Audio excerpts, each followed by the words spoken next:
sitting together.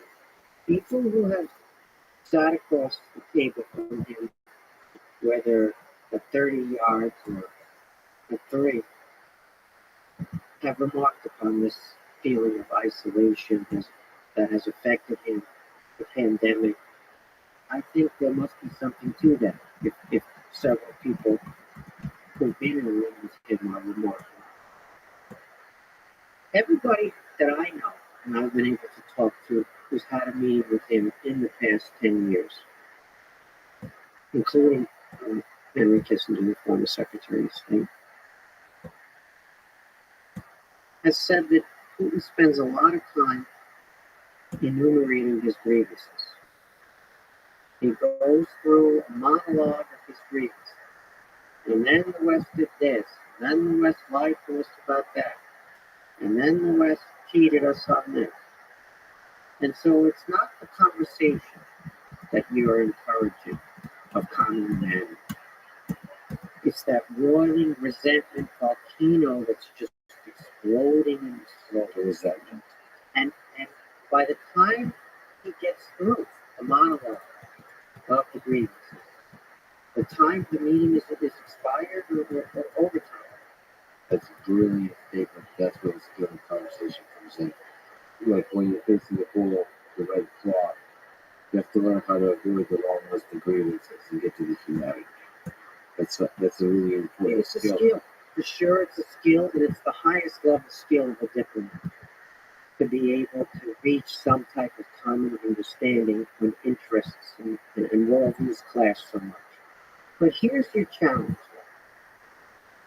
Your challenge is Russia wants to impose a closed sphere of influence on its neighbors. It wants to dictate what its neighbors can and can't do. It wants to exert influence not by the power of its example, not by the freedom of its people, not by the dynamism of its diversified economy, but it wants to exert influence just because it deserves it, just because it's a great power, just because, and on and on, it's a civilization unto itself. And it wants that, and we can't give that. The reason that Russia was not integrated into the West was not for lack of trying. It was because Russia ultimately spurned the integration, because it was about what terms the integration would be. Would you come into the West and observe Western rules and be another country, meaning just another country? There's Poland, and there's Austria, and there's little tiny Monaco, and there's Russia. And you're just one of those countries. And Russia's answer to that was no. We're not just one of those. We need special rules. We need special conditions. We'll integrate, but only as a special country, meaning like at the UN, where all countries are sovereign, all countries are members, but Russia has a veto on what countries can and can't. Those were the terms on which they were willing to integrate. And those were the terms that no leader of the Western country, or the United States, or the G7, or Finland can grant to Russia. It's very well known that Vladimir Putin was one of the first, maybe the first person, first leader, to call President Bush after the 9/11 tragedy. They didn't connect right away. President Bush was not in Washington, but eventually they did speak. He condemned the terrorist attack and the Russian support, which he delivered on, the use of some Russian logistics for Afghanistan operations. And a lot of people point to that and they say, there it is. Russia wanted to cooperate, and did cooperate, and we spurned it, or we failed to appreciate Russia's cooperation. And so therefore, Russia was cheated, or Russia was lied to, or Russia's grievances are legitimate. But here's the problem with that argument. In exchange for that support, Vladimir Putin in return from President Bush for a free hand in the former Soviet space, that closed hierarchical sphere of influence, where Russia would exert influence coercively over countries that were sovereign.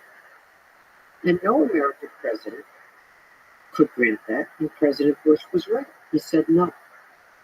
And so the attempted cooperation blew up. But who's at fault then? Should there be a non-voluntary sphere of influence? Should that be granted?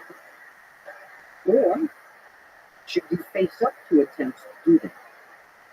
Let's take a little detour here into China.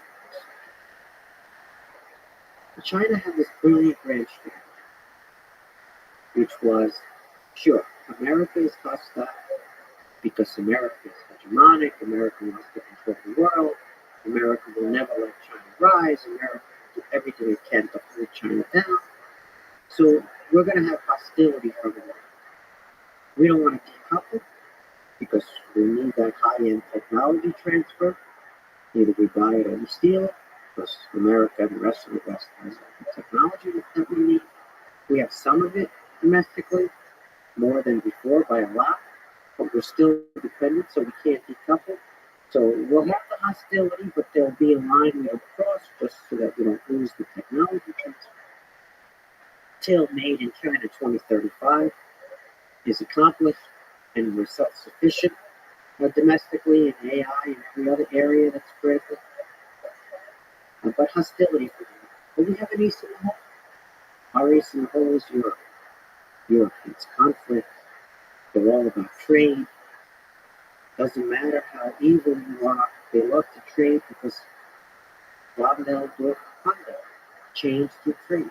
They have this illusion that you're going to become a better country if they trade with you, and you won't have conflict or hostilities if you trade.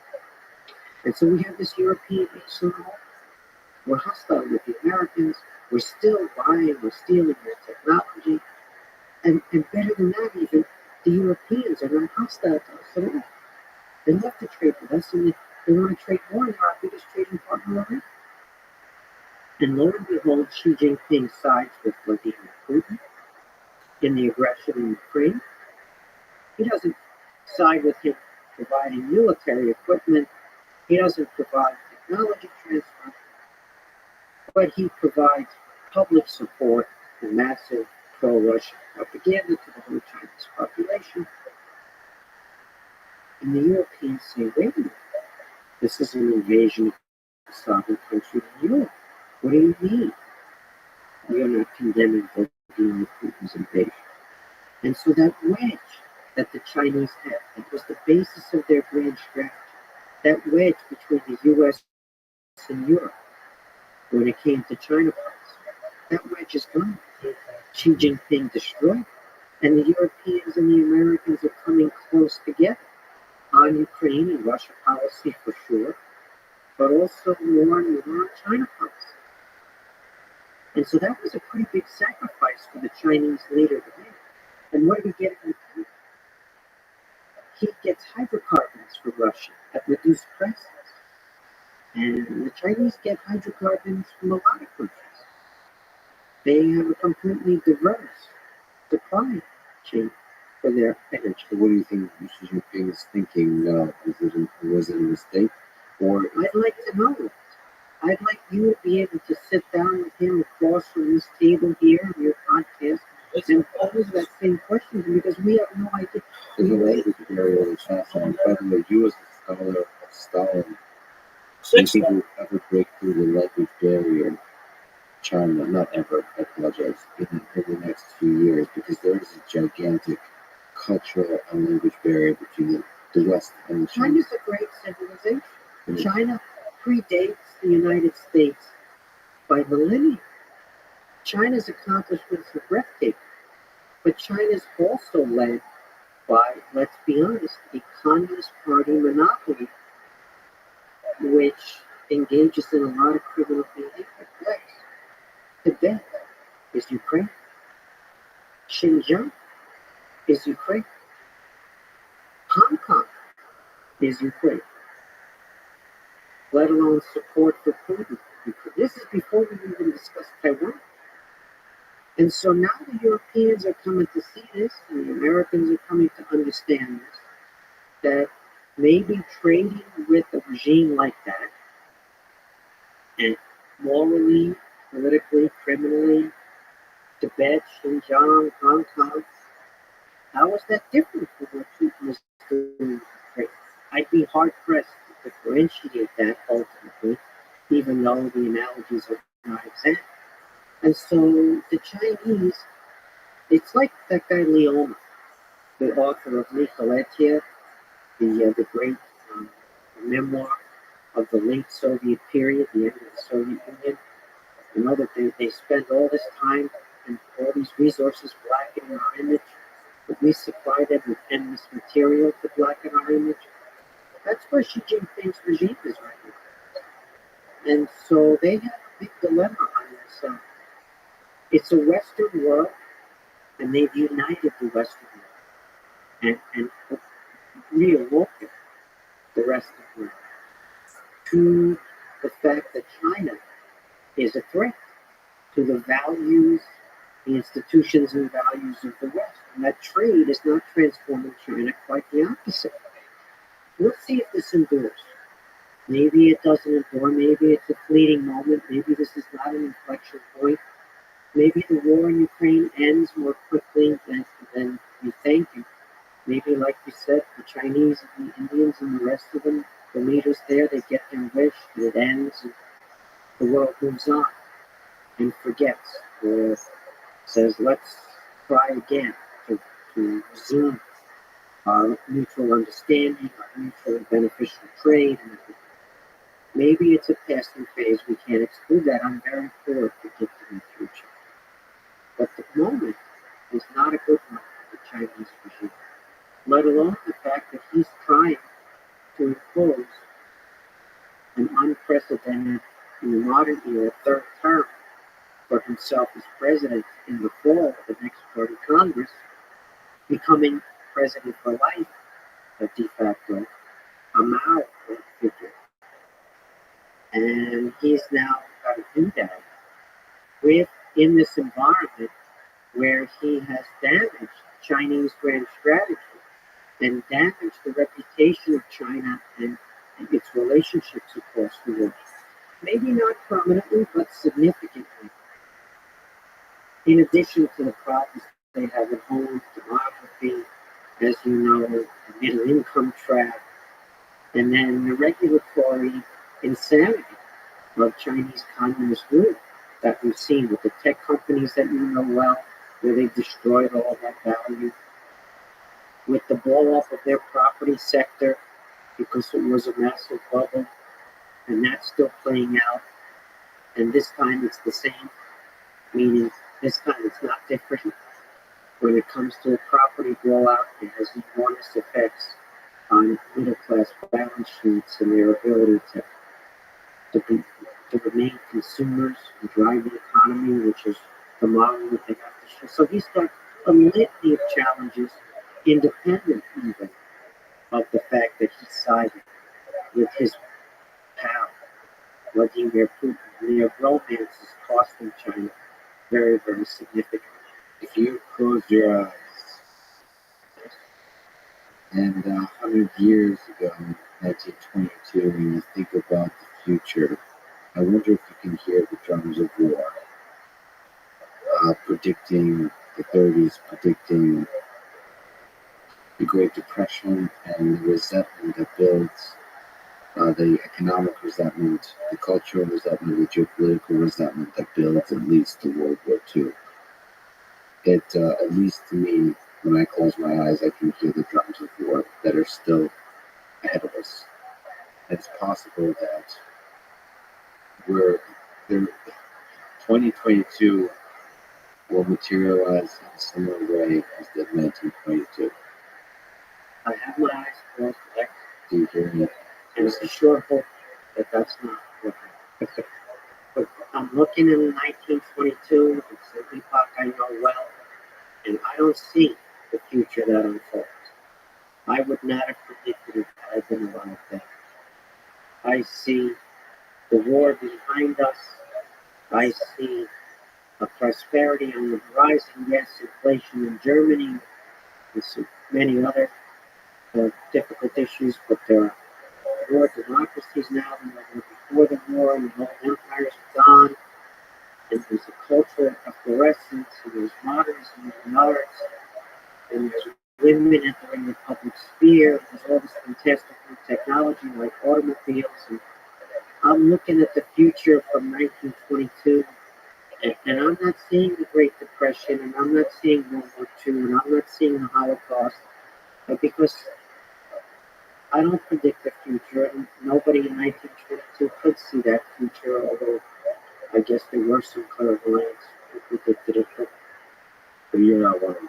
Yeah, I'm not one of them, but this is what I know from studying history.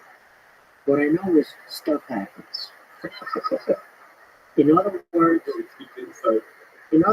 Lex, we're watching Ukraine war right now, and all of our attention is focused on it. And it's like the economists say in the textbooks, when their powerful models are employed, and there's this line that says, all other factors held constant, comma, and then the market. And you get this really great result, this very powerful predictor of the analysis. And the whole game is all other factors held constant. So the Russia-Ukraine war that we've been discussing, and this could happen, and that could happen, but you know what? Stuff could happen. For example, the Israeli government could decide this summer that it's going to bomb Iran, because no Israeli government would tolerate Iran acquiring a nuclear weapon. And since President Trump unilaterally exited from the multi-power nuclear agreement, Iran is now much closer to the bomb than they were when they were still in, when the United States was still in that agreement. And you tell me the Israeli government that says, sure, it's fine, it's okay if Iran gets the bomb. And so maybe that happens. And maybe that happens as early as this summer, as Iran gets closer and closer and closer. Maybe that guy in North Korea decides it's his time, just like his grandfather, right, in 1950, decided that it's time, we're going to reunify the Korean Peninsula. Maybe, I don't know, fill in the blank. Something's going to happen. It's not going to be what I predict. It's not going to be what I'm watching. It's going to be obvious only after it happens, not before. And then it's going to upend the table. And all of a sudden, Everything changes. we're going to be in a different environment, different circumstances. And is Ukraine still as central at that point as it seems to be right now? I don't know the answer to that. Let me ask two rapid fire questions. You're only allowed to have 1 minute, and it's about predicting the future. Okay. Question one. Vladimir Putin. When will he no longer be in office? And will he step down or be overthrown? What's your prediction and a brief explanation of that prediction? Now, nobody can predict the future, but what's your sense now? Some people are saying the pressure is building. He's going to be overthrown or step down at the end of this year. And some people say, surely he's going to outlast Stalin's rule of 30. No evidence of a coup yet. None whatsoever. Yet. He's pretty much at life expectancy for a Russian male. Those are bad numbers. He's 69, he's 70. So he's lived the life of a Russian male already, but he's got better doctors than the majority of the Russian males in that, let's say, comparison set. So he could live a very long time with good doctors. So there could be a coup at some point, but there's none today in evidence. He could go because he's reached the life expectancy, or he could stay for a long time. The thing to watch about this is an organization that nobody pays attention to, the FSO, the Airline Schools Ba'achrat, which is the Praetorian Guard, the self-standing bodyguard director, the only one, the only organization in Russia that has any access to people. We've seen no disloyalty, no breaking of ranks, no defections, nothing in the public realm in open sources about any divisions or problems in the FSO, in the Praetorian Guard. So if you can't break that, change that, illicit defections there, you can't overturn. Authoritarian regimes like they're terrible. They fail at everything. They can't feed their people. They have trouble achieving any goals.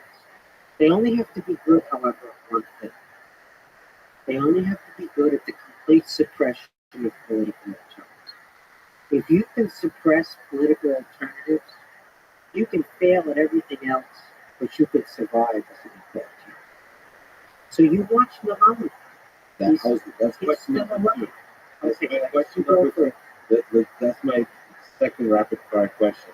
Is what happens to Navalny? What are the possible conclusions of what you said, quite possibly the second most influential, powerful figure in Russia? Is he going to die in jail? Will he become the next president of Russia? Well, what are the possible? I wish I knew. I've been surprised that he's still alive. I've been worried that he would be killed in prison in a staged fight. Some security officer, prison guard, puts on a prison outfit, takes a lead pipe, goes into the cell, they have a full fight, and Navalny's killed. I've been afraid of that, but he's still alive, even though he's serving a long sentence.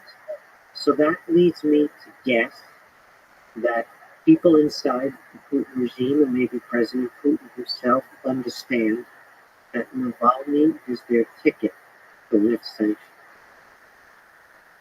That Navalny is even more popular outside of Russia than he is inside of Russia, and he's the leader in many ways of the political opposition in the country, even while still in prison. His organization's been destroyed, but he doesn't have majority support in the population by any stretch of the imagination. But he's a big figure in the West, including here in the U.S.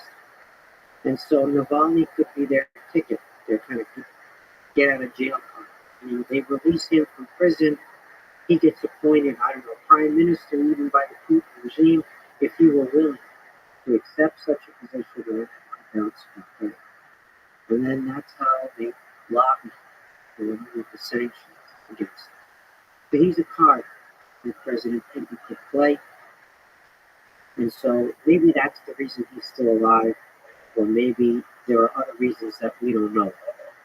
And so some alternative to Putin is more likely to arise inside his gang, as they say, right inside his gang, where they tire of his mistakes, they tire of his self-defeating actions, and they say patriotically for Russia, we need to do something move against this guy, because he's hurting our country, and also because he's dead, and vicious as well as patriotic.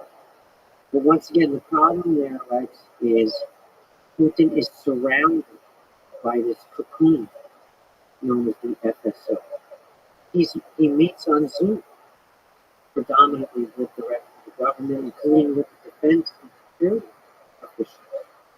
They don't have frequent access to this person. And as you were alluding earlier to the pandemic, they have to quarantine for 2 weeks before every meeting. And moreover, Lex, they don't know where he is. You see, when they're on Zoom with him, and it's the Valdai. His office in the Valdai region looks the same as his office in Sochi. or his office outside of Moscow and nobody over there made up to look very similar on Zoom. And sure, some signs they're looking, where is it? But maybe they don't know. And so you're going to move on him and you're going to jump in his Kremlin, out his dacha, outside Moscow. And it turns out he's in Sochi, or vice versa. And it turns out the FSO is loyal to him and will let you anyway. So, Lex, we don't know, but we watch this FSO really closely, and we think that the elites, if not Putin, but maybe people to understand Navalny as a really big potential political card that they could play. And one last question, the biggest question. You study some of the darkest aspects of human history, human nature. And you ask the why question. What are we doing here? What's the meaning of our existence, our life here? What are we humans trying to get at? I can't answer that question either, but I can say that having a purposeful life is actually not that hard.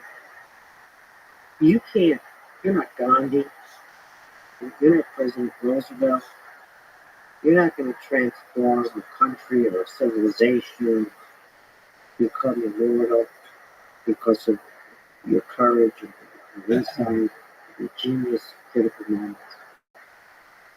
But you live in an environment, you're in school, you're in a workplace, you're somewhere where you can affect other people in a positive way. It can be not just about yourself, but it can be about them. And you can have a positive impact on other people's lives through the work that you do, whether that's your employment, or your charity, your spare time, work time. It can be by modeling proper behavior, right? Admitting your mistakes, hard to do but necessary. Remembering that you don't know everything, you can't predict the future, but you don't even know everything in your areas of expertise. Painfully reminded of that humility at times, but remind yourself too.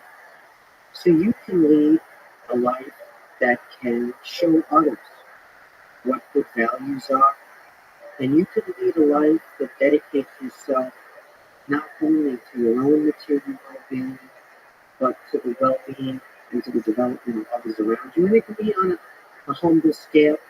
It can be in a small classroom or a small workplace, a small work team. But it can be done, and you can be reminded that having a positive impact, even on one other person, gives far greater meaning to your own life. And it's profoundly satisfying, much more satisfying than the attention you might get, let's say, on social media, or awards you might receive. There's nothing wrong with pursuing those. People pursue them. It's a free society.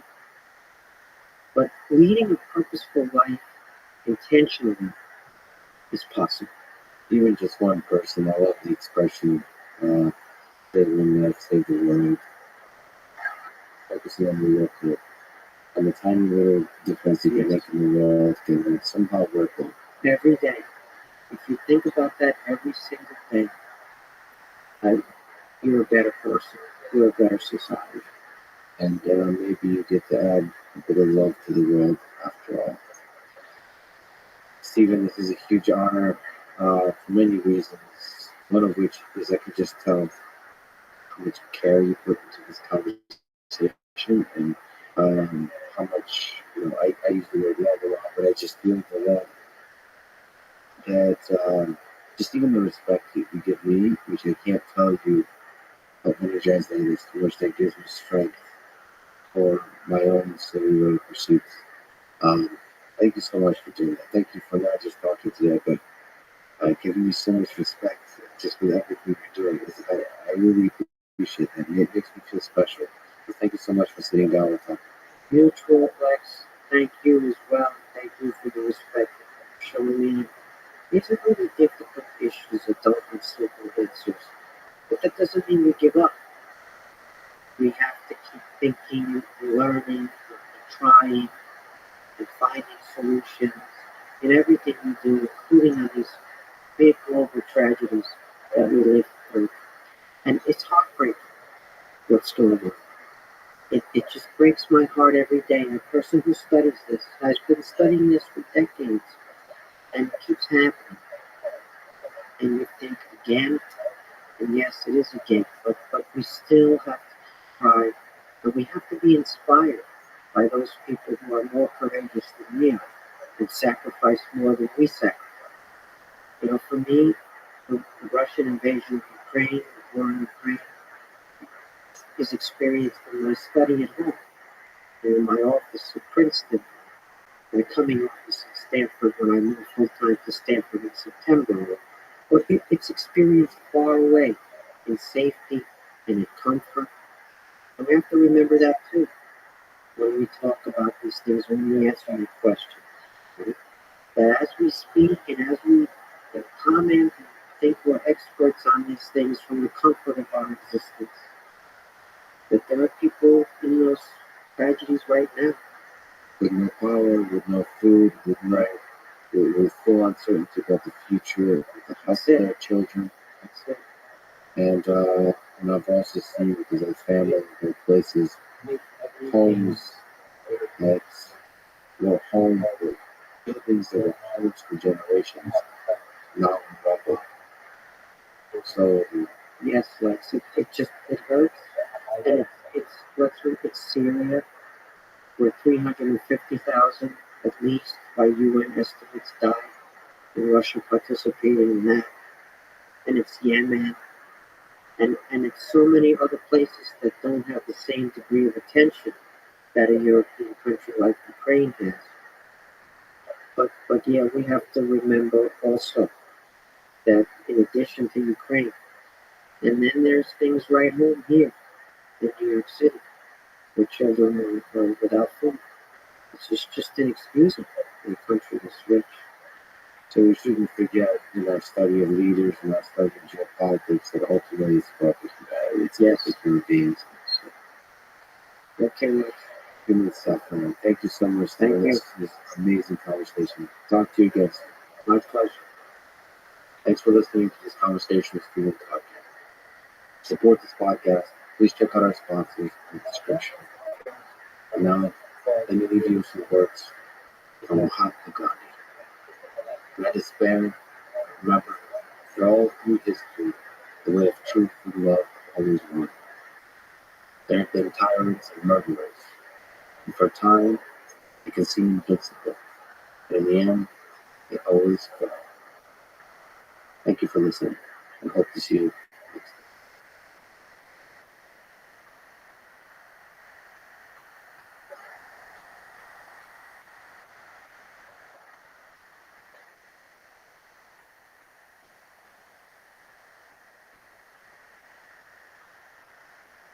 He made me think that, everything was going to be reversed and okay, and anybody that money was borrowed from, they would get it back, maybe tenfold. And so it was this weird situation of having like one foot in his reality and potentially believing the things he was saying, or even over time wanting to believe him more and more because the alternative was worse. The alternative was increasingly a bigger and bigger nightmare. Following this conversation with Sarma Gauss, a chef and restaurateur who was the subject of the Netflix documentary Bad Vegan, Fame, Fraud, Fugitives, that documents the rise and fall of vegan raw food restaurants in New York City that ended in what she called a road trip from hell, being arrested in Tennessee for pleading guilty for stealing over $2 million and serving 4 months at Rikers Island jail. Sarma disputes the veracity of the documentary and its conclusions, saying that she was misrepresented. So I wanted to talk to her to get the full story, to seek understanding of who she is as a human being, the good and bad. This is the Let's Vegan podcast. To support it, please check out our sponsors in the description. And now, dear friends, here's Salma from Gauss. You said that you did a lot of reading when you were growing up, and you mentioned here and Loading in Las Vegas by Hunter S. Thompson. So, from the reading you've done in those early days, how did you see the world? Was it to you a beautiful place or a cruel place? I don't think I thought about that. You were focused on family, just basic day-to-day life. I think I was focused on day to day. I had an awareness of not fitting in, but I think back then it felt like something was wrong versus some people are just that way. And speaking of books, I read a book called Party of One by a woman named Rufus that somebody gave me and suggested I read, and that helped a lot. That was one book that made me feel like it made me understand things from the past that I hadn't understood before. Specifically, kind of feeling out of place, even in my family, which is where you're not supposed to feel out of place. Yeah, I'm not sure where I saw it, but I think you mentioned that you were a bit of alone. And I also think I saw somewhere pictures of you with green hair in high school and a wild haircut. Was that a bug? Was that real? Am I just imagining? No, you're not imagining it. It's strange because I was kind of a loner, so it would be strange to do something that calls so much attention to yourself. Because back then, I mean, I grew up in a suburb of Boston, in Newton, and anybody that was there around that time, probably, if you said, that girl with green hair, blue most of the time, they would remember, like, seeing me walking down the street because it stood out for crazy, especially back then. Now it wouldn't stand out so much, but back then it really stood out. So I was trying to think about why I did that when I was kind of shy, and on the one hand wouldn't want to bring attention to myself, but I did something that did. And it wasn't my family, to their credit, they were fine with it. So it wasn't a rebellion against them or anything like that. They were fine with it, and I think they loved it. But Your dad was a physicist at MIT, yes, so so he was cool with your green hair and your rebellion. That's just the way of life. he was fine with the green hair, but I think in some ways maybe they had to be fine with it because I didn't cause problems otherwise. And I got good grades in school. I was a very low maintenance child, I think. But even with green hair. So Hunter S. Thompson wrote a lot of good stuff. There's a lot of just brilliant quotes, a lot of brilliant lines. So one of the ones I love is life should not be a journey to the grave with the intention of arriving safely in a pretty and well-preserved body, but rather to skid in broadside, a cloud of smoke, thoroughly used up, home and love with the proclaiming, wow, what a ride. What do you think about that? Is that good life advice from Hunter S. Thompson? I think so. I think he followed it right somewhere. Like what he consumed in a day, Yeah. and it was kind of astonishing. It's funny. When I was in college, they were always really interested in people coming through as speakers and whatnot, and I tended to not go to events and whatnot. But in the 4 years I was there, really interesting people came through and gave talks. I don't know, just a lot of famous people. But then one day Hunter S. Thompson came to speak, and it was the only one I attended. Wow. It was the only interesting person who came to speak on the campus that I attended. Was Hunter S. Thompson, and he had a glass of whatever it was, whiskey. I don't remember a whole lot about it, but it was entertaining. And yeah, I mean, later in his life, he started making less and less sense, but he was still somehow like embodying the crazy that he represented throughout his life, the boldness, the fearlessness, the wildness, all that kind of stuff. And we'll talk about that in depth a little bit too. Funny enough, there's like an echo. Obviously, he kind of got played or started feeling like they hung out together. It just seemed to somehow, like the universe rhymes in these two individuals. They're both men in different kind of ways. So you also told me that Leon the Professional is one of your favorite films. It's also the reason you named your dog Leon. Mhm. So what do you find beautiful and powerful about this film? I've watched it a bunch of times, but it's been a while since I've watched it. So for people who haven't watched it,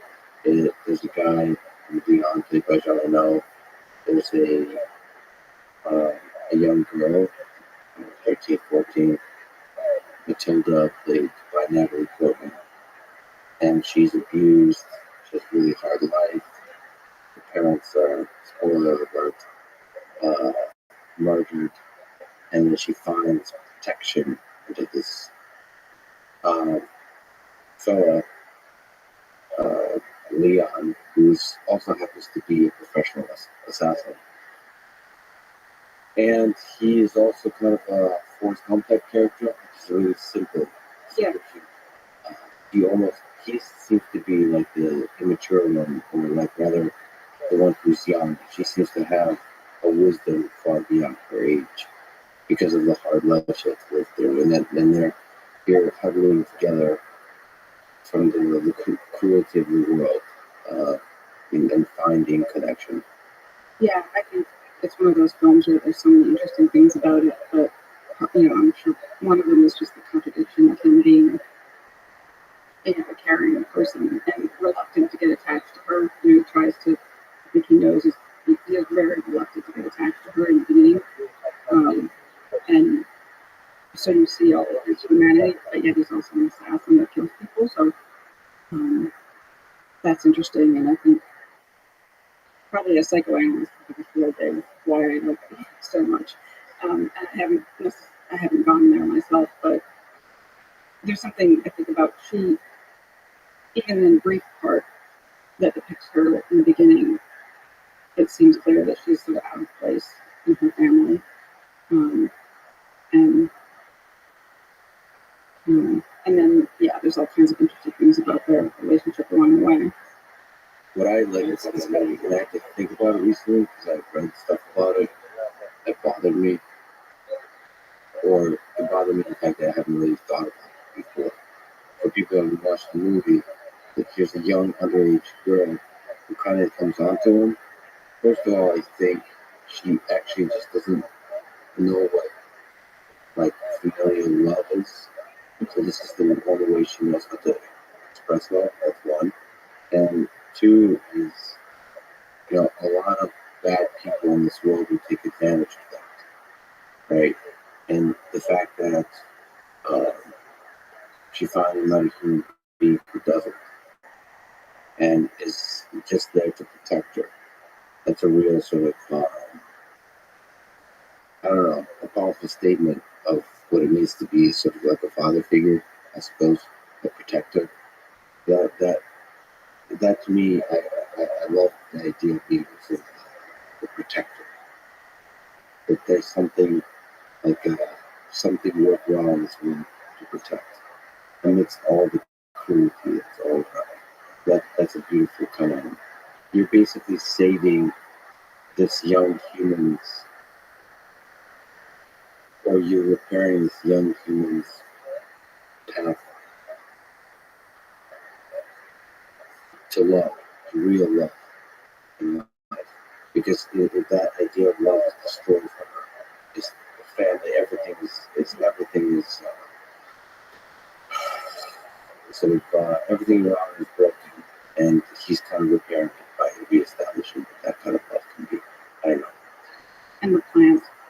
They've said that you need to save the plant also.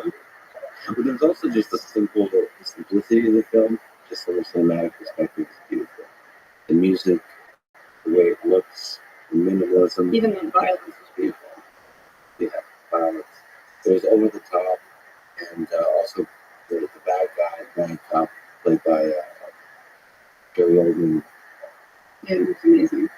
I think he was listening to Beethoven or something like that, and he taking some sort of pills and drugs of some kind. So there was a kind of, like, I think it's part of the orchestra, the violence is part of of some kind of musical creation.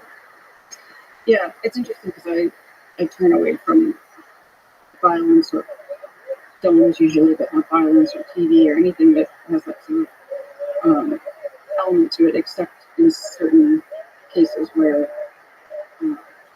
Where the violence is beautiful. yeah. Or did you see the movie True Romance? Yes. That's my second favorite movie. That's probably my favorite. Oh, well, interesting. That's my second favorite movie. that's a more simple kind of love, but also with a lot of abuse. Yeah, yeah. And my favorite scene is the one with Patricia Arquette and James Gandolfini. Oh yeah, where she the shotgun involved, Yeah, and it actually makes me cry. I just like to see it for some reason. so for people who haven't seen the film, I think I think he's actually I think he's hitting or like this blood violence and stuff Oh because yeah. she's resistant Oh, being there's a lot murdered. of, yeah, there's a lot of violence, and then he throws her into the glass, the shower thing, and she's all cut up and beat up, and Oh yeah, she laughs. there's just so much passion. She knows she's gonna, or in that moment, she knows or thinks she knows that she's gonna die anyway. She knows he's gonna kill her, so she kind of gives it all she has, and But she also just does. She's not afraid. yeah. Well, and also she loves Clarence. Yeah, the love comes through the violence. Yeah, Yeah. just like Clarence, her fella in that film, has the same kind of thing because So it's very open again. it's just getting older again. That's right. With Yeah. him, Looking very Drexel. careful, yeah. Yeah, and he's also fearless in that interaction, saying that she's not mine. It's interesting. That movie is so romantic, and the happy ending. That's what I like about it too, because I feel like some movies just I don't want to watch a movie that's going to be devastating, usually, unless it's worthwhile in some other way. But I'm kind of sensitive, and I don't like movies that have a terrible ending. I mean, there's a book I read because it got so many good reviews, and the very last scene where he stepped in front of the train, it's just like,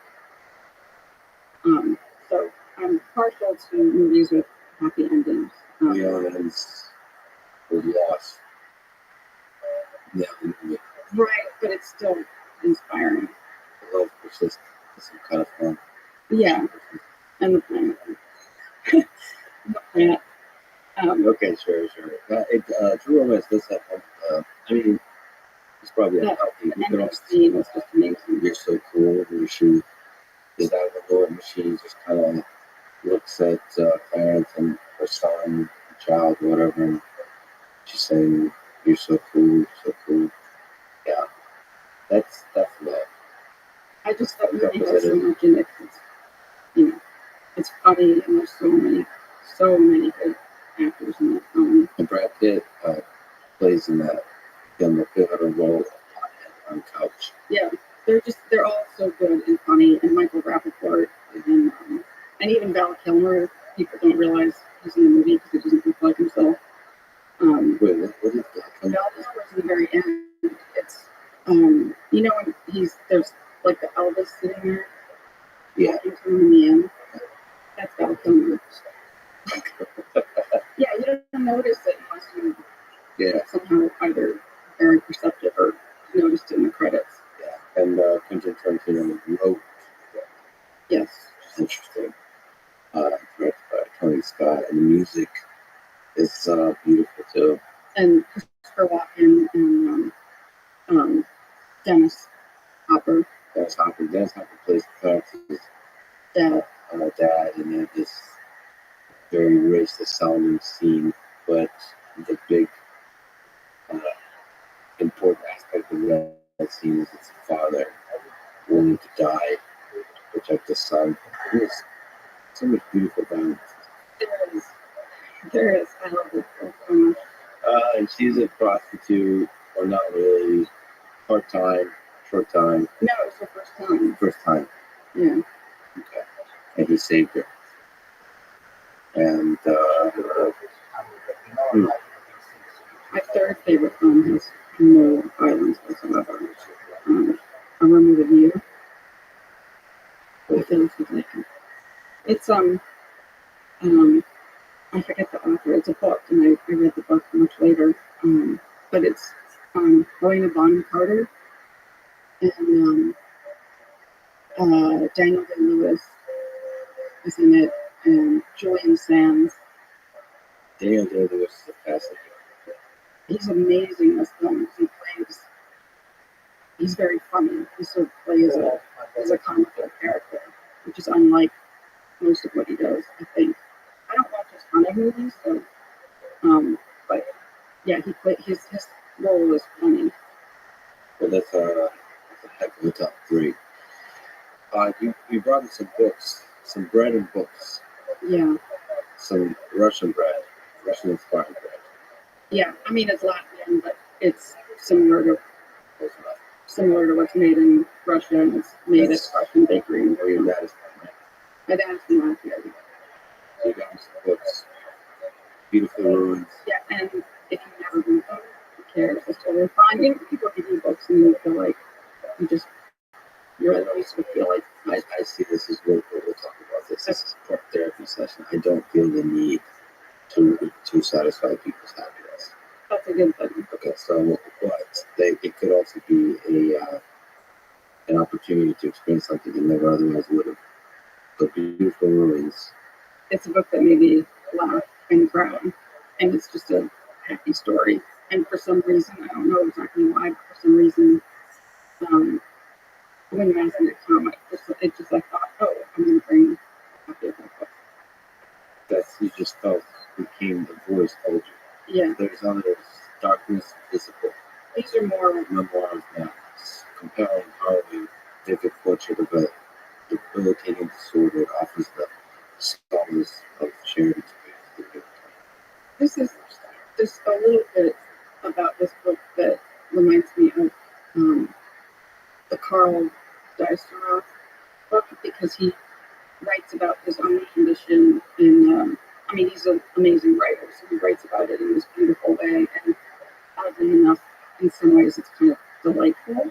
So it's not at all a depressing book, at least I didn't find it depressing at all. I don't think it is.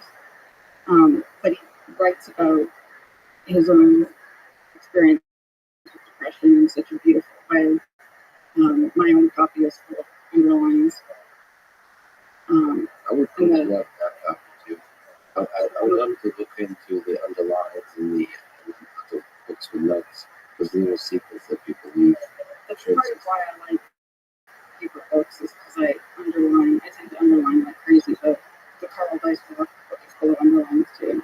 Well, I do the same thing on Kindle, but and then you can actually more effectively go back to the things you underline, because you highlight and so on. But in fact, when you underline on paper books, you sometimes always makes you sad to the things you've underlined. In the paper books? Oh, I do. I go back. Yeah, I go back a lot. Do you wonder what the heck you were thinking about when you read something? No, well, sometimes I underline things that are, well, also what I do is I have a full file from Evernote of transcribed quotes from books. Ones that I want to say, so I might underline a lot of things in a book, and then maybe like a third of them, I want to write them down somewhere. So I write those down, and I think even the time it takes to transcribe it is somehow worthwhile. It's like searing it in your brain. And You're reliving the memory having it read it the first time. yeah, and then sometimes I'll pick up and sometimes I just underline sentences that are, it's not the content of the sentence, it's more that it's just a beautifully written sentence, or like a particularly apt metaphor or something it's really nice. And I like paper books too, because I bought Beautiful Ruins. I would have never heard of it, I think, except one of my favorite things is to go to used bookstores. Actually, Goodwill sometimes has really good big book selections, depending on the area where you go. Sometimes you find a lot of treasures there. And what ends up happening a lot is I end up buying books that I know, sometimes also because I lost all my belongings at one point, so I'll very often buy books that I've already read just to have them. And but then what always ends up happening is I'll find, there'll be a couple of books that I buy that I've never heard of the author, I don't really know anything about, I don't know anything about the book at all, but something drew me to it. And what I like about that is you're buying used books that cost $1 or $2, so if you made a mistake, but no big deal, who cares? So, but every time I come back with a book haul, there's usually at least one gem that I end up loving, and I'm so glad that I read it. and Beautiful Rooms was that book for me, and I was drawn to it because of the cover art. Like I just loved the cover and the colors, and then I picked it up and went back and bought it. And I also feel bad sometimes buying used books when the author's still alive, because I feel like if you write a book, you should get the royalties. So, but you get to live with that regret. well, also, I mean, I'll usually end up putting a picture of Leon reading the book online, and then other people buy it and read it, and so I feel like I've made up for depriving them of the royalties. I used to live in Cambridge, Massachusetts. And then I used to hang out at the pit in Harvard Square with my green and blue hair when I was way too young to be doing that myself. And there's a guy that I think he's been there for a long time, so between Kendall and Central, that would just lay out his books inside them. And I always loved that guy. However, he was. Had a cool hat. He's an older gentleman. And you could just tell he's seen some things. I don't know who he is. I was once actually like talked for a long time, but I was too afraid. Maybe because I wouldn't be able to handle what he had to tell me, right? Because I almost wanted to make him innocent, just okay, here's this guy. But he was so. Every time you would ask him a question about it, well, first of all, he's run off. Oh, that's interesting. Which means he's traveled quite a few places inside these worlds. And then you would tell him, I would look at a book, right? And he would catch you being curious about it. And he would walk up to you and he would start talking about the book. And you would almost forget that you were there. It's almost like he's not trying to sell you the books. Or talking to himself. Yeah. Like almost like an ex-girlfriend he's visiting this book or something. West Side. Yeah. Like the experience of just The tongue just baby being girls. able to raise them up. Actually, I want to listen to this. How will be able to tell me what his name is? Because I'd love to find him. I'm sure he's still there. Maybe you'll have him. I would 100% will. But it's almost terrifying. I'm not sure if he can do it. Because he's been through some things. Oh I'm not sure shit. if he's homeless or it just looks like it. That's sometimes a thing. And some of my favorite people either are homeless or. Okay, what's the third one? A Confession of a Sociopath by M.E. Thomas. A life spent hiding the inside. It's a book I recommend a lot. Because I've read a lot about sociopathy, and I've read all the books by psychologists, and this one was written by a woman who understands herself that she is a sociopath, and so it's beautifully written. But I learned more from that book than from any other book, and I think I thought about a lot of conversations we've talked a lot about good and evil, and whether everybody's really good or some people are not good. And I think sociopathy is something that I think the world needs to understand much better. And so that book helped me understand a lot. And it's beautifully written, and she tackles all the really interesting moral questions, like, like what if we were able to definitively diagnose people in some way, like there was you could immediately identify who's a full-blown sociopath, and then what as a society would you do with them? Because in those cases, they're just going to cause destruction and pain and harm, and or potentially rise to power and become president or something. So I just found that fascinating. And we'll return to this idea because it's fascinating. We'll return to human psychology and human nature. But let's go through the timeline of your life. Let's take a stroll. So you wrote the documentary about you called Bad Vegan, Fame, Fraud, Fugitive. It's not a documentary. You got some things right, some things wrong, and some were, quote, disturbingly misleading. So let's go through and get things right today. First, I'm going to give you a worldwide summary. I understand it. So, 2004, you, Matthew Kenny, and Jeffrey John opened Pure Foods One in New York City. Did I say the name correctly? Pure food and No, oh, there's. Well, yeah. Mexican. yeah. So it's and I'll ask you about what it takes to launch run a restaurant in New York City. That's the best in the story in itself. So it's an upscale raw food restaurant. All right, that's 2004. 2007, he opened One Lucky Duck, which is a takeaway, and the second and third locations in 2009 and 14. All of those things closed in 2016, 15, 16, 15, and 16. Okay. All right, 2009.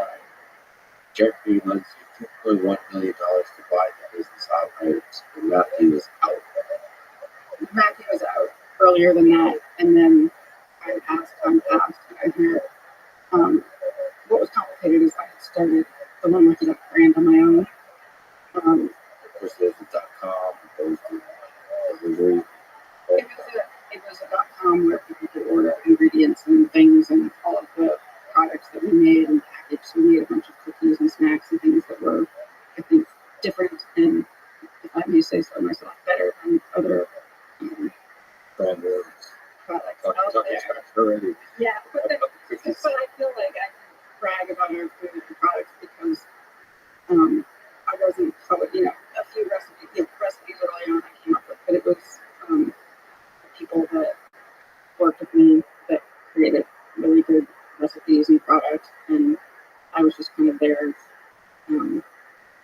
curating it all or helping to get it out there. What was your favorite thing that you created? Maybe yourself eat. Well, not you created, but this all of these efforts you've created in terms of meal. Like you said, cookies. What are we talking That's about? a hard question. It's just okay, not the favorite, but like something that popped with the memory that brought you to it. The melon everybody loved the melon.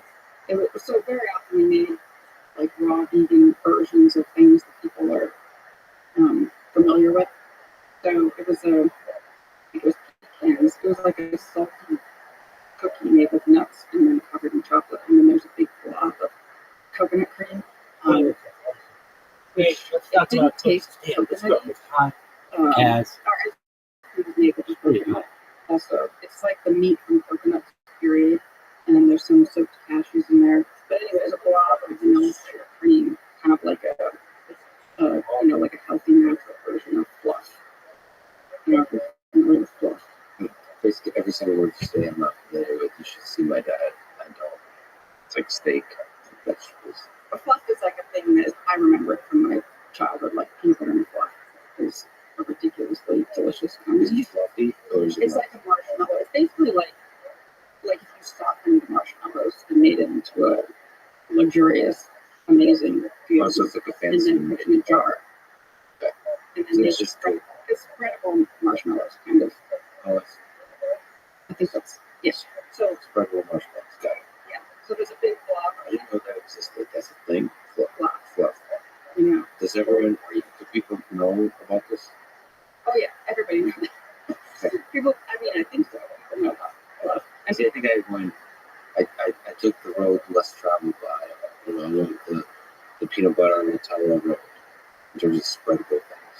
Nutella is like the chocolate version, and then fluff is like the vanilla equivalent, sort of. But I think commercial fluff that you buy in the store is just like sugar and whatever else they put in there. It's Anyway, not actually fluff. it's kind of fluffy, but it's wet. Nutella is It's like, so it's like Nutella if you whipped it, and then kind of got it a little bit aerated. So it's a bit more fluffy. so fluff is not part of the formula. Well, so the coconut cream that we made was like a healthy version of fluff, kind of, except that you could make like a little scoop of it, and it would stay in that form. And that one was refrigerated, and then there's like chocolate. There's a little bit of that, so it had that like salty, sweet thing going on. That was probably my favorite. That's dessert. Yeah, it was like a dessert snack. It wasn't a ordered on the restaurant menu, but in the takeaway you could get them, or sometimes some people would get them um, shipped on dry ice and pay a lot of money, like a lot of money, to have them shipped on dry ice. People are funny. I know. I kind of want to like name drop because it was time that you used to order them. Oh, that's awesome. Yeah, they were ordered those shipped on ice to Boston. Yeah. Continuing on, 2011, you meet Anthony strangers on Twitter and then in real life. Also around this time, I think before you got your rescue dog with the name Leon. Yeah. 2011 or 2010? It was September 2010, so I think he was born roughly around March. I gave him the designated birthday of March 10th, 2010. Why is it March 10th? I wrote about the story of adopting him on my website a long time ago, and I reposted it here on my current website. And what happened, I got weirdly obsessed with Leon before he was Leon. He was a dog in the shelter named Twin. And I couldn't stop thinking about him. And Him specifically. him specifically. You saw him and there's something very special about him. I was trying to convince somebody else to adopt the dog. So, and Val. yeah, and it didn't occur to me that I I would. like how you didn't name drop anybody I'm sorry. So I was trying to convince him to get a dog because I thought, he should have a dog. I saw Leon's picture and just got weirdly obsessed with it in a way that I couldn't really explain. And I was laying in bed one night and thinking, I just couldn't stop thinking about him, the dog, and the paper or the description in the shelter bio said that he was roughly 5 months old, or however, whatever it gave us his age. I went back and it would have been March of that year that he was born. And I had a cat that I was particularly attached to. I had two cats, brother and sister, but the boy cat, we had sort of like something that felt like like we look at each other and like there was something there. I don't know what it was, but and in fact, when he got sick, I knew it before he even had any symptoms. It was like something in the way that he looked at me. I knew something was wrong. And then, was it friendship? Was it like was there a power dynamic? Cats seem to not really give a fuck. Yeah. They seem to dismiss you. It's Usually, yeah. Your entire worth is your being. Right. And this thing didn't look. Was that there? Or? He was more dog-like. He would occasionally fetch like this little styrofoam thing I had. He would fetch it and bring it back. And he was friendly, and if somebody came over, he would jump in their lap. He was less standoffish than most cats. But there was just something about the way he would look at me. I don't know. And maybe, probably, in his mind, he's just a cat. I give him food. Whereas in my mind, it's some kind of, great soul connection.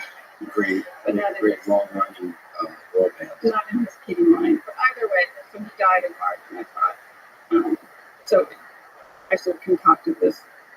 I just thought, that he died on March 10th, and so I thought, well, maybe Leon was born that same day, and that's why I'm so drawn to him. I don't know. That makes sense. But then you just thought that, like, sort of, when you saw him, you just thought, there's something. It was this picture, yeah. Oh, the picture, and you were drawn to something about the personality in your eyes. It was something about this picture, I don't know what it was, and everybody at the time was like, what are you thinking? Why would you get a dog? You can't even take care of yourself. You're overworked and busy, and why would you get a 5-month-old pit bull mix? Why not get an older dog that's easier to take care of? And for me, it was like, I don't want any dog. I don't want.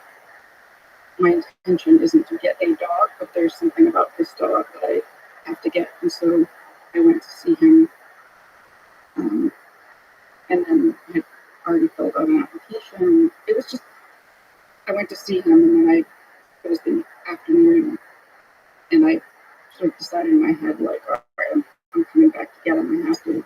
And so the next morning I got on the subway and went back to get him. and I was crying in the subway, and I remember thinking that people, I don't like crying in public. I cry a lot, but I don't like crying in front of other people. And I love it.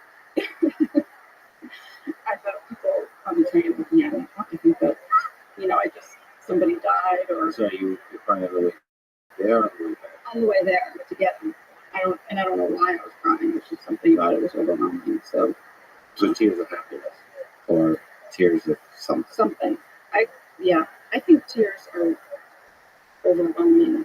I know I'm like jumping off, but there was I don't know if it was in the conversation or the book, Carl Dysart talks about tears of joy and trying to explain them. And he said something about how it was like, about, because tears of sadness could be understood in having like a evolutionary purpose. But why tears of joy? And I think he said it was something about like hope that could be like lost. So if you cried at a wedding, it might be like you're crying because their love is beautiful, and you're crying because they could get hit by a bus tomorrow or something. Like it had something to do with that. And I thought, but I thought to me it feels like overwhelmed, because then how would that explain music? Music will make you cry. Well, because it's anything beautiful, like love. You realize it's gonna be over one day. So Or it's just overwhelming. it could be overwhelming. I think it's just overwhelming. But it could be, like, if you had to explain, and one way to explain it, as you're saying, is it's so awesome that it breaks your heart that it's going to be over. This feeling is going to be over. Either it's the song or the person, you're going to lose them one day.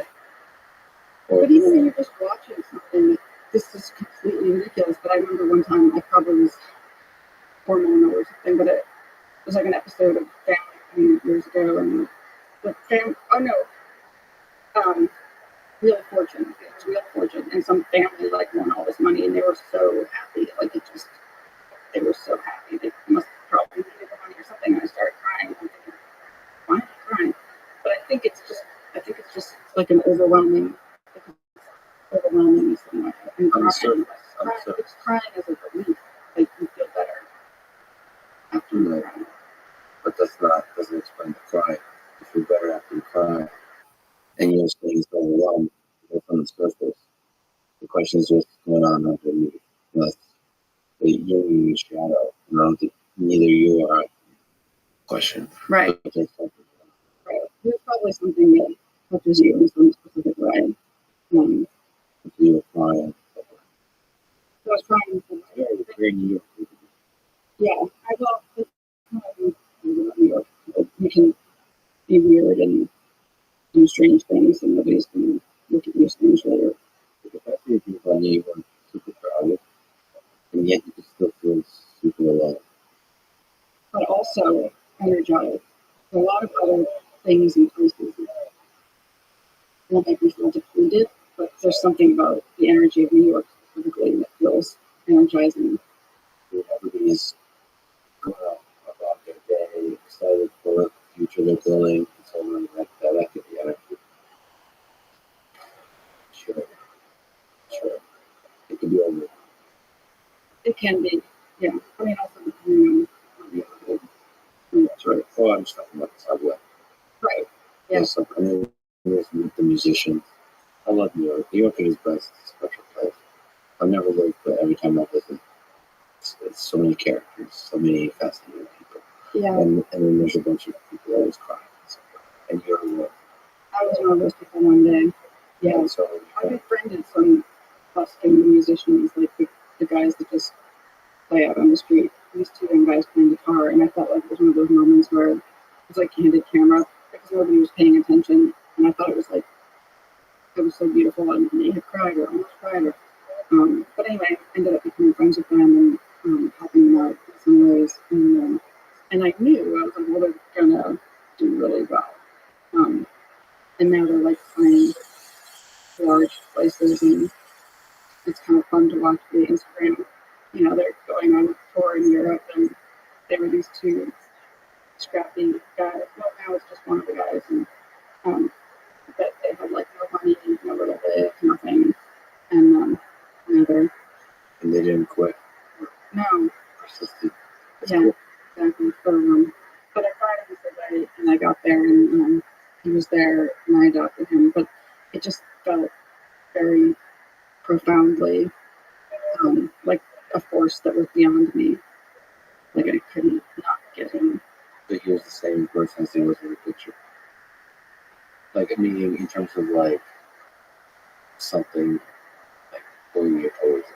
Something. Yeah, when I first met him the day before, he was really distracted, which I think is, he is a puppy that spends most of his day in a cage, which is not natural. So when they let me take him for a walk, and he was kind of, distracted and all over the place. But then when we put him back in the cage, he sort of lay down and looked at me, and I looked back at him. Of course, I imagined all kinds of. I just looked at him and I thought, all right, don't worry, I'm coming back to get you. Like I'll get you. So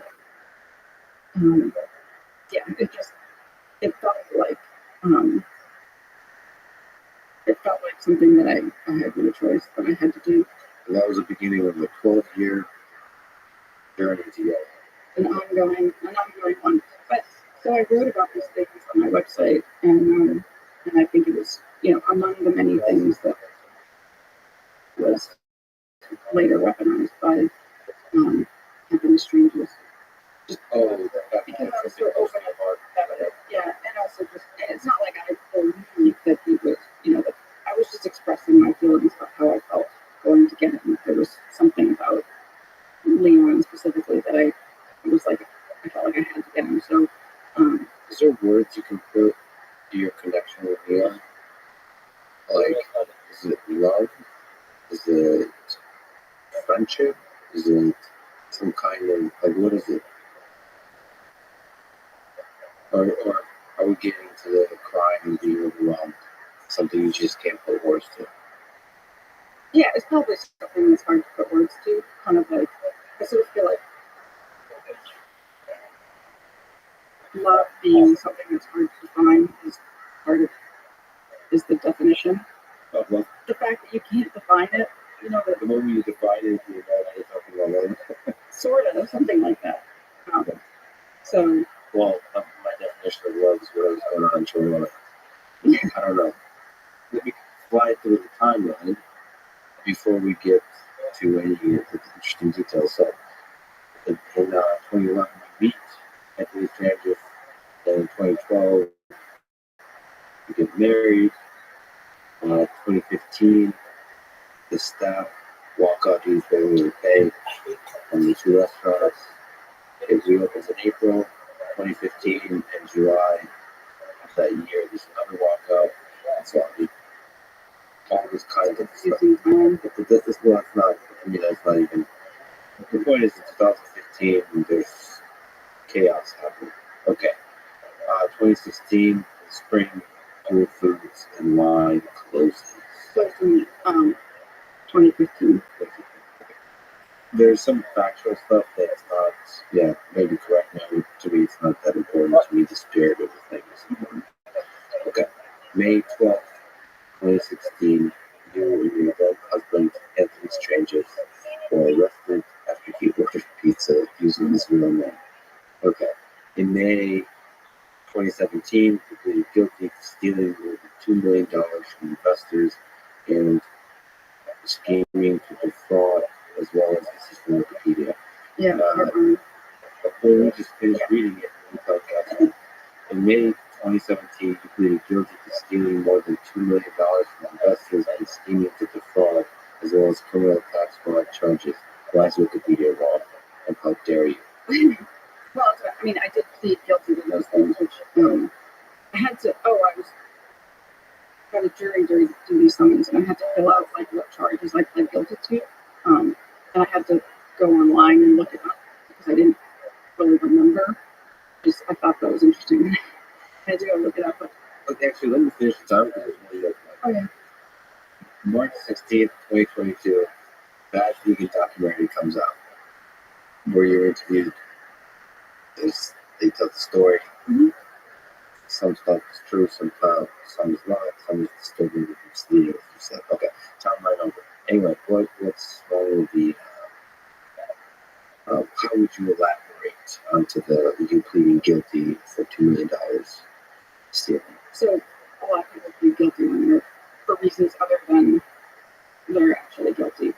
So, it's even right now, if I knew that I was going to have to spend 4 months or 3.5 at Rikers, and I was thinking about this recently, and even if I knew that I'd be acquitted at the end of a trial, I very likely would have just taken the 4 months because, the stress of going through the trial, but in particular, it's incredibly stressful not knowing the outcome. And then money and expense I didn't have, and so people plead guilty all the time, even if they don't think that they should. And my situation was so complicated and hard to understand that it just was the easier thing to do. But also, I just was kind of going on the advice of lawyers. And so the choice, just so I understand, is to plead guilty or to go for a lengthy trial, and that trial would stretch a long time and would be extremely stressful and it's really expensive, because you have to pay the lawyers. right? And I didn't have anything. Right. And so a lot of people in that situation might choose to plead guilty. And so that doesn't necessarily mean the full heaviness of that statement of guilt. Right, and I think people plead guilty all the time in situations where they're being threatened with like a heavy sentence, and they sort of feel like they have no choice. But that's kind of part of a lot of things that are messed up about the system overall that didn't necessarily apply in my case. But So we'll talk about to what degree you're guilty and what that even means. yeah, because it depends on intention, I think. Yeah. Then the word intention also means a lot of things, like the word love. That's true. All right. So the restaurant closed the first time when I was away and told to be off communication. And then yes. And then He told you not to talk to you. he told me not to open email or open my phone or whatever. And so when I came back and had to get it reopened, which seemed like an unbelievably difficult task, and I was kind of shocked that I was able to pull it off. I worked incredibly hard to get it reopened, and because that place meant everything to me, and so I just had to get it reopened. You're surrounded by people that were just angry at you. At that time, well, Just the staff and all that. yeah, but most of them came back. A lot of them came back.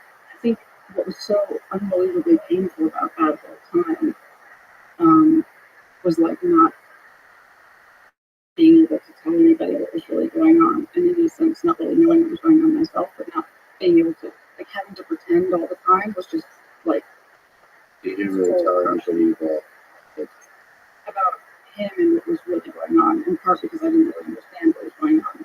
So what I did was I raised money to reopen the restaurant, and I think I raised something like maybe like 900 grand, and probably 90% of that went to reopen the restaurant. And I even made 2 sales tax payments right before we disappeared. So it just sort of logically seemed so I didn't. It's not like all of this money was taken and then he and I ran off together with a whole bunch of money. It was like I raised a bunch of money to reopen the restaurant, because I wanted the restaurant to exist again, and I wanted to, I wanted to run it. I wanted to reopen the restaurant, and most of that money went to reopen the restaurant, and then I disappeared. So, sort of the timeline gets a bit wonky. So it's, this impression was created that we ran off with a whole bunch of money and we didn't. So, if I wanted to be a criminal and steal a bunch of money, why would I have put it all back into the restaurant and reopened it and then also made two $10,000 sales tax payments that I didn't, and I also repaid, $10,000 another loan, and I was making repayments and stuff, and then boom, it disappeared. So is your mind going through a roller coaster here? So could there have been multiple yous there?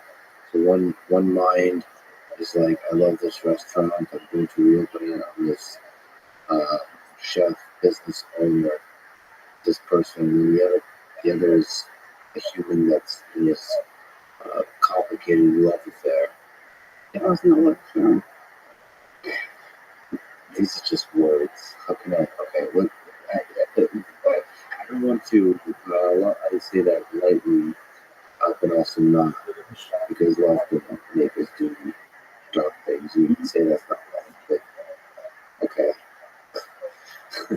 The thing that traps us, the things that pulls us in to a connection with another human being, that's love, even when it's abusive and dark and toxic and all those kinds of things. In some cases, I think, like if it's voluntary, but in other cases, somebody pulls you in. So it's not like you're drawn towards them; they pull you in. And just to clarify, even when it's not physical, when the pull is it's emotional. Yeah. Okay. Where is your mind when you raise $800,000 to open the restaurant? You're working your ass off to open the store, okay? Making payments, and then all of a sudden disappearing. Where was your mind? If you had a lengthy conversation with Colin Passwell in privacy, what would you be telling them as your therapist? I would probably be asking him questions. Okay. Well, and actually, I have more questions for Andrew Huberman because, I've had to investigate all of these things myself, like dissociation. And even there's a psychologist who believes that he must have used neuro-linguistic programming on me, which is something that Keith Raniere from the Nexium cult, he was known to have used that with people. And I think neuro-linguistic programming is kind of the same as like a sort of like hypnotism. The only reason I know what NLP is because in what I do, there's something called natural language processing, artificial intelligence stuff. So it has the same like 3 letters. Right. What was the other thing that NLP? Neuro-linguistic programming. Yeah. Anyway. All right. Well, we talked about Andrew, my friend Andrew Huberman offline. We definitely should do a podcast. He's a fascinating. He's such a brilliant and kind human being. Definitely worth talking to. Yeah, I've listened to a lot of his. He said that you listen to a lot of his instructions on getting light in the morning or whatever during the day. It's very important for your mental. It does all these kind of studies. It's good for your mind. Oh, and also the other thing that he got me to do is to try to delay having coffee. So instead of having coffee right when you wake up, I always drink a lot of water first. But then instead of having coffee right away, if you wait an hour or an hour and a half or 2 hours, then your body is able to naturally do something that drinking coffee too soon doesn't want that. So then you'll be more tired in the afternoon. So if you wait an hour and a half or 2 hours, or as much, before you have your first cup of coffee, then you won't be as tired in the afternoon. Interesting. There's a lot. Does it work? Yes. One coffee addict talking to another coffee addict. Yes, it works. And so I try to get up and do other things first before I have coffee. So, and the light thing also makes a lot of sense to me. Getting light early in the morning. I have one of those bright light boxes. And I would love to have an apartment that had a little deck or something where I could just step outside. Because when you live in an apartment, you don't have to go all the way outside, and there's people everywhere. And so to get that early morning light isn't that hard to do. Are people good for you or bad for you? What does Andrew Huberman say about that? I'm just kidding. It's a joke. Okay. So moving back to where's your mind? Let you disappear to what you guys go to Vegas.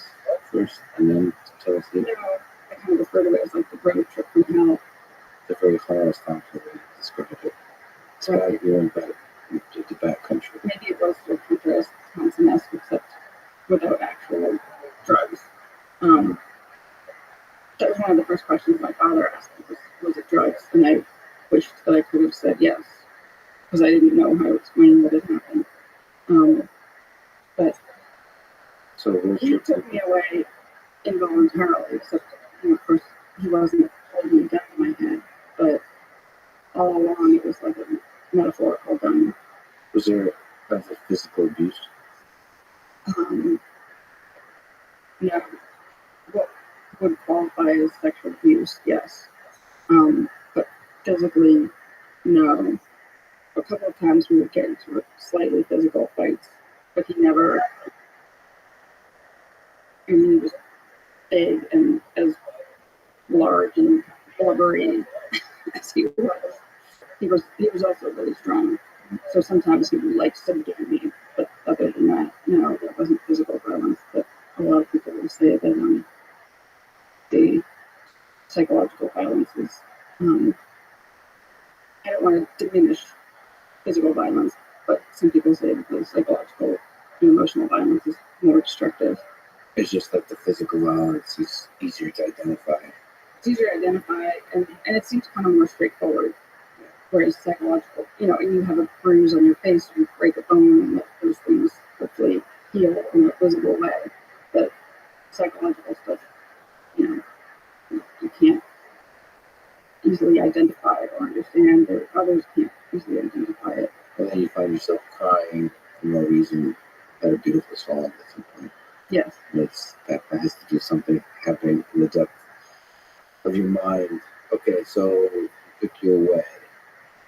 But where was your mind that was doing both of those things? Was able to be taken away, but also was pushing to the flourishing, the reopening and flourishing of the restaurant.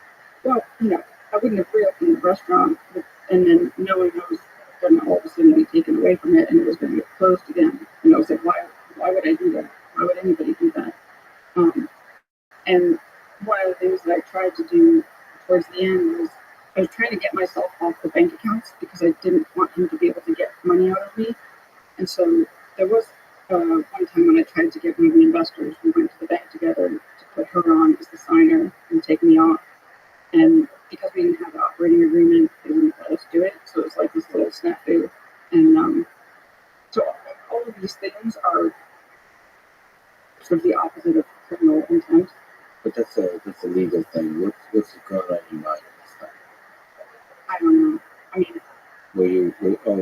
did you give yourself a chance to just think?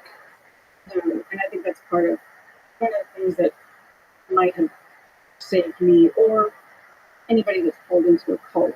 One of the things that they do is they keep you exhausted, overwhelmed, confused, and afraid.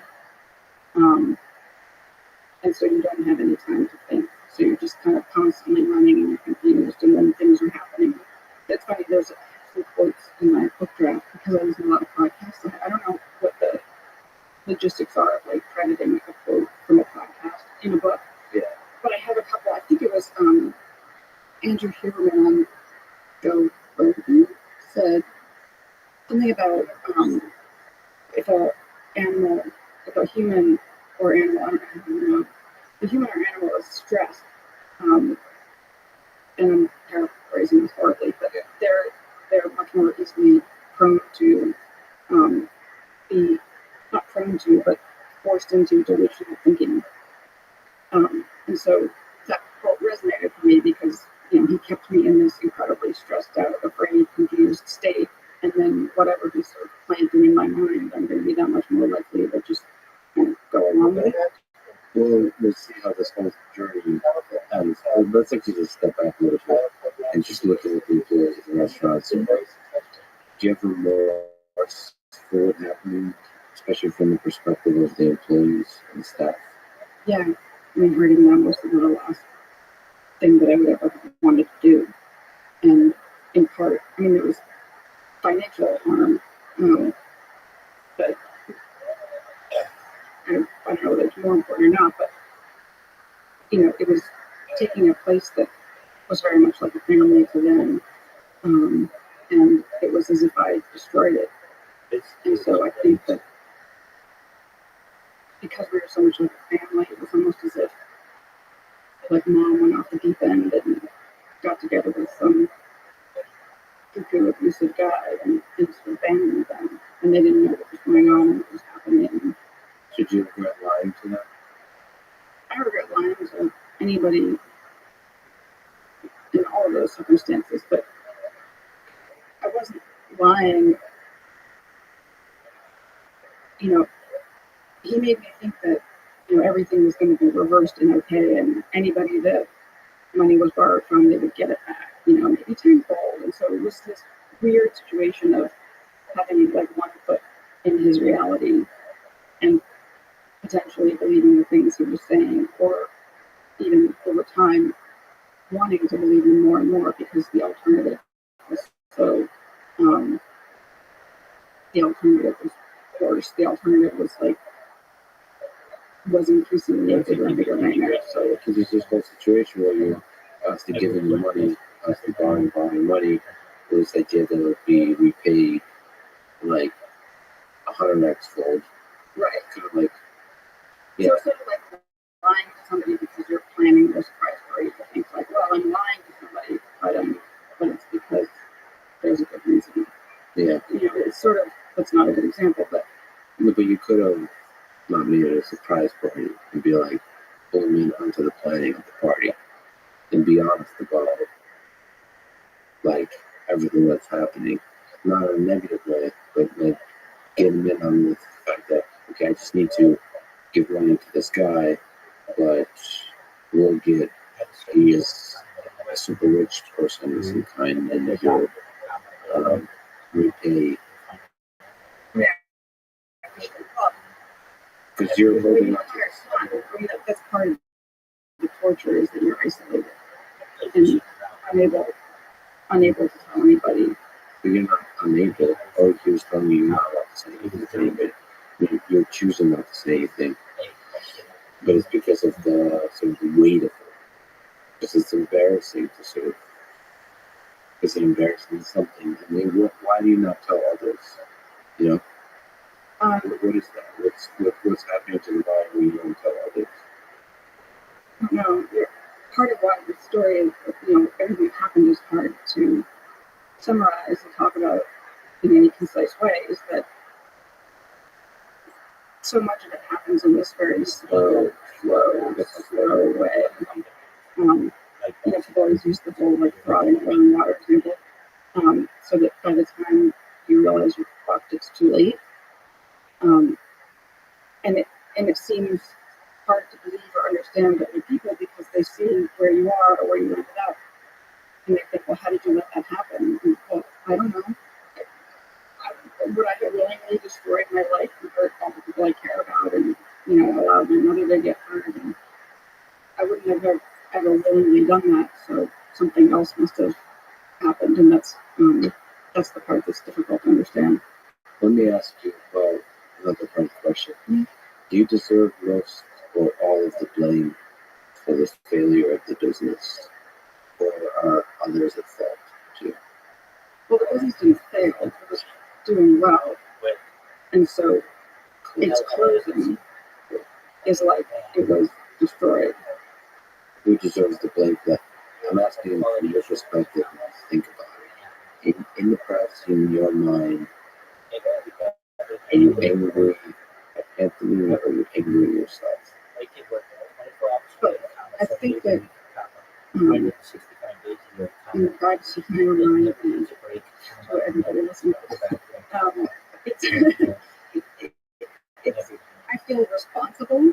I feel responsible in the same way that if you kind of did something, if you were driving and did something stupid and caused an accident in which other people died, you would feel, I think, horrifically responsible, and you blame yourself because maybe you looked away or checked your phone or something.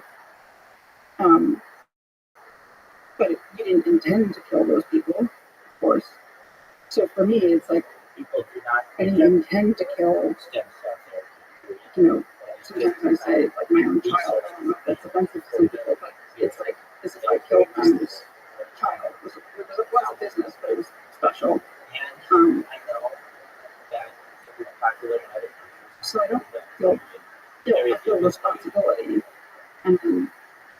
um, I'm angry at him, even though that anger is pointless.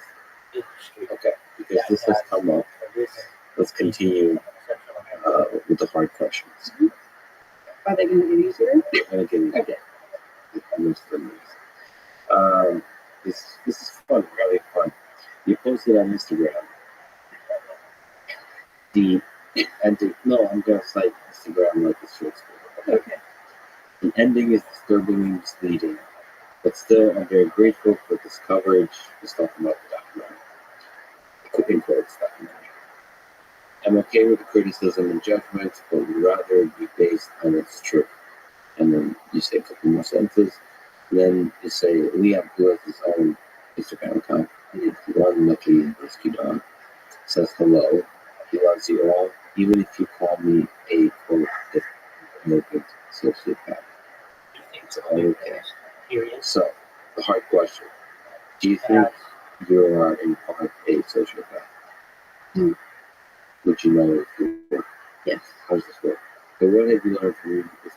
I had all these interesting thoughts about all these questions and thoughts about it because the book I'm reading now, I'm only about a third of the way through, she talks about some of the things in the brain structure that are particular to sociopaths. And so then it makes you think, well, what if that could be tweaked in some way? Like, could you become a sociopath? As a nature, I think it's both. I think it's genetic, and then it's like things that are turned on by things like a particularly violent childhood or some sort of dysfunction. So I think somebody could have a gene that's not turned on, and then the sociopaths have the gene and it's turned on. So sociopath means that you're not able to be empathetic, or you're generally not empathetic to the suffering of others or to the emotions of others. It's a hollowness, so it's like you don't have just completely lacking capacity. I mean, it's tragic because they couldn't understand or feel love, but it's like a hollowness. And then something also about the wiring, and I think also because of that hollowness, they're able to incredibly quickly look at others and identify their insecurities and weak spots. So they're incredibly good at manipulation. Is that because they're just able to objectively observe the situation? Or probably in part, but there was some other explanation related to the brain structure that I read somewhere that made sense to me, and I won't remember it because I don't usually. You're not in the humor. No, I'll listen to perfectly. Yeah. Every single line from every book or paper he's ever read. Yes. Right. I don't remember things in my head. I try to really remember the conclusions. So, like, I might remember that he might give a whole long explanation about why it's good to do this or to take this supplement. That's a bad habit I have. Sometimes I'll order supplements, and then by the time they arrive, I forgot why. I hope we just talk about food because I feel like you have a brain that should be fed only the best food. So we could talk about that later. A lot of philosophies about that, but certainly fluff is not looking the best. We'll definitely talk about food. Throughout, what is best? That makes me think of Conan. And I just talked to Oliver Stone, who I didn't realize wrote Conan. Do you know that in my head I picture Conan growing?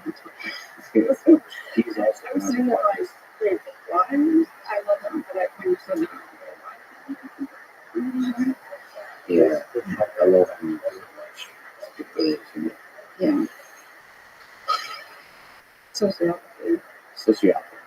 Yeah. So it's stuff about the brain, fine, but how do you know you're not a sociopath? Would you know?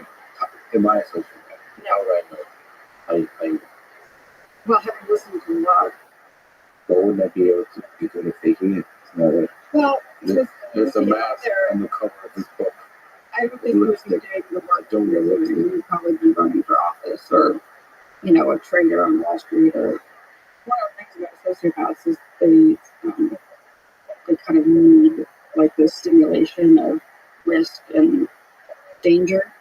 Well, I need More than average. I like the Wall Street. There's a fakeness. Like, I don't like the fakeness of the game. Yeah, that's why I left. It was a strange environment. Okay, so you're not a quote defective, arrogant sociopath. What does defective even mean? I think that somebody had just called me that, and I think that, it's easy for people to say, like, don't read the comments, but it's hard not to, because I'm also you miss the beautiful ones. Or sometimes, like, you have to go on to check a private message, and you just, stuff is there. People saying terrible things. So, I try to, people say, don't pay attention to the comments. It's hard not to, but I try to. Even with the documentary, you try to still kind of see to look for the good ones for the kind ones.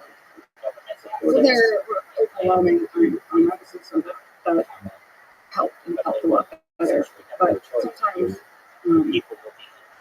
sometimes the negative comments are based on, they're based on false information. So if somebody knew everything that happened and then wanted to judge me or say things like that's somehow, at least that's all right.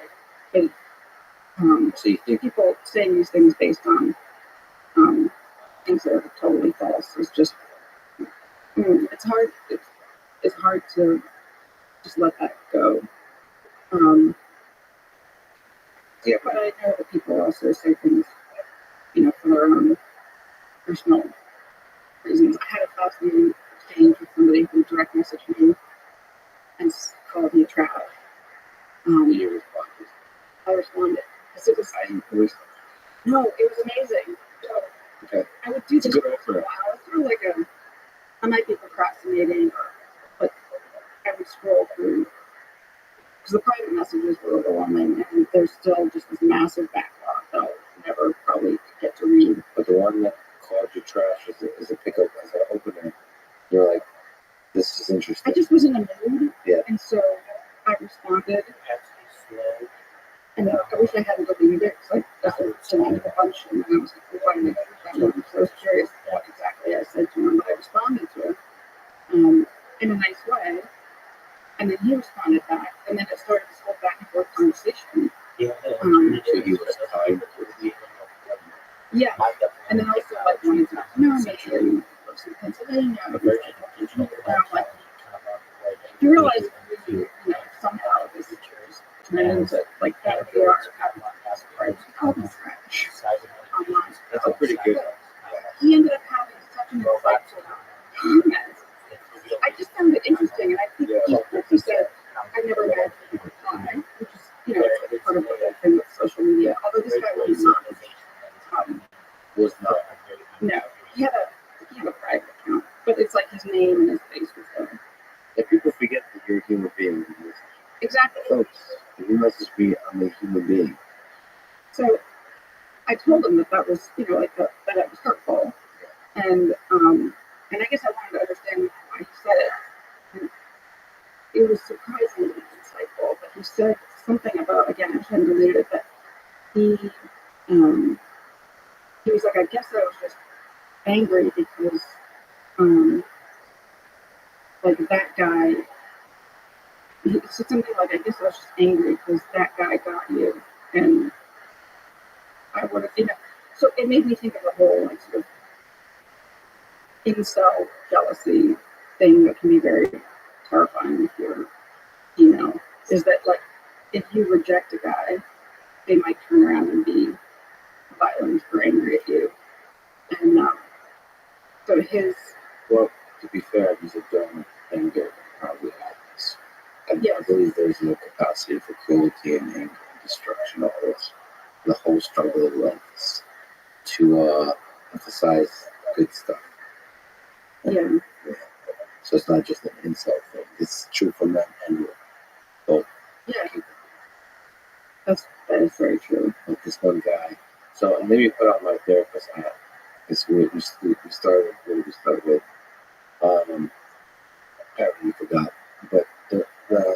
coming are. back to social house. No, no, just maybe it's not the best idea to answer comments that start with that you're trash. I don't do it all the time. It's just I happened upon that one, and I was just in a certain mood. I was just in a certain mood. Well, let's And I like further offline sort yeah. of discuss this mood that you're in because it might get you in trouble at some point in your future. Okay. Uh, can we just jump back? Speaking of guys that say as an open that you're trash, how did you and Anthony Strangers meet? Can we jump around and tell some of the details here? Because that I believe the documentary doesn't cover that well. It's not clear. There's some Twitter interactions, and you've kind of assumed. By the way, I do think he's a social media coaching on this because I think you know. Uh, I have some books to read. I think some maintenance on these books. And apparently, you kind of thought this person who turned out to be what's his name? He called himself Shane Fox, but it turned out to be Anthony Strangers.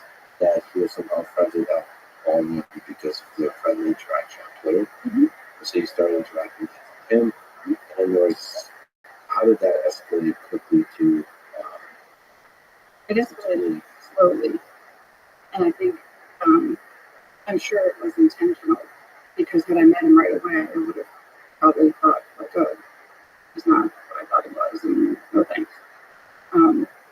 But it was it was many weeks of back and forth conversation, digitally one way or another. So it was, via Twitter and via direct message, and then we both played Words with Friends back then, and we were messaging Words with Friends, and then eventually, we exchanged phone numbers. How did Word with Friends? I know that's a popular game. Is that Scrabble? It's like Scrabble, and you're playing other people, and then there's like a chat function. Yeah, and then you can chat. Right. So you were this intellectual stimulating game, and you were like flirting and that kind of stuff. That's Woody Banter. Yes. AKA flirting. Yes. And but all of that lasted a really long time, and he would give you like little tiny bits and pieces of information about himself that made him seem kind of mysterious. The dark, mysterious man who's a Navy SEAL, strong.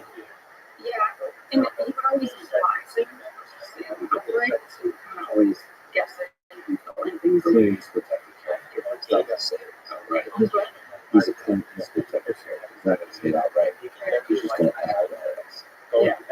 Yeah. I always think That's not true. Because of what was his friends. He's like, I think it still exists. Yeah, but I thought I started playing it again. I was addicted. But one of the interesting things is that I used to think that he like used an app to look up things, but then he would do it in front of me. He could like he was really good at it, and he could look at the board and just like come up with, a whole point for it that I wouldn't even heard of. So I think he had a little bit of that, something going on in his brain that was like, I don't know, a little brain manic or something in the way that he was able to recall. I think his recall was incredibly. Of course, if you lie a lot. You lie a lot, yeah. Good recall. Okay, so when it's okay, so how do you escalate slowly from Fred? You know what? I know it's not alone there. That said, when did you kind of find Slow. Yeah, what did you fall like? It was a slow process. And I think he found me at a time when there was sort of a perfect storm of the right conditions for me to fall into whatever I fell into. Because that was heartbroken for the first time in my life. Well, I had split with my boyfriend for 4 years. and that Yeah, it was. I knew it was a relationship that I knew would end, even when I got into it in the first place. Because he's 15 years younger than me, and Surely that can't be the only the reason for more. I need to ask you about love. what's it called? I, I'm gonna write it. Okay, Just because there's another one joy. I didn't bring. There's no book on Twitter. There's no book on love. A lot of people keep trying to write But I really like it. like love languages. That's not to read that. No, it's called On Love. I can't wait. By, I'm gonna read the clip notes. Bye. it's short by this guy named Alan Epatone. I don't trust him already. No, it's funny and it's beautiful and it's shocking that he wrote it when he was very young. And I first heard him on a Krista Tippett podcast. That's how I end up reading a lot of books. It's like you hear somebody on the podcast. So, So you're heartbroken. You Yeah. or I knew it was going to work because the age difference. not just because of the age difference, but also, I just knew that eventually he'd want to move on and probably he'd find somebody younger and or was young enough that he still needed to go have a bunch of other experiences and probably wanted a family or whatnot eventually. So he was 21 and I was 34 when we first met. But then we ended up living together for 4 years. And it was the most drama free, like there's no drama. And I had just come off my prior relationship was Matthew Kenny, which was very dark in many ways and full of all kinds of and I just couldn't handle that. So I guess you will. yes, between us and Two best friends. Is there part of you that's attracted to the drama and the chaos? No. I feel like that happens a lot and maybe there was at some point, but I don't think so because part what made that relationship work with his name was Tobin was that there was no drama, not at all, and I don't think I could have handled it. And I feel that way now too. Like I can't like fighting or any kind of like if people getting passive aggressive. I can't handle that. So You found that storage, right? yes. So you knew it wasn't hard. I knew it wasn't going to be forever. Well, that could be just insecurity and cynicism, but fair enough. And then the heart was broken. Yes. And now the heart was broken and fragile and there to be manipulated. Yes. And there's another person that I heard with like folks saying that when you're heartbroken, you can't rely on your instincts. Somehow your instincts are compromised when you're heartbroken. And maybe I'm just like looking for excuses. I don't know why that's happened, but I was heartbroken and then I like to see people that are heartbroken because it's shows how much they really love somebody. yeah, It's sad, but like sometimes love doesn't reveal itself as richly when you hear it versus when you lose it. right. That's probably true. Anyway, so your judgment wasn't good. Great. So now you're lonely and you're super busy running the restaurant. But when you get home, or like in between, Yeah, and I was kind of overwhelmed and I'm sure you were getting a lot of really positive attention from other guys too, like New York. yeah. No, because it was a restaurant. It was constantly you were like constantly meeting people, and really interesting people. And New York is full of a lot of um, interesting people. And you're attractive. Yes. So why are you connected to some mysterious, distant man from somewhere else playing with horses. Because, well, I think now looking back, I think it's because I felt like he understood me, and you know, What was that feeling? What? Why? Why does one feel that you understood? one thing that made me extra easy to target is that I've written a lot of very personal blogs and things. So, in addition to him asking me questions and me probably just being insanely open and answering whatever he asked me, I'd also written and posted a bunch of personal blogs. Some of them I reposted on my new website, and then some of them I haven't. But in one of them, I go into detail about my frustrations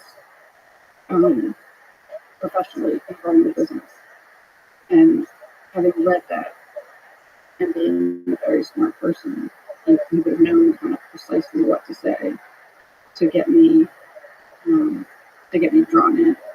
So I think by waiting so long before we met in person, he'd already gotten me hooked in a way that was going to then make it possible for me to, see him. And even though he doesn't look like I thought he did, I'll make excuses for it. Or I mean, it's a dangerous thing about when people.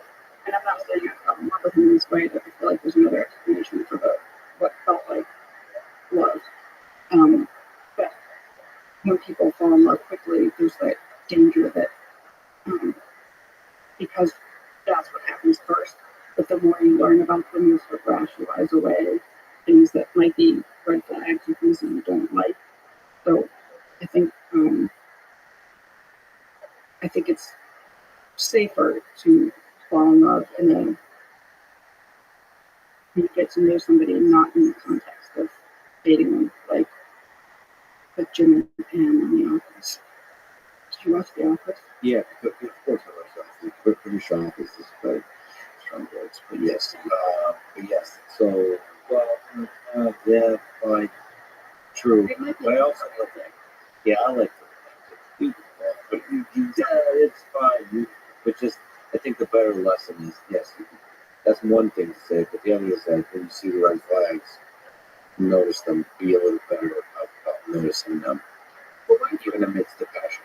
What if like a brilliant woman kind of threw herself in your path, right? She having, because talking on the podcast is a little bit like having a blog where you overshare, because people learn everything about you, what you like, what you don't like, what your wants and dreams, and. So some woman like could pretend to like throw herself in your path, seemingly accidentally, and then you meet. And she has a Russian accent. No, and probably works for FSB. No, but whatever. She is who she is, and then she sort of slides into the conversation like a quote from the idiot, right? Yeah. And you're like, boom, right? And then, but she's not who she. That's all. And so you very quickly can fall in love with her, and she's gonna turn out to like enjoy the game of destroying your life. Yep. That was the love of my life. It could be, but not if she did those things intentionally. But you have to then pay attention to that's the dark aspect here. You mentioned blog. Like I love when people have like stuff about themselves online. You get to really learn. I mean, I'm a fan of podcasts. I'm a fan of people. I love learning about them, personal stuff and so on. Hopefully for good reasons. For the person, people you connect with, the good ones are the ones that are going to be very empathetic. And the bad ones are the ones that are going to be fake. Like they're going to learn you use it to manipulate you, as opposed to learn other people how you to fall deeper in love with you as a friend or like genuine curiosity. Yeah, genuine curiosity. Like there's something you're drawing. Like imagine your dog Rihanna has a blog. Oh yeah, he does that. Yeah, it's true. Kind of does. Yeah, when you met him, then you'd be like, what is this? What is the area that's pulling me towards this creature, this entity? What is there? It'd be fascinating to learn more. Right. You fall in love with the details, not just with some kind of ethereal. Yeah, you don't know. Yeah, you have to get into the red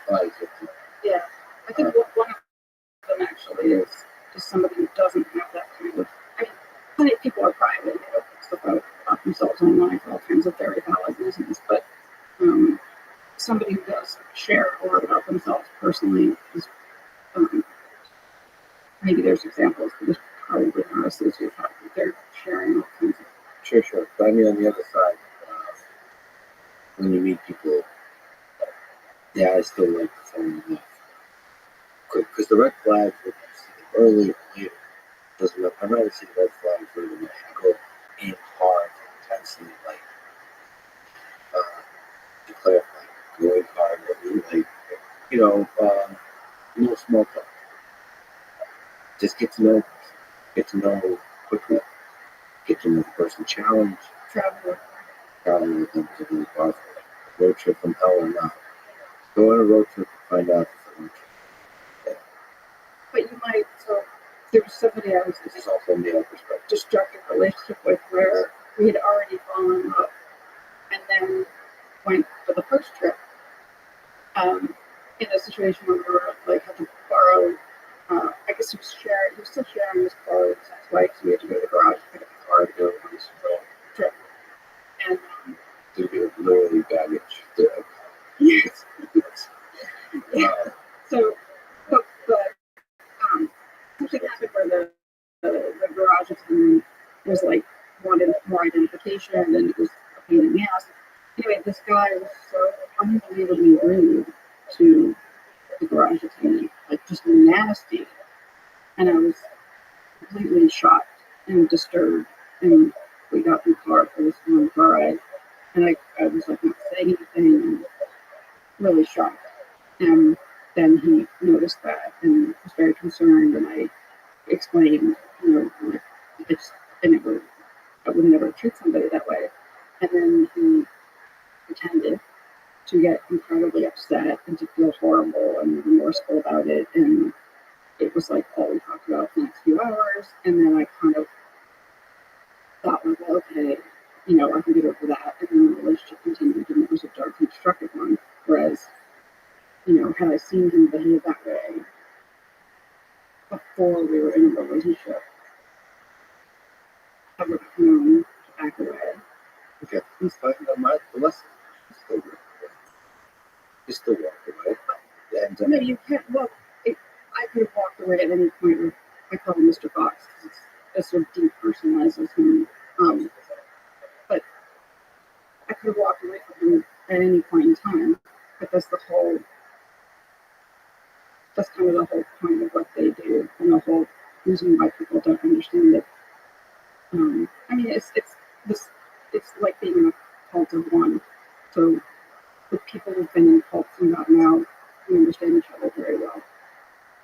Because the same psychology was used, the same psychological tactics were used on us, and then we experience the same thing on the other side of it, which is it's hard for us to understand, and it's hard for other people to understand, and everybody's saying that never happened to me, or they're saying I don't get it, it's smart, how did it happen, why didn't you leave, why didn't you walk away, and on the other side of it, we don't have the answers, or it takes a really long time of self-reflection and investigation to try and figure out how it is that it happened and why didn't you walk away.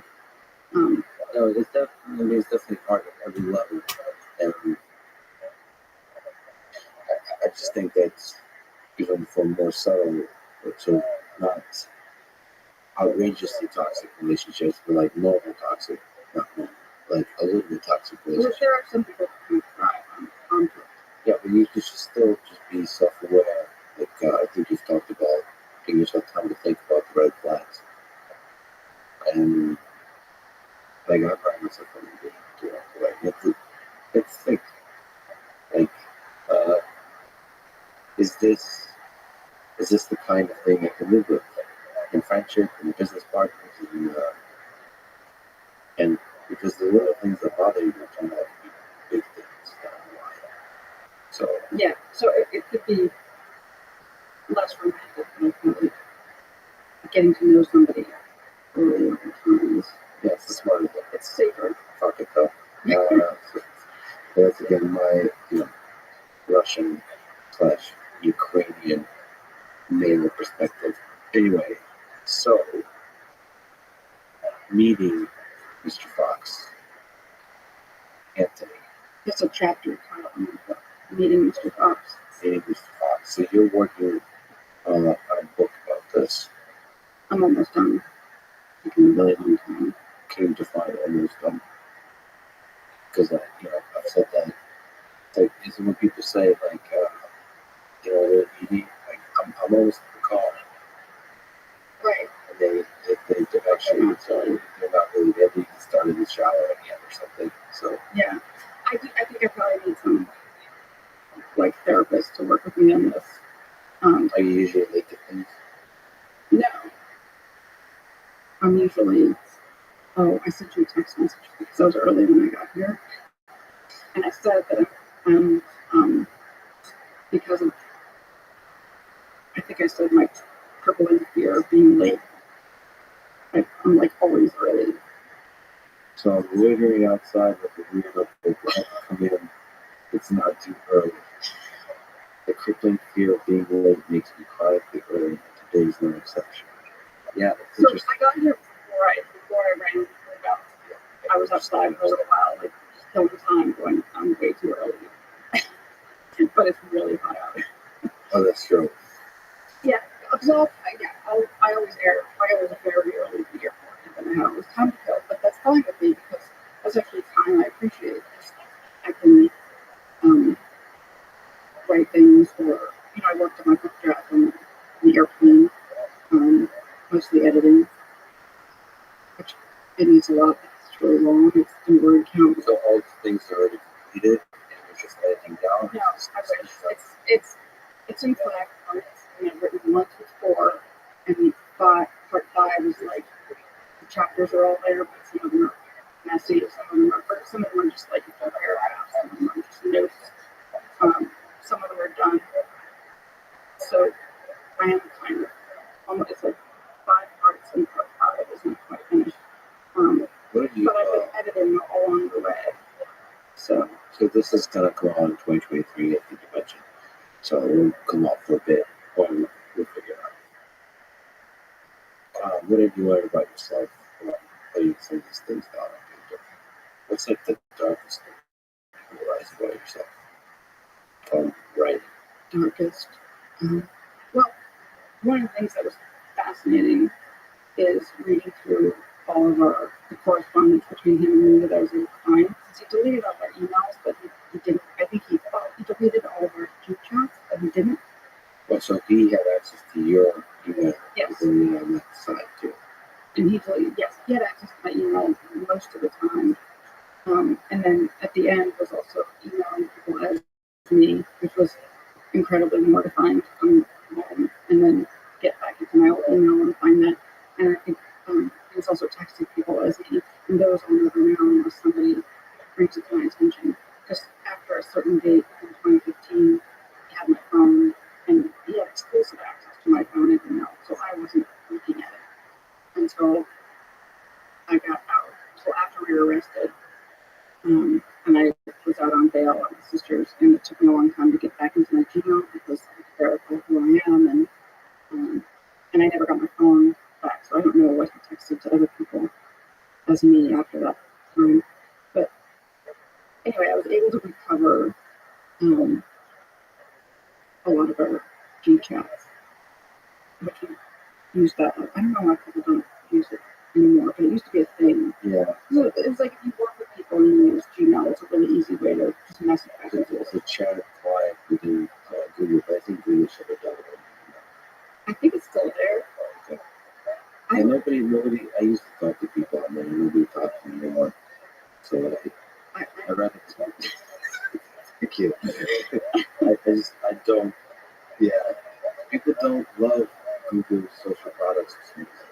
The social network, they tried several times, Google Plus, it just dies out. Something about it, like when Microsoft tries to do stuff, it just doesn't feel right. Anyway, it is very lonely, the Google chat window. It makes total sense though. Anyway, so that was still there, so you're reading through that. So finding, being able to go back and then I kept finding like more layers of stuff, and including a journal that I didn't find that the DA, the prosecutor, found. Written by Me, my journal that I thought he'd thrown away. I didn't know it existed. So um, somehow he still had it. And I found my journal, which was for the year 2014, in the very beginning of 2015. This is after you got. This is in the middle of it. It was in the middle of it, yeah. So reading that was fascinating. Um, Yeah, what's some interesting things there? What was it? Was your mind completely detached? it was weird because no, Were you concerned? Were you in love? Were you I afraid? was not in love. I was afraid. I definitely write repeatedly in there that I'm afraid of him. I also write repeatedly things like, I don't know what's going on. Like, please let this be over. Please let this be over. Please let this be over. And then it's sort of, if I try to remove myself and look at it as if I was a different person, it's sort of heartbreaking because I was trying so hard to be positive, and um, and that didn't work out. And I was trying to be positive. So, but when it turned up later in the process, and my lawyer at the time called or something and said, the DA has the prosecutor, that they have your journal. I haven't read it yet, but as soon as I get a PDF copy, I'll send it to you. So that was sort of weird to think that everybody's reading the journal, which, you don't write it thinking people are going to read, unless you're like a historical person, and then later on you think people are going to print from it. But, nobody's writing. I can just imagine like a 14-year-old thinking they're going to be a historical person. Right. Well, no, I mean, like, presidents who keep journals and then they're later on. Sure. So you're right, you don't think anybody's going to read it. And so that was a weird feeling. And then also just not knowing, not remembering what I wrote. So I think it was the next day, she sent me a PDF copy of it, and I read it really quickly because I could read my own. There's a PDF, so it's like Xeroxes of the pages. It was in my own handwriting, which I could read really fast because even though it's messy, I wrote it so I could read it really fast. And I read the whole thing and was crying because I thought, okay, finally, like, surely nobody could read this and think that I intended to commit crimes. And so I thought that journal was just going to fully exonerate me, and they would, like, if not drop the charges, like, it would just be like, okay, well, some bad things happened, you're responsible, here's probation. But it didn't seem to make any difference, which was strange. But anyway, so the journal, and then also finding all of the correspondence between, not all of the correspondence between him and me, but the chit chat correspondence between him and me. To me, so, all of that is, like, I wish that everything could have been kind of put out there as evidence. Like, the more they turned up, the better for me, because I wanted them to see everything. And there's just so many examples in the correspondence between him and me where he's, threatening me and, lying to me and telling me that if I don't do what he says, my whole life will be destroyed and I'll lose everything I prepared about. All kinds of things like that. But what I still don't quite understand, and what one of my lawyers said why all of that wasn't as useful as I thought it might be, is because so much of that correspondence, I'm like, sarcastically, angrily, I'm yelling at him, I'm mad at him, I'm like, fuck you, I'm making fun of him, I call him names. I'll say to him, like, you're lying, why should I believe you? You told me you'd pay me back before, but you didn't. So it seems like it doesn't make sense. Like, how is it that if I say to him, you're lying, you're a liar, that I still, but so then what would happen is I'm reading that correspondence, and then it stops for a while, maybe because I was with him in person. Yeah. And then I'll look at, like, my timeline of things, and I'll see, like, oh, I sent him a wire for $80,000. Like, Yeah, how do you explain your ability to still joke around and also to be like mean to him in a joking way? Mhm. Like, couples can do that. I guess, like, there's like cool ways of doing it, and then there's like humorous ways, just like you're talking shit, whatever. You're able to do that still, and yet you're sending over the money and are afraid. Like, how can you be those two things? Like, as opposed to completely shutting down. Well, I don't know. I mean, these are all interesting questions that I have as well. Like, how is it that I was functional Yeah. and yet also doing these things? And so the year that we were gone was like a different level because I no longer was running the business. But the thing about dissociation is that you're functioning, but like your feelings and your thinking are detached in some way. So that like you're functioning and people wouldn't look at you and go, that person's dissociating because you're functioning, you seem normal, but somehow in your head you're like disconnecting your feelings and your thinking.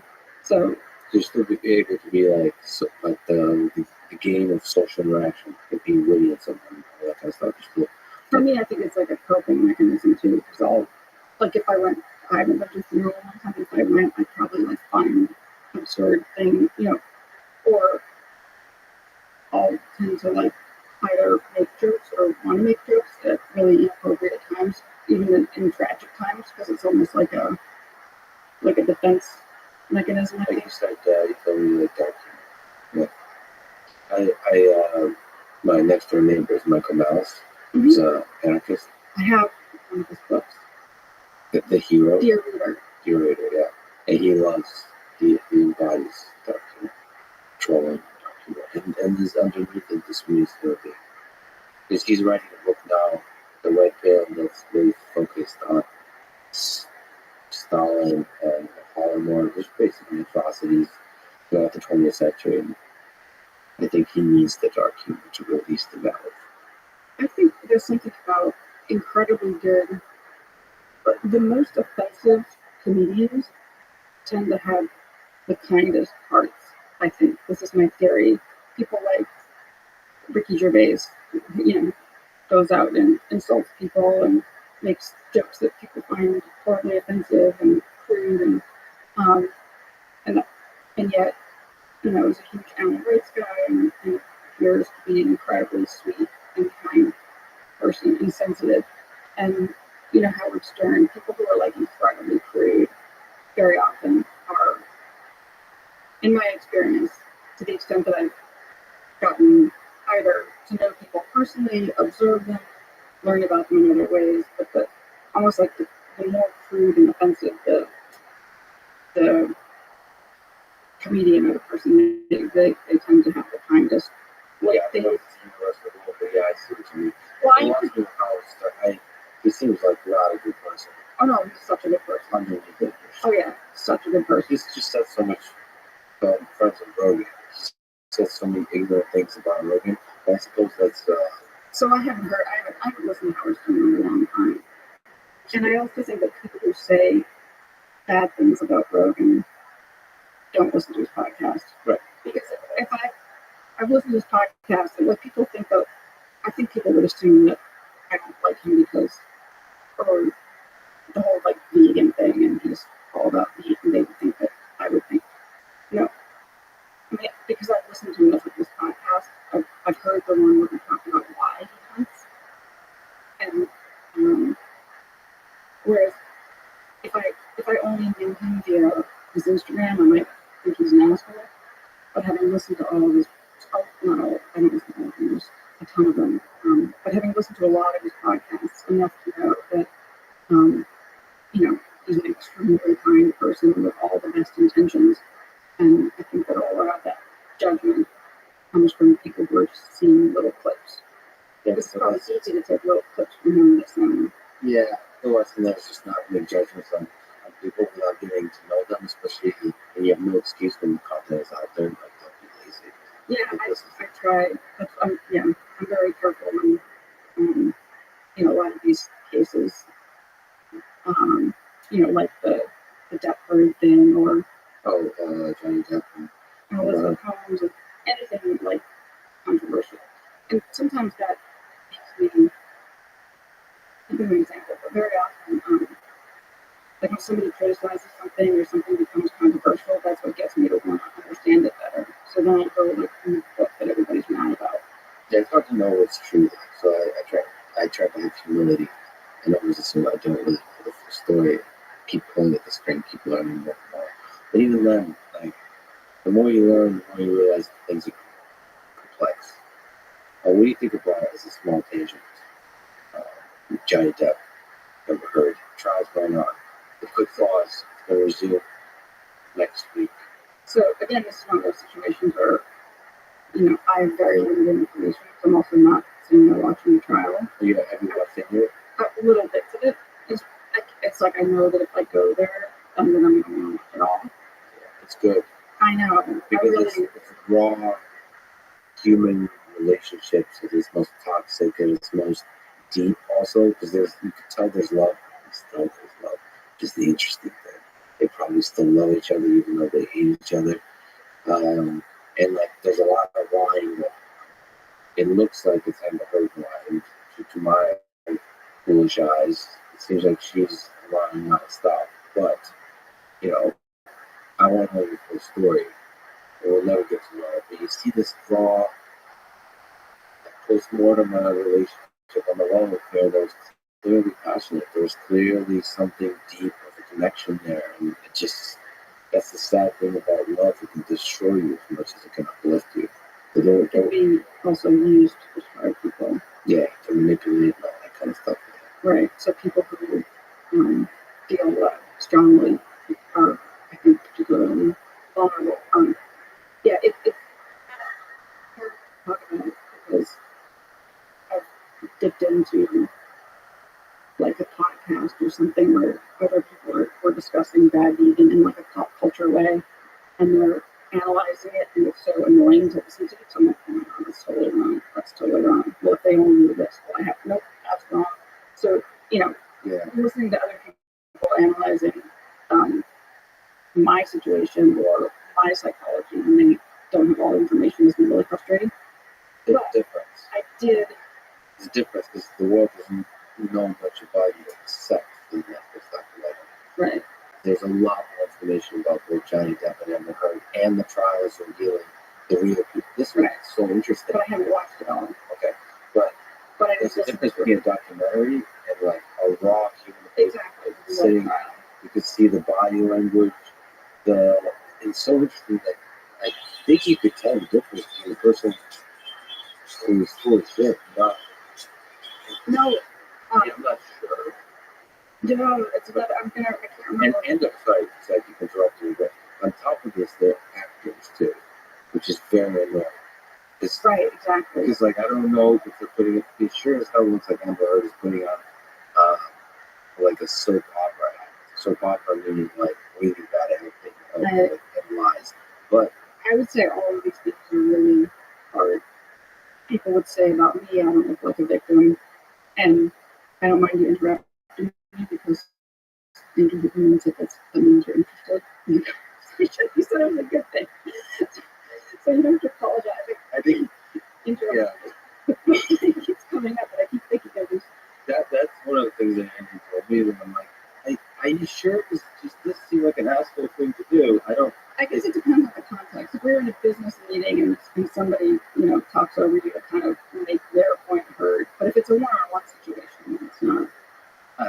Anyway, but so a long time ago, I listened to there's an audio call from an audio that was released, taped argument between Johnny Depp and Amber Heard, and I don't remember why, like which one of them had taped it, and if they knew it was being taped, but it was like an hour and a half, and I listened to it almost like it was a podcast where I was doing other things and cleaning my apartment, and I was fascinated listening to it. So I was, and it's interesting too because it was just the audio, you're not looking at the body language, which can be completely misleading.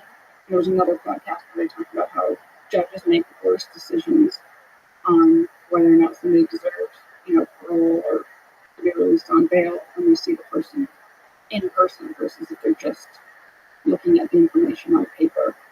So I think body language and those kinds of things can actually be misleading. Or we think that like by looking someone in the eye, we know if they're lying or not. But the skilled liars are able to bypass that. Or because I'm jumping all over the place, but one of the things about sociopaths is they're not going to have the same tell. So like if I was lying, somebody would know because I'm like stressed out, mortified, and probably doing all the things that we do when we lie because it's stressful for me. whereas they don't have those things. So I think that, they could, for example, I think that they could pass a lie detector test. They also don't have like a startled response. So the activity in their brain, like if you and I watch something graphic and tragic on TV or watch something happen, like things would happen in our brains that don't happen in the brains of sociopaths. So they don't react to things in the same way that we do. Yeah, But that makes them keep assuming I'm not a sociopath. I didn't say I'm not a sociopath. This assumption you keep making is very interesting. Then why did I murder all these people? Let's get back to the what were we talking about? Johnny Depp and Amber Heard. So the audio that I heard made me, without knowing anything else, made me very inclined to be team Johnny Depp. Based on that, based on that audio. Well, that's how the people are feeling about this whole attraction. By the way, I do think it's a very healthy thing to do in a relationship is to record each other for months at a time. Every time you fight, that just seems like a very it's sarcasm. I don't understand how that because they both record each other. I suppose you could look back at all human religions and be like, this was ridiculous. What was I doing? But when you're in it, Right. I wondered that too. Like, who made the recording and why? And did they both know about it? That it was being recorded? sometimes they did, sometimes they didn't. All I know is just the poetry of Johnny Depp's speaking, sort of movement about the whole thing. Interesting. It makes you wonder what's real. Maybe this is whole. Maybe they're both in love, and this is like a troll that they put in the middle. I don't know. It makes me wonder what's real at all. Because you have to remember they're actors too. Yeah, I don't think he would have filed the lawsuit. No, I'm joking. No, I know, but no, I mean, my point is, Yes, yeah. if somebody was trying to make the argument that like he's the abuser and that he's lying and he's full of shit, it sort of doesn't make sense that he would have filed the lawsuit unless he's trying to have this all come out in the open because he believes he's in the right. Again, I haven't. I agree with you. I agree with you. As a fan of love and human nature, I appreciate the fact that they went through this. I know it's probably extremely painful, but it's fascinating to watch human relationships be presented in such a wrong way. It made me realize how rare it is to get a glimpse like Yeah, and I think one of the reasons I like that book, Confessions of a Sociopath, also is it's female who's writing it, and I think statistically men are more likely to be sociopaths. Maybe not. I mean, these are all things where a lot of times there exist statistics that would be inherently hard to get. So who knows? But I think that people tend to think of sociopaths more as men, and then which probably gives female sociopaths the advantage in that people are less likely to, like the Elizabeth Holmes, like people who are really manipulative and really good at it. And part of how they're able to succeed is that people don't understand their motives. People will assume that people behave rationally, even if rational means it's like Anthony Strange's.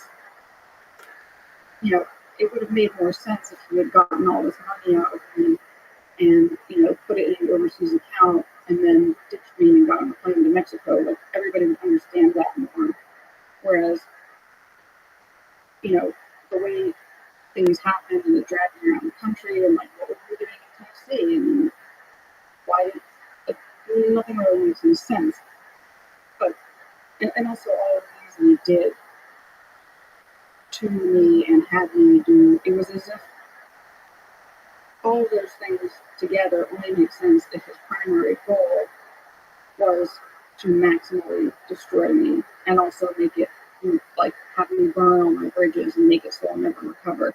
And when you read a book like that, you understand that's what he wanted. Like that's his life. So it's like a game. Like what do you think? It's about power. Do you think he understood the long-term goals he has, or was it the short-term game of it that he enjoyed, the ability to destroy you? Well, yeah, it was the short-term game of it. The Because shoulder. yeah, and also I think for him, like the motivations are just different. So he spent a year incarcerated because he never got out on bail. Then he got out. He was out of prison. He got out before I went in to serve my time, which was really, you know, like psychologically, I had to try really hard not to be infuriated. And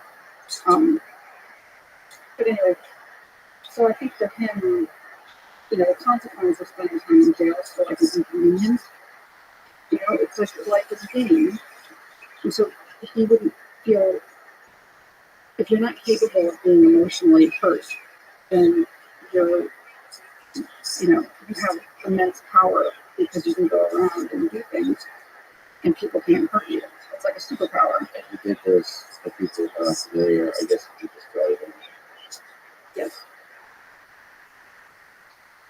Yes, I think it was in the documentary that his, I guess, ex-wife from somewhere else, Florida. Florida, Sorry. strong words. Well, it's just like when there's the weirdest story about, people eating Tide Pods and then doing crazy. It's like it's always in Florida. So I feel like I'm not crazy. So to me, it makes sense that he would have spent time in Florida before, and that's where. And I mean that on an insult on him. I also he's an amazing person. So it's like with him that I'm making the Florida a bit weird. Yes, he was a good for Mhm. Well, jumping off, one of the things that was disturbing in this movie was the ending of the documentary. And the ending as a phone call, I think, Yeah. of you and Rabbi talking to what high level. How many times have you talked with this guy out of prison, and what did you talk about? And why is that? That section is audio. My issue with it also was that it was deliberately misleading because what was particularly infuriating about it.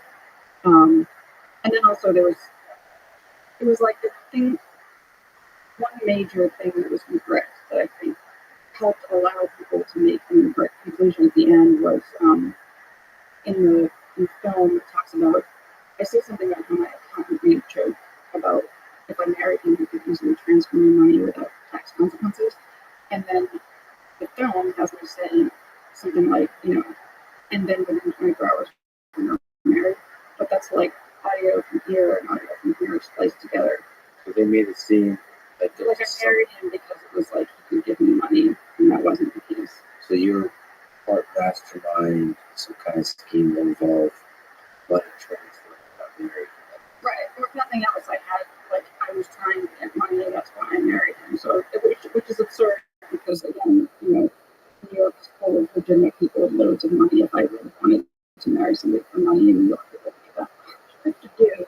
But anyway, it was just a deliberate making it seem like my intention was, to marry him for his fictitious money. Okay, so that's one. And either Let's go to that ending thing because we're on that sort of topic. Because when you got out of prison, what the film implies is that whatever there's a small aspect of your mind that still wants to continue a relationship with Anthony. Yeah. And not just that, but there's still flirtation and kind of body inside. Like, we got the world, at our fingertips. We're playing. So, I mean, one of the exciting things about being, a couple that's fucking with the world, that's getting away with something, is that there's all these powerful forces that, one, catch you in a crime and you keep getting away with it. That's exciting. In some world, it could be, although not in this case. Right, and also I was reminding people to get away with because I lost everything, and all these people lost other, people I cared about lost a lot. My mother lost a lot, but I lost everything too. Yeah, your restaurant, And all my, your yeah, my reputation, my stuff, my home, you know, ending up with millions of dollars of debt. Like, it's not even like I lost it all and it's a clean slate. It's like I lost it all and now I have this like giant boulder of, or like this wobbly, unclear how to, like, yeah. So when people say, Sisyphus go kind of thing. away with something, I'm always like, away with what? I know. Destroying my life and I'm dead. Because it's not even like, you can't even sort of point to like, as if I was trying to do something and then oops, that happened. It's like, there's nothing that logically makes sense if somebody was trying to decipher my, whatever motives I might have had. Yeah, you didn't walk away from the explosion. You were inside the explosion. Okay. But that said, the movie implied, and so interesting to ask, not just in clarifying the movie, but just as a human being, you're out of prison, he's out of prison. There was, there was that uh, toxic connection, but it was there. And there's a depth to it. It's a toxic connection could be pretty deep. Yeah. So, what was the conversation like, and how often did you talk? Well, we don't speak anymore. And that call at the end was Maybe on G-Chat? recorded. On, like, I recorded the call and gave it to them. So I was like deliberately recording him. It's not like I was caught on a hot mic. Like, I made that call. I recorded it intentionally. I was trying to get him to repeat some of like the weird things he would say about like his meat suit, or some of the weird the things about something not being real. The more like fantastical things. I was trying to get him to repeat those things. It was probably like a 40-minute call, which it's actually on my phone. I still have it. I haven't gone back to listen to it. But You ever think of publishing that whole thing? oh yeah. Oh, I think about publishing everything. My entire journal. All You should publish that call, or maybe just publish it. That'd Yeah. be fun. No, I want to publish like a lot of stuff. He took all these videos of me also that they used a couple of clips of, and I would, they're also on my phone. I would publish them all. I'll publish everything. In particular, because You release that with your book. yeah, Good I luck. plan to do that eventually. If all of that material would be really useful to psychologists or people studying it. So to the extent that it could help other people understand what happened. Which Well, he's still out there. meaningful. Yeah, he's still out there doing weird shit with his clean slate. I feel a little annoyed about that. He's got the clean slate. Well, he didn't have a restaurant. He didn't have a persona. Does he have any public persona or no? Oh, we don't know. He got booted off the Twitter. Yeah, He wanted to put him back on. What about the regressive thing? No. I find that whole conversation really interesting. Whether to put somebody like him on back on Twitter. Well, I think, because I used to always think like if only everybody had to identify as themselves on Twitter, and you could have like a parody account, or like Leon has an account, but it's very clear that it's me behind it. Or sometimes there's like, Devin as the cow. Like, so people have parody accounts, but if we could identify who it is, then a lot of, Why did he get booted off Twitter? I don't know. But I used to, so in the last few years, I would periodically, probably like once a month, maybe more, I would like look at his Twitter just to kind of see like where is he, and like just to see like what is he up to. And I figured out, I could tell from the photograph that he moved to California. And I think he might have told me one of the last times I spoke to him that he was going to move to California. But and then I also screen grabbed a lot of stuff and put on Twitter. And he put these creepy videos of himself on Twitter at the beginning of COVID. I screen grabbed those. And then one day I went and like he was, account was suspended. and then I kept going back, and it's like been suspended ever since. So he might have started a new account, and I don't know what it is. Probably It's called he is in California, that's been verified. Somebody who was going to have to interact with him in an official capacity was going to go meet him, and I said, and was nervous about it, and I said, um, he's going to be really likable. Like, you're going to like him. He's probably going to like figure out what you're interested in, talk sports, talk whatever it is that he figures out quickly that you're interested in. He's going to be really nice. He's going to seem like a nice guy. And then that person later got back to me and was like, you're exactly right. so yeah, that's the sociopath thing, right? Yeah. Be extremely careful. But inside a relationship, that's even more dangerous. Like, So I think that part of the reason I spoke to him was entirely self-serving and strategic after the fact. or Well, even before I knew there was ever going to be a documentary, I spoke to him, and I knew how dangerous it was because I knew that in a situation like this, you're supposed to have no contact, which makes sense, and I understand why. Which makes it extra tragic if you have kids with a sociopath or in a narcissistic abusive relationship. If you have kids, then you're tethered, which is tragic. But why are you supposed to avoid conversations? Because you can get pulled right back. so you have no contact. Yeah, because they'll continue abuse or they'll be vulnerable to them being able to pull you back in. So I knew that to be the case. But why was it so certain? Why did you talk to him anyway? Because he was getting out. He was going to be out free out in the open while I was going to be locked up at Rikers for 3.5 months. And the one thing that, if his motivation was to destroy me, then what else could he do to really, hammer that last nail in the coffin? That would be Leon. And so he would have known that Leon would be staying with my mother. He knows where he spent a lot of time at her house. He knows where she lives. It would be super easy for him to just drive up there, wait for her to let him out. And then, because out in the country, he'd be off leash. And all he had to do was kind of whistle, call him over, and he could take him away and do whatever.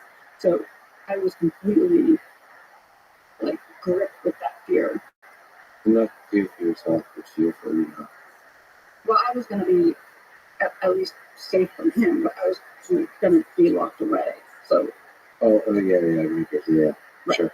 So I got it. Okay. I would be powerless to do anything, and he would have free reign to go destroy me further by, taking or hurting me young. And then when he got out, I still, I had unfollowed him from my own account, but Leon had never unfollowed him. So I was looking at his account.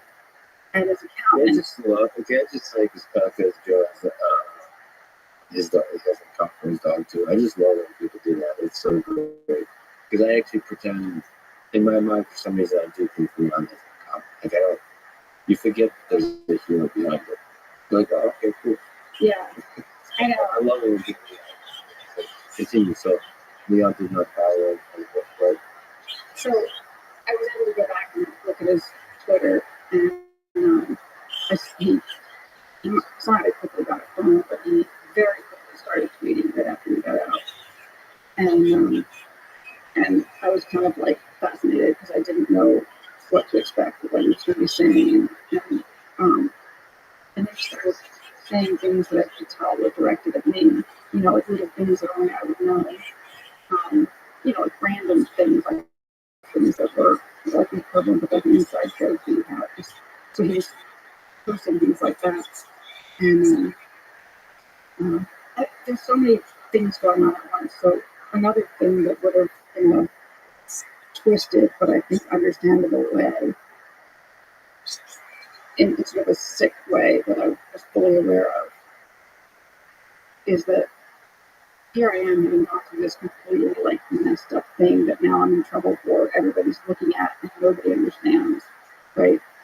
And so there was this unfortunate situation of the only person who understands what I went through is the person who put me through it, right? So were you also just a little bit seeking closure of some kind?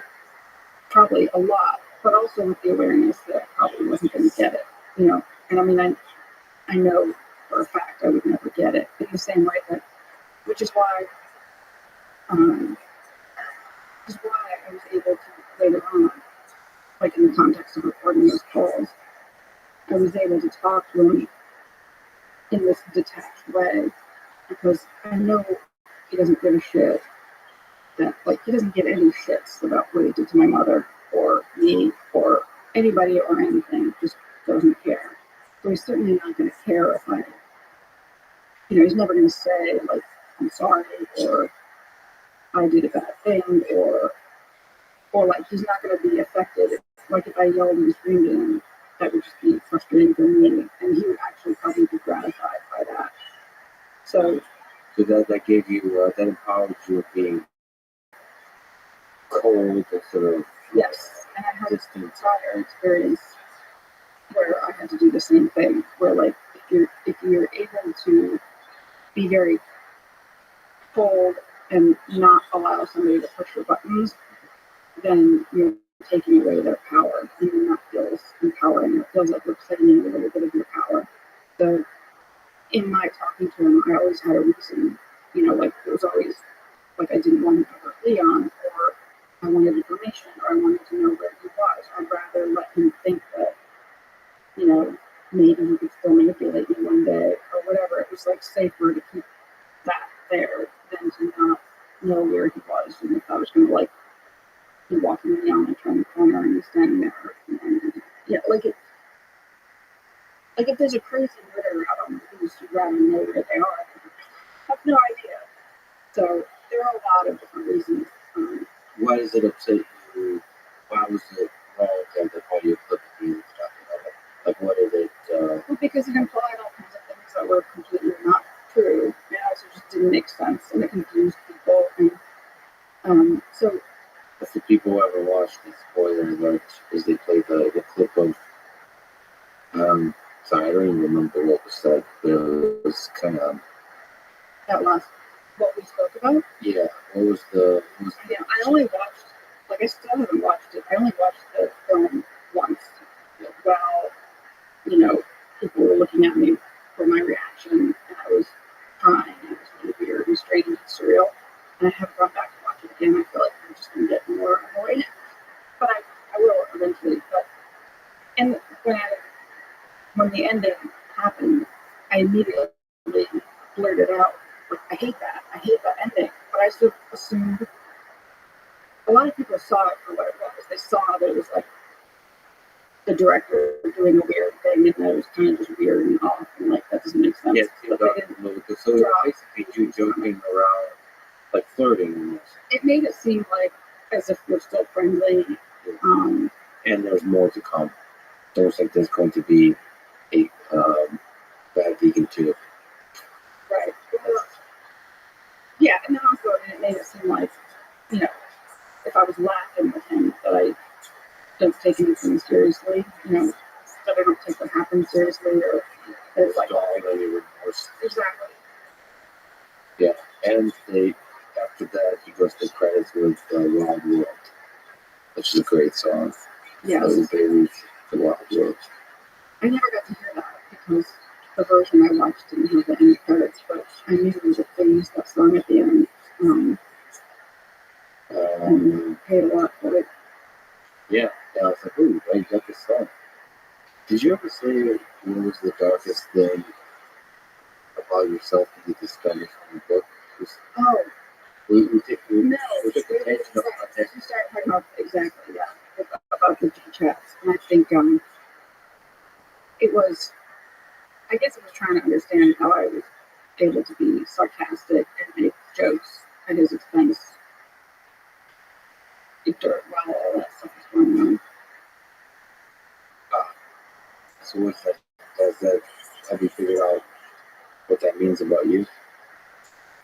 No, No, it just was interesting to look at, and also I think you know I I have a tendency sometimes to be sort of like jokingly hyperbolic or sarcastic, and it's gotten me into trouble. One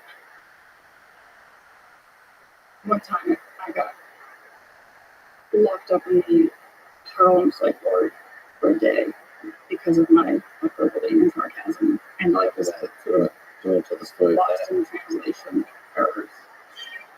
That's a heck of a loss in translation error. Yeah, Did you say something funny to a therapist? it was yeah. I mean, I was sort of making jokes about how bad I was feeling, but in a hyperbolic way. And so then suddenly somebody told somebody, and then the lost in translation, and then they were worried that I might kill myself.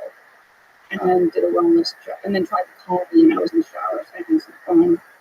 So then somebody called the police to do a wellness check on me. Things just escalated.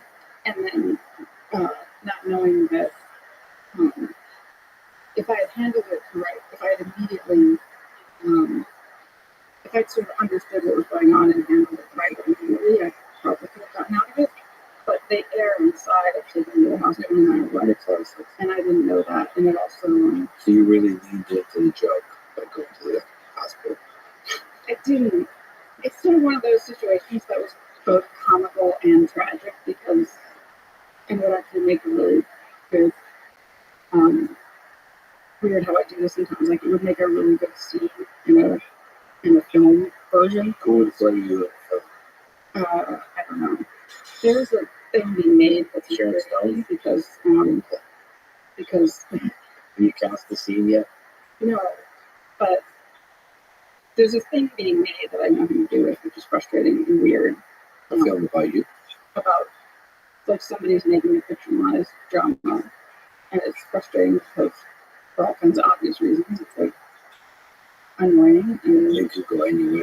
it could go any way, You could be like the bad guy. and then everybody does get like the jillion things wrong, and then also a bunch of people like profiting off of it, and like thanks guys, so it's infuriating for all kinds of reasons. Do you know who's playing or the actors? No, I don't even like. I just don't like. I'll inevitably know, but I don't really want to know. I think it's just annoying. And also, I've always people ask me this all the time. And I always thought because of the way everything that happened was such a kind of a slow build, and there was so much nuance, and it's kind of really hard to understand that it could only really be done well in like a Breaking Bad type of series, like a long series, where like you would be taken through these kind of gut-wrenching, icky, slow build things, and then that would make it all make sense. Like that, if it was done that way, it could be done accurately.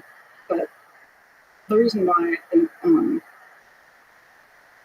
so I made these stupid jokes, and then somebody did a wellness check, and Or have you? asked the police to do it wrong. But when they knocked on my door and came in, it was like a repeat of getting arrested. So I sort of weirdly flashed back to that, and then burst into tears, which isn't the appropriate response if you're trying to diffuse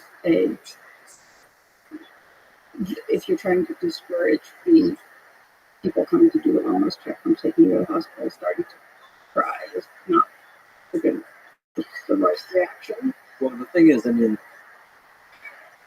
there is funny, but it could be also through the joke. The joke, the best jokes are grounded in truth. In this case, pain. Yeah, Right? So it's. Have you ever, if I may ask, considered suicide? yes. What? Well, I'm kind of a wimp, so I'm afraid of all of the gruesome ways. But one of the things I remember doing is sort of hoarding medications, which I had when around the time and before he took me away, because I wanted the safety of like an out. And But around that time, so we're at that's the road trip, right before the road trip from hell. You know, Around that time, yeah. for the medication. Yeah. Like if I could get my hands on any sort of weird medication, I would kind of hold on to it. And All the chaos. I think I knew that it would be hard to that way. But you were I didn't think thinking, a lot about it, but I never. in that really tough time, you know, you're thinking about taking your own life. What gave you hope? What gave you sort of the business, the restaurant where you give so much of yourself to is lost. You're lying to everybody. You're in the hole financially.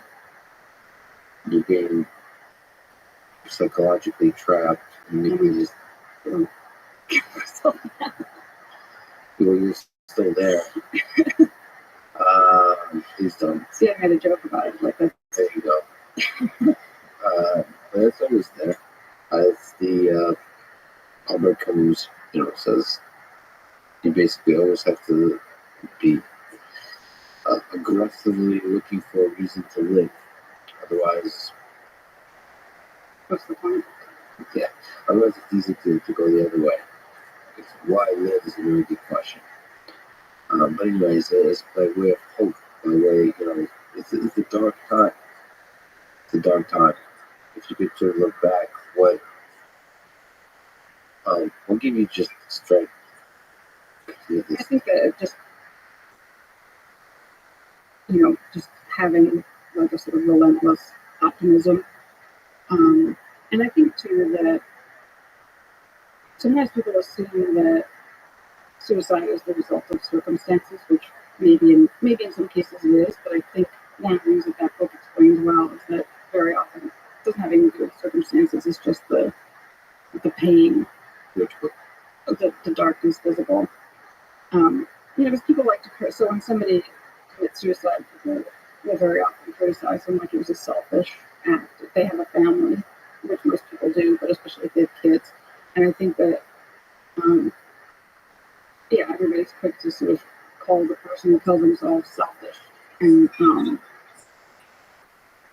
I think that the type of pain that one's experiencing that leads to that is something that most people, and I don't, but people don't understand. But it's not a selfish thing. It's just like quite literally becomes intolerable, from what I understand. And it can hit you. It can be slow, it can be fast. Yes. That pain. Yes. So I think because for me it was more just my circumstances were so crappy, but also I had an awareness that even in Rikers I knew how wildly lucky I was to have, family support system, opportunities, and like I'll always be okay one way or another. So I felt lucky that I had that, but also the shame of everything that happened, and will I ever be able to crawl out from under it and rebuild something? I don't know. So there were certainly times where, especially when I would learn something new, like even the emails between Mr. Fox and my mother, I just wanted to. So he wanted like a meteor to hit my particular spot on the earth right then and there, just because it was. But he was manipulating your mom too, because your mom loved you and was willing to give money. Yeah, and it was really grotesque. And so I feel like it's my fault. What's your mom say about this whole situation? No, look at that. We don't talk about it as much as we think that we would, because I feel sick enough, because I feel like it's my fault, and I think she also feels sick over it, and so we don't talk about it as much as one might think. Sometimes I've had to ask questions in the process of writing the book, and then there are other times where like I could ask a question, but I just don't want to because I don't want to put her through that, or it's not really necessary to ask the questions, but there are things that I'm actually curious about. But When you went on that road trip, wow, what was that like? Where'd you guys go first? Vegas. So you drove New York. Where? it was a series of stops at like hotel and motel type places. And I did some of our road trip from Boston. Like I drove across the United States with no destination. I had always wanted to do that, and now I guess it's one of those things that sort of like ruined for me. It's a lot of Well, you can always be clean. yeah, I could, but now yeah. I did think about like how one day if I did some sort of a book tour or something, like, I imagine this But Leon and I in a car, and it has to be different than and book tours. They, if you're not careful, can suck the soul of a human being.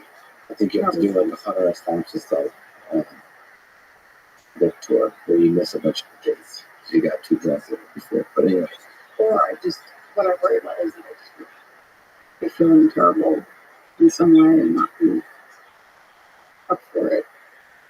up for the trip or for up for speaking. Just for like a certain type of appearance. I think I'm always afraid of that and committing to things like if it involved going to a big public event. Yeah, I think you have to be very careful. Like podcasts is an interesting one. I'm always surprised that people just jump on podcasts they don't really listen to and just do a lot of podcasts for the book tour. I mean, first of all, financially, it doesn't make any sense. Like, especially going on a small podcast, like, what's the benefit? Like, really, you want to go on just a couple of big podcasts that you're actually a fan of. Like, Right. it's really, really important. People don't, like, they don't understand the power. I mean, maybe you just don't understand podcasts. For me, as a fan of podcasts, it's like the biggest thing I love listening to is when a guest is a fan. They understand the culture, the style, the sound, the feel of the podcast. They understand the other person. They feel the pain, the hopes of the other person, the weird like quirks of the other person. It makes me feel much better listening. And ultimately, the appearance itself is not just enough to sell the book. You're selling yourself as a human being, and that requires some chemistry and all this kind of thing. Yeah, I agree. And podcast appearance is exhausting. Like, you're giving a lot of something. It's intimate, it's deep, Anyway, road trip. You don't remember the hotels along the way? Well, there are a lot of things where like I'll remember things that happened, but I don't remember where it was. You get drove without information.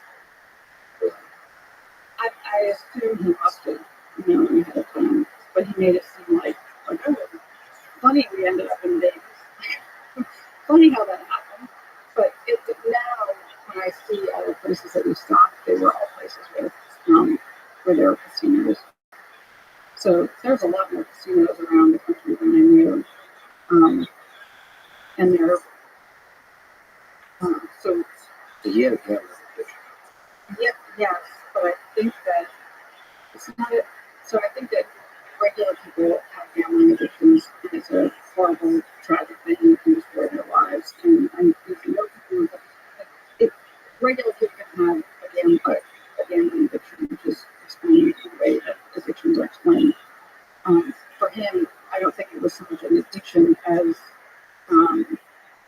like a thrill seeking, because he could win money and lose money and he didn't really care. Whereas somebody who has an actual addiction and all normal people with normal human emotions, would either be elated and relieved or devastated over the money. And for him, he didn't really care. Again, I think he knows he's a being. Like, what were you thinking? Like, would you be on the run? Did you feel like you were on the run? No, Did you know you were on the run? no. So I didn't know that. I mean, the thing is, the restaurant was operating, and he took me away, and then like people weren't paid, and it all sort of fell apart. You weren't checking your text. No, and then he had my phone, and I did later on I got a brand new phone with like a an empty phone with no existing numbers and whatnot. And so that he and I could communicate. And, you know, I just went to the grocery store or something like that. What was the reason he had the phone? Like, what was the narrative, the story that he was taking over your phone? Wasn't, I mean, like how would you allow that to happen? Or maybe a better way to ask is, how did he make that happen? Well, I was conditioned to it before, because before he was always checking my phone, which was thoroughly infuriating, and I feel like You fixed it by giving him a phone. well, I mean, the conditions were different later on, but in some sense, I didn't want my phone because everything, like, I was in a state of shock, and it was just like, take it on, like, I'd give up, like, I guess I'd given up, and so, yeah, I'd given up. There was no, like, I wasn't going to fight back on anything. Before, when he would take my phone and look for it, it was infuriating, and he sort of forced me to get used to it. And this is again something where like we're getting cultural understanding. It's like they condition you to not react negatively to things and normally react negatively to. And like if I was in a relationship, like if somebody, I would never ever look in somebody's phone, and if somebody did that to me, I would be like, goodbye. So I'm pretty sensitive about that, and so it was very infuriating to look at it, and it got to the point where not only did I feel like everything I said or wrote or digitally or whatnot would be read, but it got me to the point of feeling like I was being watched all the time in a non-explainable way. Yeah, what were some of the, you did mention some people definitely touched on some of them. What are some of the fantastical stories? So you mentioned that he might help make the immortal. What? All of that was always really vague, intentionally. Like a lot of what he talked about was always very vague, but a lot of that stuff was very vague, and again, like it Convinces slowly over time. And a lot of those things too are things that conveniently you kind of can't disprove. So it's almost like people believe in God, or religious people believe certain things, and so one could argue why is it that much crazier for me to have been open to the idea that maybe we do live forever in some way when so a lot of religious people have similar beliefs. So one of the other things she was maybe you can correct me, but reincarnated or something like that, or like He acted like he had lived many lifetimes and had all kinds of wisdom from having lived all these prior lifetimes and being aware of it. so was that it was vague, but it was somehow believable, or is it just like part of the charm? Like what? How do you not call bullshit? I know. But not necessarily bullshit. I understand when you're smitten in whatever way, but like a little more details. Suppose it is, like put it off for later. Assume that more details will come later. Right. I think he's a mentalist or a illusionist named Darren Brown. And it was on a Joe Rogan podcast. I think Joe interviewed Darren Brown. I think Sam Harris interviewed. I got really into him. And then I was looking for other podcasts, or maybe Joe interviewed him like right after. I may have gone looking for it, but anyway, it was in a conversation with Joe where Darren explains he's somebody I would love to meet, a mentalist and illusionist, because they understand a lot of the ways in which the mind can be manipulated. So I feel like if they looked at everything about my situation, they would be able to understand better how he was able to get me to believe things, with things, and chemistry fascinating what he does. And he really seems like a very kind person. He's very open about it. And when he was talking to Joe, he said this thing that, and I used this quote in my books. Um, and again, paraphrasing, I don't have it in front of me, but it's like he said something about how we want to believe the lie because we'd rather believe that it's something amazing than just that ugly and pathetic a lie.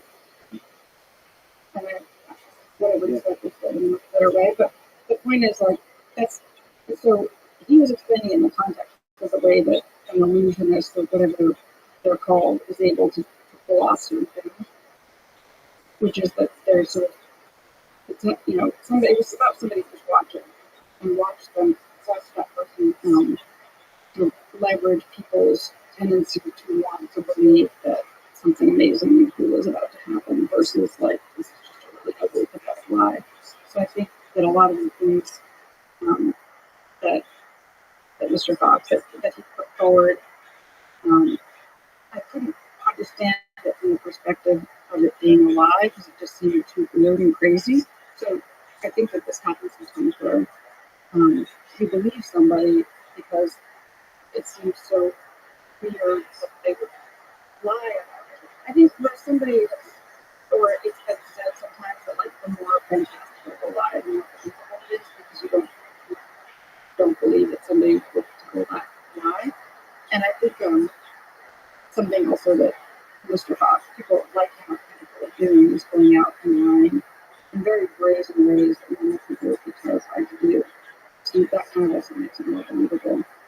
So if somebody could go out on the world stage and lie and not kind of feel weird about that or even knowing that it's a lie that you pointed out just being alive.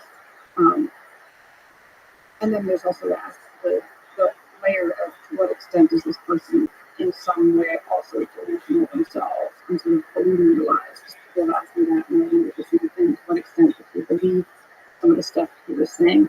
And I think probably there was some sort of delusional aspect, almost like he was sort of halfway aware of playing his own sort of virtual reality game, like he was doing some kind of metaverse in his brain. You think if you leave, In some way, yeah. but But he wanted to, he wanted to be his own, like, he wanted to be a superhero. And he never built anything or created anything or accomplished anything in his life. Yet, so in his own brain, he could turn himself into like a movie superhero. right, sure. Yeah. How about the Navy SEAL thing? Did that ever get resolved? The lie that he said that I don't know if he said he was a Navy SEAL or that he lied that he like worked with the CIA or that it was like he worked with black ops that, is by definition under the radar. Right? So I mean it's obviously a huge red flag now going forward. It's like somebody first of all, if somebody tells you that information pretty quickly, that's itself a red flag. But I mean right, but cross that off my list of different but conveniently, if he stays in some world, he actually did work with like Blackwater in those places. I wouldn't be able to just call some person verify it. Anyway, Yeah. so I think that in some psychological way that I don't understand, he probably did in some way halfway exist in this world where he was this, like fighter, and he would say things like it's because of people like me that people like me can sleep at night, which is probably a line I don't think I've ever seen. I feel like a lot of it is Right, that is a great. Said that. That's a movie. That's. is that really a line? It's not a movie. It's What would happen at Rikers is when these things would happen where one of us couldn't think of something and you're like, oh, who was that actor in that movie and that thing? No. And so what we do is like somebody would be on the phone and you'd be like, hey, who are you talking to? Can you ask them to look up on their phone? Like so we would ask people on the phone or somebody would go make a call, and you have to call somebody and ask them to Google the cast of a movie or something like that. I think you would find jail. Don't ever get arrested or try not to, but I think you would find jail fascinating. Oh, I always wanted to know prison because there's a lot of almost I'll ask you questions about it, but I feel like I can get a lot of reading done. Okay. Yes, I remember that. People attribute this to George Orwell. I'm not sure if George Orwell said it, but it's something like there's a lot of different variations. But we sleep safely at night because rough men stand ready to visit violence on those who would harm us. And there's a lot of variations. But basically, our entire society depends on bad motherfuckers who are willing to fight to protect our freedoms, to protect our well-being. And one of the things about the United States is because we're surrounded by water, we don't get to see the violence that's required in part to protect the sovereignty of nations. You mentioned that I would, not to go to prison, but that I may enjoy my time there. Let me ask you, I mean, why do I love prison? you find it fascinating. I don't, because it's like still kind of too soon. But Well, how was your time? You spent 3.5 months at Rikers. How was that? How was your experience? How's the food from the chef was good? not good. But Rikers was when I got to Rikers. So I was arrested. I spent I think about 10 days in the Tennessee, small town Tennessee jail. Pigeon Forge is also the weirdest place on earth. Is that tough? Yes, it's the town where I was arrested. It's Why is this so weird? in the film. I told them, you have to go to Pigeon Forge. You have to go there. You have to go there. And I think I was pushing them because it was going to potentially be the end of the season. It's like a summertime or it's a tourist destination, and it's so bizarre and weird and trippy that it doesn't even seem real. The carnivals happening to all that stuff. Exactly. It's. I think I say that in my intro. But it's carnival-esque and trippy and weird. You want a clown walking around? Or... Not necessarily clowns, but there is a video on YouTube that because I got to the chapter where we arrived at Pigeon Forge, and I will never forget, although I have forgotten, but I remember being like weirdly, like felt like we had entered a different universe, driving down the strip and just looking at everything on either side.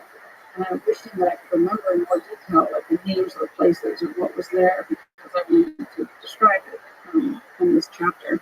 I was like, I wish there was like a video of somebody going down the street, showing what's on one side and on the other side. I was like, probably is, and there is on YouTube. Like I found it and I watched the whole thing. How does this come up from prison exactly? Okay. So that's the town that I went to jail in. Oh, right. In Tennessee. So the food there and some of the conditions, the food made, when I got to, then I was extradited and transferred to Rikers. And when I got to Rikers, I felt like it was like the Four Seasons in comparison. So, and I really kind of appreciated a lot of things about New York when I got to Rikers, even though there are a lot of things that are scary about it. Where's the Rikers? Is it close to New York City? Yes, and in a very kind of almost poetic, interesting way. The dorm room where I was when I was there for the 3.5 months was one of the ones based in Manhattan, so I could go across the room and look out the windows and look at the Manhattan skyline, which was. I remember being shocked by the cost per prisoner per year Yes. that New York pays. It's like $400,000 or something. I didn't think it was that much. I thought I wrote it down, but either way, it is. No, I mean, it's elevated during COVID, just outside to that number I just said. Yeah, during COVID, I felt sick to my stomach thinking about people stuck there. And again, Rikers isn't like a long-term prison. It's most of the people at Rikers are awaiting trial, and they've been arrested but not convicted. And then if you're convicted, if you're sentenced to less than a year, then you put on a different form and you go upstairs to different dorms. If you're convicted and sentenced to more than a year, you're sent to one of the upstate prisons. So most of the people at Rikers are there in transition. They've been arrested but not convicted or awaiting trial. So you could be perfectly innocent and you're stuck there. And that happens to a lot of people. Or you could be arrested over some kind of comparatively petty thing or non-violent thing and stuck there because you don't have as little as $500 to pay bail, which is completely messed up and unjust. And I think most reasonable people agree that it's unjust. But it's different when you're there and you see those people, and you see kind of the anguish. And whether, I mean, I have no idea if they're guilty, but I usually don't know what they're there for. Because we watch the sort of helplessness on the outside world with limited phone calls. And so for people who have kids and a job and an apartment, it's like one by one, these things are lost, or their kids are not being looked after by their abusive ex-husband or something like that. And so watching that is just gut-wrenching, and then also knowing that the only reason they're unable to get out is because of, $1,000, $2,000, in some cases $500. There were people, so there's all of these tragic cases, but then there was also, while I was there, I mean, if I'd had any money, I would have been wanting to bail people out left and right. And then in some cases, you guys are women there snore really loud. Your bail is $500. And I was like, I wish I had a bail, just one to bail her out. So, because I'm pretty sensitive to sound and being with 50 people inevitably. You're in Yeah, there are areas there with cells, but a lot of the areas there are rooms with 50 beds. So, and there are about 3 feet apart from each other. So during COVID, there was certainly no social distancing. And it just felt kind of sickening, especially because so many people are there for non-violent things or drug addiction related or mental health issues. How did that, you personally, just having spent that time there for 3.5 months, how did that change you? Like, what did that have an effect on your mind? On my mind, personally, I think I was surprised at how well I adapted, and then how I was able to, and then I think I sort of took it to the next level when one of the books somebody sent me was The Untethered Soul by Michael Smith, and it's very much about like observing the mind, and that kind of helped take it to the next level. So it's just like a meditation retreat for you? it's like, it'd be like trying to meditate in the middle of a circus or in crazy circumstances, because you're never alone. There's nowhere to be alone, and there's always Talking, there's noises, there's... fighting, noises, chaos. Do you feel in danger? Yes.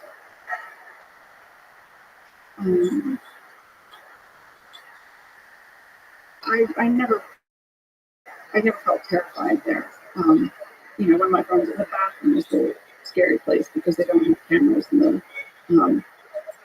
bathroom. So that's the one has to watch out there. And I did, one of my friends, one of the people I was friends with there, she did get beat up a bit in the bathroom one day. A lot of weird shit happened. But it was, if you're interested in human behavior and psychology, and it can be fascinating to kind of sit there and watch.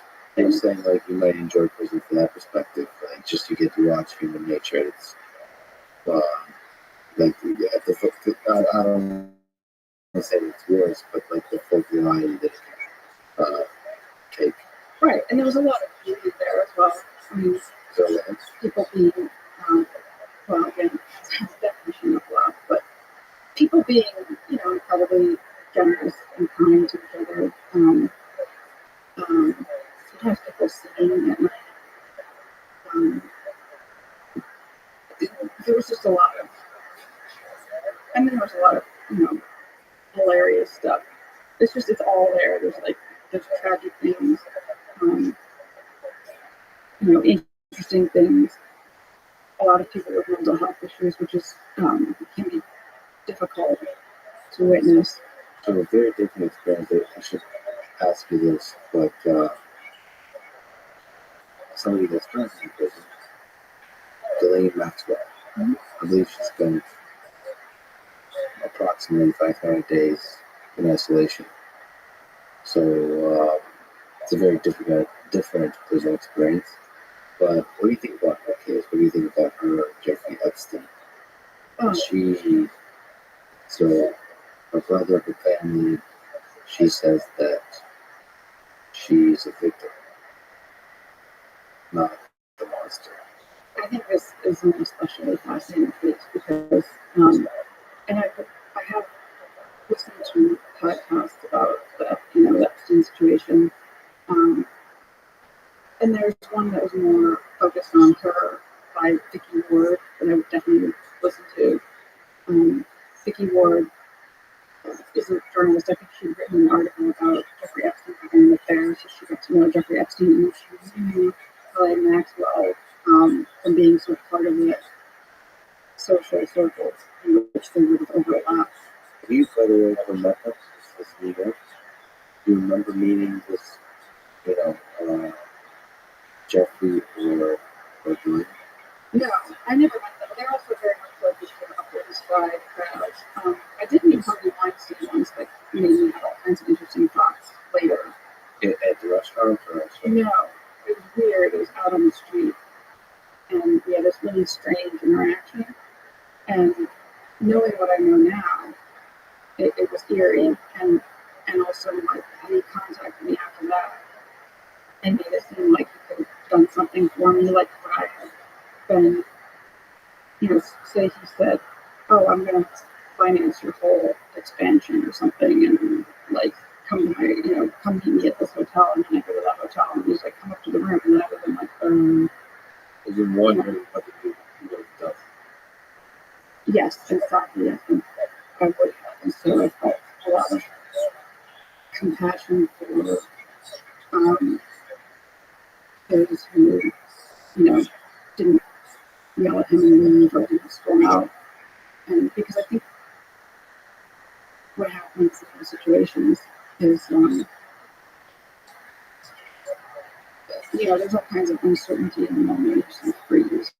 And then if I'm probably one of those people that will sit there and somehow in the moment, without clarity, just instinctively feel like somehow I must have done something wrong and it's my fault, and like I let him in, or just being afraid, and then you don't know how to deal with it, and so you freeze.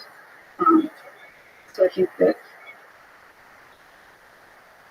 if you're somebody that maybe was raised differently, or you have a lot of self-confidence, or you might have reacted differently and kind of pushed him away and stormed out. But I'm probably not one of those people. But I did not ever meet Jeffrey Epstein. But he seems very straightforwardly, just a classic. The way he was able to charm people, the way he could step into these roles, teaching at Dalton, and then just kind of the way he would get himself into the academic crowd within Harvard and also MIT, right? So he's playing a role, but he's doing it so well that he fools all these people.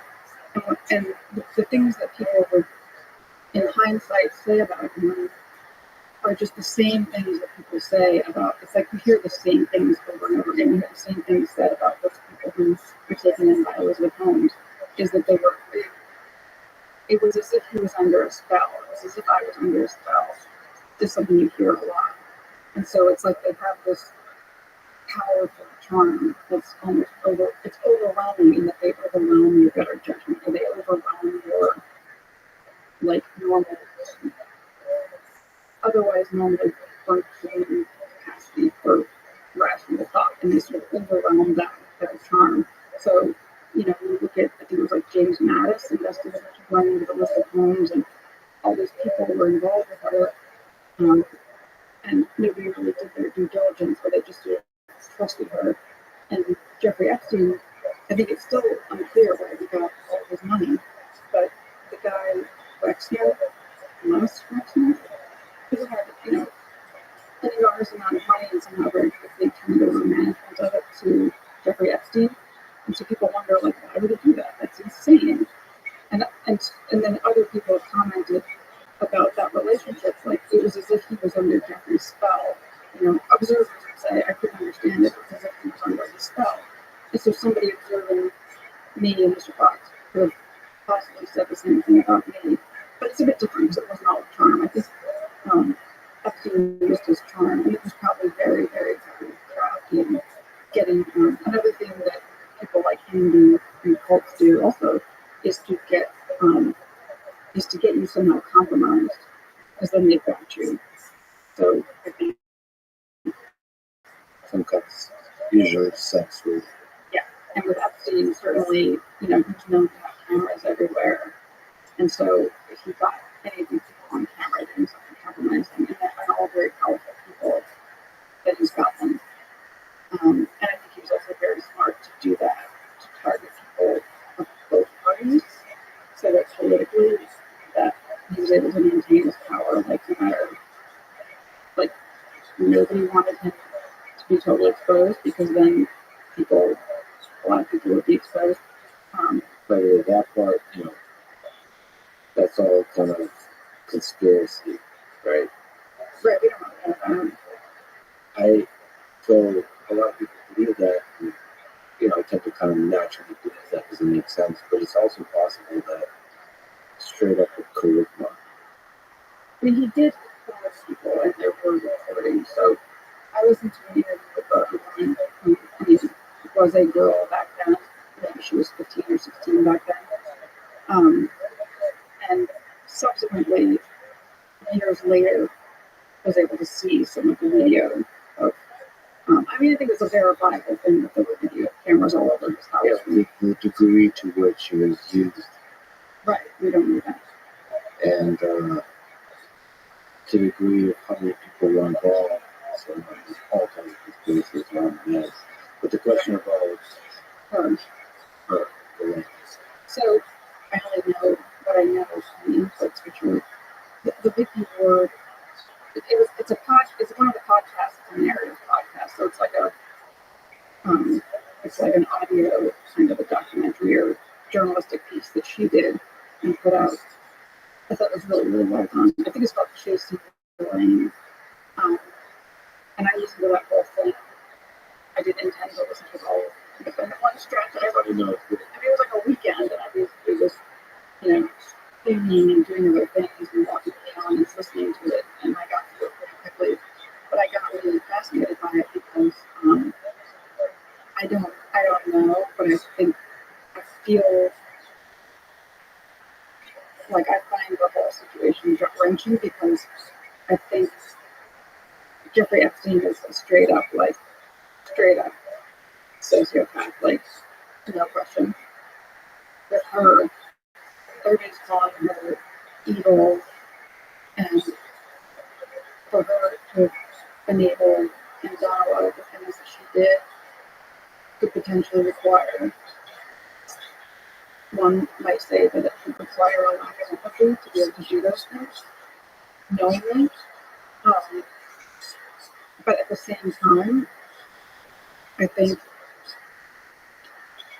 the information that was conveyed in the Vicky Ward piece was fascinating to me, because it's clear that at the very least, it's like all of these things could be true. She could maybe be not enough of a good person to have, horribly victimized these young girls and destroy their life. But she could have, I feel like I'm going to get bad for saying this, but she could have in some way not quite known what she was doing, but been a bit out of her mind. Like Maybe manipulated. not. I'm just saying people, I would hope that people would be open to that, to exploring that as a possibility. Well, her family and friends are making that case. They're painting a, a broad picture of who she is as a human being and showing that she couldn't have done any of those things without being like systematically manipulated. That's the Right. What I listened to in that podcast about her relationship with her father, how her father died, um, her things about her childhood, and then Epstein coming into her life and basically kind of pushing all those buttons and becoming like a father figure. And so she would be in a position of kind of always wanting his approval, and just the way that things that are described about the way that she um, like was so subservient to him in this kind of astonishing way that seems really weird and abnormal. And yet I think she had a lot of money and connections. And I think she lost the money but had all the connections. Either way, there was a lot that a ton that Epstein gained via his relationship with her, like a ton. So it makes sense that he would have manipulated her. He manipulates everybody. So he, without question, I think one could argue, he definitely manipulated her.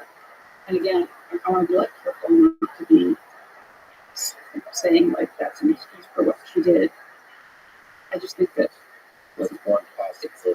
it's important to like explore these things and be open to them as opposed to just like broad brush painting her as a horrible person. I mean, because people could say that based on things they've read or things that I did that like I'm a horrible person. And it's very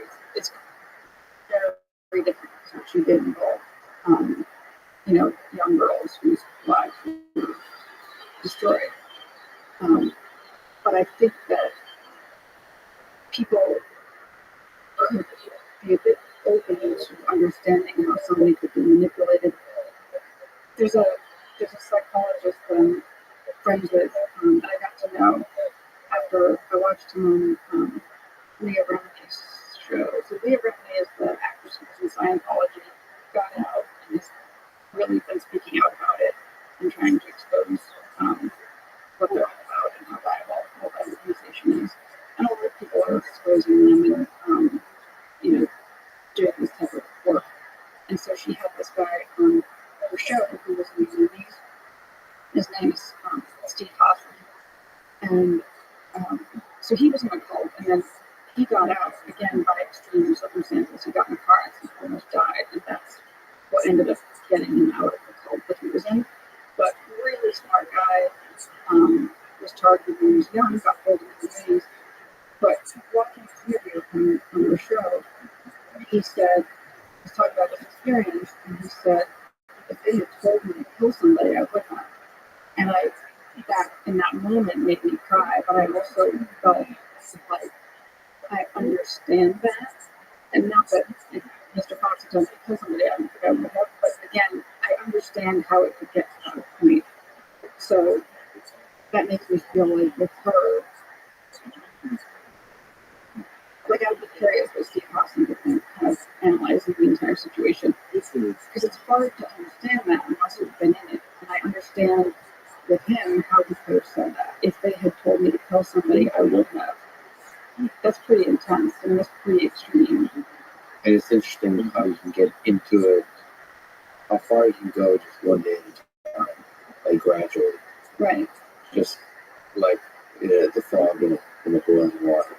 Yeah. So I fascinating. mean, all of these cases are fascinating. Like Patty Hearst, that whole story. Well, I just for a while ago, reread the last part of Third Reich. Mm-hmm. I've been reading a lot about Hitler, and I've been for a long time working on a series about Hitler and the Third Reich because for me it's like the turning so much of my family was destroyed or impacted by this time of history that it is somehow a way to find out more about myself, going back to that time. Have you ever thought about inherited trauma? This sounds not to mock people, but this sounds like a thing that, like a wolf thing, yeah. I don't mean it that way at all, but I get it because sometimes now when I say, now I almost have to put air quotes when I say something's triggering because I feel like I'm using a word that's now like overused or used in less serious. So now when I say something's triggering, it's like, I'm just, Yeah, it's fine. It's good word to get taken up and get. people are overusing gaslighting. And I worried if that would happen with sociopathy. Like, I think people need to understand sociopathy. I think it's critical for humanity that people understand it. Yes, so just because you're being an asshole, It doesn't mean you're a sociopath, exactly. And I feel like it's going to be this thing where now everybody's going to start calling everybody else a sociopath. And it's like, you know, and right now everybody calls everything gaslighting. Somebody's lying, that's gaslighting. I have to talk. We start talking about lady got fluff. It's a fluff. It's fluff, right? Yeah. Okay, so that was great. That's what we discovered for me. Let's talk about food. Okay. You know what? Let's talk about restaurants first. That's the fascinating part of the story before anything else, which is opening exceptionally successful restaurant in NYC, New York City. What's that take? What does it take to open up from the very beginning, from the idea stage, the launching it, or the finances and the skill of actually getting people super excited about it, then running it, all that chaos. I mean, to me, it might over romanticizing, but it seems like New York City is a really tough place Yes. to launch a restaurant in. Yes, very well. I think because it's extremely competitive and the standards are so high.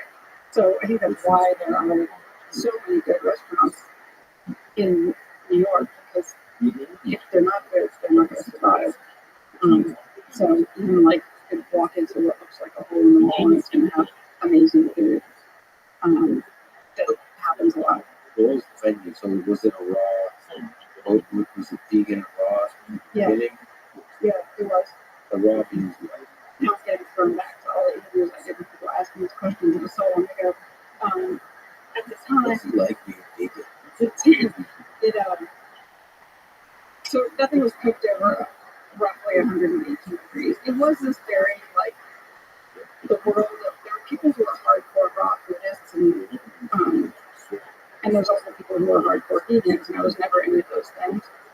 So I think what we did. You weren't the hardcore part, Yeah. or you weren't, but you like what parts of your life were you vegan? Are you still a vegan? Do you eat meat? Are you a vegetarian? Are you raw? Good question. I don't apply labels, so none of those Me labels neither. apply because it's Male and female. I'm beyond those labels myself as well. but I'm carnivore. There you go. See, I'm just a vegan, unfortunately. But no judgment. I think it's a beautiful thing to be. likewise. I think that it's people who are very adamantly one way or the other. I think that after all my years in this world and in this world in general, and also consuming an enormous amount of inputs and podcasts about health. Like I love listening to different points of view. So I love when like somebody's arguing vegan and then somebody's arguing carnivore and like or even with other issues. I like listening to what other people, opposing sides, assuming they're both, intelligent, interesting sources. Especially when I love it when they're really testing that diet and they're athletes in some way of really testing it. Not just like vaguely saying it's healthy, not for you, but like really, what is life like on this particular diet?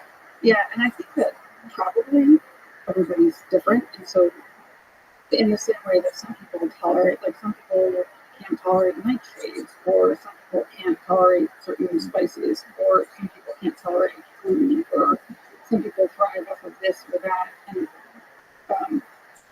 heard it said and discussed that there's a great deal to sort of what your body's used to, what your ancestors ate, where because it seems like the human body is pretty adaptable, so you can adapt to eating a certain type of food, and so that if if your family comes from a certain part of the world where certain things aren't grown, or more meat is eaten, or because there's people who are vegan their entire lives and they're incredibly healthy and they thrive, and there's athletes and there's people like Ritual, who I like, who's vegan and an athlete, but it might be something where that's working really well for him, but it wouldn't work well for somebody else.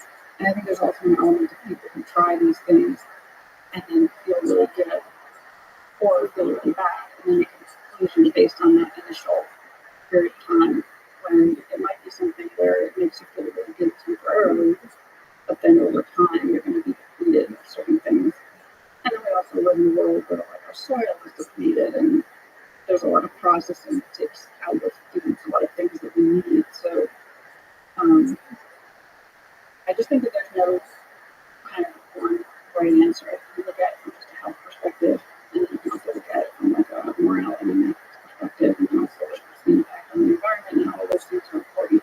And I think that I've watched a lot of films and things, and for a while right after that, when I think, oh my god, I can't believe I ate this thing last week, and now I'm going to go back to being 100% vegan because I just wanted this thing and it's fresh in my mind, and now thinking about it in a certain way. But then over time, it sort of fades, and then you start to get a bit more loose. And for me, I will end up eating a lot of things that are vegan, usually in a context where I'm not adding to the consumption of it. So, like at Rikers, there was most of the meat there was kind of weird and fake, but there was like a chicken every Thursday and Sunday. There was actual chicken, like the leg. Was that the most exciting thing for people? Oh yeah, the most like for their lunch and days. It was like Thursday and Sundays? yeah. So that was the most real meat you get, the chicken. Yeah. From breast or dark? Dark? White? White or dark? Dark is the leg and the thigh. And it was cooked surprisingly well. And so I would always eat it. I mean, yeah, it's there, and it's not, from a health perspective, one could say, well, that's probably the shittiest of the shitty chickens that are full of antibiotics, hormones, and terrible things. And so it's not optimal from that point of view. But it's like if it's otherwise going to be thrown in the trash, then you're not adding to it. right. Or, like I've been drunk at a party and eaten a bunch of stuff that one would think I would never eat. Yeah. But it's not like I ran to the store and bought it or went to a restaurant and I was saying, liquor makes me eat things I shouldn't eat. oh yeah. Or maybe should. Well, Life is as you wrote me in the email, life is complicated and fascinating, and so is our decision to move our drug. I actually am a big fan of 7-Eleven because there's sometimes late at night to think about life. And I'll eat whatever the stuff they have. I also think it's fascinating how our bodies intuitively know what, if you're like quiet enough, and you think about like what you're craving. As long as it's not like, if you're craving like some processed junky food, that's probably something that's not quite functional. But if you're craving, like so sometimes I'll be like, I must have avocado, or like a one entire parsley salad. And then it's happened on like things where, and here I'm like, do I say this out loud? I went through a phase And you're going to say it. where I was, I don't know, I have to say, where I couldn't get enough. I don't know where it started, like whose house I was at or whatever, but grass-fed butter. I was like, I could tell that my body wanted whatever was there. And so I suppose I could have investigated it and thought, like, well, what's in there? Is it like vitamin K, vitamin D? What is it in grass-fed butter? Because it wasn't regular, but like regular butter, no. But like this grass-fed butter, like I felt like I just wanted it, I needed it. So there's probably something in there, and maybe I could have gone and just taken a lot of vitamin K and not eaten butter. But there is something that's fascinating. I had that last night with a bunch grocery store and I had a craving for tomatoes. I was like, what Right. the hell is this? Like what? Right, because It was yeah, weird. you listen to that and then just get a bunch of tomatoes. Probably something in there. It was like it felt right. When I was little, no, but that's exactly what I was saying. Is that somehow your body knows without you knowing. And today I had zero interest. Yeah. Did you eat the tomatoes then? Okay, well then you probably. I eat with the or maybe not. See, Anyway, I think there's things like shift and change, and there's not like a right answer, and then there's something where it's like one person might do well on something, another person doesn't, or you might do well on something for, like, I might, maybe if I eat a bunch of liver, I'd feel better because I'm getting a bunch of vitamins that I'm lacking. But then once I get them, I'm fine and I don't need them anymore, and I could potentially get those from other sources, or But yeah, when I was little, I used to crave. My mother said I crave, not crave, but she said I would always eat sardines, but I wouldn't eat the pieces. I would eat the whole ones. We would have the bones in them. And I used to chew on chicken bones and try to eat eggshells when I was like little. So I think all of those things have calcium and other minerals in common. So there's probably something there that would be, because you think as a little kid, I wouldn't be drawn to oily fish and bones and eggshells. yeah, it's interesting because like you're saying, the explanation for the craving is about the nutrients you're getting. And when you're imagining the craving, you're not obviously imagining the nutrients. You're imagining the texture, the taste, the feel, right? A lot of the things that we actually experience as we're eating.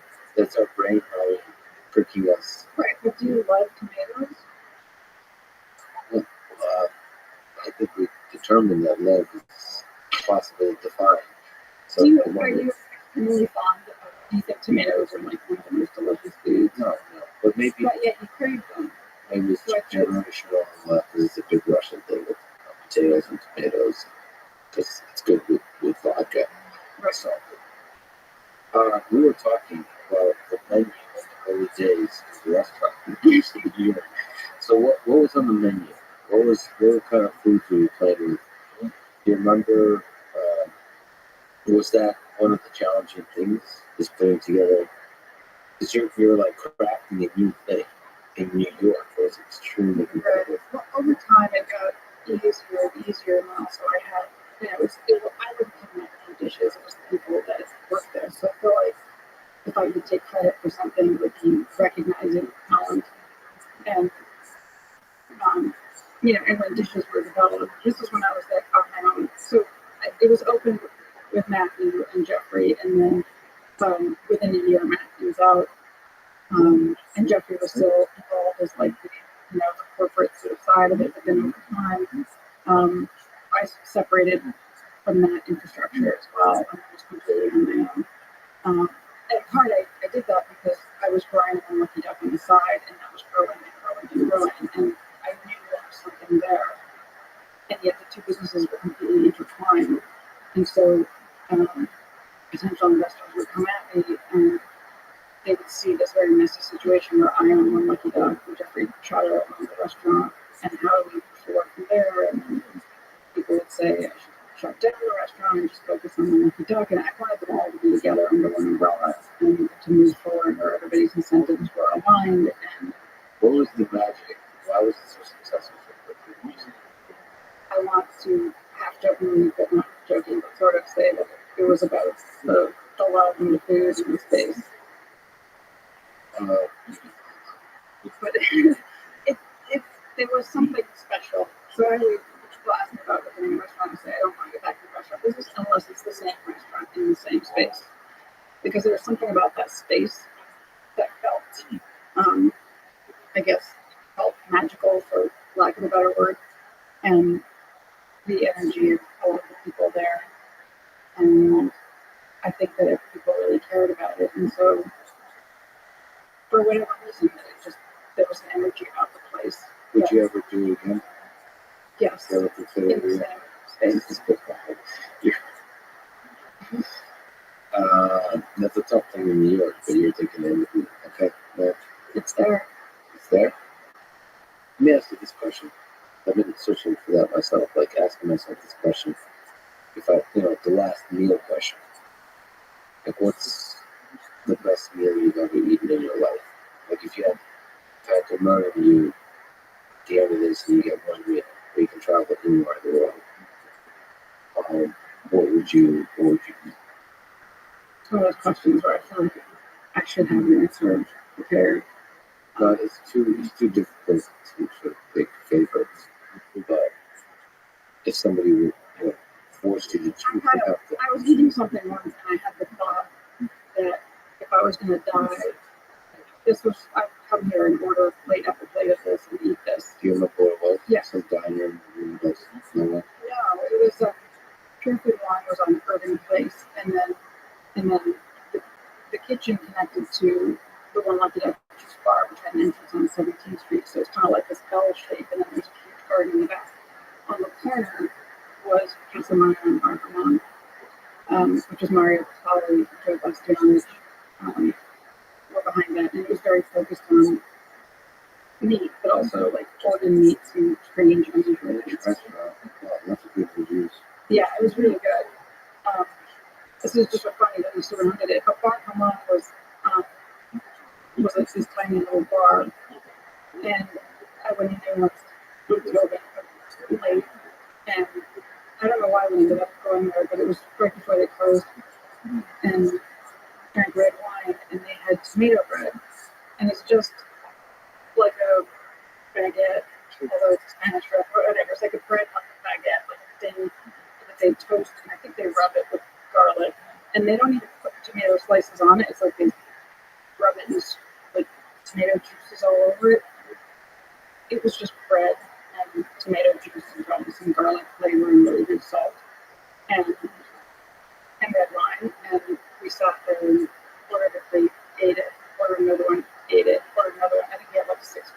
And I remember sitting there thinking, I could just eat this until my stomach bursts. I mean, and so if this is like, if somebody was like, well, I would just want to sit there and eat plate after plate. I think if you went back, like something tasting of this food, like was there something magical about that night, about the way that bread was being that night, the way you felt at that night, the wine, something, or do you think, like, where's the power from that come from? Is it the food itself, or is it the environment?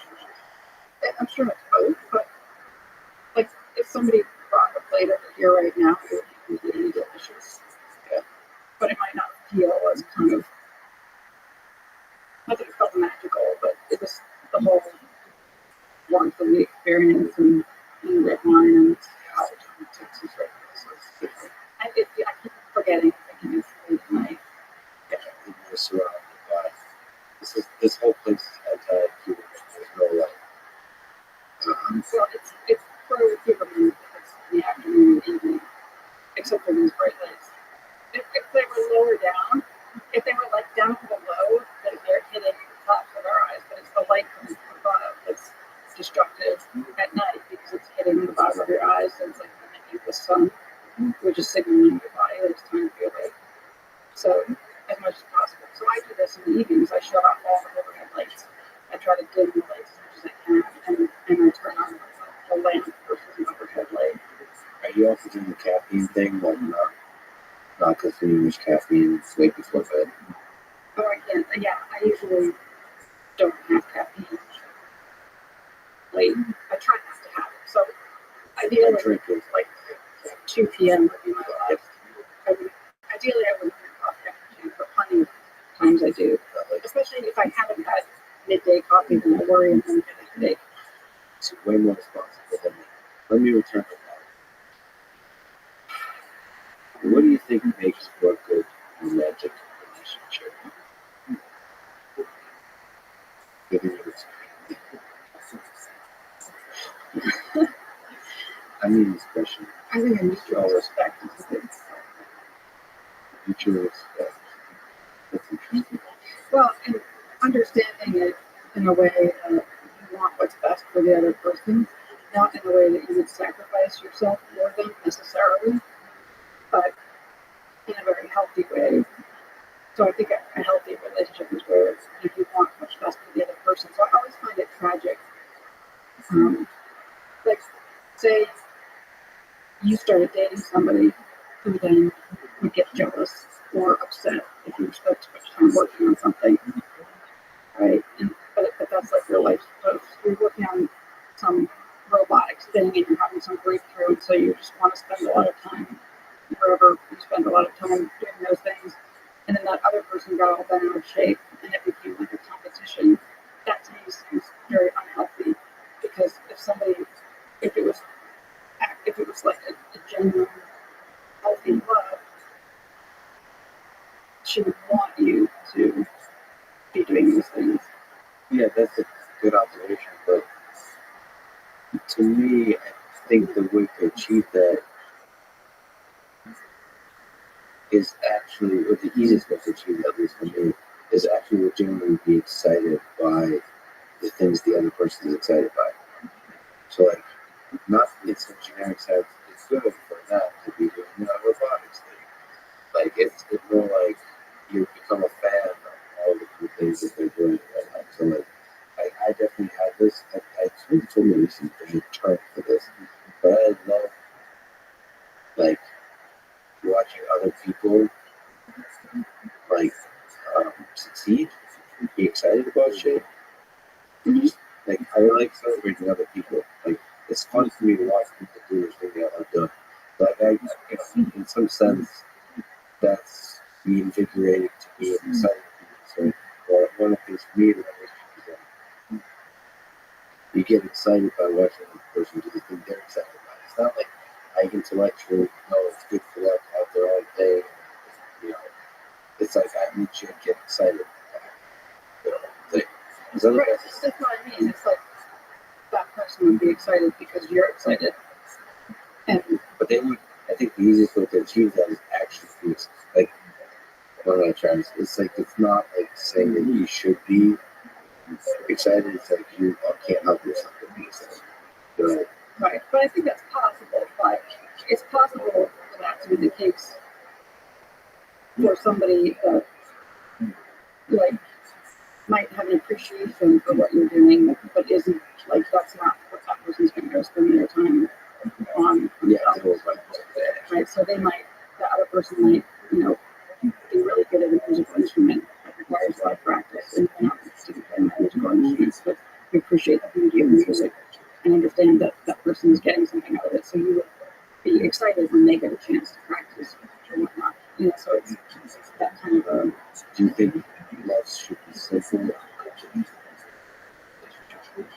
Well, it might be inherently complicated.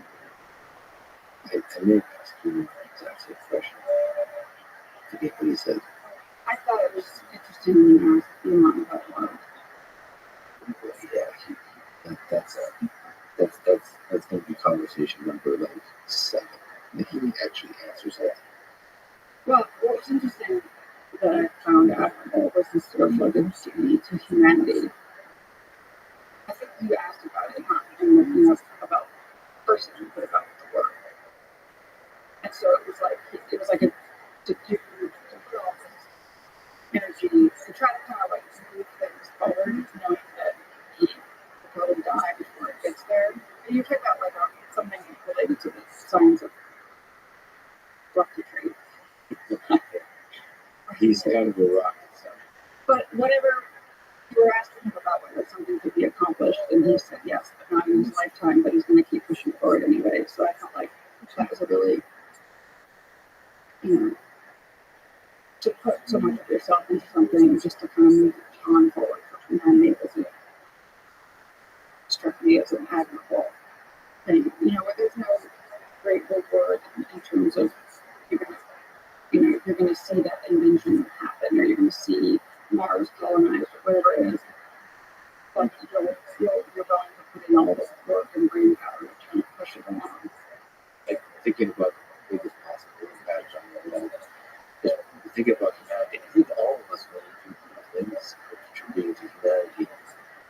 And it's good to think of it that way. We run a restaurant and we make all the people happy. I don't know if it's part of that. It's good to think big like that. Elon does definitely. But when I ask him about, just know personally now, I'm not asking the personal question about that, but I'm giving him the freedom to escape it. She always does. Very generous. Because I want to travel. I understand it's difficult. So, he's better at solving engineering problems and talking about that. The other thing he's really good at is going to the joke. I am, uh, you know, for him, a lot of all those kinds of things, especially those kind of cliches on things, are, are the stuff of memes. It's the stuff. The easiest way you can talk about it is humor. The same with trauma, like personal trauma. The easiest stuff for him to talk about is take his laugh about it. He has been very tough, privately or on podcasts, to talk about personal, like difficult stuff. For me, obviously, that's often the most interesting stuff. As humans, voice of darkness, but for him, stuff. For a lot of people, stuff. But it's important to go there. Maybe first the privacy of your own mind. And I think, bringing it back to the relationship thing is wanting to, like, understand and accept those things about somebody else. I mean, so cliche is that you can't change somebody. And you don't want to also, like, try to change yourself for somebody, but you can sort of figure things out and be willing to make adjustments and navigate for the sake of something working. And sometimes that comes from understanding which might require a little bit of, Yeah. somebody's kind of very different from me. Yeah. Being fragile yourself, revealing your flaws, and getting to learn about theirs, and getting to see the beauty in them. Because that's good stuff. Or if the flaws are too much of a red flag when you walk away, that's the hard stuff. The red flags might be the thing that you actually get to love because they're a flawed human, or you might be the reason to walk away quickly. And you don't know. It's a gamble. It's a red flag, by definition, is something that's telling you to walk away. If it was just like something about their character that's challenging, you could appreciate that or understand it. But it's not something that, like, they're intentionally trying to use to deceive you. I think red flags, I guess it's more about, like, manipulation and or like somebody's kind of extreme dysfunction or something. Be red flags. But I think there could be things that are quirky or weird or even dark about somebody, that are acceptable. Yeah, and it might look like red flags. If there's someone crying on the subway, it's a red flag. That she might be like an emotional bastard. Yeah, this This crazy person. Yeah, that's true. But it could also be a deeper story. So that's what I'm trying to tell you. That's true. All right, what advice would you give to young folks today that want to launch a restaurant in New York City and then message somebody on Twitter? Before you finish the sentence, I was about to say read a lot of books. But then because you said, what advice would you give to young people today? And I was like, read a lot of books. Yes. And then you guys the restaurant part. Yeah. No, I mean, that's how I was jumping with the restaurant. I said, yeah, but like I said, not just career, restaurant, tour, but just in life, how to be successful, how to live a life that can be fulfilling, and how to live a life that can be proud of. I read a lot of books. It's complicated because Have you figured it out yet? no, but I think self-awareness is key. But I also think there's some of those things where, like, people kind of have to learn their own lessons. But I think it's hard because I never had kids and I never wanted kids. I feel like in my book I keep thinking that I want a lot of the lessons that I learned to be useful to other people, particularly younger people. And in many cases, younger females, maybe understand themselves a little better along the way. made and things that happened, or things that I did that I'm embarrassed about, or things that I stepped into that I wouldn't have otherwise stepped into or allowed to happen for the result of, in many cases, like insecurity, like a lack of confidence, and I think in the context of moving forward with relationships, being really careful to understand why you're there, or if you're working in a pattern. That's something that is sort of cliche, but I feel like it's very, I mean, cliches are things that are true. They're just repeated a lot. But anyway, the idea that people repeat patterns, right? So I think that's very true. Right.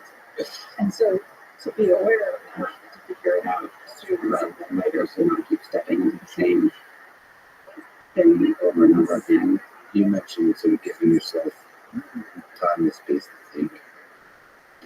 Yeah, which sometimes isn't possible.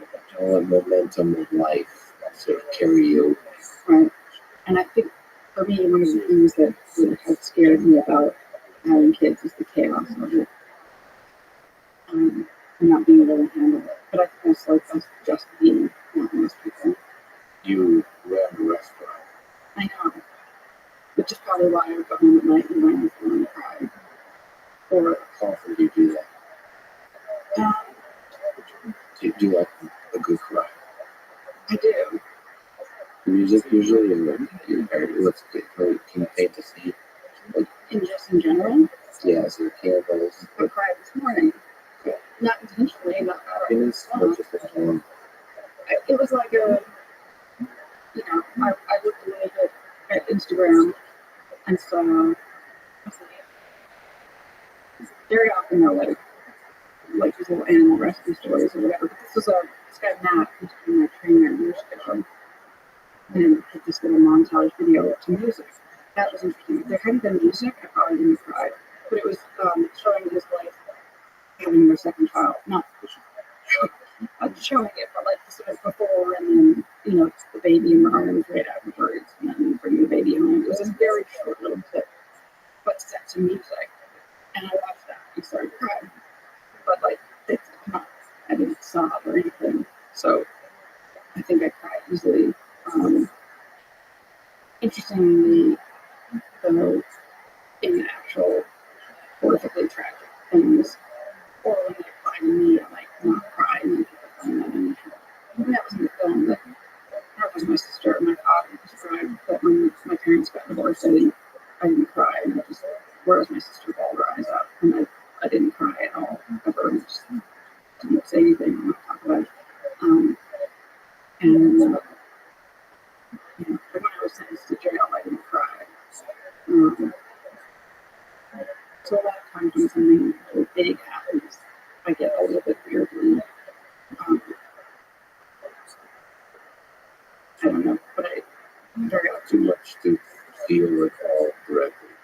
You kind of cry that later, slowly, right, maybe years later, maybe years later. yeah, maybe that's what I'm really crying about when I cry at these videos. I don't know, but I'm glad like it always feels like things are good. Well, let me ask this because it's interesting what you would say. Do you have regrets about in your life? Like, what do you regret?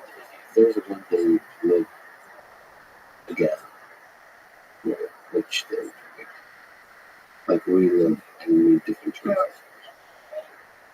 Well, like one obvious thing could be the day that I let Anthony Strangers in the door. If I had instead, if at any time early on I just pushed him out, that my life would be wildly different. It's hard to.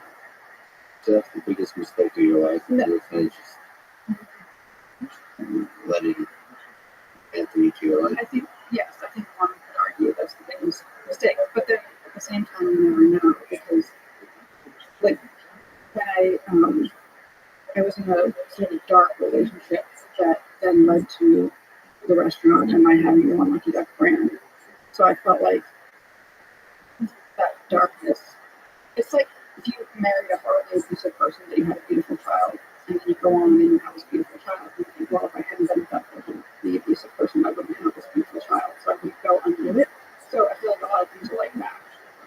And I guess I could optimistically hope that there are good things down the road where I'll think, well, I'm here and I'm grateful for it, and therefore I'm grateful for the things that got me here, which include a lot of dark things.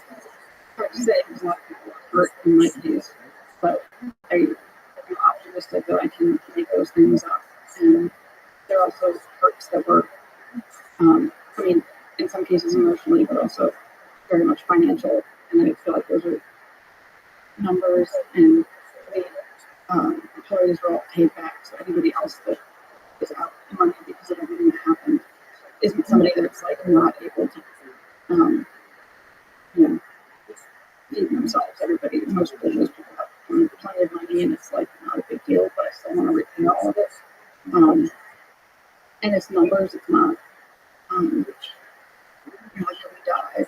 And sometimes when I think about my own challenges, it feels sort of inconsequential comparison to other things going on in the world. So, like, yes, it's hard to be media, it's hard to have people say nasty things about you on Twitter, Instagram, but really, who cares? Because it's just words and things, and I'm not like fleeing my home and watching people get shot. And there's still out of this darkness, out of this, you still have a lot of time to create something beautiful in the world. Yeah. Maybe something even more beautiful than you've ever done before. I am optimistic. And I also feel like, part of the reason I was having these conversations is because I feel like people will learn stuff from my shitty experiences to avoid going through their own shitty experience. And I've heard a ton of that from a lot of women and some men, writing to me saying that they went through something similar and nobody understood, and my story helped them, or might help them get somebody else out of the situation. So making it useful feels good. But through all of this, he recently had a birthday. March. Yeah. Yeah, I made him a phenomenal cake, or a layered cake that involved a variety of animal foods. He's not a vegetarian. No, he's not. But I also give him like really high quality stuff. But yeah, he's not a vegan vegetarian. Let me ask you a hard question. Do you think about the tragic fact that dogs live with shorter lives than us humans? Do you think about his mortality? All the time. I kind of try not to, but all the time. You told me from traveling here to Austin, Texas, you're not in the habit of leaving the yard by himself. Well, he's not by himself, but I have been away from him in certainly since before COVID. So I'm not used to it, and so people always say that dogs have that dogs have attachment issues or get separation anxiety, but in my case at least, it's like I think he's fine. I'm the one that is he's like fine. I'm the one that gets anxious about it being away from him.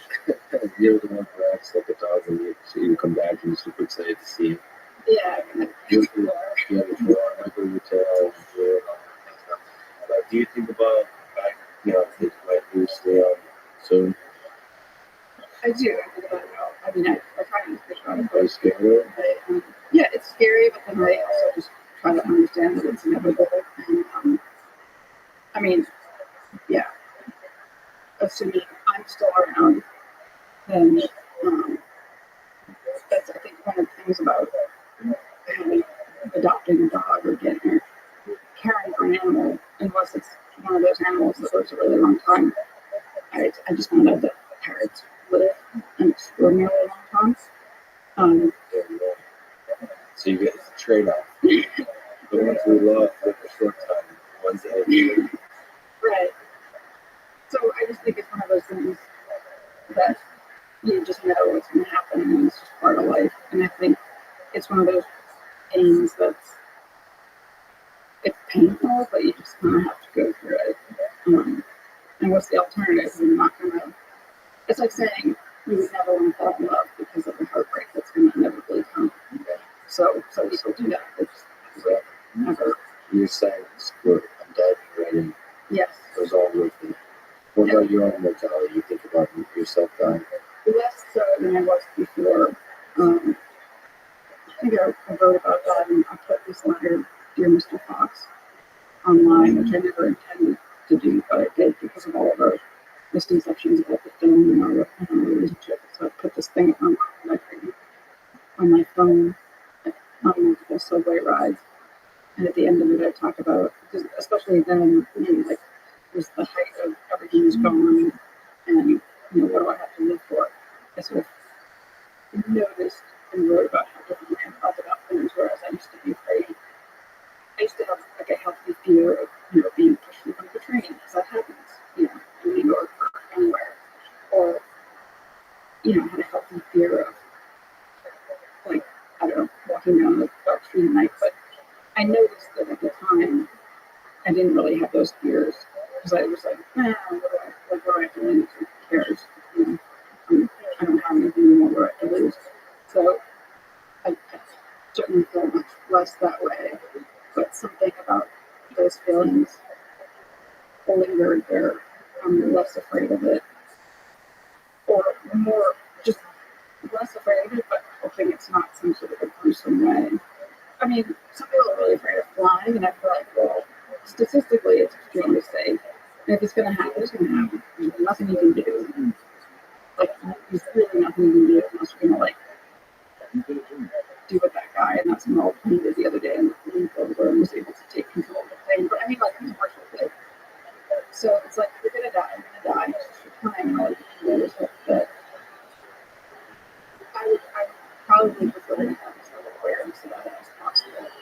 It's like I'd rather have somebody, if you're going to get shot, you'd rather have somebody shoot you in the back of the head and you didn't see it coming and just putting lights out versus somebody holding a gun to your head and then you're going to feel all this fear and have to, like, feel all of that. Which also made me think of, animals and animal suffering in a way that some people argue that because of the conditions and the fear that's like in their bodies, which is an interesting thing to think about. Yeah, I feel struggle with the ethics of I think about it a lot about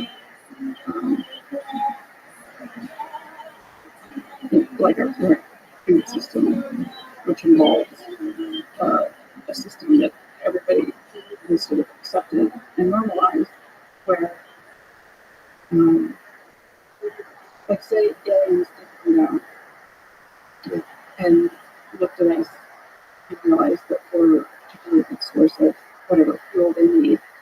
So then they imprisoned us all in cages that were like equivalent of like sardines jamming in an elevator.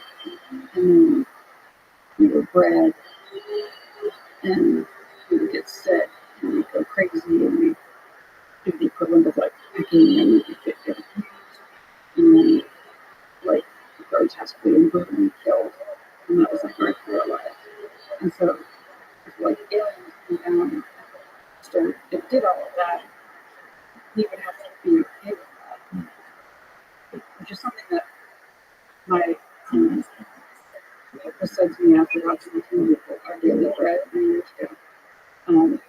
But it's an interesting way to think about it because we would have to be okay with it because that's kind of what we're doing now, right? It was normalized. And I don't, people think that like I would object to hunting. I'm hunting for sport, which is grotesque. But if you're hunting and then try to eat the entire animal and you're hunting in a way where it's kind of like, that that animal has lived a free and happy life until that moment, in the same way that the animal lived a free and happy moment. I have to live a free and happy life, or I don't know, but they lived a free life until like the lion came and took it down.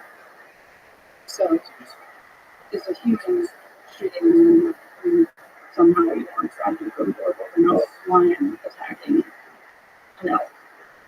Yeah, so, there's a lot of complexities to it on top of all of that. So one is that hunting for sport is bad, but there's this complex ethical equation with the fact that hunting for sport is the thing that often funds the preservation of the species. That's another complicated thing. There's like the Maui mouse and all the deer and fly. And I might have forgotten Maui mouse and but they're hunting those deer is a way of preserving. So yeah. So I mean these things are complicated, but that's why I don't have somebody shooting elk and bringing it home and eating it. Like my like I can eat elk jerky and things like that. And that's one of those situations where like I wouldn't morally have a problem with it. And for me, it's also I'm not those people who think like you or really meat. It's more like I don't want to add to the consumption of it. I wouldn't want to eat through like a factory farm meat necessarily. Unless I'm in prison and so I was going to give them away. Hashtag. A lot of it is, you make chickens differently there, but so it just makes things more complicated. But so it's not about like, I don't want that in my body. It's sort of like where did it come from and what's going on here. That like if you just follow Joe Rogan's Instagram, there's sort of a bit of a glorification of meat that because I listened to enough that I heard the one talking. There was a recent one where we were talking about infinite recording, and in that conversation, I think it was that one, he explained that he sort of did it in summary, so I was talking about it in the past, but did all this research and came to the conclusion, based on all this research, came to the conclusion that he was either going to be vegetarian or shoot his own meat. Yeah. And so very admirable, and he has the means to do it. But if Not only that, right, even more so. So it is a good question. It's a good question how we get out of this. right, because I do I like meat. I think it's delicious. So we're dependent on not just on the nutrients and the taste, but also depend on the cost. A lot of people have gotten used to a particular kind of cost that they pay for meat. Right, but I think if you wiped out all of the government subsidies, it would be a completely different story. Because why are groceries so expensive? And all the subsidies. Protesting. Why is salad so expensive? Right, but none of the if you look at the subsidies that are given to all the inputs in the industry, like grains, oil, and whatnot, and then to the meat and dairy industries, and all the subsidies that prop up those industries and allow those products to be cheap and sustainable from a business perspective, not environmental. It's government subsidies. So what if we took all that away? And then also what if we gave that to, the kale and hemp and fresh greens farmers, then and made those foods more affordable, and then have meat reflect its actual true cost. Then then people would just eat more vegetables and less meat because of the cost. You mentioned this crossed off one item from your list. I forget what the heading was, but it was. I had previously thought that I would want to go to Vegas one day just to cross that off my list. And it's not like I was like, one day I want to go to Vegas. It was just like I imagined I would want to go there once just to see it, and then be done with it. yeah, that's a good It's a good one. I still think you can do it because there's a particular Vegas experience that's worth having. And there's maybe a couple Vegas experiences that are worth having. I find casinos horribly depressing. They're just predatory. Everything about them is predatory. It's not the casinos that are important. It's the people. The culture and the whole The people. crazy animal. The people you meet. The people you meet in chaos and Las Vegas can create a memorable experience. You lose track of what is day, what is night. You can get drunk and make all the mistakes. It somehow create a beautiful masterpiece at the end of it. That's for another time. What else is in the past? What else talk about this here is like you talked about mortality. That there's a finite deadline. What pops in the house that you What I want is to not die. So, whatever mistakes you make. I want to live to write those things, and I also felt really strongly about like what I and everybody in the business felt, and um, so a big part of me was to resurrect the brand because when I felt really strongly about it, like I had that feeling that this was going to be a thing that I wanted to build and grow, have a really positive impact and outlast me. And Did you bring it back? yeah, I put the logo on my arm. It's kind of how strongly I felt about it. And so when I did that, and around that time and all of that time, I felt really, really strongly that quietly, because it feels like a little bit cold, but quietly felt really almost with certainty that it was going to be something really big and it was growing and growing. And after all the time was pointing towards there, I was just stalled and couldn't figure out the logistics and then even the spot. So The universe can be quite absurdly cool at times. but yeah, But that is something that's something worth reaching for is repeating the depth of the past. and then people expect me to achieve some kind of immortality via being in a documentary. And then I don't understand this world at all, but I might do like an NFT related to Leon's image, which would be another way of kind of immortalize his image at least. But that's I mean, it's a potentially in progress. Kind of a crazy leap, but And potentially relaunching the possibly, yes.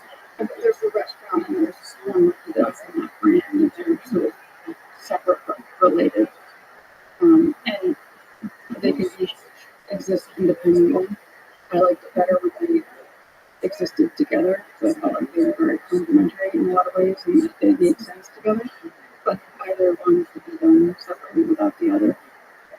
do you think you will find love again in the chaos that you go through? I have, to be honest. You have found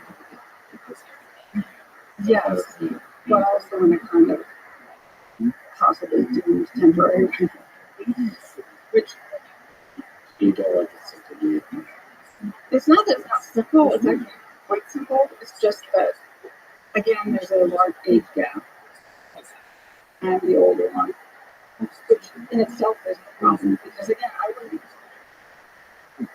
wouldn't want to like if somebody wanted kids in a family, I wouldn't want to hold them back from that. And so if I sort of wanted to be with somebody who wanted those things, even if I was completely in love with somebody, I would have to kind of like,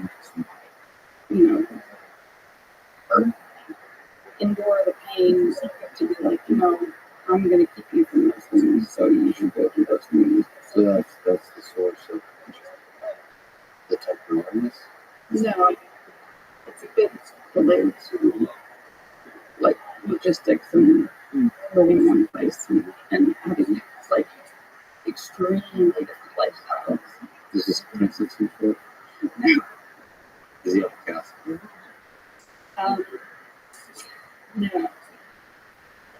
no. You guys think it is? Okay.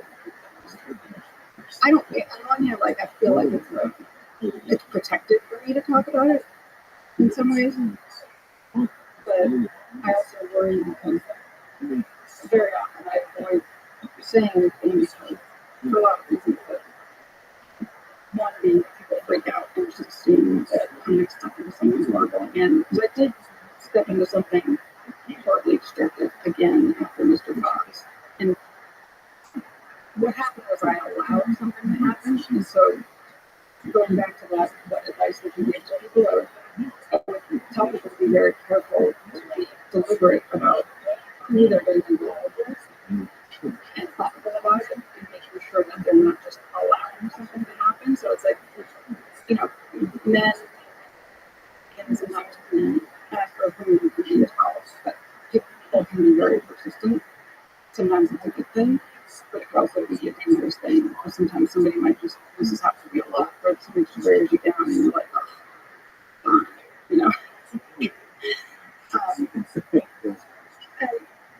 I know, possibly like the things that I've done in the spirit of like, or not wanting to hurt somebody's feelings. That's another dangerous. Let's get married. That's another dangerous thing. And also, Maybe you should stay. I thought I'm like circling back to all these unanswered questions from before, but I didn't marry. I married him. He like convinced me to marry him in this very quick, annoying way, and as if it was like something I hadn't been, and I protected it and all these weird reasons. It was just like my response to my agreeing to marry him was like, oh, fine.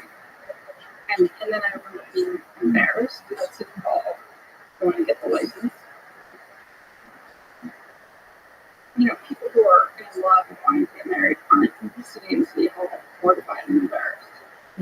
So I sort of cringe when people call him my ex-husband because I don't think of him that way. So it's, even though technically that's correct. There's a powerful romantic notion to the thing that it was words, and that had nothing to do with getting married. It's just like another thing that he made me do. A chore. But just had, unfortunate consequences of like then having to get divorced. Yeah, I think even weddings are romantic. Like the whole cheesy thing is, Yeah, they are. that's what you do. You don't get many in your first. Well, you know what? Let's keep it a mystery. Let's keep the person a mystery. To be continued.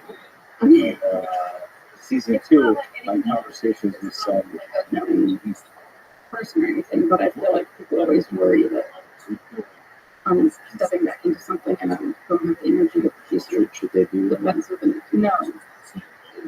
No. And also just maybe that thing I was saying about how like it's good to get to know somebody really slowly over a long period of time. It's kind of one of those situations. So I feel very confident that I'm like certain that I'm not stepping into something where I'm going to be surprised and somebody turns out to be not they presented themselves to be. So It's that wise of me to do it. especially for me, yeah.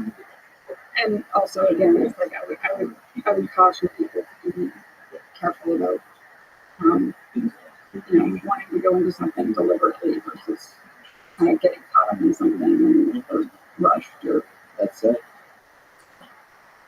I would suggest people take that cautionary advice, but sometimes you just fall in love.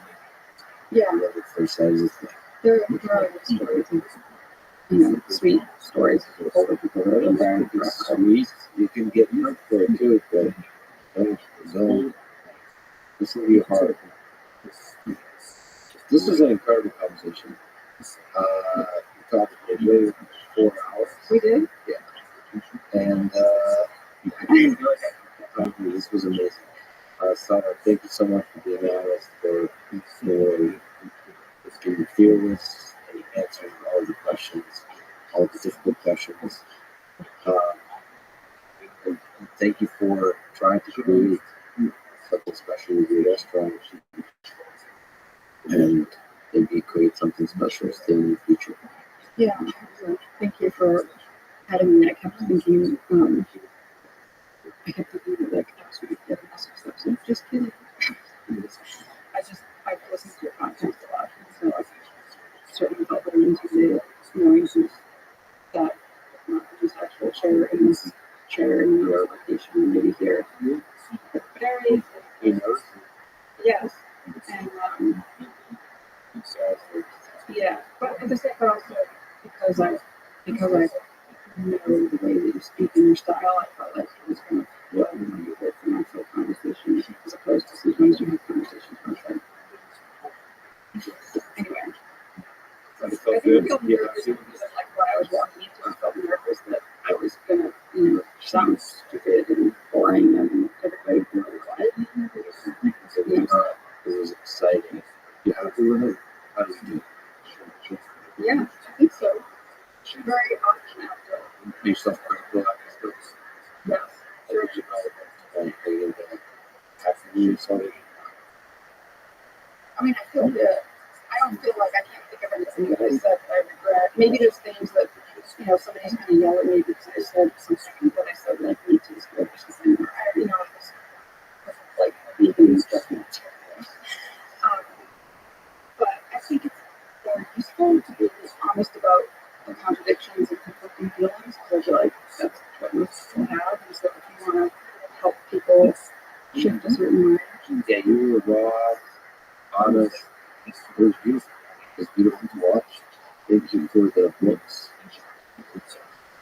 Your darkness today was visible, but the beauty too was an amazing conversation. I'm really happy with it. I'm honored. I'm floored that you're honored and honored that you have this here. So Thank you so much. Thanks for listening to this conversation with Sama and Guys. Support this podcast. Please check out our sponsors in the description. Now, you leave you some word keep the slave right keep us confront the dark parts of yourself. The work to banish the illumination of forgiveness. The willingness to wrestle with your demons, cause your hatred to see. Thank you for listening. Hope to see you in future times.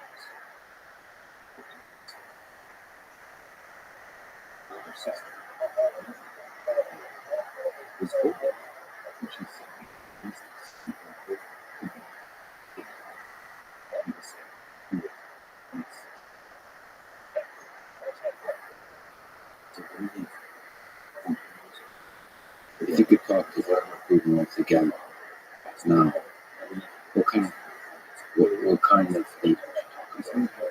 What kind of questions would you ask? The following conversation is one of the greatest filmmakers of all time, with 3 Oscar wins and 11 Oscar nominations. His films are stories of war, and fearlessly and often controversially, shining light on dark parts of American history. His films include Platoon, Wall Street, Born, 4th of July, Scarface, JFK, Nixon, Alexander, Elvis, Snow, and documentaries where he has interviewed some of the most powerful, consequential people in the world, including Fidel Castro, Hugo Chavez, and Vladimir Putin. And in this conversation, Oliver and I mostly focus our discussion on Vladimir Putin, Russia, and the war. My goal with these conversations is to understand the human being before me, to understand not just what they think, but how they think, to steel man their ideas, to steel man devil's advocate, all in service of understanding, not derision. I have done this poorly in the past, and I'm still struggling with this, I'm working hard to do better. I believe the moment we draw lines between good people and evil people, we lose our ability to see that we're all one, the most fundamental of ways, and lose track of the deep truth expressed by the old Schmitz and line that I return to time and time again. But the line good and evil runs to the heart of every man. Oliver Stone has a perspective that he extensively documents in his powerful, controversial series, the untold history of the United States. That fearlessness, the military-industrial complex, paved the path to absolute power, and thus corrupt the minds of the leaders and institutions that use it. From this perspective, the way out is humanitarian crisis and human suffering and depravation. The way out is holy of eating drugs and nuclear war is not simple to understand, but we must, because all of humanity hangs in balance. I will talk to many people who seek to understand the way out of this global gospel, including to historians, the leaders, and perhaps most importantly, the people on the ground in Ukraine and Russia. Not just about war and suffering, but about life, friendship, family, and love. This is the Lex People podcast. To support it, please check out our sponsors in the description. And now, dear friends, here's Oliver to start. You're working on a documentary now on nuclear energy. It's interesting to talk about this. Energy is such a big part of the world, about the geopolitics of the world, about the way the world is. What do you think is the role of nuclear energy? It's a good question. First of all, everyone's talking about first. Here and I wake up to that a few years ago. And clearly, I'm concerned. I picked up a book by Josh Goldstein and his co-author, who's Swedish. Those two wrote a book called Bright Future. A Bright Future came out a few years ago, and I wrapped it up. And it was a book fact-based, clear, not too long, not too technical. It was very clear that they were in favor of all kinds of renewables, energy, yes. They made it very clear about anything oil and gas work. And they very clear what the label might be. And at the same time said that these renewables were so far. But the gap is enormous as to how much electricity the world is going to need in 2050 and beyond. 2, 3, 4 times we don't even know. We have India, we have China, we have Africa. Asia coming up into the scene, wanting more and more countries. So they can address the global just as often in the United States, you get the actors in the United States where we're doing well. We're not doing well. We sell that and we're comfortable. We spend more energy than anyone. It's not neutral per capita. Anybody. At the same time, we don't seem to understand the global picture. So that's what they do. So the only way to close that gap, the only way their mind is nuclear. I'm talking about the gap of building new technology for the next 30 years. And starting now, they make that. So obviously, this country, the United States, is not it's incapable of having that kind of work. No fears or no fact. Still, a lot of shiftless. A lot of myths about nuclear energy were confused and confounded the environmentalists. A huge role in doing good things, many good things. So confusing and confounding all the statements, making accusations against nuclear energy. Exaggerate. So taking all these things into consideration, we set about making this documentary, which is about finished now, almost finished. It's an hour and 40 minutes, and that was a hard part, getting it down. About 3.5 hours to just something more manageable. Is it interviews? It's interviews among others, essentially up to Russia or to France, which is the most advanced to working with Russia. And the United States went to the Idaho laboratory and talked to the scientists there, as well as Department of Energy people that are handling Idaho is one of these one labs in the United States that are really advanced. They're doing a lot of advanced work there. We also we studied Russia gave us a lot of insight. We're very powerful because they have some of the most advanced nuclear. Actually, the probably most advanced nuclear reactor in the world. So they asked with the Euro Mountain. So we did an investigation there. And in France, they have some very advanced building, which now they're building again. They had moved, the Green Party came into power and dismantled the power, but became the factors in France, and it was emotion. When Hollande was president, they started to move away from it. Actually, it was beginning to just abandon it. They let not complete. In other words, that closed down some of the nuclear reactors it was talked about. But thank God France did not do that. And that closed it down. Recently reversed it. And they're building as fast as they can now, especially with the Ukraine war. And you know, the Russia will not be provided. May not be provided the energy Europe needs. So, and in China is the other factor. It's probably the particular is they have doing tremendous amount of advanced. But of course, China is building in all directions at once. The coal continues to be huge in China. And that thing too. But basically, coal in India and China is used for coal. Because you know, Germany a few years ago. So all these factors, it's fascinating picture of global. So we try to achieve a consensus that we're looking at the world. Where we will be working. The question is how much carbon dioxide China and Russia will be. France is the only one that's not doing that. The United States is not doing it. With all the nonsense of news and the new lifestyle and all this, it's great for your gut pump. It doesn't do anything for the total accumulation of carbon dioxide. Who's going to lead the way in nuclear? Do you think? You mentioned Russia, France, China, the United States. I think it's going to be the United Nations kind of thing because the Earth isn't so capable of United Nations. We go to the conference with Kyoto, we talk, we agree, but then we don't actually enforce. So I don't think it's going to happen that way. I think it's going to be an individual place for countries that will just do it for their own self-interest, like China is doing. China, the thing is, if it works, I'm afraid that it will really work at fixed scale. China will back away from coal naturally. The same thing will be true of India. They will see the benefits. Because if you go to India, you see the cities of pollution. You walk around in that stuff, and it's not, there's no hope for this, in any sense that so people move in this direction naturally because nuclear is clean energy. And the rather casualties for the nuclear is the industrial scale for energy producing. And coal down the bottom, the lowest casualty is that very close, 0.002 or something is nuclear. So enough to make people die from nuclear.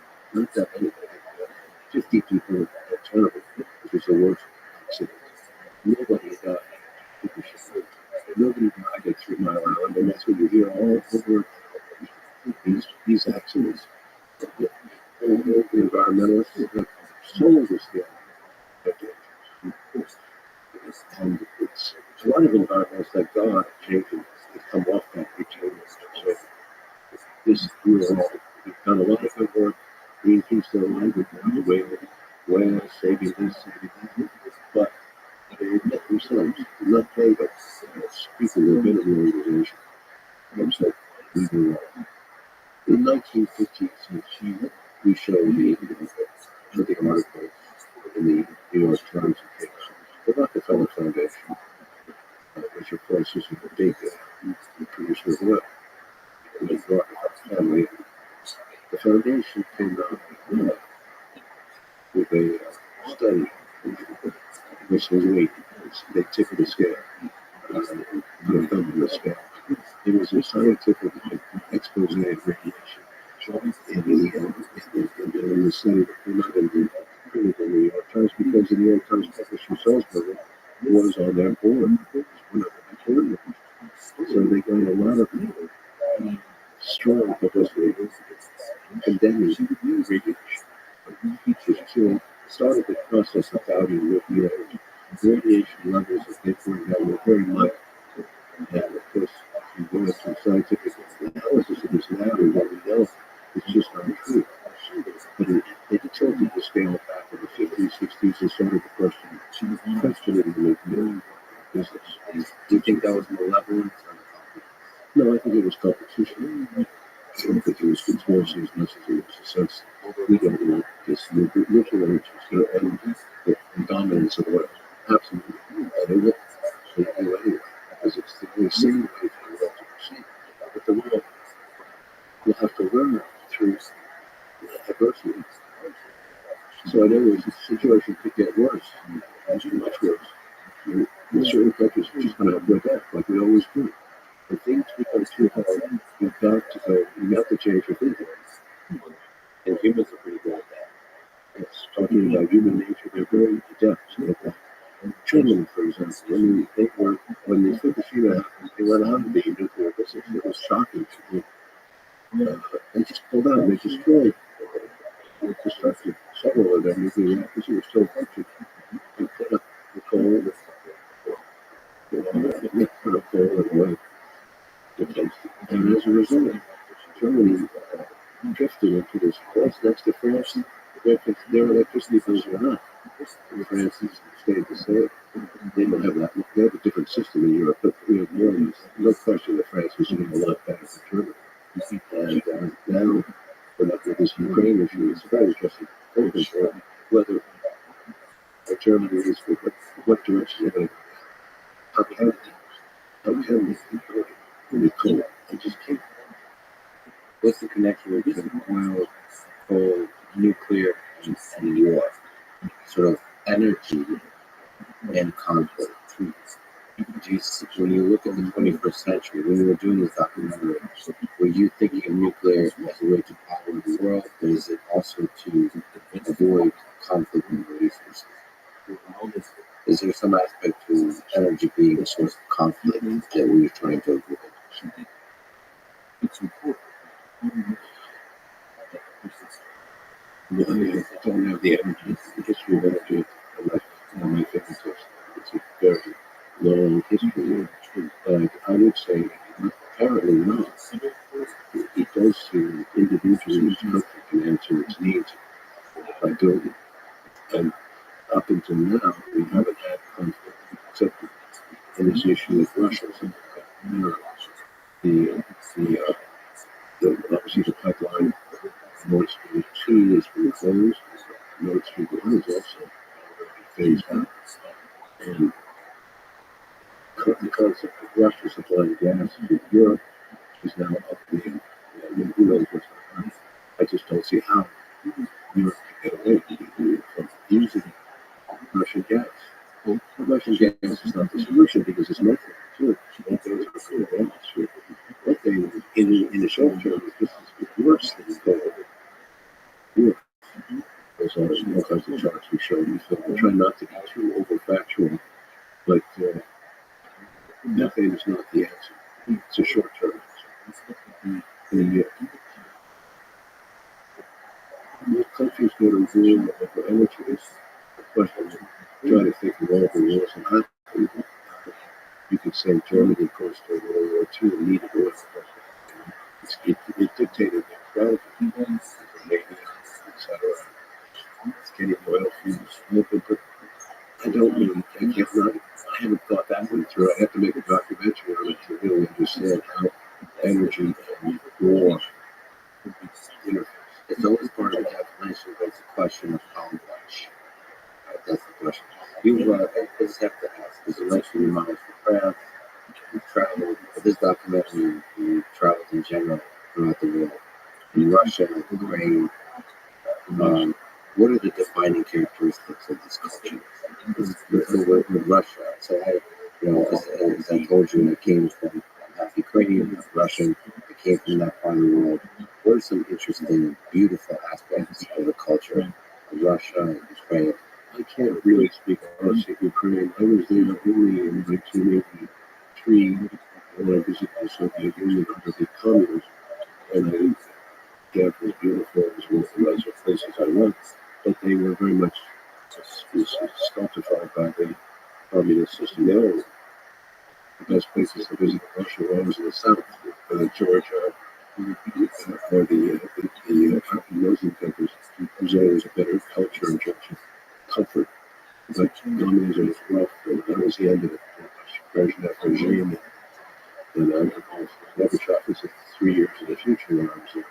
So I can't talk about Ukraine, and they're not been friendly to me since I made the food interviews in Ukraine. How bad they they've been very tough on people who are critical. I think the Russian people have been very special to me. Perhaps because of my years together, but I enjoy talking to them. I find them very open, very generous, and they appreciate support. They appreciate people who say, I understand why you're going to go into this or these streets. I try to stand and listen to both sides. The thing that I have seen is the Americans, there's this American enmity towards Russia from the very beginning. I grew up in 1940, 1946, in the 50s, they were so anti-Russian. They were everywhere. They were in the schools, they were in the state, they were spying on us, they were stealing the country from us. That was the way the American, the right wing, even the right wing, let's say the Republican Party, pictured the Russians. They were actively engaged in infiltrating and changing our thinking. And our television shows with these services, it's very much the JNBD mentality that communism was in behind the student protests of the 1960s. This was the direction in which the FBI and the CIA was thinking. So I grew up with a prejudice, and it took me many years. My father was a Republican, and he was just off for a he was a very intelligent man, even he, because he was a World War II soldier, he was a colonel. I followed the fact in order to be successful in American business in the 1950s, you had to have a very strong anti-Soviet law. Very strong, very difficult. She expressed any kind of Los Cold War, any kind of activity of that nature. Would be placed aside as a kingdom or somebody who was not completely on the board with the right, which was capitalism works, communism. And in particular, communism is embodied by the Soviet Union, is the enemy. So hence That's very, the narrative behind the Cold War. that's correct. And they basically lost it. And you saw the ups and downs of it. When Reagan came, it was, first of all, we had the crisis of 1962, the Cuban Missile Crisis. And Kennedy proved himself to be a warrior for peace. He resolved that with Khrushchev. It was a big moment, huge moment. People don't give him credit enough for really saving us from the war. It could have affected all of mankind. But it still didn't avert. No, because the moment he was killed, honestly, there was a lot of, we can talk about that, he's not made a film. JFK Revisited is a documentary released this year. The movie I made in 1991. But the moment he was killed, I would argue that Lyndon Johnson went back immediately to the old way of thinking, the old way of doing business, which was the Eisenhower Truman way, which we had adapted since World War II. That was an interim. You have to think about it. When Roosevelt dies in 45, Roosevelt has an interim 15 years where he has more of a democratic, more liberal. He recognizes the Soviet Union for the first time since the revolution, and he actually has a relationship with them. He sends ambassadors who are friendly. If you want, he has a relationship with Stalin, etc. And Yalta. And we're not Tehran, but it's a relationship. Do you think if JFK lived, we would not have COVID? No, absolutely. I believe they're into great depth on that in the film. I urge you to see it. It goes into all the issues around it. Kennedy was being very much an anti-imperialist at the time. And many people just don't understand that. But you have to look at all his policies. The Middle East with Nasser, and had a relationship with Sukarno in Indonesia.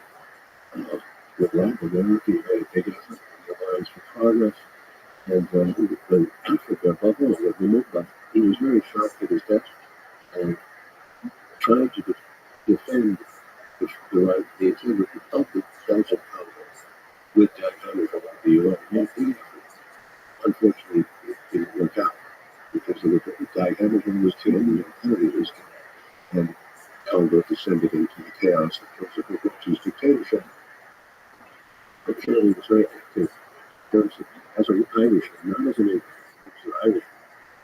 And I say that because when we come back to that, because Joe Biden is an Irishman, but it's a different kind of Irishman. It's a Catholic Irish, but Kennedy really made an effort to change the imperialist mindset. That he still was quite strong in America and in Europe. Lyndon Johnson changed back to the old policy, and we were never able to really keep the Tom going with the Russians. Briefly had it with Carter, but then Zip he came in because he was the national security advisor. He was put there by Rockefeller. Brzezinski was a Pole. He got revenge for Poland. Poland has always been attacking Russia, as far as I remember, back to another century. The two world wars that occupied Russia, and so tragically, the entry points were almost to Poland and Ukraine. So Brzezinski got his revenge, and Carl ended up being an enemy of Soviet and creating that. As Brzezinski took pride in it, he created the atmosphere, the trap for the Soviets to go to Afghanistan in 1979. That trap was set, he said, yeah. So it was never, except for brief moments, periods of TikTok with the Soviets. And I grew up under that. I didn't really know anything of this going on because I was learning. I was educated in this because I was learning movies and trying to get dramatist and this and that. So I wasn't thinking about this. Then when Reagan came in, I was worried because it was a deep, the old deep, which is the most evil empire. I mean, it goes on in American history. It doesn't end. Reagan got a lot of points for that. And of course, when Gorbachev came in, it was a beautiful moment for the world. It was great success. It was probably the best years of America, at least from my point of view, in terms of this relaxation from 1986 to 1991. The great Jews from Kennedy out to believe once again that there could be a peace to that. But the world changed. It was an internal mechanism. You could blame the United States, you could blame Russia. Gorbachev was perhaps not the right man to try to administer that country at that point. He had great visions. He was a man of peace. But it was very difficult to put together such a huge empire. So vision is not enough to put together Soviet Union. The details are interesting. I followed up on that a little bit because I was recently in countries like Kazakhstan, talked about the negotiations of the World War, the breakup of the Soviet Union. It's really interesting story because it involves everything in Ukraine. Of course, everything was going on now. Some, what is it, 30 million Russians were left outside the Soviet Union when it collapsed. They had no home. They were homes in other countries, such as in Ukraine. So it's an interesting story with the repercussions today.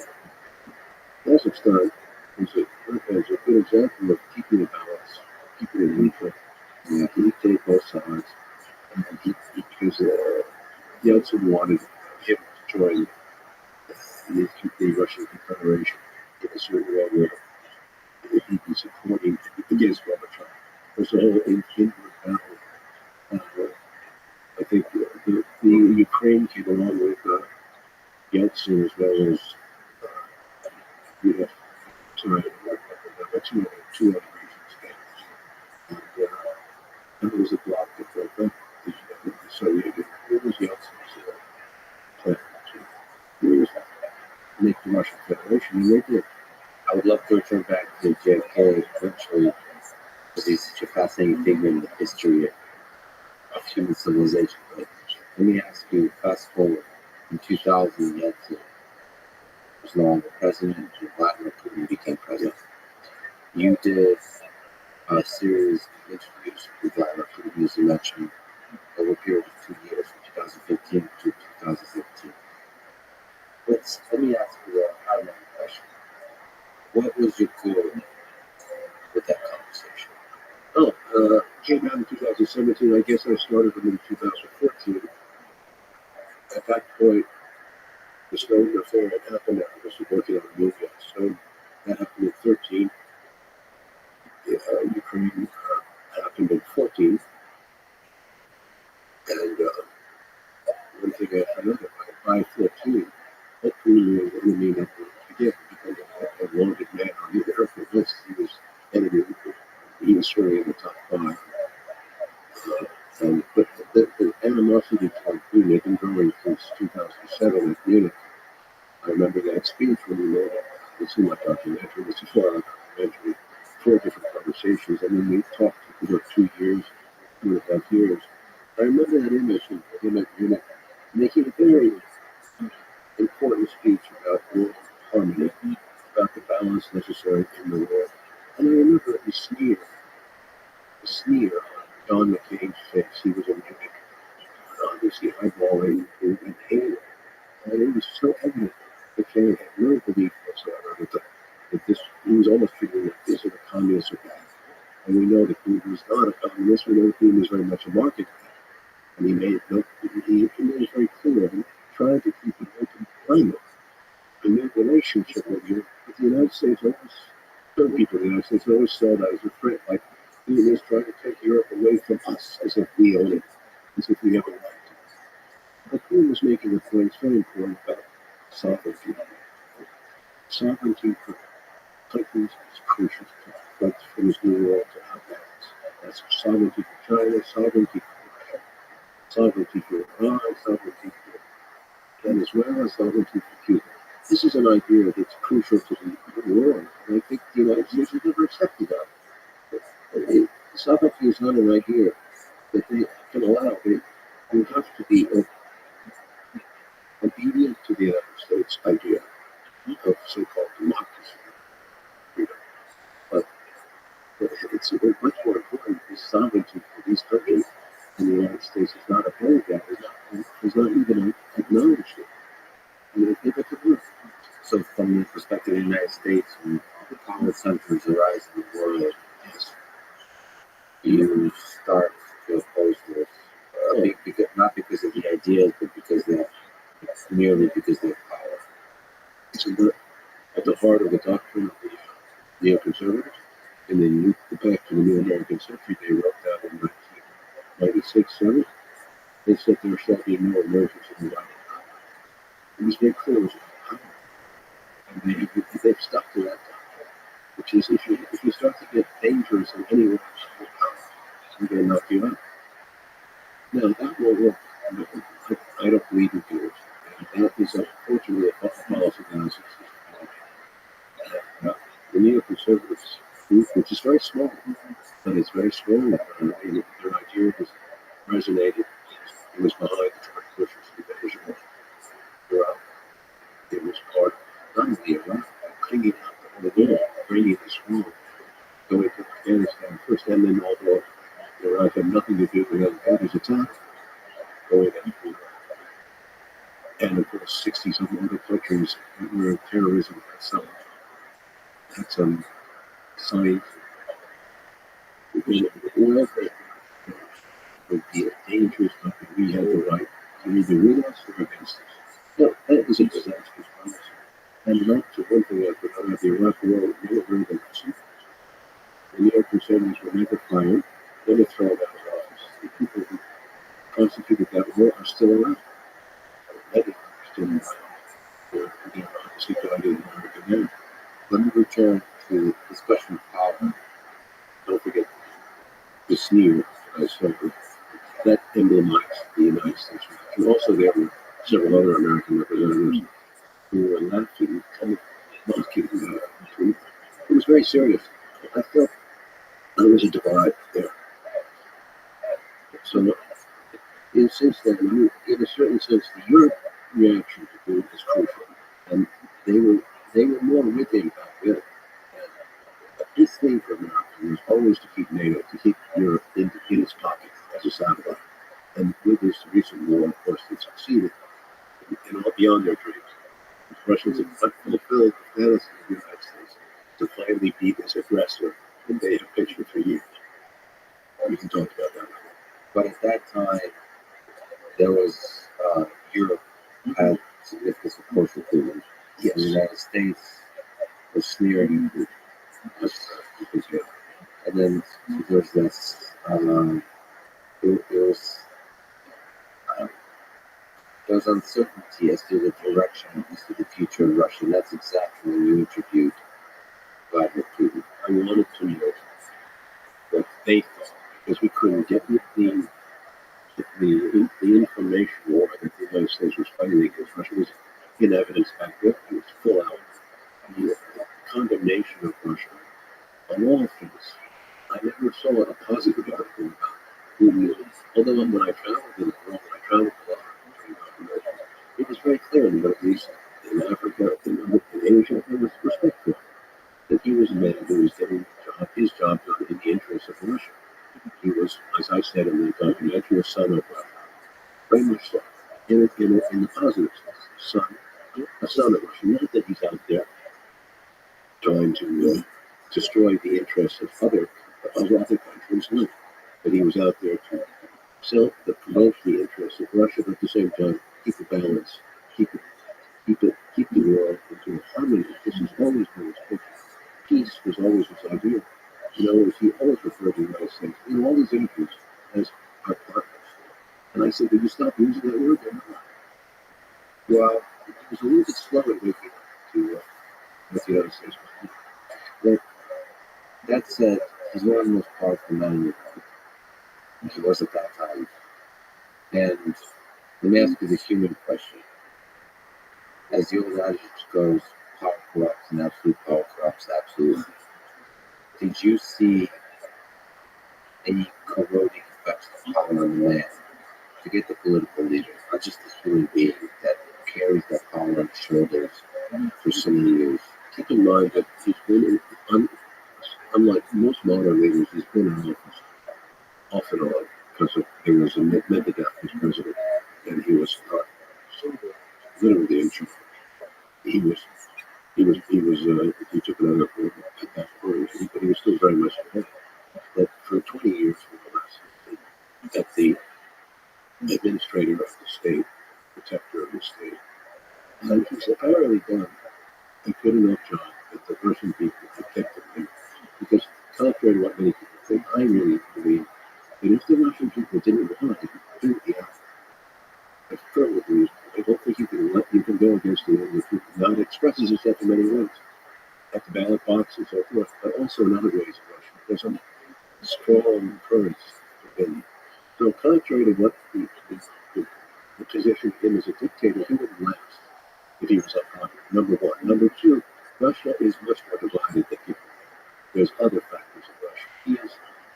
There are always tensions around the Kremlin.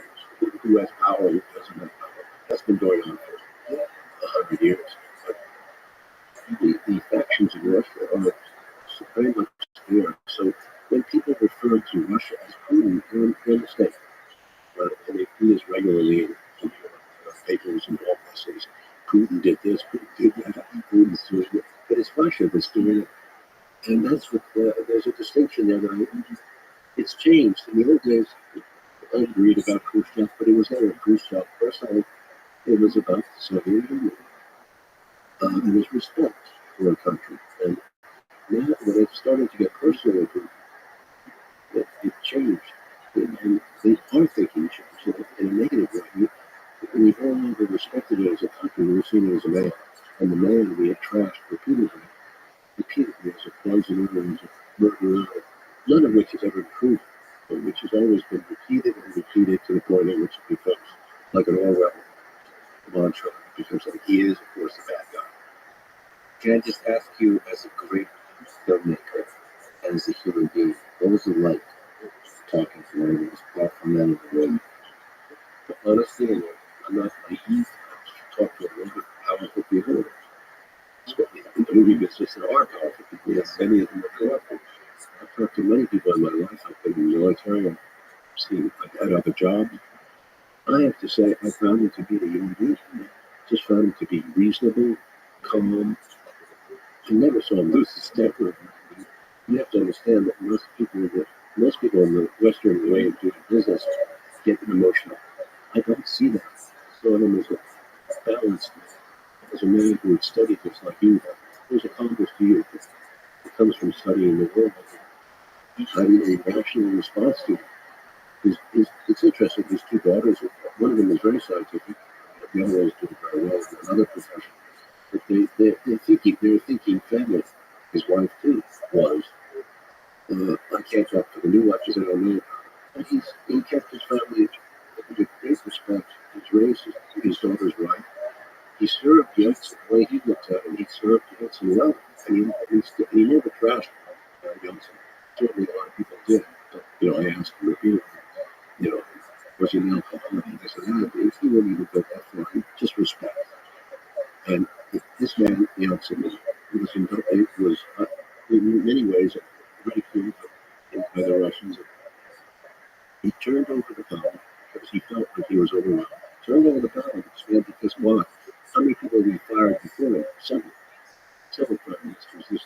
Why did he turn power over to Mr. Putin? Because he respected him for his work ethic, his balance, his maturity. And that's what I can say is my son. A poor person, from a poor family, who worked his way up through the KGB, and Americans keep saying he's a KGB agent. It's like saying, George Bush was a CIA, but he became you grow in life, and he went from his KGB to this technocratic position. He dealt with many problems, including the Chechen War, which is a very difficult situation, as well as the Russian submarine power. Several things happened early in this big balance that gave him a lot of experience, and he handled them all pretty well. Do you think he was? I do. Well, of course, the question of money, the charges that he's the richest man in the world are ludicrous. Certainly doesn't live like it or act like it. If you're rich, I've been around a lot of rich people. You probably have too. In America, you run into them. So many of them are arrogant. I'm actually with friends now with the richest man. I saw your Mr. Musk, who I appreciate. At least he speaks freely. I'm positive about him owning Twitter because Twitter has become censorship city, as all major tech. The censorship that you're now seeing in the United States is so un-American and shocking to me. And he is a resistance to that.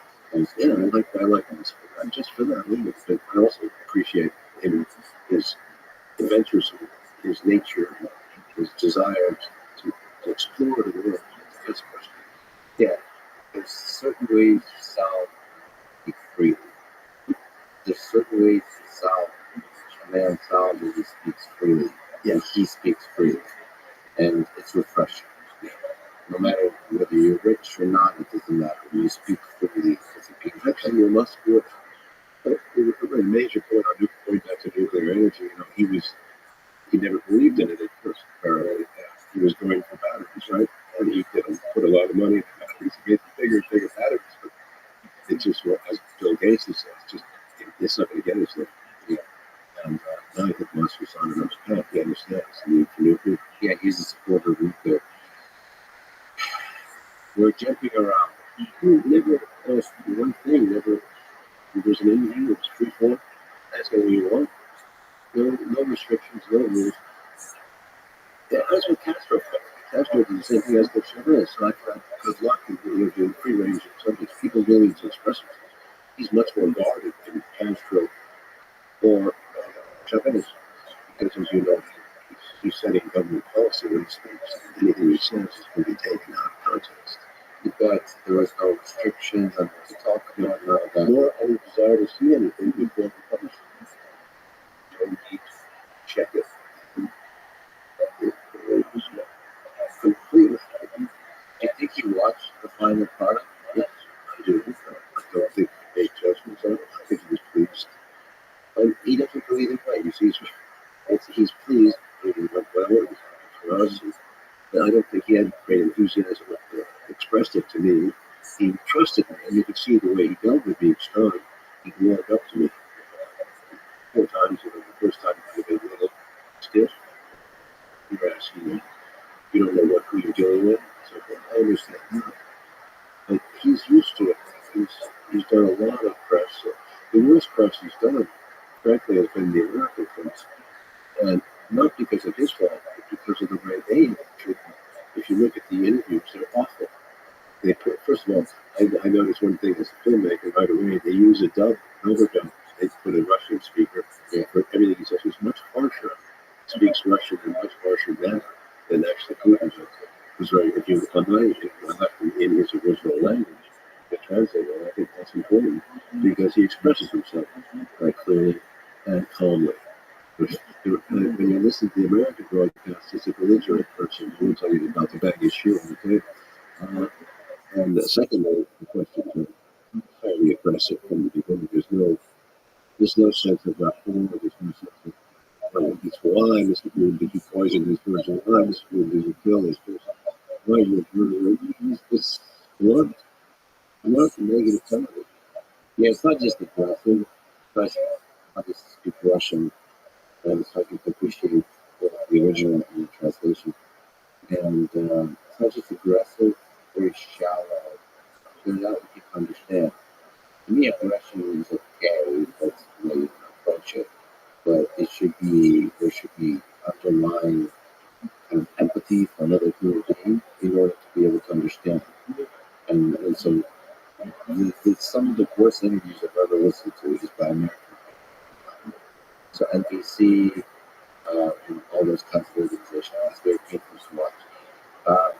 And you saw the reception to the Zoom interviews and all that. He was hostile without seeing. So many people criticized my series without having seen it. Even I went on the show, the television show, this famous Colbert. It's very famous. And I was shocked on the show to find out that he hadn't seen anything for 4 hours. He was just attacking Putin. And it threw me.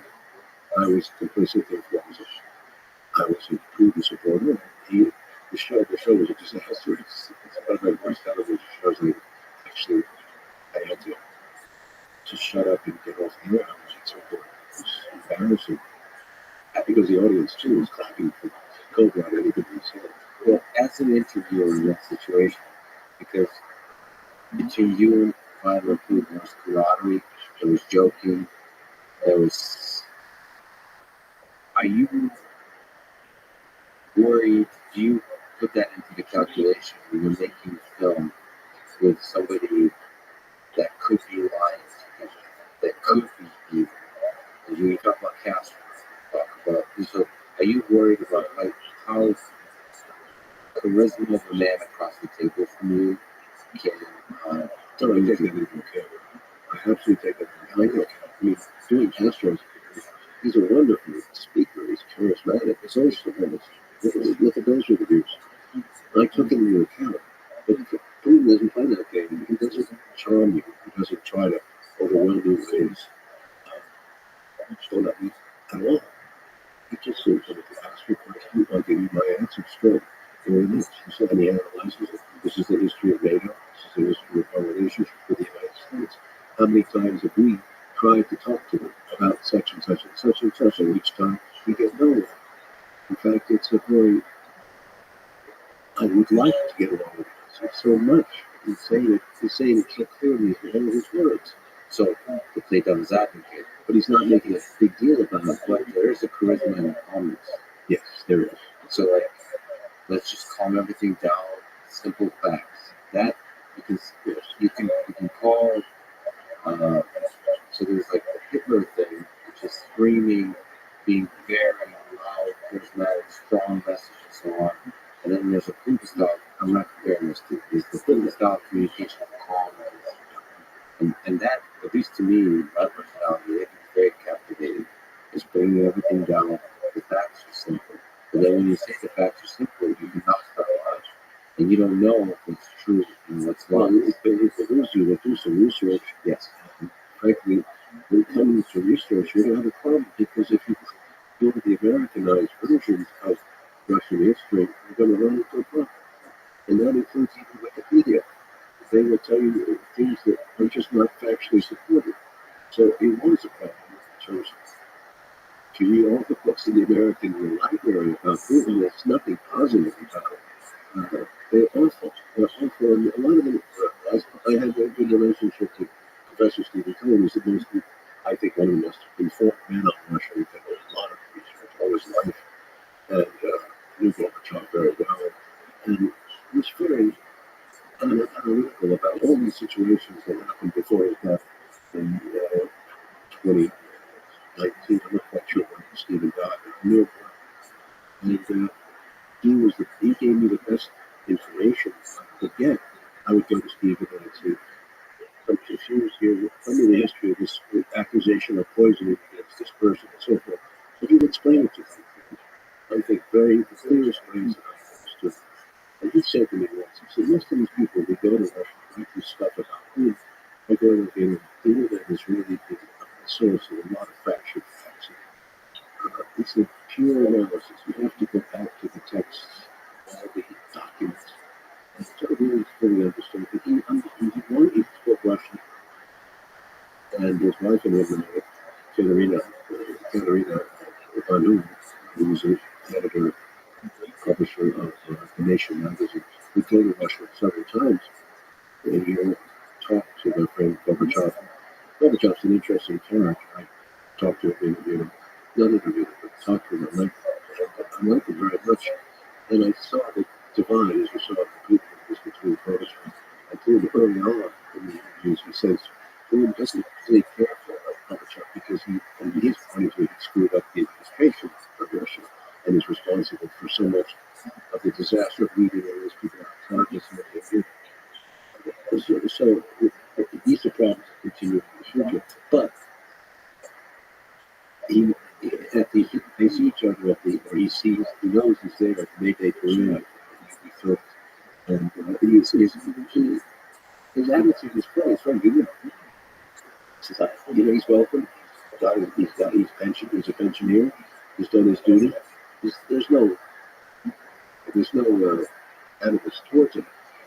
Even when Gorbachev in the early days, we could never criticize for his manners in terms of democracy. But I don't know that that becomes a quarrel. But frankly, by the end of the situation, it's very clear that Gorbachev has now moved closer and closer to. Says that Russia is now really under attack.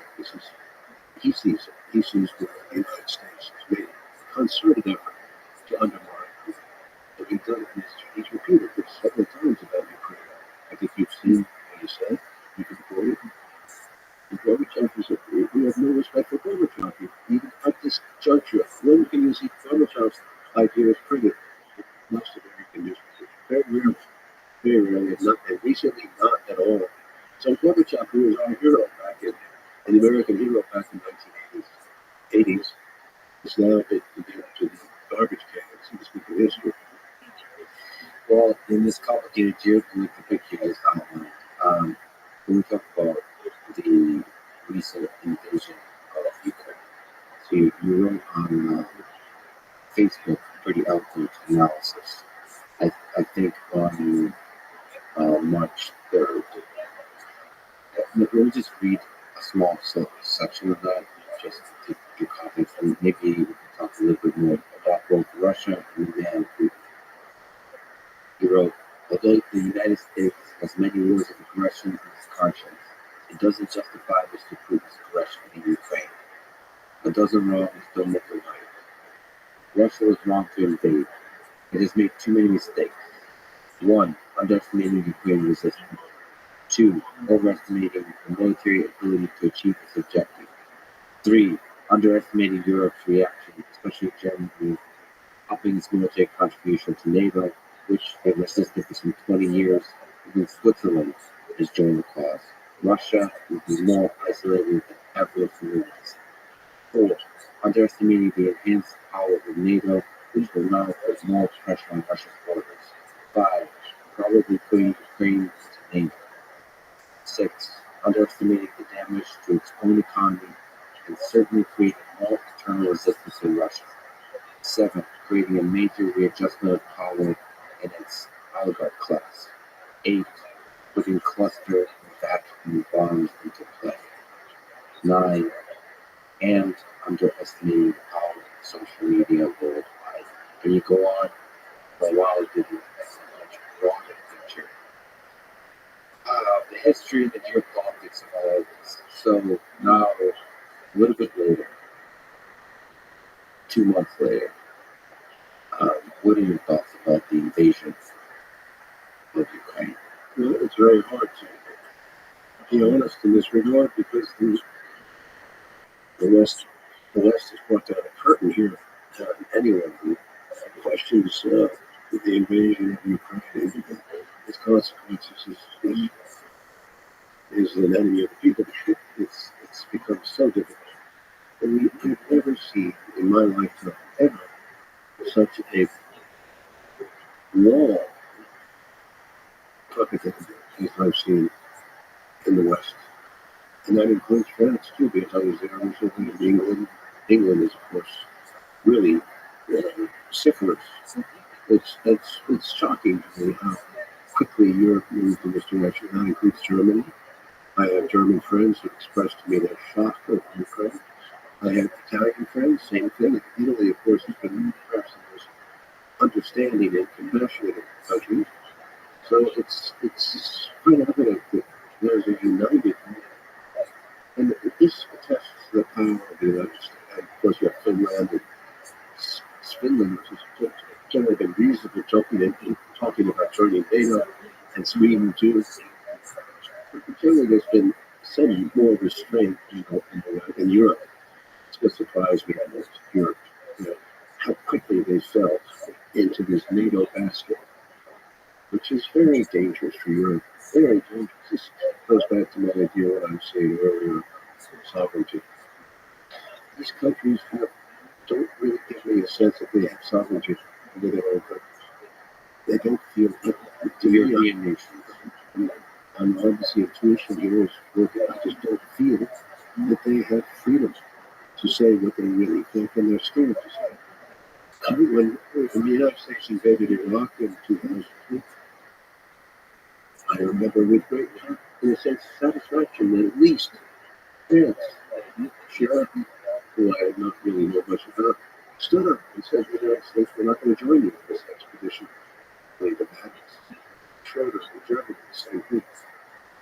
Of course, Putin condemned the invasion. And Putin had been an ally of the United States since 9/11, if you remember correctly, and called Russia they were getting on. So even Putin said, don't go into Iraq. This is not the solution. He didn't oppose Afghanistan, he opposed. So Chirac and Schroeder stood for the old Europe. I remember de Gaulle. Charles de Gaulle, he was independent of the United States. Charles de Gaulle pulled France out of NATO because he saw the dangers of NATO, which is to say, you have to fight the American war when they said, and they put nuclear weapons on your territory, in England and France and Italy and Germany. When they do that, you're hitched to this superpower, and you have no say in what they're going to do. They declare war, and they use your territory. You're going to be involved in a major conflict. I'm talking about sovereignty. Where is that sovereignty? They don't have it. And that has influenced their mindset for years now, since 1940s, since to go over the 60s. He reversed the whole flow, and he was I think it was Sarkozy who put France back into NATO. And now it's Macron, I hope, because he was talking to Putin in the Middle East, have an independent viewpoint that could be helpful. But he rolled it up. He may have told Putin something else, but within days he had rolled it up and gone along with the United States position, which was enforced by the United States in a very fierce way. The propaganda, as I say, I don't know how much time he's going to America, but it was vicious, and everything was anti-Russian. Russia were killing all these people, shooting down civilians. There was no proof of it. There was just the accidents of war, and all of a sudden there was a campaign of criminality, and they were talking about bringing Putin into war crime trials. Well, why didn't they talk like that when Iraq was going on? Bush was doing far more people. Well, for that matter, why were they not talking about the killings in Donbass and Lugansk during that 2014 to 2022 period?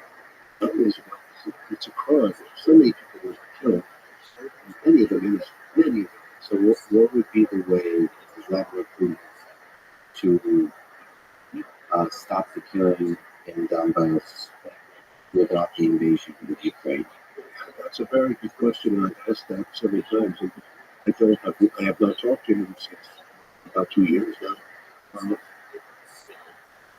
it's a very good question. What's the mistakes?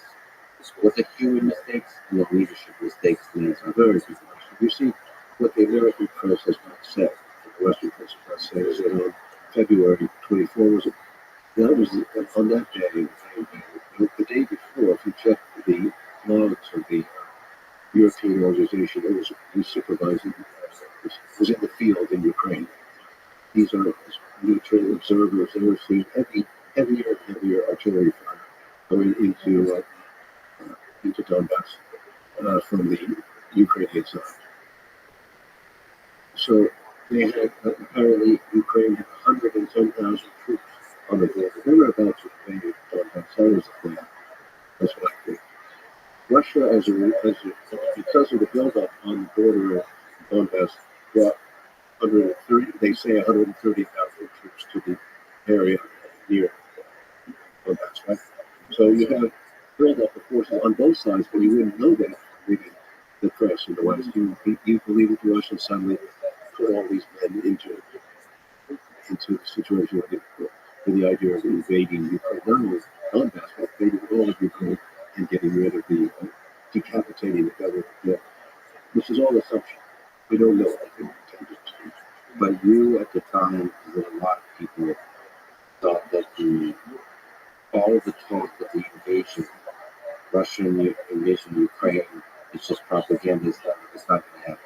Well, I think many of us thought that the United States was building this up into an invasion. In other words, that is the nature of false flag operations, where you create this propaganda. They are going to invade, and then when they invaded, the United States was completely ready, and all their allies were completely ready for the invasion. Right? So why did he do that? He fell into this, theoretically, into this trap set by the United States. Here you tell all your allies across the board they're going to invade. But why do you think he did it? Is it madness or is it some strategic calculation? Perhaps.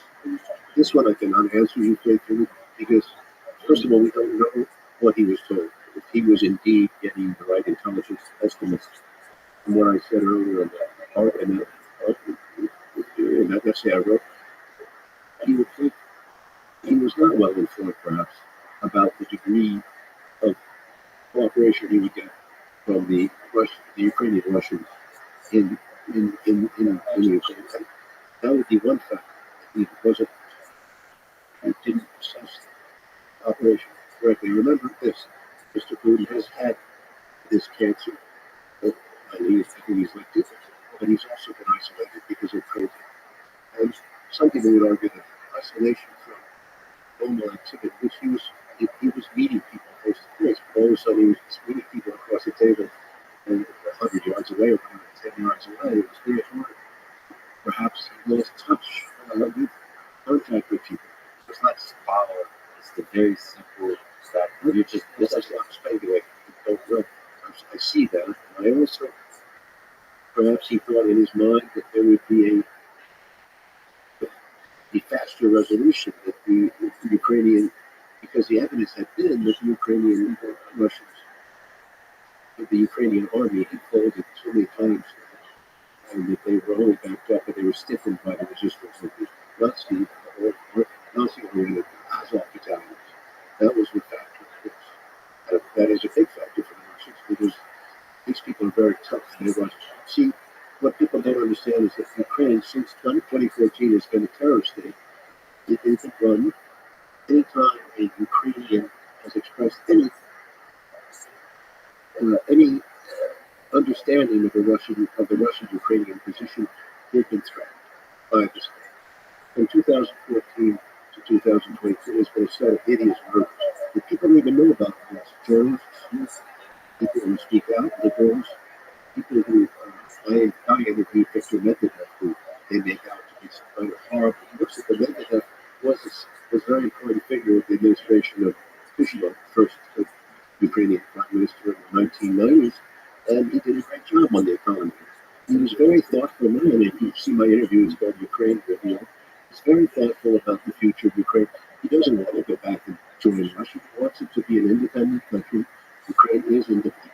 And he wants it to be a functioning economic democracy, or as a democracy, if you can get that, between that exists in a neutral state, which Ukraine used to be before 2014. It was neutral from 1991 to 2014. Neutral, very important. Under Poroshenko, it just immediately went into an anti-Soviet Cold War position as an ally of the United States. And my point was that it was a very dangerous place. People were being killed, death squads were out there, Medvedev, they stripped him of his television stations. Very suddenly, this line speak to be president. So Zelensky was elected on a peace platform. Remember that? 70% of the country was for him to make peace with Russia. He didn't even try to make peace with Russia. Did he attend any of the Minsk II agreements? Did he visit? Did he pay any attention to who? Did he go to Russia? No. Not a, the moment he heard, I'm convinced the militant sector, the right sector parties of the Ukraine, let him know that you will not make a deal with Russia. There will be no concessions to Russia. This is very dangerous. This is where this attitude is very, very hostile to Russia has hurt us. The whole world. And no one calls them out. No one calls them out. Zelensky backed off from his platform as running for president, and as president has been ineffective. Did nothing to it. On the contrary, went the other way and seemed to support the Ukrainian aggression. What he found his support in this war. You revealed through your work one of the most honest, dark aspects of war. Nevertheless, this is a war, and there's a humanitarian crisis. Millions of people, refugees, escaping Ukraine. What do you think about the human cost of this war initiated by whoever, just as you write, whatever the conflict, whatever NATO, whatever pressure, as you wrote, Russia was wrong to invade. Okay, yeah, let's get back to the original question. You said, what was he thinking at that time? And we never answered. Yeah. Now, by the way, among those people who've been ruined by this war, you have to include before 2014 to 2022, Ukrainian Russians, 14,000 were killed. Not necessarily by, some of them by maybe accident, this and that, but certainly a large number of them is responsible to the Ukrainians and the Nazi-related battalions who have done a good job of death squatting that whole area. Remember, I did a film about South, and there a little bit about death squads down there, and a little about paramilitaries, because in South America, they're all over the place.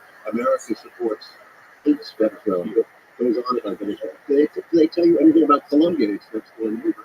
Colombia, for years, has been plagued by paramilitaries that are right wing. And the United States has said nothing about it, except occasionally there's a new big report.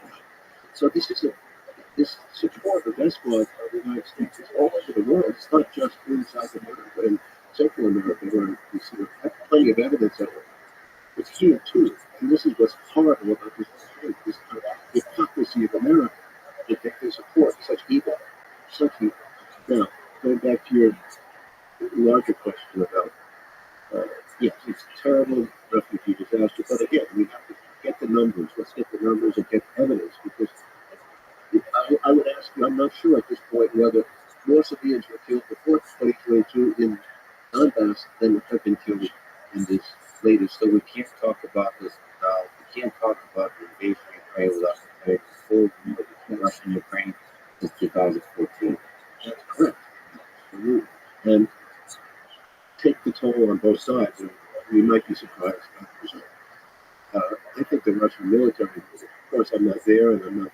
This is speculation. The Russian military has slowed down, and part of that reason is not to keep the civilian corridors open. And I think that the Ukrainian military has made it more difficult on purpose, especially some of these battalions and the death squad battalions out on their road, and keep the civilians locked into these cities in danger because it's in their interest to do so. So there's no reason why the Ukrainian military, which would kill Ukrainian civilians for years, would change their policies. They would have no intentions about wiping out, for example, people with white armbands and Buka. Okay. As to what Putin was thinking at the time, I, I wondered this, I still do. I said, okay, so Putin can say, let's say the Ukrainian government wants to now invade Donbass. This is on February 23, and they have artillery, they're peppering the whole place, they're going to go in, and they're going to get Donbass back. What do you do? You have Russian separatists who are Russian Ukrainians who are going to fight. How far do you go in supporting them? Can Russia at this point say, well, we can't help you? You have to get along. You have to somehow, you have to be absorbed by the camp. You're going to be absorbed by them, and they're not going to give you autonomy, and you have to live with it. And there's going to be a price to pay. You could do that, and you can also say, when we open our borders to Donbass, you can come in, talk us, you can leave, and we will help you to resettle. And that would be a reasonable approach. So you take it to the next stage, just do this. If you take it to the next stage, you stall, it's harder for you. Of course, there's pressure on Putin from inside his own government to say, what are you going to do? I mean, you can't do this. There's a lot of nationalists in Russia. They would certainly bring, he would be to his, they'd say Putin is weak. And that's the biggest rap you could ever give a Russian leader, is you're weak, you can't get anything done. So there would have been some damage. But let's say he goes with that and he says, okay, we know what the United States intention is. It's to get rid of me, regime change, and to get another Yeltsin in. That's what they want. And they will go to any ends and will destroy Ukraine if necessary, but they want regime change in Russia. And then after they do that, of course, they go after China. But that's the ultimate policy of the United States. This is a country that has no compulsions by going all the way. And it will use hypocrisy and all the news propaganda in the world to get what it wants. This is the equivalent, frankly, of Germany's influence in World War II. No question in my mind. But we're going about it in our way as opposed to Hitler's way. Do you know, just to finish the thought, where do they go? What's stage two? Okay, let's say Ukraine takes back Donbass. Let's say people get killed in large communities. So we now to the next stage. We're finished with the Minsk II agreements that we never adhered to. And what does Russia do? They wait for the next aggression, which is going to come in one form or another. Perhaps in Georgia, I don't know what will happen, what the U.S. is thinking. But the U.S. cannot say Russia has done anything. They've not used violence to stop Donbass from going back to Ukraine, right? So you have a new start. It's a whole thing rearranged. Now you have, but you still have nuclear weapons. You still have Russian nuclear weapons, and serious weapons, very hard to have. Crude, but not as refined as the American nuclear reports, but powerful. That becomes another game. Then you open another chessboard, and you still haven't been condemned. Sanctions haven't been imposed. That's a new game. Could you think enough? That's the question.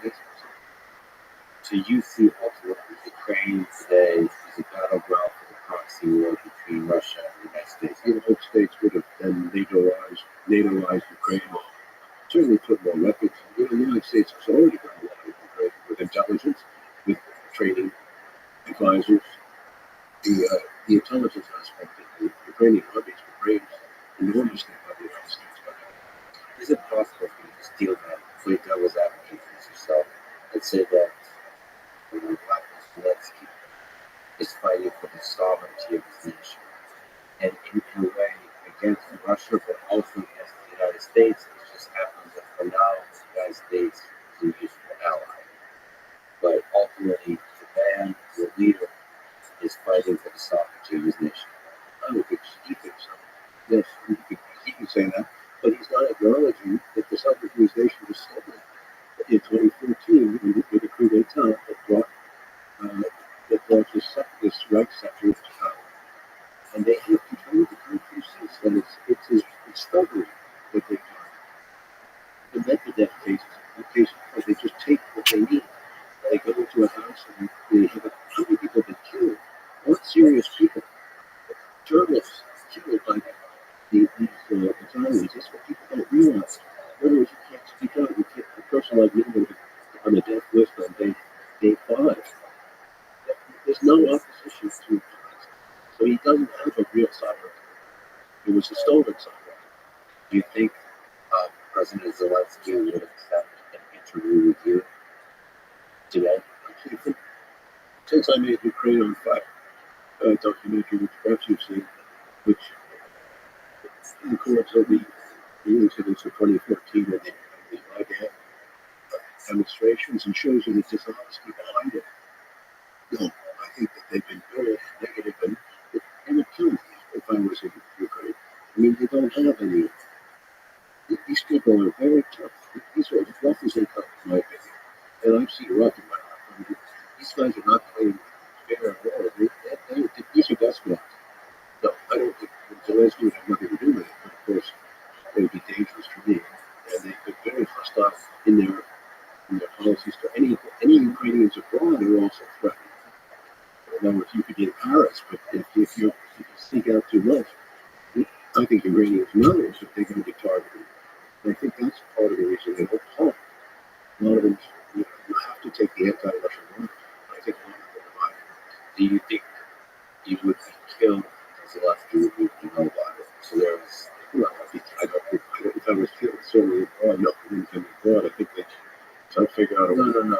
If you travel to Ukraine, I wouldn't get it. I wouldn't get it.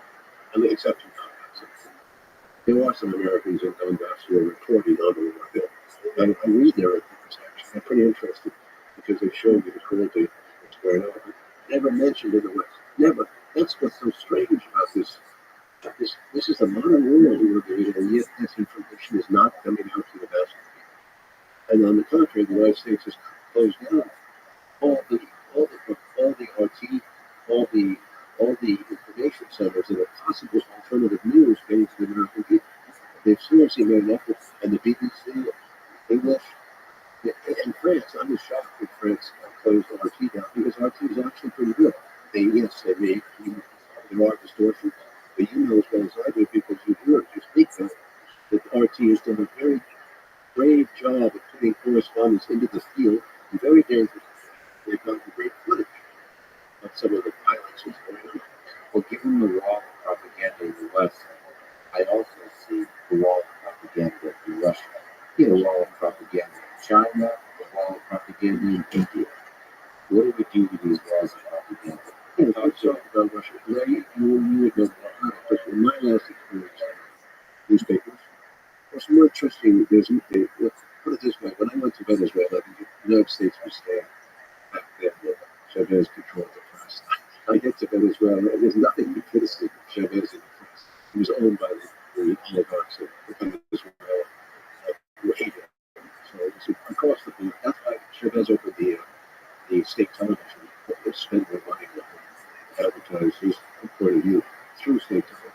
But in Russia, there is, when I saw this criticism, I met with the publisher about the Nobel Prize of that famous newspaper. His point of view at that time, when I spoke to him a few years ago, was we're operating, there is criticism. We can't call for the overthrow of the government, nor Venezuela, nor in the United States. If you call for the overthrow of the government of the United States, we're going to be in deep trouble. Well, all right, so to push back on that, it's interesting. It's so interesting because you mentioned Elon Musk, and there's a way that people sound when they speak freely. When I speak to my family in Ukraine, my family in Russia, when I speak to people in Russia, let's put my family aside. When I speak to people in Russia, I think there's fear. I think they don't.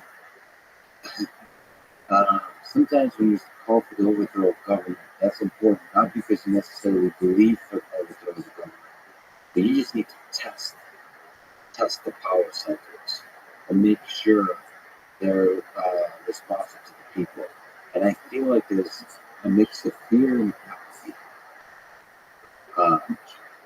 that it has a different texture than it does in the United States. That worries me because I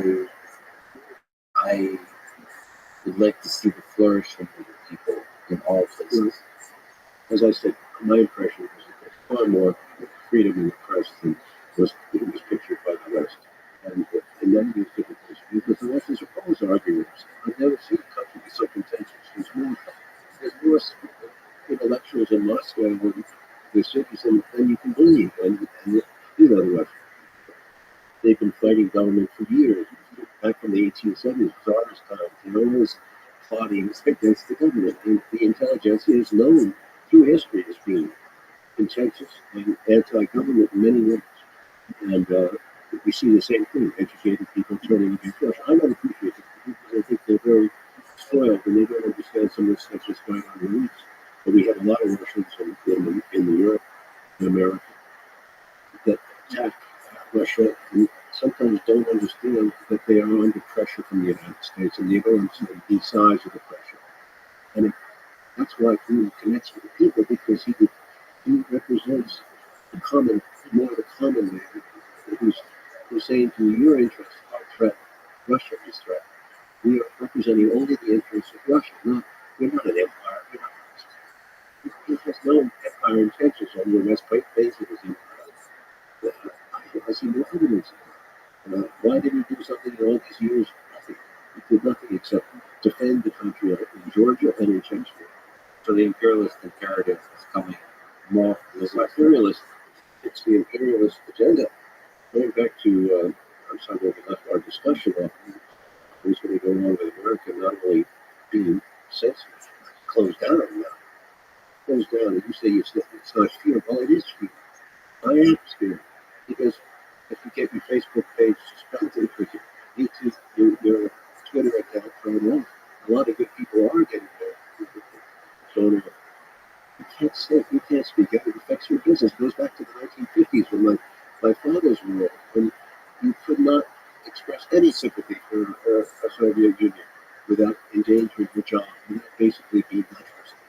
You had to be part of the program to get along, to go along. Same thing when you came to the United Kingdom. I mean, all they talk was Boris Johnson's idiot. But all they're talking about, do you remember their policies with the IRA in Ireland when Ireland was threatening? They cut off the IRA completely. Jerry Adams, who was a wonderful guy, but was not allowed to even be heard very soon. In France, all constantly through the Algerian wars, the Algerians are not allowed to be heard. The Algerian war was divided France greatly. You could not even show cars of glory in World War I in France for 20 years after it came out. Censorship is a way of life. Democracies also feel fragile. They are much more fragile than they pretend to be. A healthy democracy will take all the criticism in the world and shrug it off and say, okay, that's what's good about our country. Well, I'd like to see that again. There are times it's been like that, but it's so scary. So it is scary. That's what I'm trying to say. It's not unscary to me. In China, I would say to you, yes, it's much scarier because there is the internet wall that they cut off. And I got into problems in China too because I said something years ago about you have to discover your own history. You have to be honest about Mao. You have to go back and let's make a movie about Mao. That upset them. The show was negative. So China has been much more sensitive than Russia about criticism, much more. And it is a source of problems. But on the other hand, China has a lot of grievances. A lot going back to the 19th century, the British imperialism and American imperialism. If you could talk to Kazan once again, what kind of things would you talk about? What kind of questions would you ask? I would want to answer this is what you were thinking of February 23rd. And I would ask her to reply to my question about what if you took this to phase two? You surrendered in Donbass, no ego about it, you just surrendered and surrendered to your country, and you invited all the refugees from Donbass into Russia as much as they can. What would you do now? What's the U.S. next move, in your opinion? How are you going to and where are we going to go? That would be the key question because but he didn't go that way. He chose to take the sanctions, to go this way. Why did your God is a deep question for our time? Perhaps it was a mistake. Perhaps it was his judgment. Perhaps, as I said, I didn't. Knowing the man I didn't think so. I think it was calculated. Now, this is projection and speculation, but there is something different about him in the past several months. It could be the COVID thing, the isolation you mentioned. Yep. I've listened to a lot of interviews and speeches in Russian, and there's something about power over time that can change you, that can isolate you. So when I was he'd been in office for already 15 years, he had power. He didn't misuse it, in my opinion. He was really leading. I saw him go on television and talk to his fellows the same way he was. He grew with it. He grew in intelligence and knowledge because he had dealings with the whole world. People had come to him. He was very well known in Africa, Middle East, certainly Syria. And I just never saw misuse. There's no I saw humility in him, actually. So perhaps there was a calculation and he calculated wrong in terms of what happens if he doesn't invade. Perhaps there was a calculation, perhaps he had a calm and clear mind, and he calculated wrong. Well, we also made the point that he had the talk of Zelensky saying, where nuclear weapons were going to come into Ukraine. There was talk about that right before the invasion, too. Certainly that would have set off alarms. The United States is already kind of doing that by not only putting its intelligence and its heavy weaponry into Ukraine, but you've got to deal with the next question that comes up, the most immediate question is the United States going to start? And I'm saying they're making a lot of noise in the United States press about Russia using nuclear weapons and chemical weapons. It's a lot of noise. Again, going back to my analogy, when the United States starts that, it starts the conversation going. It's in the interest of the United States for Russia to be pinned with any kind of chemical or nuclear incident. For example, it would be very not simple, but it would be possible to explode a nuclear device in Donbass and kill thousands of people. And we would not know right away who did it, but of course the blame would go right to Russia. Even if it didn't make sense, there's no motivation for it. It would just be blamed on Russia. The United States might not be the one who does that false flag operation. It would not be beyond it. It would be a very dramatic solution to sealing this war as a major victory for the United States. It's terrifying. No, but it can happen. It can happen. One kiloton device will yield. It's possible. So when you walk across that line, you potentially never walk back. Well, I think the United States is calculating that it's a dangerous, yes, I agree. But I think the neoconservative arrogance is such that they really believe they can push their advantage to the max now because of all these propaganda successes up to now. The Ukrainian army could be wiped out for all we know because all that's left is a neo-Nazi beliefs, but they're being advised very well by the U.S. And they're sending the weapons, huge amounts of money. What about American budget? No one talks about how much money we're giving to Ukraine. We get $1 billion already in weaponry, and not most of it just poured in. What about the Russian budget is defense budget is $60-some billion a year. Nothing compared to the United States, 115. But yet we put so much weaponry into Ukraine. The money we've spent on Ukraine is equivalent almost to what we spent on COVID in our own country. It's astounding the distortion of our priorities. There's also chemicals. Don't forget chemicals play the easier way to go. But in Syria, there was far too many incidents of America in its quest to demonize Assad and the Russians, of all these chemical attacks that were happening. They were bowing came from Russia, and in spite of the fact the Russians pulled out of signed the agreement on chemical arms, apparently destroyed its stock several years ago. It's strange. The strangest incidents happened in Syria. Go back and trace everyone. The good journalism and stuff. The white helmets got a lot of fame, but they were corrupted. And many good journalists tried to point out the inconsistencies in the American accusations. Robert Perry, among them, obviously one of my mentors at Consortium Press. A lot of good. You have to go back and trace each, like you would trace each time they made an accusation against Rupert Murdoch. You need that same kind of Sherlock Holmes intensity investigation.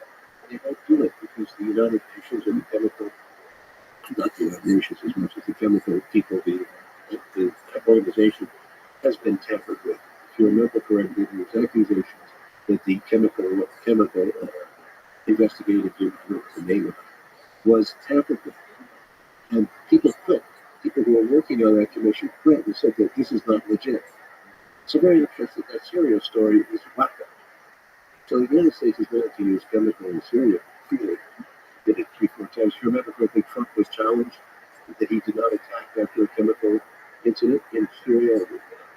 All of these newscasters in the United States, the most heaviest of them, were saying, well, President Trump is now finally acting like a real president when he drops missiles. They actually said that. When was it? All of the Trump to go to war on Syria? He did chemical weapons, and nuclear. It's really terrifying. Do you think, now, combine this with a fascinating choice in your interviews with Vladimir Putin to watch Stanley Kubrick's Dr. Strangelove, or How I Learned to Stop Worrying and Love the Bomb? And given the fact that you did that, now looking at the fact that the word nuclear, and it feels like the world hangs on the brink of nuclear war. Do you think that that's overstating the case? That's what worried me from the beginning. That's probably why I got involved in this. Because I go back to the 60s when I was a young man. I was so close to it.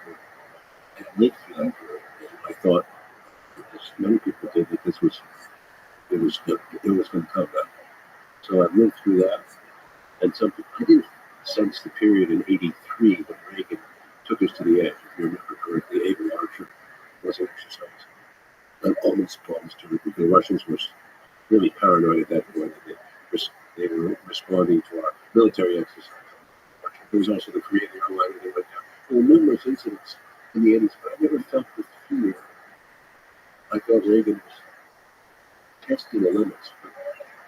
Perhaps if I'd been younger, I would have felt it. But anyway, no, we came close. The United States has risked this several times.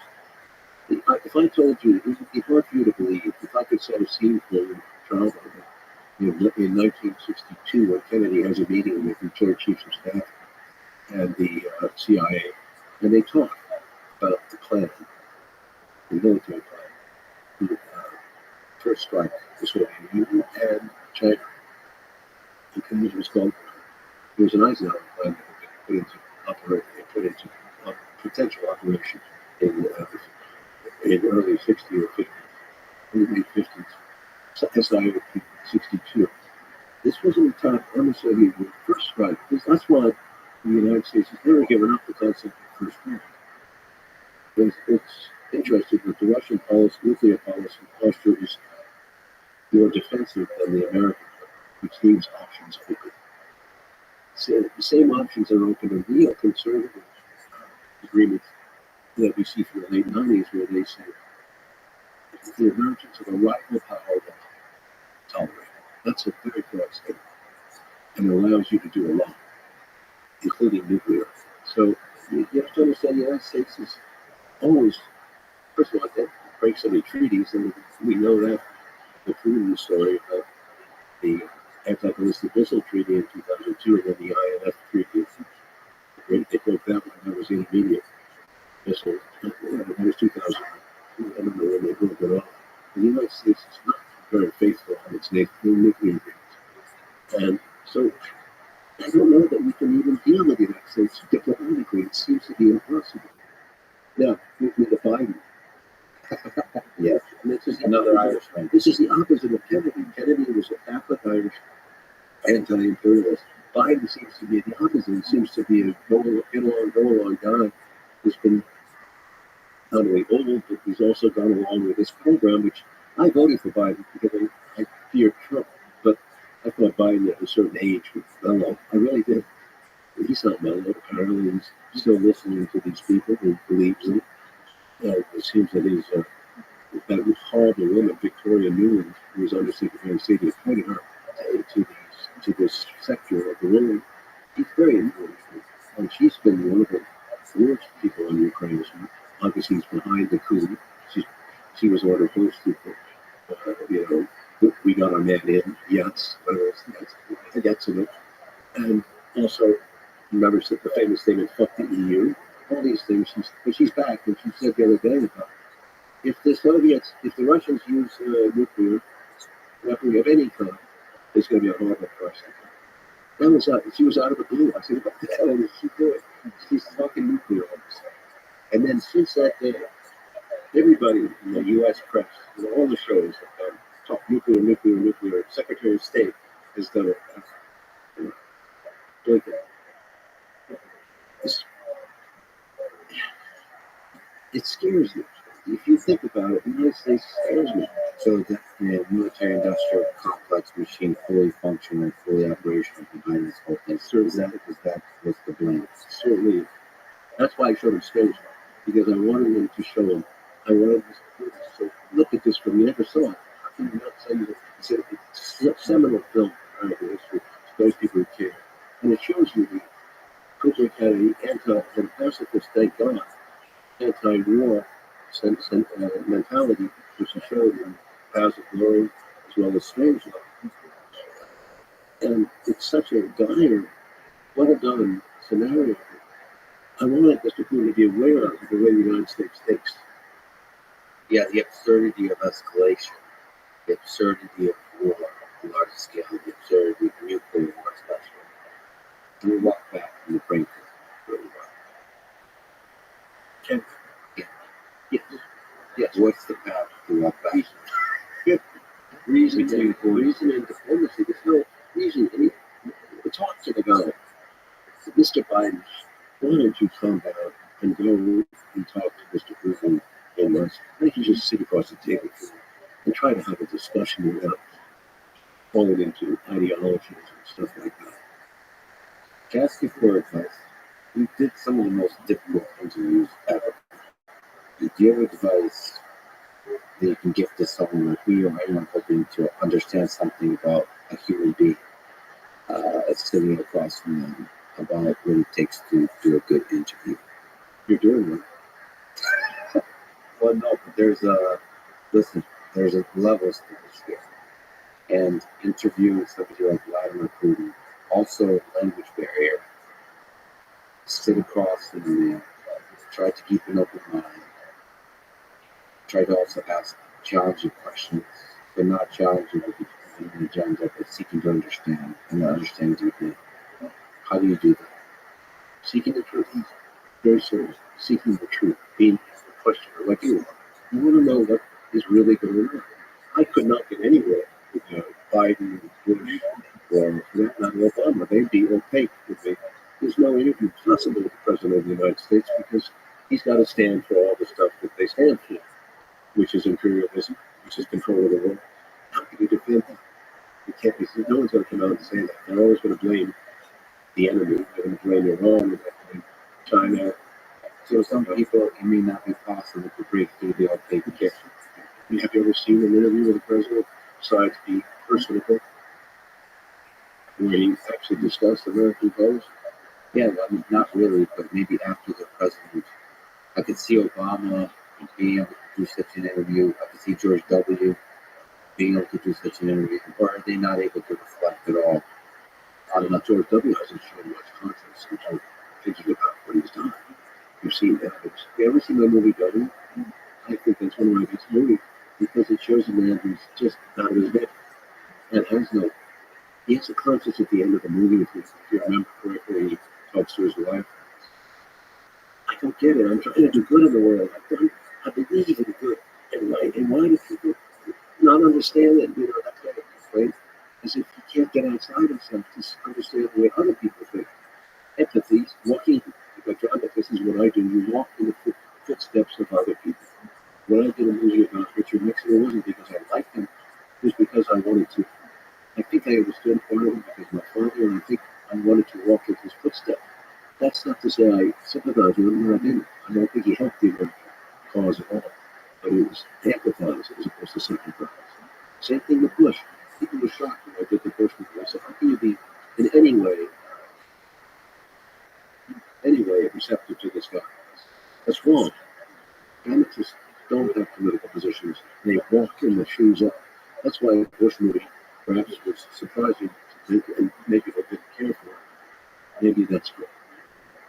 But that's, you got to go there. If you did a movie about a villain, you have to go there. You have to walk in their shoes. Yes. So see them, because villains usually see themselves as the hero. Yes. You have to consider what is it like to live in a world where this person is the hero. Yes. Is that a burden? Is that hard? It's not for George W. Bush. And he's bitching because they didn't understand. But he had a good vision. He said, democracy. Democracy forgives a lot of sins. Can I ask you a hard question on that? Yes, sure. So, because empathy is so important to a great interview, let's ask the most challenging version of empathy, which is if you're sitting across from a man on the brink of war that leads to tens of millions of deaths, which is Hitler. If you could interview Hitler in 1939, as the drums of war start to beat, 1941, and we're already full on war, but there's still a lot of pacifists, there's still a lot of people unsure what are the motivations behind what Hitler's doing. How would you do that interview? Well, it depends when you do it. If you do it in 38, no, I certainly wouldn't. You have to. If you sit down across from what you empathize? What is your beef? Where have you been? What is your consciousness? And why do you hate Jewish people? What is, all these questions that come up. The sense of grievance as a result of World War I. There's justifications here, etc. And by the way, Churchill was trying to make a deal with him in 38. That's a fact that people don't know. Churchill himself, there was still the desire of England to make peace with Germany, and it was seen as a possible. What Churchill really wanted was Hitler to go against Russia. Anything to destroy the Bolsheviks. So he was using Hitler as much as he could to go after Russia, but Hitler was too elusive to pin him down. But if you remember, Hitler was very kind. Kind is not the right word. He did not go after the British Empire when he had France. He could. He had another objective, which was obviously the East. Hitler's goal, I think, he always had an admiration for England. It's interesting historically, always. And the empire. Yeah. And certainly Churchill, we have no doubts now from history and revisionism that Churchill's main interest, was not Germany, it was the British Empire. And to preserve it to India, the road to India, the Middle East. Churchill fought the entire war to preserve the British Empire. All of his folks, he sent America on a goose chase into Italy. He could argue establishing sincere second front in Western Europe. Interesting. So I would try to, I think I would approach it the same way. In 1939, it would be a different story because at that point, he attacked Poland and in 1940, France. So it's another ballgame. But certainly, at whatever point you talk to him, I would try to be safe. So I'm not judging you. I'm saying to you, tell me what you think. Why are you a big Russia? That's your thought. That's all an interviewer should do. He shouldn't be expressing his contempt for Hitler. It's like an American journalist interviewing whom I'm getting brownie points for expressing my contempt. That doesn't wash with me. That's ugly. Yeah, seek to understand. Yes. This is a technical question, but was language a barrier as an interviewer? Just like a Greek. It's very hard to learn Russian. But they have excellent translators and excellent. There are people who are trained very seriously for months or years before these people are young, very proud. I was very impressed with It's interesting, and I'm impressed as well. But there's a humor that's lost. Uh, there's a wit, a dry wit. There's stuff said between the lines. That's not actually how much content, but it's more kind of the things that make communication more frictionless. It's the there's a there's a kind of sadness to Russian humor that permeates all things, and that sometimes is lost in translation. The translation is a little bit colder, meaning it just conveys the facts. it. Would you call it sardonic humor? I would say so, yeah. And so it's interesting, but I think you could see that from facial expression when you're sitting across from the person, and you can feel it. Let me ask you, John, what's the role of love in the human condition? In your life, and life in general. You look at some of the darkest aspects of human nature. What's the role of this one of the more beautiful aspects of human nature? I think without love, I don't think I'd be able to carry on. I think that love is the greatest. The ability to love is the greatest virtue you can have. It's the ability to share with another, with your family, with your children, with your wife, with your lover, with your partner. It's the ability to extend yourself into the world, and it brings empathy with it. If you love women, I think you expand it to the human race too. You know, it's the strength behind the great novelists, the great artists of that time. The part of the reason I suppose we're scared of science sometimes is because the scientists sometimes don't express that clearly. You can lose that when you focus on the facts, on empirical data, on the science of things. You can lose the humanity between the lines. I'm often struck by when I talk to scientists and I touch on you and how arrogant they can be about they don't talk to you if you don't understand their world. And they talk to each other and there's an arrogance, a closed circle kind of thing. Oh, he's not at my level. There's no discussion to be had with this person. He's a human being. That arrogance is terrifying to me because it's next door neighbor to closed-mindedness, which then can be used by charismatic leaders as it was in Nazi Germany to commit some of the worst atrocities. The scientists can be used as pawns in a very cruel game. What advice would you give to young people? You've done, first of all, some of the greatest films ever. You've lived a heck of a life. You're fearless and bold enough to get the questions in this world.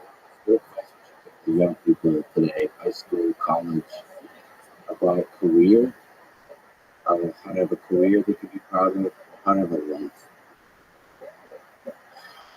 Well, I have 3 children, so obviously I'm not necessarily the best advisor in the world.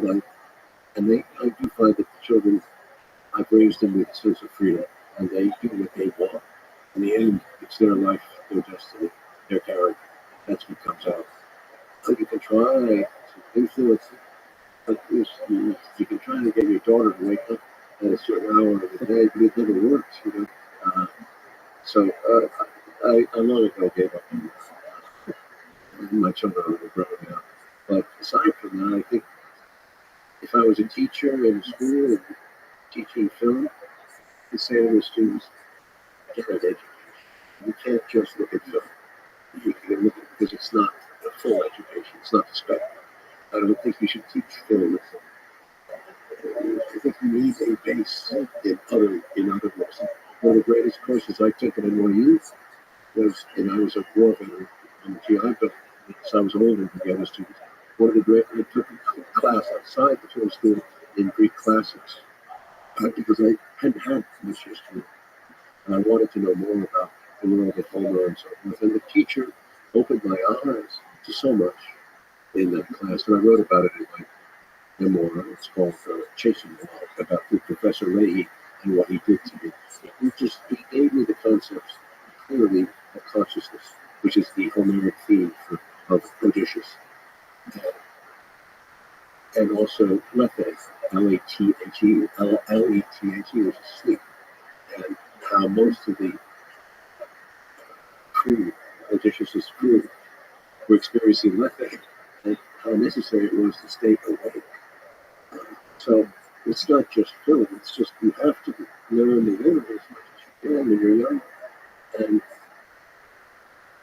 so that, I think, is the basis of any good education. Classical is important.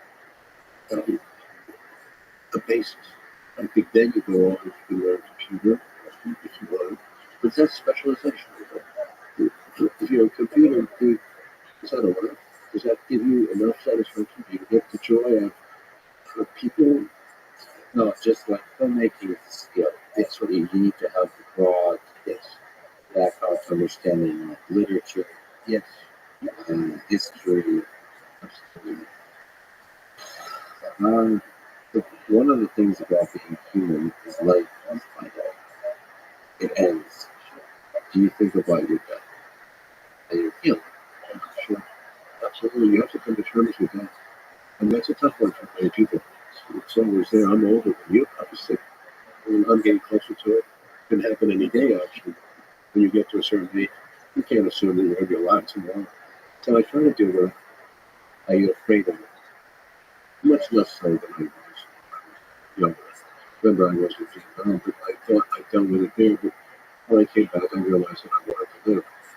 So, yes, I've learned over time to get more and more used to it and get ready for it. What's a good answer to the question of why live? The realization that you wanted to live. What was the reason for it? Because it was better than being one of those corpses that I saw in the jungle. I saw how finite death is. Are there things in your life you regret? Oh, sure. Uh, is there something you wish you could have done differently? Like if you could go back to do one thing different? Or are there regrets? Yes, Muslims and Purists. What do you say? Offline all the time. No, no. You'd be curious to know. He's an engineer too. And engineers really value mistakes. Engineers value Value mistakes and errors because that's an opportunity to learn. This is what you do with systems: is you test them, and test them, and test them, and errors is just information. the person that is true of his way of filmmaking. There are certain things you learn as you build films, and you make mistakes. It's like putting an engine together. Oh, the film is flawed, by the way, you know it. Other people may or may not see it. But the car runs, or made money, or it didn't make money. It could be good, and it didn't make money. But the point is that everything is a build. Every film is construction. Same thing as he goes through on a Tesla, we go through on each film. But films are art. So yeah, the thing is, one film does not lead to a lifetime guarantee of copyright. Well, yeah, you have the movie game, as you called it. Yeah. Is a complicated and cool game. But it takes enormous amount of work. Enormous amount of work to make a film. People underestimate that. It's extremely complicated to have something be successful because it has so many elements of luck involved, perception, and so forth. What do you think? I apologize for the absurd question. But what do you think is needed? Why are we here? The why? I think to realize ourselves, to realize more of what we want, to realize what life is, to appreciate it, to grow, to honor life, to honor the concept of life, and to understand how precious life is. The preciousness of life is the Buddhist say. And of course, the immediacy of death all around us, the causes of death are all around us. And our life is like, as they say, is like a lantern in a strong breeze among existing among the causes of death. So life is so precious. And at the same time, the immediacy of death and of course the continuation of life in whatever form it can take. But in this life, to wake up to the preciousness of it. The preciousness. Yeah, that's a wonderful thing. By the way, I didn't have that when I was young. I took it for granted. Like I said, I'm a huge fan. You're an incredible human being. one of the greatest artists ever. So it's a huge honor for you to sit with me and talk so deeply and honestly about some very difficult topics. Again, your inspiration is an honor that you spend your valuable time with. Thank you very much. Thanks for talking. Thanks for being here. Thanks for listening to this conversation with Oliver Stone. To support this podcast, please check out our sponsors in the description. And now, let me leave you with some words from Oliver Stone in the untold history of the United States. To fail is not tragic. To be human is. Thank you for listening. Hope to see you next time.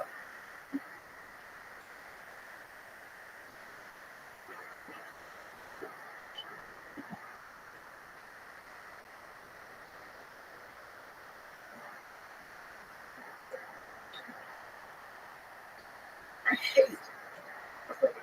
I don't just disagree with it. I don't just think it's against the 14th Amendment. I hate it. The hatred comes from an understanding that it is a band-aid, that it is a substitute for the actual development of capacities to their people.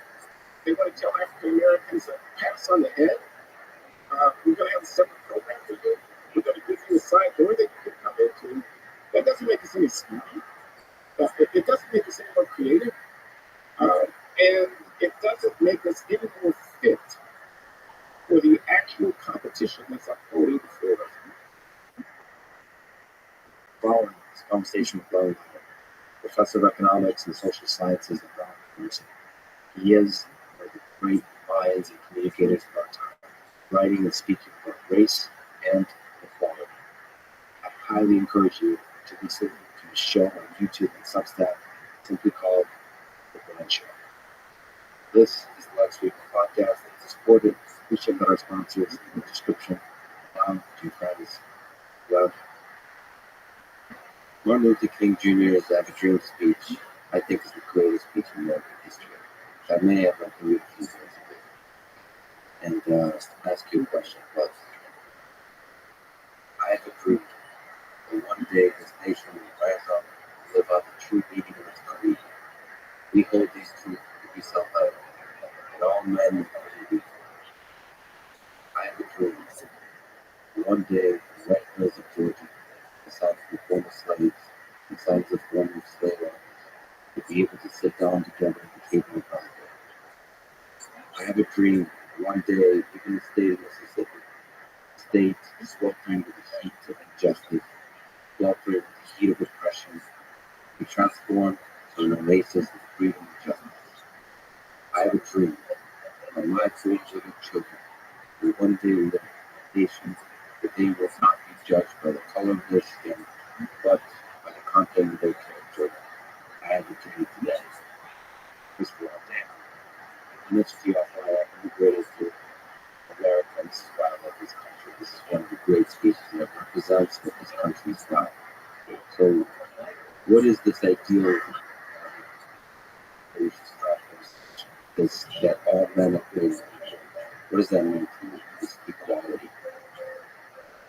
Well, if we put this in historical context, King is speaking in 1963 when he gives that speech. It's exactly 100 years after Abraham Lincoln signs the Emancipation Proclamation declaring the enslaved people to be free.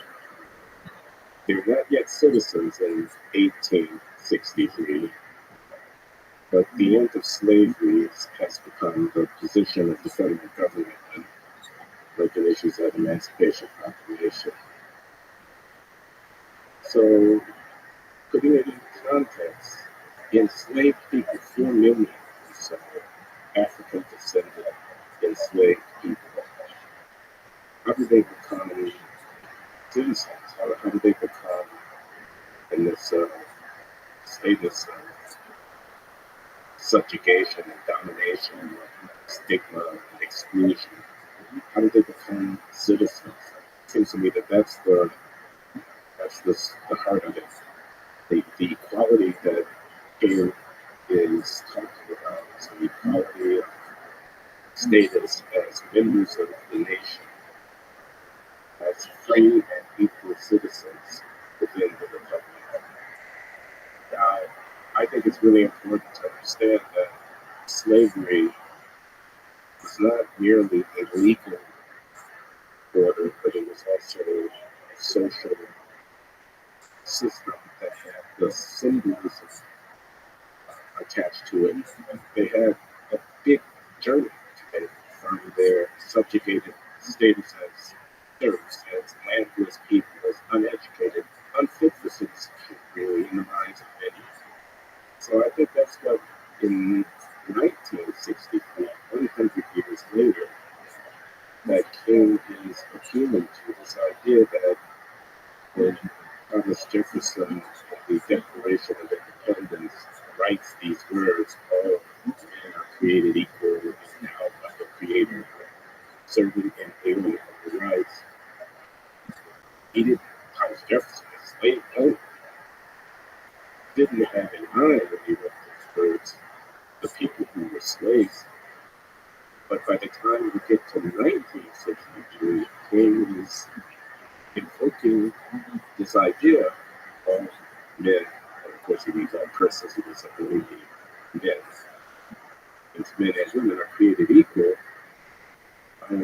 he wants this idea to be embraced by the country in reference to the descendants of the African slaves. That's his dream, that's his idea.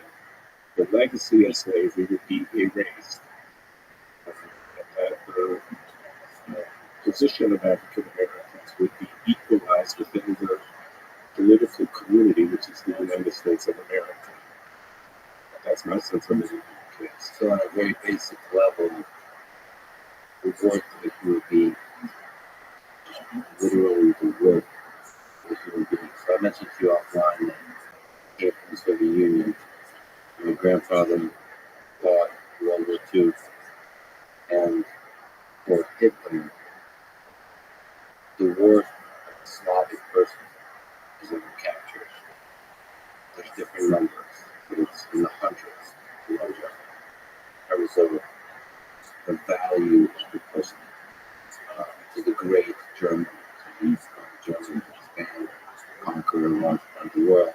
And within that future work, Third Reich, the worth of a Russian or a Slavic person is 100 or 1,000 of a German person, a pure German person. So that has to do with not some kind of public policy or politics or all that kind of stuff. It has to do with the basic worth of the human being. And that's what Dr. King is speaking to all people. That's the kind of deep level of worth to say. If you're somehow weighing the value of the person, we're equal, and that's basic fundamental worth. Yeah, I think that's correct. I think that's what he said. I don't know that he had in mind the position of Slavic people in Central Europe in the middle of the 20th century, the first part of the 20th century. Yeah, I don't know that he had that in mind. He might know that. But certainly that's the idea. So you don't think he was really thinking about this particular civil rights struggle, particular struggle against the backdrop of the history of slavery in America, thinking about African Americans. He wasn't thinking about the basic. He wasn't speaking to the basic person. So I don't even say that. The speech in Washington, Agree. in 1963 at that time, was within the context of the United States, and it was within the context of the civil rights movement. It was a movement that was going on. He was an actor in a political drama that was American, that had to do with the fight over equal rights, for voting, for housing, for employment, for citizenship of blacks and immigrants. But King was informed, I think, by a much broader Christian ethic, the equality of all persons. I mean, he gets killed in 1968, for 5 years after that speech in Washington. He spends developing his worldview and things that he had to say, for example, about the war in Southeast Asia that was going on at that time. made appeals to universal principles of equality. He was pacifist to some degree. He was against war. He was a socialist to some degree. He might warn about labor publicly, but he believed in peace of society, where the poor would not go intended for healthcare to be available to people who needed it. This kind of thing. A humanitarian who saw that the value of a life was not dependent upon the color of the skin, upon the native mother tongue that might be spoken, upon whether male or female. All persons are created equal. This is very much the ethic of my reputation, my understanding. Broadly speaking, what do you learn about human?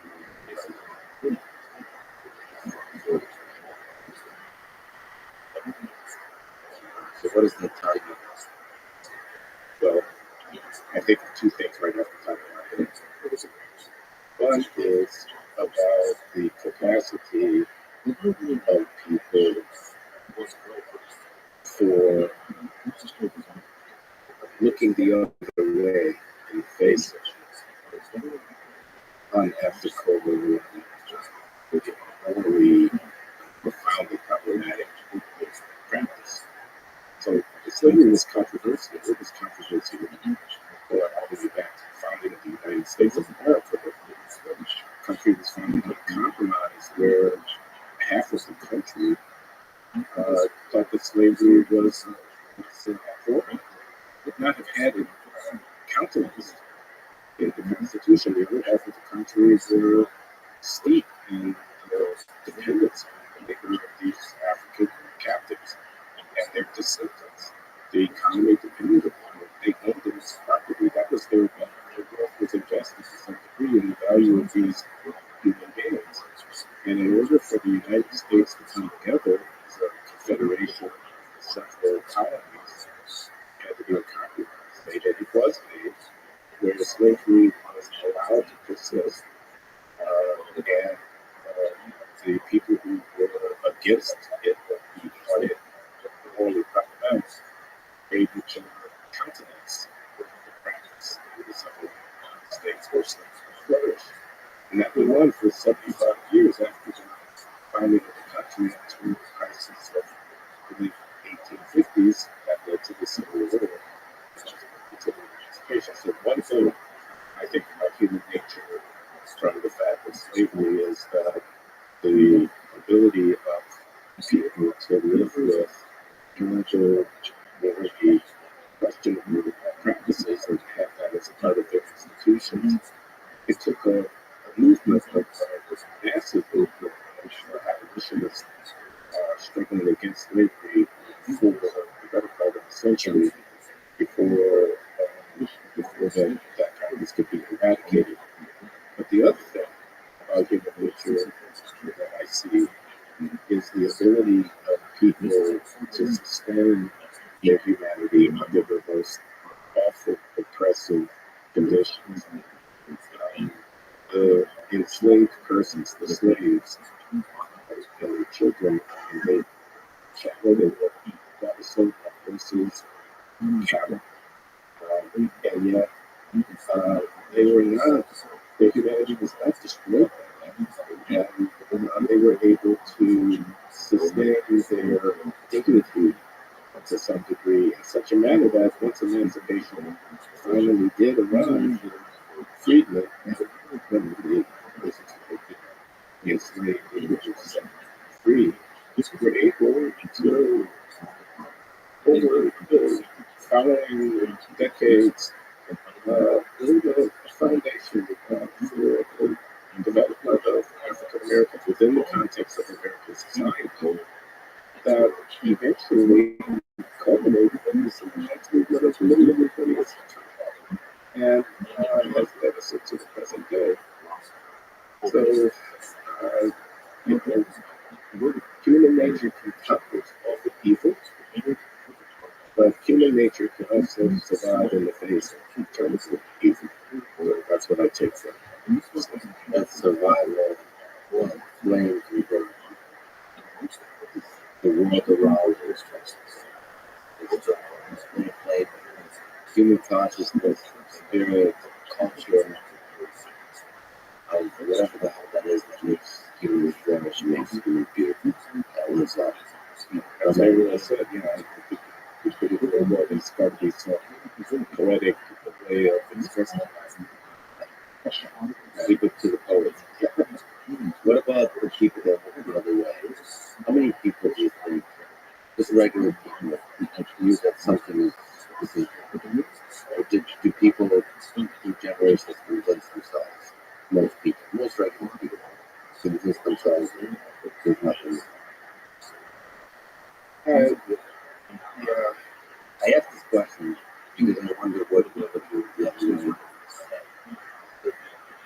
Because if you have to kind of word, you have to ask yourself these different questions. Assuming we're the same people, and then the word we could be flawed in that same kind of way. We can look at the other way just as others have in history. Yeah, it's also for European context and the Nazis. Certainly, a lot of people feel it to be the other way. The massive crimes that were committed by that regime were being taken. I mean, railroad cars full of human beings being taken off to be slaughtered and to be worked to death, and labor camps and to be gassed. So, a lot of people have to know about what's going on. The other day, we're very enthusiastic this morning to the persecution of the Jews and the Gypsies.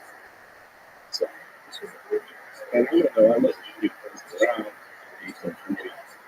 I sensitive that I thought many practices that are just people thought that's just the way it is. And that's the way that they inherited. They were not moralists, they were not revolutionaries. They just wanted to go along. Some people might have been troubled by it, but thought just that could be done. Some people might have thought that there's these black Africans, they're not really like us. They're lucky to be here. If they were in Africa, they'd be worse off still. Some people might have been disturbed, but not to see what it is that they could do. They might have thought, oh, this is disgusting. This is not something I don't want to have anything to do with, but not knowing whether there's a practical way of closing it. That's why you need a movement. You need people who are troubled by problems to know that there are others like this and should be troubled as they gather together collectively that can exert their influence. The base now is the wrongness of slavery, as I say, goes all the way back to the color country. There were abolitionists and there were people who opposed the compromise that led to the framing documents and institutions that created the United States of America. Opposed the continency of slavery in that situation. But it took a while before that could come to a head and produce the crisis which ultimately led to the eradication of slavery. I would note that slavery is not unique to the United States, it's not unique to the Western Hemisphere. Enslavement of people, the trafficking of people, cattle, and some of the work sees the other bases that sees all the way back to antiquity. So you might ask, how is it that people can to turn their backs and eradicate the practice? That might be what they were really trying to understand, because the practice itself is crazy wonderful. By the sociologist or Anthony Patterson, this was called Slavery and Social Death. That was published in 1982, which is a comprehensive history and social analysis of the institution of slavery over 2,500 years, going back to classical Greek and Roman civilizations. Finding slavery in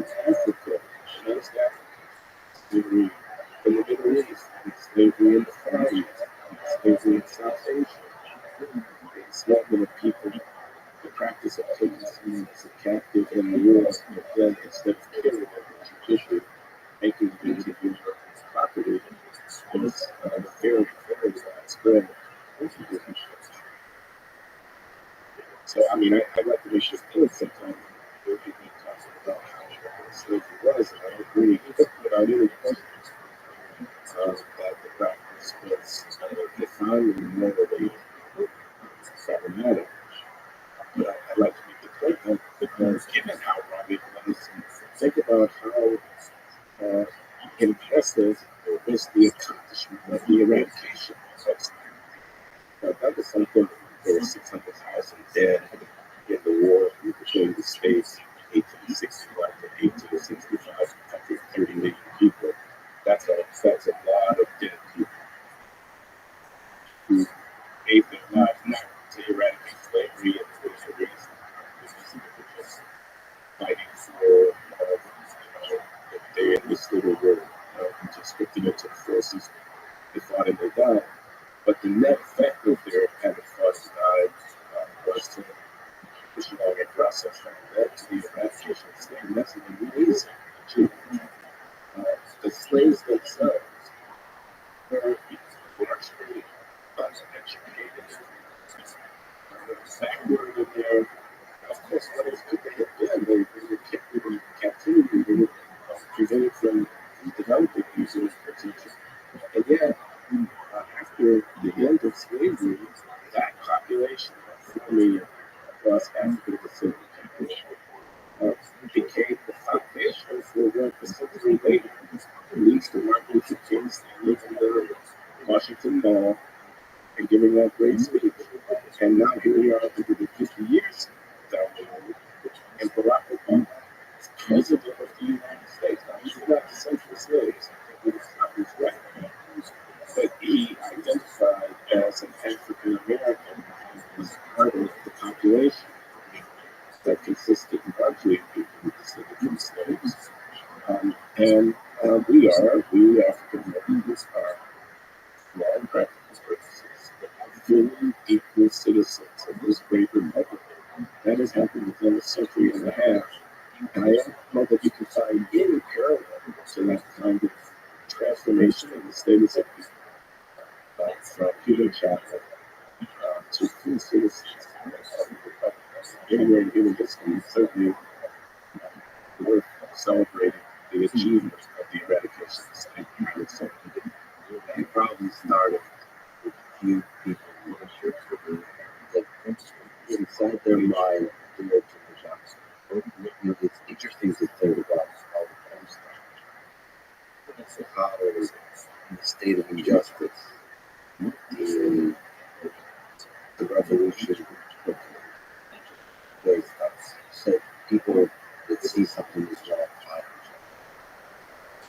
And the ideas, here's what I'm teaching, but not only know that something is wrong, but they're able to tell others about it, be convincing, and then together gather and rise up. It's interesting to make this kind of incredible progress. Slavery to where we are today. We were about the idea of all men being equal. Yeah. The power of vision, because I don't know what you think about it, but I tend to think that a few small individuals, not living in the region, just a few surprising individuals. Sometimes we think there's injustice in the world without that. And just to think one person could be the seed starting to fix the injustice. So,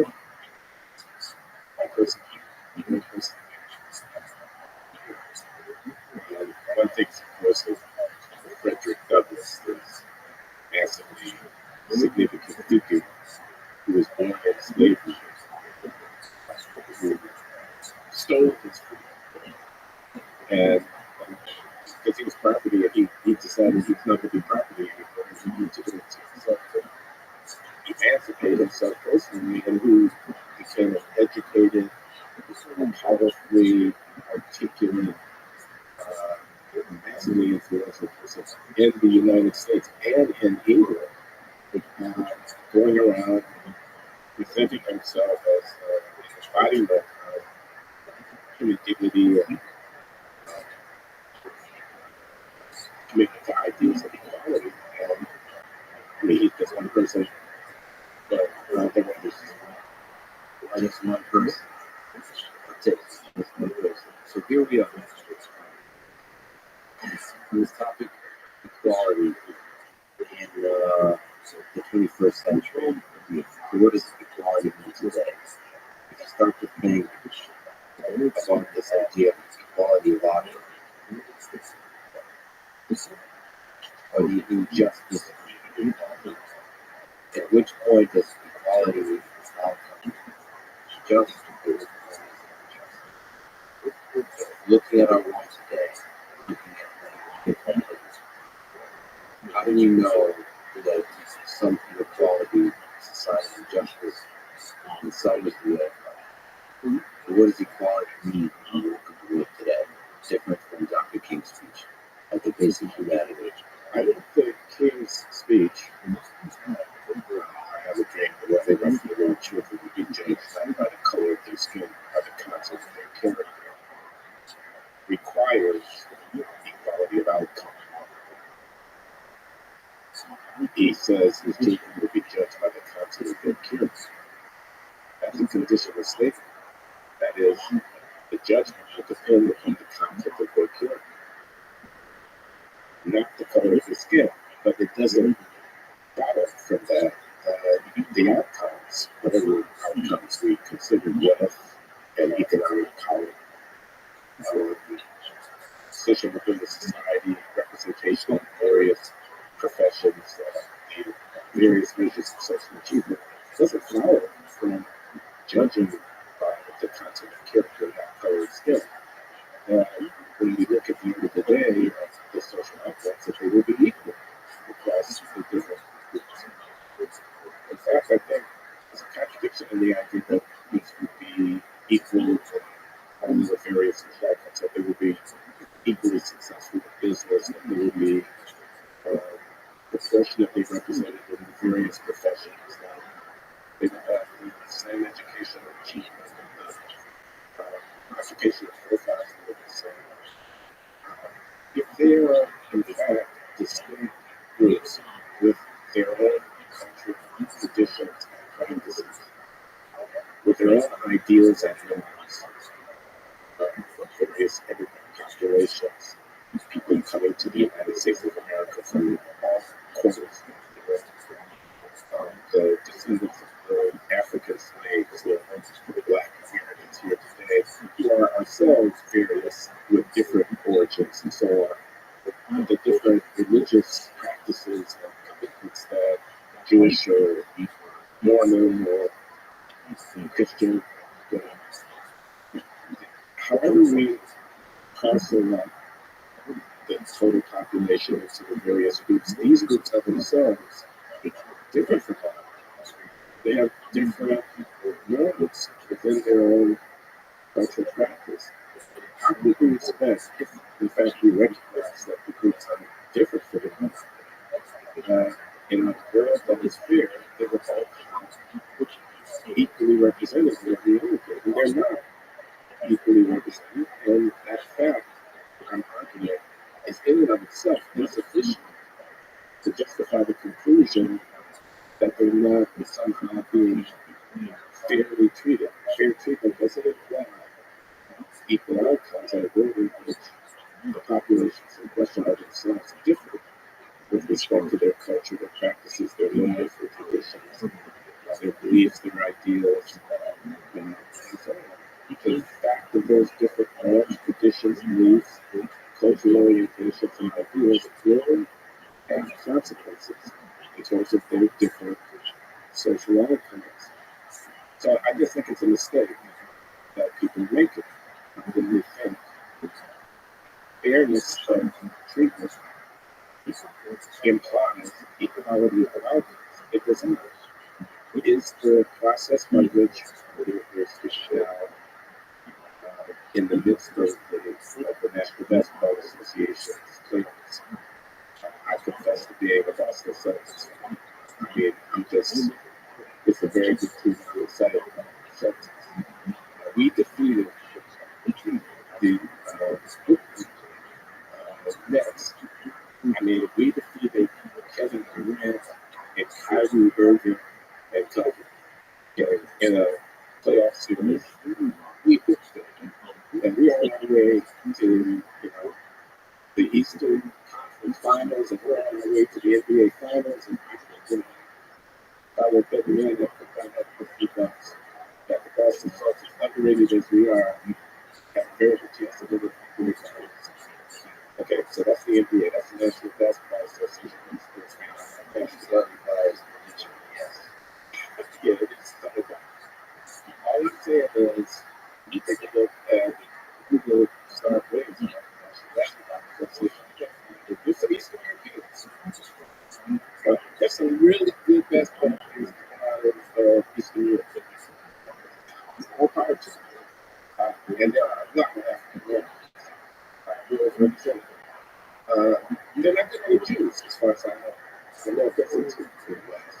But I mean, the NBA is not equally representative of all of the different populations in the United States. Now, you can go to the reasons why, but I'm just saying, the process, what you can do to play with the NBA is fair.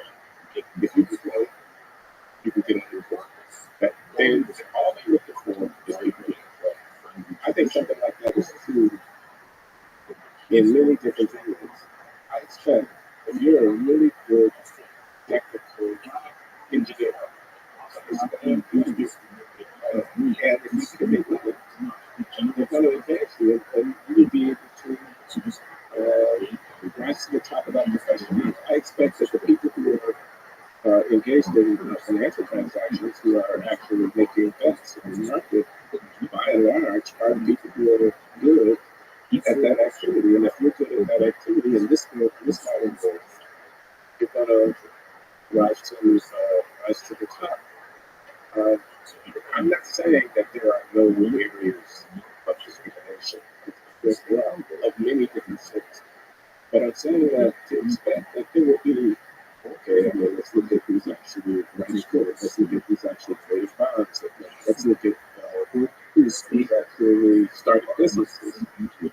So to say that if in a fair world, I would expect that if blacks are 10% of the population, they'd be 10% of every one of those things. Just to ignore the reality, the differences in culture and practices and norms of the various population groups will lead to differences in their representation of those people who are outstanding performers in one or another activity. How do you know if the difference in culture is difference in outcome, or it's the existence of barriers, especially barriers early on in discrimination? So, you think about public matters. Is in which ways is public action empowering, which ways is it limiting? These early developments that different groups and people. We should say that we went to some no-name Northwestern University first, but then you ended up with a great university, MIT. So that's your pathway, but you know, so speaking of development, opportunities, the quality of opportunities, how do we know that?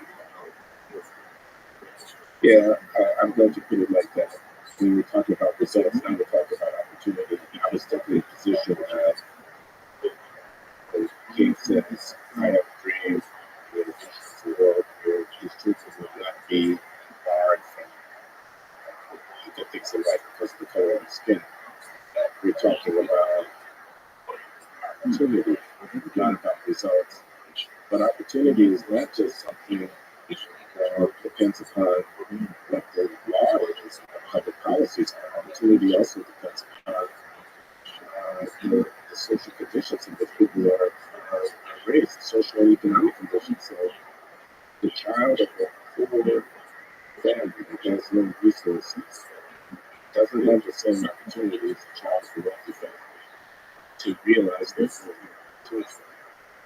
you ask me, how can we tell whether or not the difference in outcomes is a reflection of unequal opportunity, or it's a reflection of differences in culture and interests and practices? And I don't know that there's a single answer to it. One has to look at the data.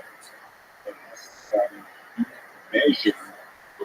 As a social scientist, I would say what you want to do is you want to estimate the the significance of various factors to determine the outcome. If the outcome is how much money does a person make when they work in the labor market, so you look at the wages, and you think, well, that depends on a number of things. It depends on how educated they are, what kind of skills they have, what kind of work experience they have. So those things are all legitimate factors that might determine how much they want to make in the labor market.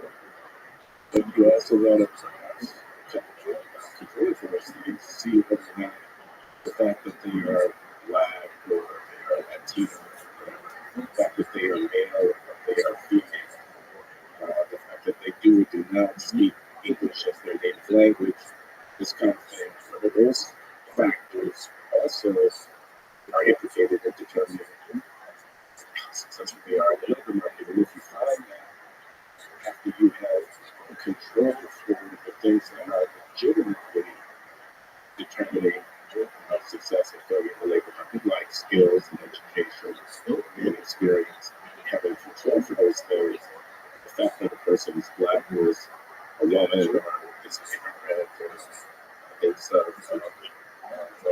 Latino background, also affects their earnings to that extent.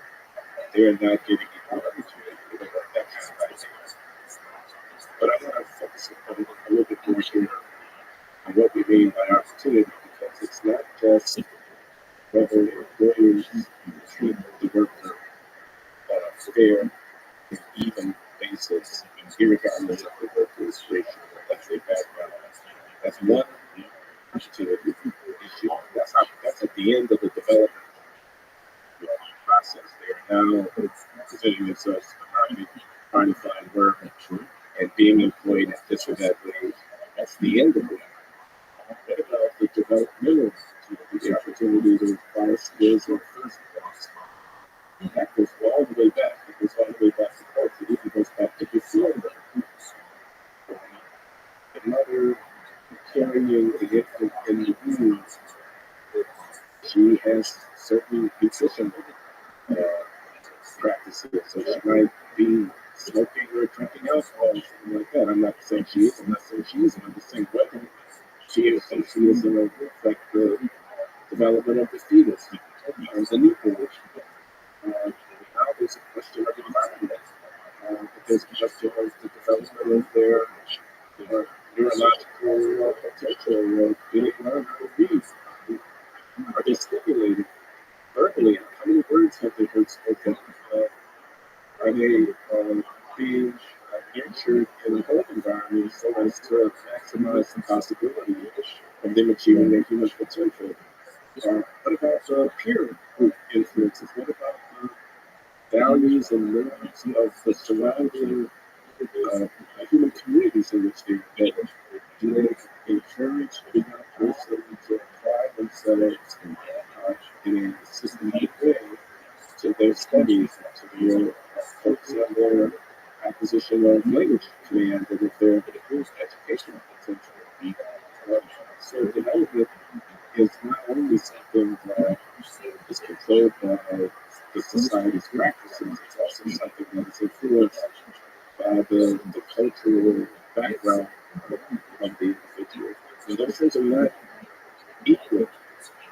Those things vary across groups in a very significant way.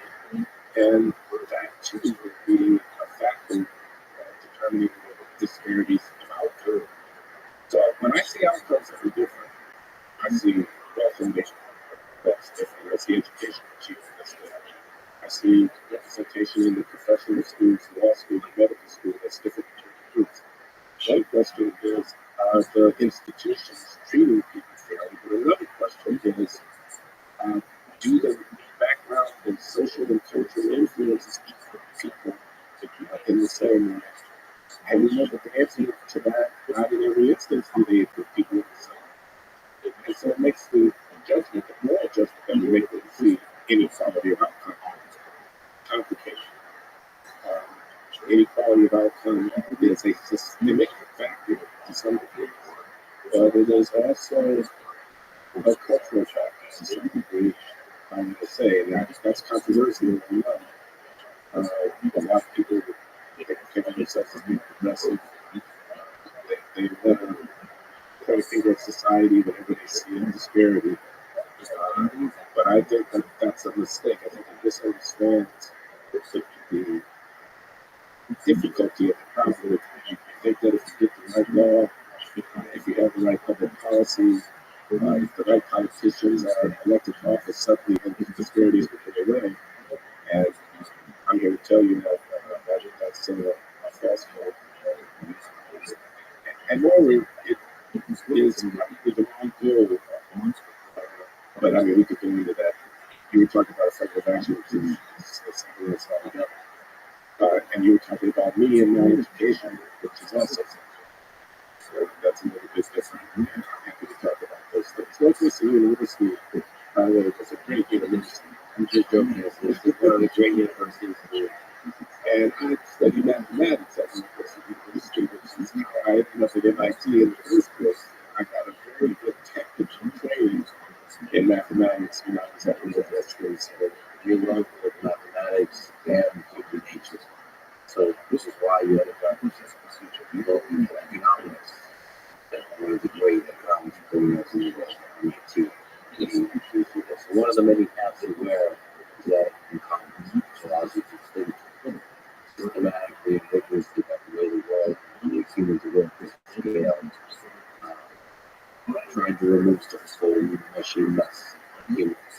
Like a psychology perspective, economics are less to do. well, economics is one of the social sciences. I think there's value in psychology and in sociology. There's a lot to know that doesn't come up within the study of economics. You study markets and dynamics of economic development of trade. But yeah, speaking personally, as I was coming along, I was fascinated by mathematics. I was good at it, and ended up at Northwestern with just a lot of courses there, analysis, logic, and mathematics, and dynamical systems, and stuff that I ended up employing in my graduate studies in economics. But you're right, I was not satisfied simply with the proven theorems. I wanted to be addressing issues of social significance. In economics, I discovered, to my delight, it was a field of study that allowed me to develop rigorous analytical frameworks, modeling precision of logical deduction and inference. On the one hand, satisfying my mathematical interests, but on the other hand, could address questions of social significance, like why does racial inequality persist? Why are some countries prospering and growing and others less so? Why do the prices of raw materials fluctuate the way that they do over time? And so on and so forth. And I ended up falling in love with the application of mathematical analysis to the study of social issues, particularly mathematics, puzzles, about logic, because it's still there. The welcome back is still there. There's something to speak to that is the kernel, the brain of that love. I like magic. I mean, being able to do something, and I think there's no largest crime. Somebody know that. Okay, what's the crime? The number is the number that has total number that has no divisor other than what there are no divisors of the number that makes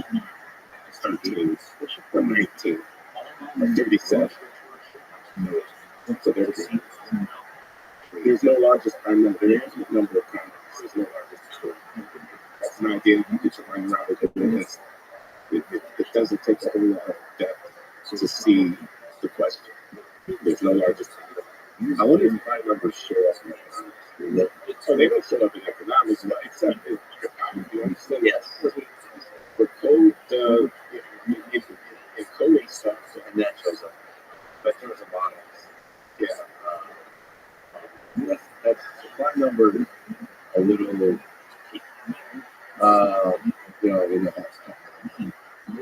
abstract algebra. It's like they show up in all these places that are just beautiful mathematical puzzles that don't immediately have an application. And somehow maybe challenge you, and as a result, push mathematics forward. Right? For last year. But as far as I know, not obvious real world applications. But yes, it's a challenge. I think somehow interact with the rest. The rational numbers are shown. If I'm thinking we could be relationship with variables, but that the real numbers is a lot more real numbers. So orders of activities, cancer, cancer,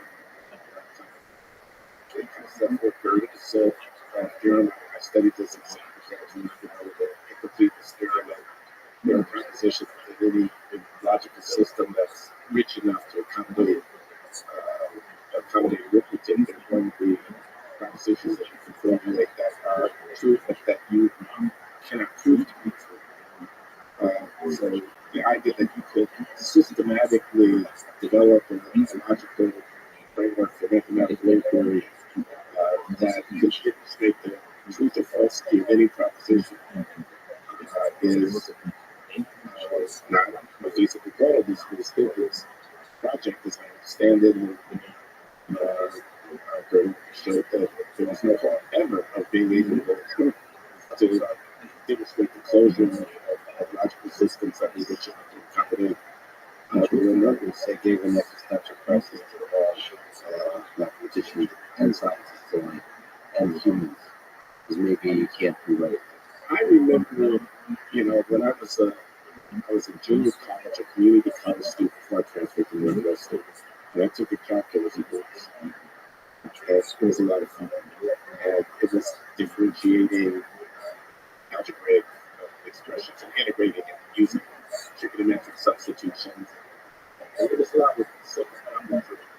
I get to as well as you take a course on differential equations. And again, it's a lot of formulate, applying to get a differential equation of this structure, like if it's linear, you can solve it. And then I took a course that showed where the question was not how to solve any particular functional expression, but it was proving the existence of a solution to a differential equation where it was like x dot equals f of x and t, and f is just some arbitrary function. What do I have to assume about the function in order to know that there exists a solution to the differential equation, the x dt equals f of x and t? And it's basically a call it the Lipschitz condition of the rounding of the slope of the function f as a function of x, and it doesn't that you can sort of uniformly bound the slope on that function, and then you can use an iterative process to show that the sequence of partial solutions to the thing converges to something that's a solution. Anyway, again, I'm not going to bore you or pretend that I'm a mathematician. I'm not. But what I'm saying is the difference between a specific algebraic formula that you can manipulate and solve on the one, and the abstract question of whether there exists a solution in the general case is like a huge step for me in my study of mathematics. The techniques that you have to employ to address these larger questions, and so when I was an undergraduate, I took the first year PhD sequence in math analysis at Northwestern. I'm from a brilliant mathematician and Admiral Friedman, and learned about measure theory, learned about some some early functional analysis ideas. And when I saw that those ideas were being applied by advanced study in economics, I was delighted with intellectual. So that one of the fascinating challenges of economics, I think, which echoes the challenge of economics. What are the properties of an equation that allow you to say something profound and say it's simple? So the question of economics is how do you construct a model to generalize nicely, basically people following the same. This is one of the questions, one of the challenges of this macroeconomics. Yeah, is the world is made up of individuals. There's a connection to this discussion of race and discrimination and how it's all the world is made up of individuals. But in order to say something general, we have to construct groups. In order to analyze the data, we have to aggregate that data, make an average of a subset of people. So what are the pros and cons of looking at things like equality of opportunity and equality of outcome based on groups versus based on individuals? And what are the groups, if there's any pros to looking at groups? Those groups. Okay, good questions. I mean, in economics, you're right. I mean, micro, you have an account of how individuals make decisions about spending their money. On the consumption side, you have how enterprises make decisions about what to produce, how much of it, what inputs to use, what techniques of production, and so on. Individual firms, individual consumers, and then you want to aggregate. So there's a theory of general equilibrium where big supply and demand in a bunch of markets. You think prices that move to equilibrate, but you recognize that the price in one market affects people's behavior in another, interact with each other. Realize that the behavior of one individual affects the supplies of available resources for other individuals. They're knitted together in some kind of systematic way. And you want to try to demonstrate the fact that notwithstanding all these interdependencies, there existing solutions or the system of equations that equates demand and supply across all the different markets. This is the existence of general equilibrium. Then you want to try to say something about the properties of the equilibrium that exist. Is it efficient? Or what do you mean by efficiency? And that was the idea of so-called Pareto efficient outcomes. These are outcomes that can be uniformly improved upon. Everybody can't be made better off by terms of outcomes. We want to demonstrate the efficiency of competitive equilibrium. What do you mean by competition? You mean that people take their actions to do the best for themselves that they can. Profits of firms, well-being of consumers, they try to do the best themselves that they can. But they do so in reference to a set of prices that they believe they cannot control. That's the criteria of competitive market circumstance. So does a competitive equilibrium exist? It exists for certain prices, which everybody recognizes them as given and responds to those prices on behalf of their own interests. The outcome would be supply equal demand in all the markets where people are interacting with one another. That requires the use of some concepts of topology, fixed point theorems, and whatnot that are familiar with mathematics, not very deep mathematical, but it's also very important to economics. That's all about general equilibrium. Did you ask about groups? By the way, amazing world, something of all economics. So markets, competition, about greater efficiency, or yes, groups. And prices. And by the way, there are some very beautiful, formalizations of everything that's saying here. If you end up with empty spaces, you end up with sets of abundance of consumption and production. You end up with convexity. You end up with hyperplanes, which are in this finite dimensional vector space, which are, you know, all of the bundles that have the same value at a certain price when you have an inner product, and it's just, and it's very quick. Yeah, so you almost forget there's just a bunch of humans transacting with each other. People just do that markets are made up of things. Markets are made up of individuals, and in order to carry out this globalization, you have to make assumptions about the individuals. And the end result is true in a formal sense, but may not be true as a representation of reality because it depends upon assumptions that themselves may not be. But at least you know what it is that has to be true in order for your formal framework to be relevant, which is already a step in the right direction. Formalization is better than the intuition, the armchair intuition, which is systematic. We don't really know exactly what we're talking about because we haven't picked it down in a precise way. I'm in favor of the formalization of book. I think what is mathematics and social sciences, after all, we're dealing with people not automata. I agree with that. But the analysis of the interaction, I think, to be rigorous, requires us to be specific about what we're talking about markets, about consumers, about science, about profits, about technology, about preferences. And that's the language of economics. But people's behavior depends upon what they seek in life. It depends upon their goals and their objectives. Those things are at play. They could be pushed this way or that.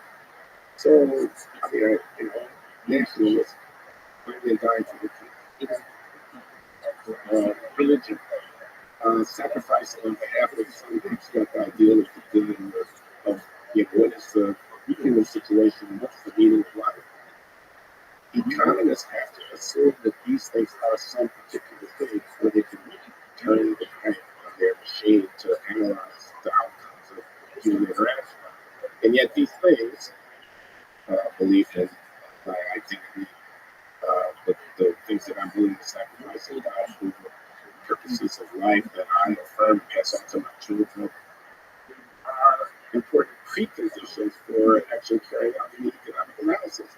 And they are subject to manipulation and to change over time. And that's not something that economics has a whole lot to say about it. But is there some general things that are really powerful in terms of civilization, religion? Those are groups. Can you group people nicely in something you understand? So group them as a nation based on their citizen rate, as geography, right? The geographic location of your birth or your long-term residence, or maybe religious group, the religion you believe over time. Is there groups like that? And then race. Is that useful? What are the pros and cons of looking at outcomes based on these kinds of groups? Race. I think the content I am myself, I live in the sits before you right now, a black American, African American. I identify as the way they talk about it. I identify as a black American. My skin is brown, my hair is my nose is brown. Relative to the way other people's noses look, my lips are thicker. That's a consequence of my ancestral descent from the human population resident in the African continent in millennia past. My race. Here in the United States, we have various political races defined crudely in the way that I just tried to define myself. You could say, and I think there's a very powerful argument, that these are superficial differences. But really, why should it matter that your eye color or your hair color or the shape of the bones of your face or the color, the tone of your skin, the amount of melanin others that can react to ultraviolet radiation in terms of your skin. What is that to be the basis of anything? I mean, that's arbitrary. That's not meaningful. Could there really be meaning in this? Superficial differences among human beings. Isn't that an archaic or barbaric way of thinking about ourselves? To look at each other's skin color or hair texture and then to decide, well, that's a black, or that's a white, or that's a Latin, or that's an Asian, or that's a whatever. But that's something that we should outgrow. A person might say that's a relic of a kind of tribal society and a kind of pre-modern society where we build real structure on the basis of such superficial difference. A person can say, on the other hand, I am a Black American. I mean, that's part of my identity. It's part of my heritage. It's part of the stories that I tell myself about who my people are. Why do I need a people? Why do I need a narrative of descent in which I affiliate with a racially defined people? Do I really need that? I mean, I think that's an important question. In fact, this is a confession. Think of myself as Black. I could think of myself as simply white. I could not identify specifically as Black. I could say, my eyes are brown too, so I'm a brown eye. I mean, I'm going to invent a group based on my eye color. I weigh 290 pounds. I'm going to have a body size group. I'm a plus 200, and that's who I am. I don't do that. I came from Chicago. Yes, I do have a certain sense of affinity with my hometown. I'm a Chicago-born person, but frankly, I haven't lived in Chicago since 1979. That's a long time. I wear my Chicago heritage very, very lightly. I would not go to war with someone from Cleveland or St. Louis and fight to the death with that St. Louis person, that Cleveland person, based on the fact that we come from different cities. And you have even a bandit to be a part of the There's some Chicago that's still in me, I suppose, but it's not very deep. It's not who I am anymore. And I'm wondering, I'm trying to pose a question: why is it that being a descendant of African slaves should be right? There's some answers. One answer is people will look at me and deal with me differently based upon what they see. I don't have control over that.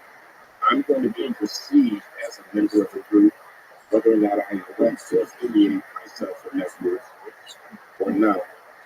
Therefore, I need to be mindful of the fact that regardless of what my internal orientation is, the world will perceive me in a particular way, and will perceive me differently based upon the color of my skin. So a police officer who stops me at 2 o'clock in the morning because my tail light is out and asks me for my automobile registration, and I reach quickly to the glove compartment to give my registration, and the police officer says, "Show me your hands," and I don't quite hear what he says, or I hear what he says, and I'm getting my document out of my glove compartment, but the police officer thinks because I have not responded to his demand to show my hands that I might be reaching for a weapon, and the police officer sees that I'm Black and fears that the likelihood that I might have a weapon is higher because of that time, a lot of the people who get stopped with weapons in their car happen to be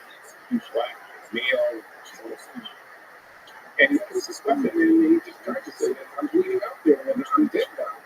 And all of that is a possibility that's very real, and it's based upon the color of my skin. And therefore, when he stops me, I keep my hands on the steering wheel, and I don't go to the glove compartment, and I'm fearful of the fact that he might mistake me for a criminal, etc. When I walk into a high-end store, a clothing store, I see a man dressed in clothes. I'm not, but that's okay. I do have some people that will mess with me.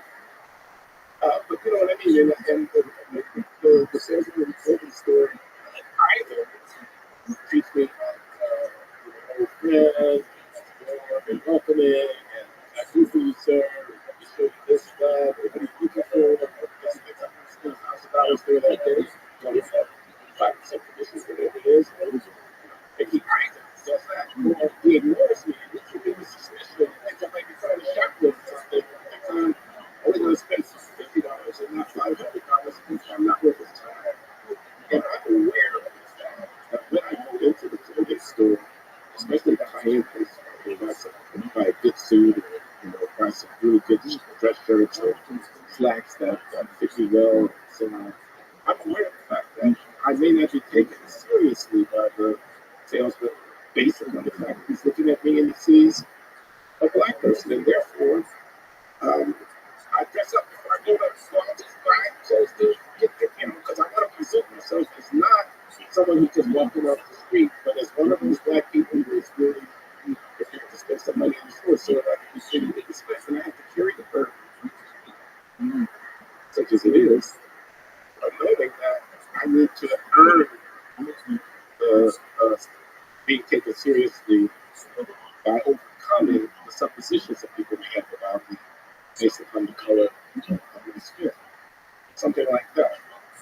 Or I ask myself, what am I going to teach my children about who they are and where they come from? What stories am I going to tell them about their ancestors? Who are their ancestors? Every African American has European ancestors. Every black person in the United States of America, I think that is without exception. We could go to 23andMe and look at the DNA. They have European ancestors, they're not purely African. That's a fact, and that's a consequence of the experience of African descended people because it's a mixed population.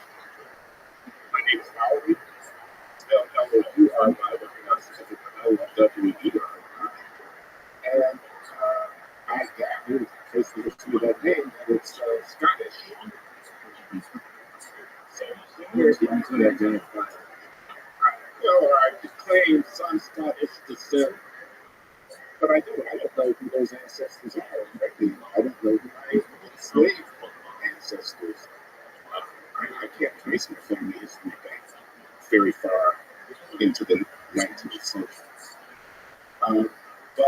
So what stories do I tell my children about who we are, about who our ancestors are? I mean, I want to tell my children some story, and that story is going to be coded by race. So even though it is superficial, and in an ideal world, you might think, why would human beings? I read science fiction, so there's this Chinese writer, Csikszentmihalyi. This is his name. I'm not pronouncing it exactly right. C-I-X-I-L-I-U. Csikszentmihalyi.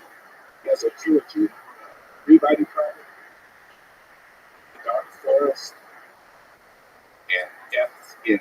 Those are the three books of Csikszentmihalyi's trilogy. About how Tri-Solaris is a 11-star system within a few light years of the solar system, and Earth get into account. And when the Tri-Solaris come in to dominate Earth, suddenly all of these differences between the Chinese and the North Americans and the Europeans and the Africans and the South Asians become kind of insignificant because after all, Tri-Solarians with their advanced civilization, the star system is dying, have their eyes on the solar system, which has a planet that drop from the sun that's pretty habitable. And, the difference between us is pretty insignificant. So we shouldn't need for an invasion by extraterrestrial beings to have to happen before we would recognize the common humanity that we all share, that is profound and is deep. We all descend from the same ancestral population. Safely walked out of East Africa eons ago and has survived amongst all of the different possible, variations of species and whatnot of humanoid populations. Homo sapiens have flourished, the others have died out. And here we are, and we can just look at the genetic endowments that characterize our biological essence, and we can see that we are quote unquote the same beneath the skin, and yet we end up creating so much weight onto these differences. So I sides of the issue. So I can see the argument race is an irrelevancy because at the end of the day, deep down, it is. But I can also see the argument that I hold on to racial identity because A, my racial presentation covers how other people deal with me, but B, because everybody needs a story. Everybody needs to count. You told me you're Jewish. I know how deep that is. I know how genetically profound that is. I do know that it's a culturally profound identity for a lot of people based upon maybe some of the same kind of forces that I'm talking about. A, they won't let you not be Jewish. You can say you're not Jewish, but when it comes down to people up, like you say, that the whole has a lot to do with what the struggle is about. And B, you need to tell each other the story. You know? Well, that's the fascinating thing about this tribe is you spoke about people that form tribes as humans throughout human history. No tribes have directed hate towards other tribes as violence and destruction. And yet, tribalism allows you to tell a story, allows you to control culture. There's something about defining yourself within the particular tribe that allows you to have a tradition. You have an article that you wrote called The Case for Black Patriotism. So I should also say, it's so interesting.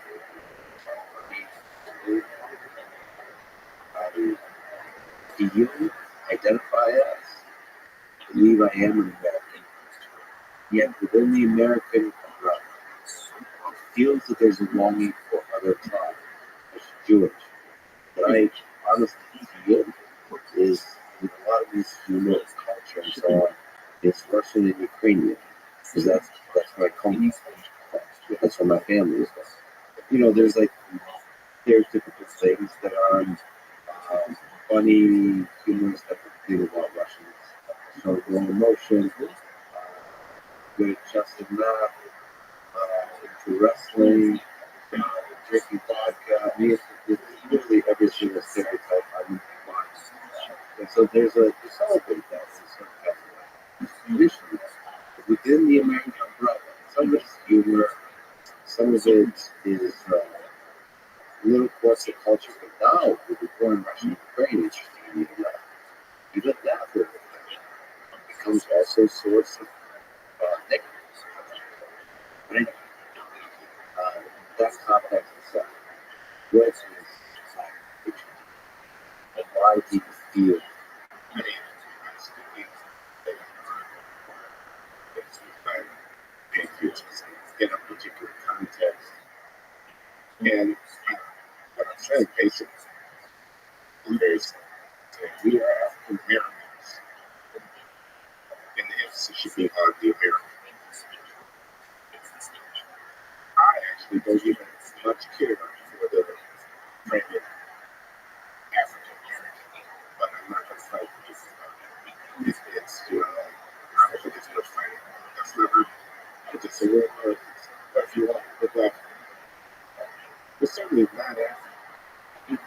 That is, the African American population is a population of people who come into existence here in North America through the culture of slavery. There are also immigrants, immigrants from East Africa, immigrants from West Africa, immigrants from Southern Africa, immigrants from the Caribbean, who descend from an ancestral population which is Africa. The history of the world since 1500s, history of people of African descent are scattered because of slavery throughout the Western Hemisphere. And so here we are. But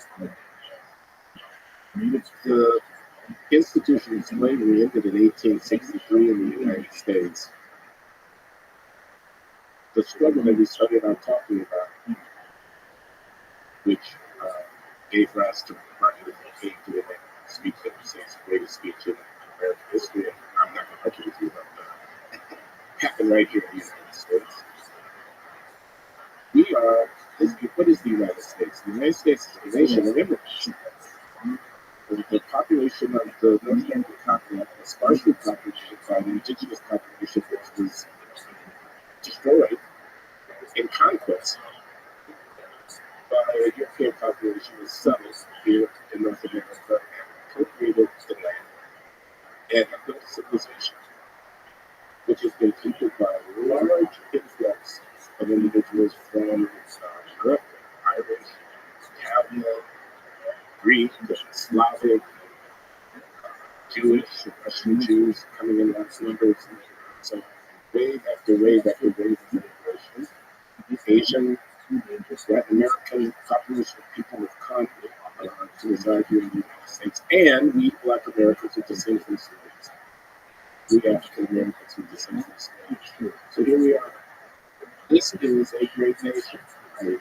This is a monumentally significant political force, which is the United States of America, founded in 1776, 1787. Fought war independence from the British, established a republic, which is a confederation of these independent colonies, which has grown into now the 50 states of the United States of America, a continental nation. The richest and most powerful nation on the planet, with massive influence throughout the world, for good and for ill. That's who we are, I want to say, to Black people. There is no other home for us. It's this fantasy of we being a people of color. Back in the day, when it was coming along in the 1960s, there was something called the Republic of New Africa movement. They wanted some states in the South, give it over to Black people, we're going to have our own country. And it's a joke. It's a fantasy. It's a mythic,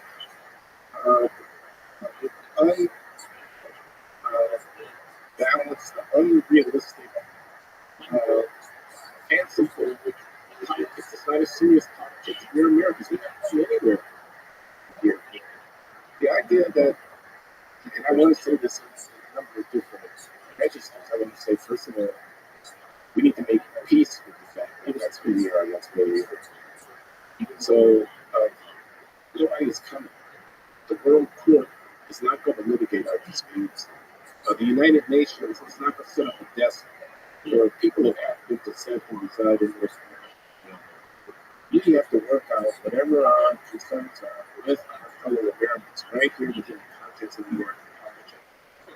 That means compromise. That means looking for a framework for political expression, which is broader than our racial identity, etc. So I want to say that. But I also want to say there's no reason to apologize for this. There's something positive to affirm. We take on this question about slavery in brief. Because in fact, slavery was awful and it was wrong and it was on the backs of the enslaved Africans and it had consequences that have endured long after the termination of the thing. But I also want to say, look at what has happened in the last 100 years for African Americans. And I want to say, look at the vitality of the institutions here in the United States of America, of the Democratic Republic of the United States of America. Again, not perfect, which are malleable, these institutions, to allow for the transformation of the status of African Americans, such as has occurred since the end of slavery. And I want to say there's a lot to celebrate in that. So this is our country. We are full members of the polity. We have burdens and responsibilities as well as privileges that are associated with our membership of this republic. That does not mean that we should not fight for what they believe to be right, although we are not one voice here, we Black. It does not mean we should not protest things that we think are deserving of protest.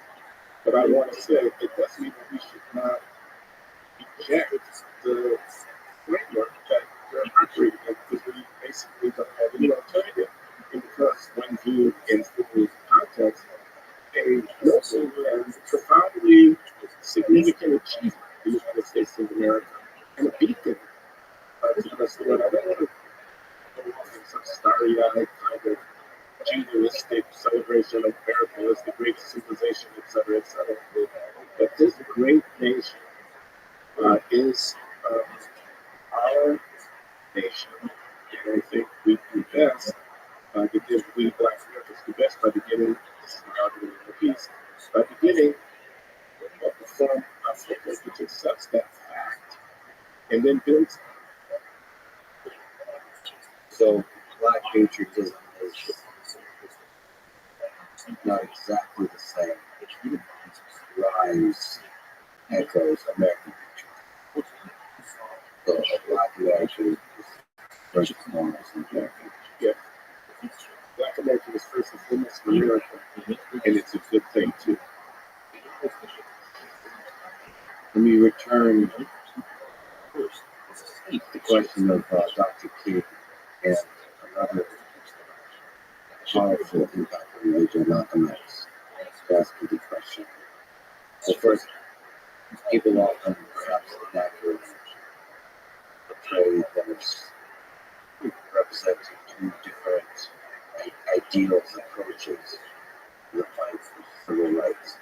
So Martin Luther King, the nonviolent approach, peacemaker, and Malcolm X is the by any means necessary. What do you think about this distinction? And broadly speaking, the black patriotism, the future of black America in the 21st century, what is the role of anger? What is the role of protest? Even violence encompasses a lot of it. It's just aggression. Fuck the man, we're going to have to make change, force change. Okay, I think you put your finger on something really important in the context of we were just discussing black patriotism. It's not the only story. And there's another story. Malcolm X is something we identify. It's really it's powerfully influential.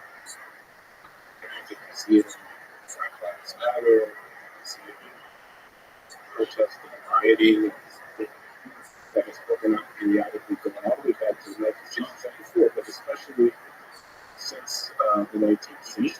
We saw it in Los Angeles in 1992. The Rabbi King disturbances that broke out there.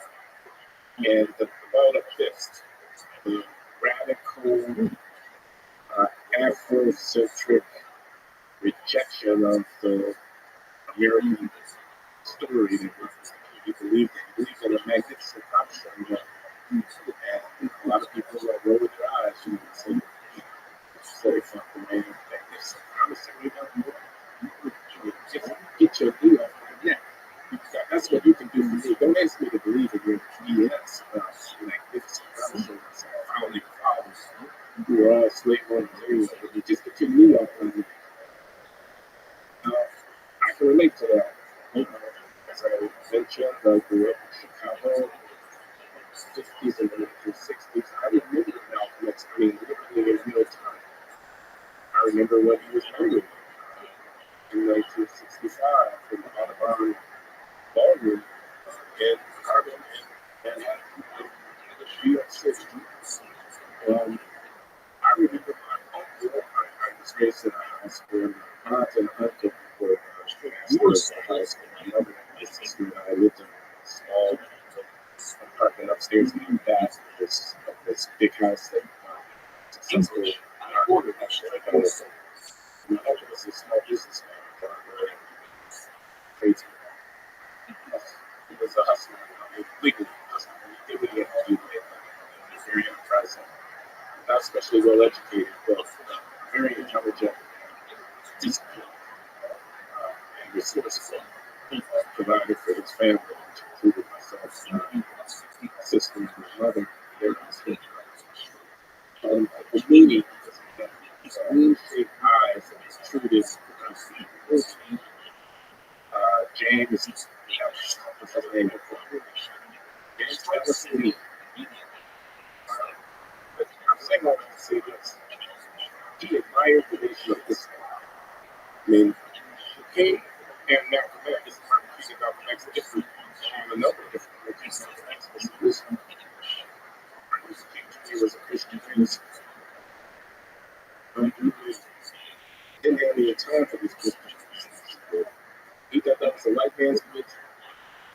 He, back in that day, you go to a black church, if you see a portrait of Jesus, he'd be a blonde hair, blue eyed. He didn't even look like a Mediterranean. He didn't look like somebody who came from Palestine. He looked like somebody who came from Northern Europe. So I have a picture of Jesus. I have to go to the chapel. That's the whole thing. He was damn if he was going to paint his name white Jesus. But he was not Muslim, but he respected because he brought home their newspaper. It's called Quran Speaks. This is the Nation of Islam, which is the black Muslim movement founded in American cities of Detroit and then Chicago, going back to the early 20th century and growing into a very significant movement that had a lot of influence. Louis Farrakhan, controversial figure, descends from this movement. It has fractured. It's the major part of the legacy of blackness. Has assimilated itself into Islam proper. Pilgrimage made a famous pilgrimage. Came back with a very different vision about what it meant to be a Muslim. Understood himself to be a part of the large tradition and religious culture of Islam as a global reach. He had a different vision when he came back from that. Some people say that's why he was killed in Islam. I don't know. I certainly find that to be plausible. He constituted a threat to the sect, which was the black Muslims had dealt with. We'll never get the story on that. But anyway, what I'm trying to say is, black Muslims were there, Dr. Max was there, and in my experience, they constituted a counterpoint to the position of King, which depended on a kind of respect for the best of the tradition of American appealing to the better nature of our oppressors. Live up to the whole meaning of our creed. So very simple to use. A magnificent commissary is what he would think of as the Declaration of Independence, the legacy of Abraham Lincoln. Unfulfilled idea. And the black Muslims were like, fuck that. We're going to take care of our we're going to build our schools. We're going to build our businesses. We're not waiting for the white man to do it. Get your feet off my neck and get out of my way and let me take care of our own. Uncle respected that. He respected the straight back. The standard shows that that's a good piece. I mean, that was way before Jordan Peterson, but that was his philosophy. Stand up and raise your children. Don't be the welfare. You're thinking welfare for white men. You need to get this. You need to educate yourself. You need to swing up rag, put down a fried chicken, because it's going to kill you. You know, the movie love this book that Elijah Muhammad actually is the honorable Elijah Muhammad, the founder and the leader of the nation of Islam. He had a book. And all it said was, eat smart, eat green vegetables, don't eat fried food, don't eat pork, don't eat pork, and take responsibility for your diet and be healthy. And, don't make people who things into your body. You don't need to do that if you just control your diet. You eat nothing. You left this idea of responsibility for self and determination to build. He respected that in the given by the religious part of it. And so, now, and by the way, he died in 1983. He left me a big flat. It wasn't money. It was his complete collection of the recorded speeches of about the Beatles. And I have these albums. These are 3 and a third LPs, so 6 of them. And I have a complete collection, as much as I could assemble over the 40 speeches about things I like. He did that because he didn't want to forget the independence of life. Build your own family straight to the shoulders back, proud, black, and take care of your business, take care of your children, pick up the cash and get busy. Business. So violence now, that's funny story. I mean, that's what it says, we gotta defend ourselves. We're not supposed to do racist or Ku Klux Klan or whatever. We're gonna arm ourselves and we're gonna fight you back. These racist police who are oppressing and persecuting and abusing our people, well, you better be ready because we're gonna fight you back. And that is the spirit that I think is a kind of attitude, kind of posture.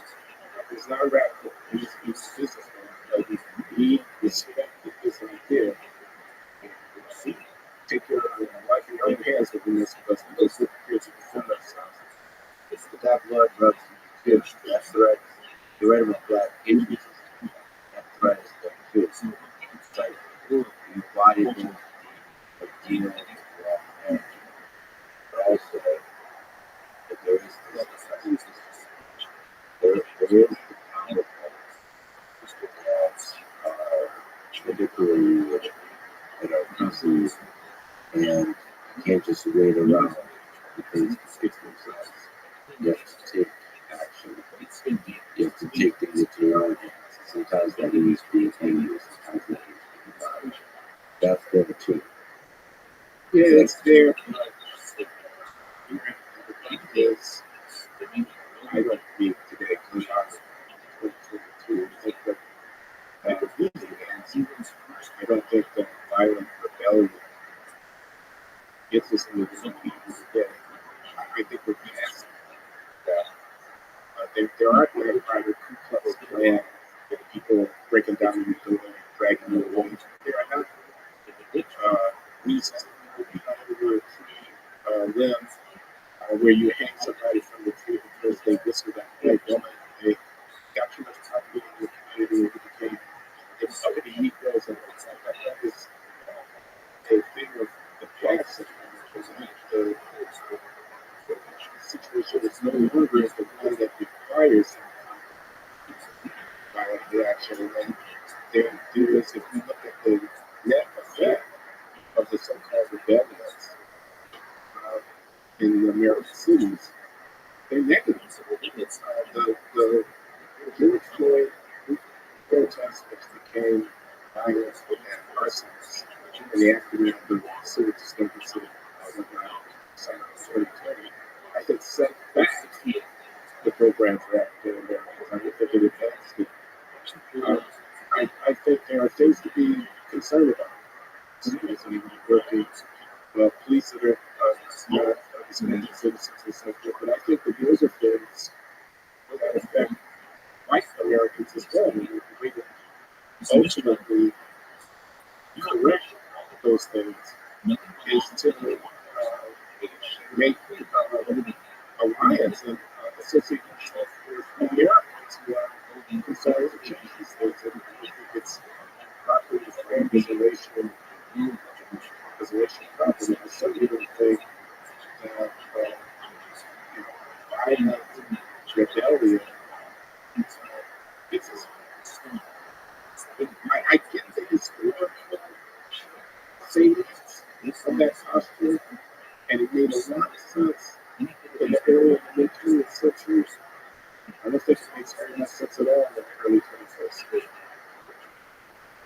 Well, thank you for allowing me for a brief moment to try to channel your responsibility in this conversation. As we look at the 21st century, you mentioned that part intended by words of comments until then. Let me ask you about what I think is one of the most powerful controversial English language.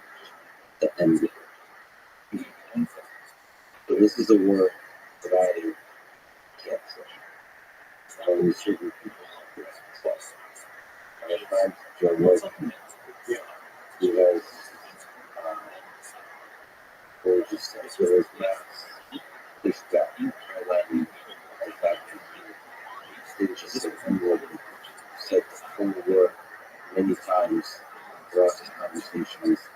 Referring to in a meta way about the power of words, especially when related to certain communities.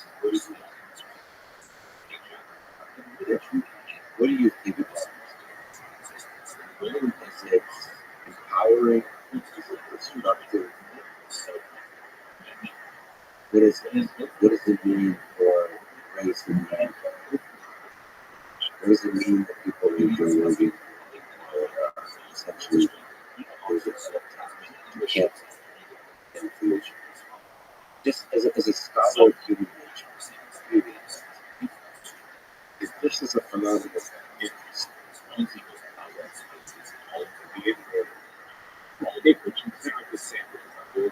but I think I can also say because I like hip hop. And when I listen to hip hop, I should hear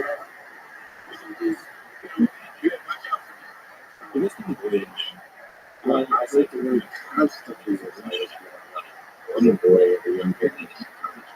Exactly. It was really good. That was that was, and that could be a reflection of some kind of pathology within the African American community itself. So it could just be a colloquial linguistic way. Honestly, other groups also have various. I don't know how the Irish talk about their Irish brothers and whatever. I don't know how the Jews talk about their Jewish brothers. But black people are talking about other black people. You see it all the time. Nigga,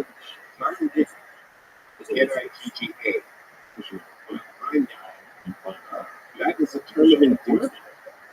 My friend Randy Kennedy, the law professor at Harvard University, has a book nickname, and he uses the word in the title of his book. And the history of a strange history of a provocative word somewhere. There's a subtitle, but the title of the book is Nigger, colon, then the PA. I think, of course, the use of the word as a slur is insult, which is a part of the history of black people in the United States. The use of the word as a southern racist segregation. You know what? The next time you Nick's have no place in the restaurant. It's to be an insult. It's an insult to people. It's fighting with them. To somebody. It's an invitation for kind of change. That said, what is it about this particular word? And that's what the asymmetry that you think is empowering to the black community along the way. My honest answer to you is I don't know. I don't fully understand it. It has become symbolic in the word. And the policing of the use of the word, I would say that white people can't say. I can say I'm not a racist. I'm not a second class. I'm just speaking the language of colloquial English that has the merits in which that word was so. But the prohibition on its use by others, it wasn't as if he was calling anybody an N-word. He was simply pointing out that people had said stuff. The N-word was part of what they said. He did make the statement about AIDS. One of them, some things that he said when he walked into a room with a bunch of black guys standing around, he said, like, nothing of the AIDS. And he should have looked at it. That was an insult. That was something that the common peace. They want people are offended. They have a right to be offended, and if you didn't mean to offend them, you can apologize. They did apologize. I accept this apology. It was okay with me as far as that goes. In fact, McWhorter and I, John McWhorter and I, podcasts that I do, the Bill Show, I had a conversation, part of which touched on the Joe Rogan phenomenon. We didn't really do anything wrong. I mean, you can like her or no, you can hate him or whatever, but the idea that he's a racist is ridiculous, right? If that's your test of what constitutes a racist, the utterance of the word, then it's kind of silly. What do you think about ignorance testing to degree of racism? The accusation of racism being the way the top, the bully, but what are the pros and cons? It does reveal the asshole because it can hurt people who are black. I think we have a history here in the United States of blatant racism that goes back a long way and that has present day echoes. So there are racists. I mean, there are people who look and see almost black people and they patronize this business. I don't want to patronize this business. Who, if their daughter or their son is dating somebody that is black, they would say, I really wish you would do that. And why are you hanging out with those people? Don't you know who they are? There are racists. There are black racists. But there's black people who see somebody who's white and who then ends up with a lot of stereotypes or whatever, having visceral dislike based on nothing other than the color of the person's skin. Such people exist. Racism is a real thing. So, on the other hand, I think this foregrounding the accusation of racism, a college professor is teaching a course. He says, in the context of teaching a course, that the underrepresentation of blacks in physics program at this university is because they score lower on the test than other groups, and they're not qualified. So, some professor gives a lecture, and he says, we don't have more blacks in the physics department at this university because there are not enough qualified blacks. Somebody in the classroom who is a black student objects. He's a racist. That's a power move. It's a move to try to control the conversation. It's not an argument, it's an epithet. You said that a person has a particular idea that you don't like. Maybe that idea is I'm against affirmative action, I think it's unfair. I was just with Dorian Abbott. Dorian Abbott is a scientist at the University of Chicago who published a piece in Newsweek magazine in which he says that he thought in affirmative action racial balancing was unethical. He was invited to give a lecture at MIT, a very distinguished lecture in his field is planetary science. I don't know exactly what it is. I'm not a scientist. But in any case, because he had said that he didn't like affirmative action, he thought affirmative action was racist. That's basically what he said. Why are we looking at people based upon race? He said we should just do it in one area. That was his position. Now, people are protesting at the university where he was invited, MIT, saying that he's a racist. And he is disinvited. Charles Murray is a popular social science writer who is famous for his book about IQ, the bell curve. One chapter of which chronicles the racial differences of black and white in performance on the mental ability test and speculates about the extent to which such differences may be connected with the genetic inheritance of these racially distinct populations. Now, he could be wrong about everything that he said. The Southern Poverty Law Center calls him a white supremacist because he observes that there are racial differences in measured intellectual ability amongst Americans of different racial descent. He could be wrong, but he stipulates that he is wrong. I mean, I'm not arguing about what he's right or about what he's wrong. He's addressing himself to a factual issue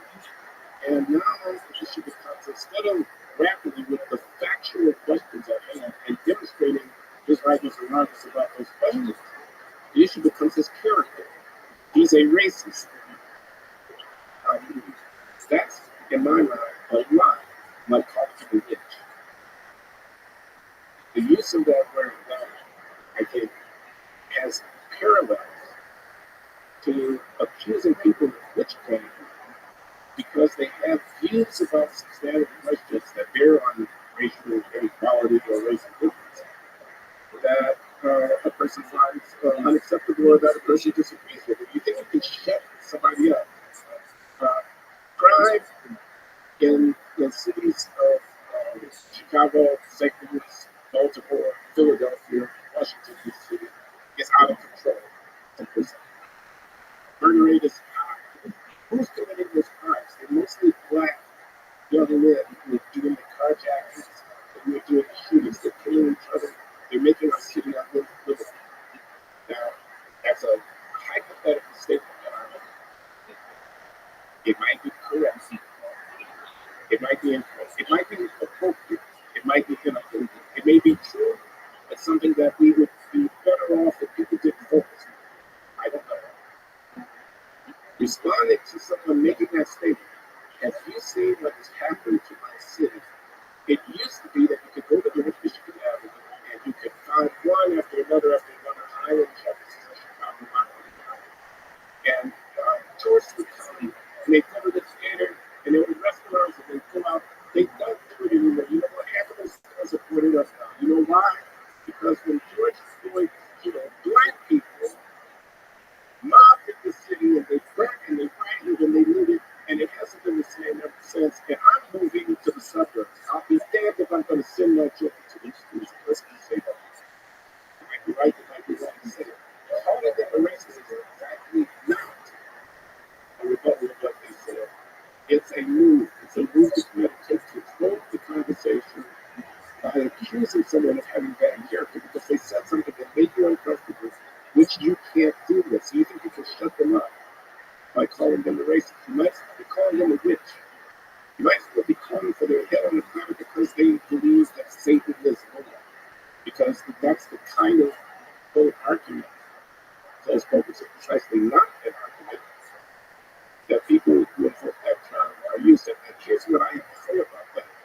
It's a fool's errand to try to refute somebody by calling them a witch. Likewise, it's a fool's errand to try to rebut the contrary forces in American politics that are a reaction often to weak things that are going on the ground in black communities in the cities across this country by calling people racist. You may shut them up, but you won't change their minds. And you know what? At the end of the day, they're going to go to the ballot box and they're going to vote. They're going to pick up their store and they're going to move it to the other side of town or to another town altogether. They're going to keep their children away from places where they think the influences are harmful to those children. They may not even talk about it in public. You can believe that in private that they're talking about it with each other. You better find a more effective way of dealing with the conflicts in this country that fall along racial fault lines than calling people witches, which is what this, anti-racist, you're racist because you think that the average black birth rate in Black Americans is 7 babies out of 10 are born to a woman and not a husband. Their families are falling apart. No one says that in public because they become racist. But as a matter of fact, the families are falling apart. You didn't change that in the least by telling people to shut up about it. Yeah, Patrick Moynihan called him racist in the 1960s. The late senator, who was a federal employee and an intellectual writing reports and writes a report about the Negro family, he called it in those years. If I use the word Negro, now they're going to call me a racist. Right? I can't even use the word neatness, which is a historically legitimate reference to the descendants of the enslaved people, which we were, as Black Americans, proud to use until yesterday. So all of this linguistic police is a sign of weakness. It's false black power. People will see through the ground. Okay, you don't want me to use that word, I'm going to use that word. Okay, you don't want me to talk about that in public? All right, I won't talk about it. I don't want to be called a racist, okay, so I won't express my opinion. You haven't changed anybody's mind. So, you've also mentioned that different changing with time, but also things like in universities and institutions is diversity, inclusion, and equity kind of meetings and education and so on. And I believe I read where, like I mentioned to you, I'm a big fan of the Rothschild, which is amazing. There's also just interviews of you that I believe you mentioned so that even those kinds of meetings, people might sit through and nod along, but that doesn't necessarily mean it's making progress. If they may actually be bottling frustration because fear of that's going to solve the pendulum sort of push back. It's like forced uh, appreciation, like forced anti-racism. I talk about this often. That's the Glitch Show. You can find Glitch Show on my YouTube channel and also on Substack. Yeah, you have to make Substack. You're your friends and two names on stuff on Patreon. Yeah. So people should definitely try. Check this out. But yeah, I mean, one concern is that these the superficial prisons are part of political correctness. The insistence that you only use certain words, you can only talk in a certain way. Is a phony kind of power because it doesn't actually persuade people about the issues that are at hand. Instead, it forces them underground and then talk about these issues. And that's problematic. Much better that we have overt and explicit and honest disagreement to the extent that there are disagreements about things that are going on, and that we have a superficial kind of um, you know, conversation that is purged of any real biting, uh, discomforting confrontation with the realities of the situation at hand. For Black Americans, I think one big part of the reality of the situation at hand is violent crime. Violent crime. You know, a police officer is afraid when he stops a car because it's an 18-year-old driving a vehicle. He's got red lights. He's a Black person. The car doesn't have the right license plate. He's afraid to deal with that person. One reason he's afraid to deal with them is because a few who look like him are behaving violently. Their violence is usually perpetrated against others who look like themselves, but not always. And that reality doesn't get changed by having a newspaper writer who writes about it that they are racist or enforcing within a newsroom. You can't cover that story in that way because to do so would be racist. I think it's a monumental mistake to enforce a closure on public discussion based upon a calculation that if we allow people, Twitter allows this kind of post, if the Washington Post runs this kind of story, etc., you end up with a superficial politeness, but a subterranean seething resentment that only makes matters worse. If I can get your comment, maybe you have ideas, because it does seem that this kind of attack it works. Being called a racist,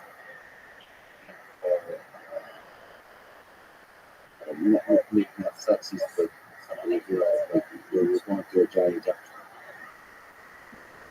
defamation trial, recent defamation trials, because all took is a single accusation of Johnny Depp being somebody who sexually and physically abused her. And all it took is just a single no proof was given except the accusation itself, and the world believed it. So it's effective. Well, how do you fight back if it's so damn effective? You can just call it who you racist. It works. Hard to wash up. It's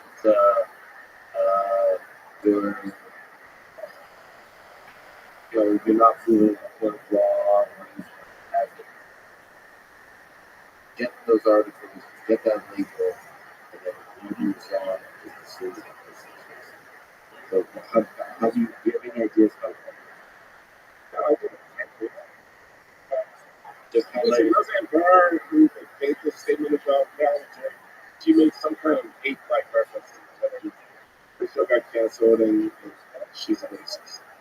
But first of all, pointing it out, I suppose, this, the hypocrisy of it.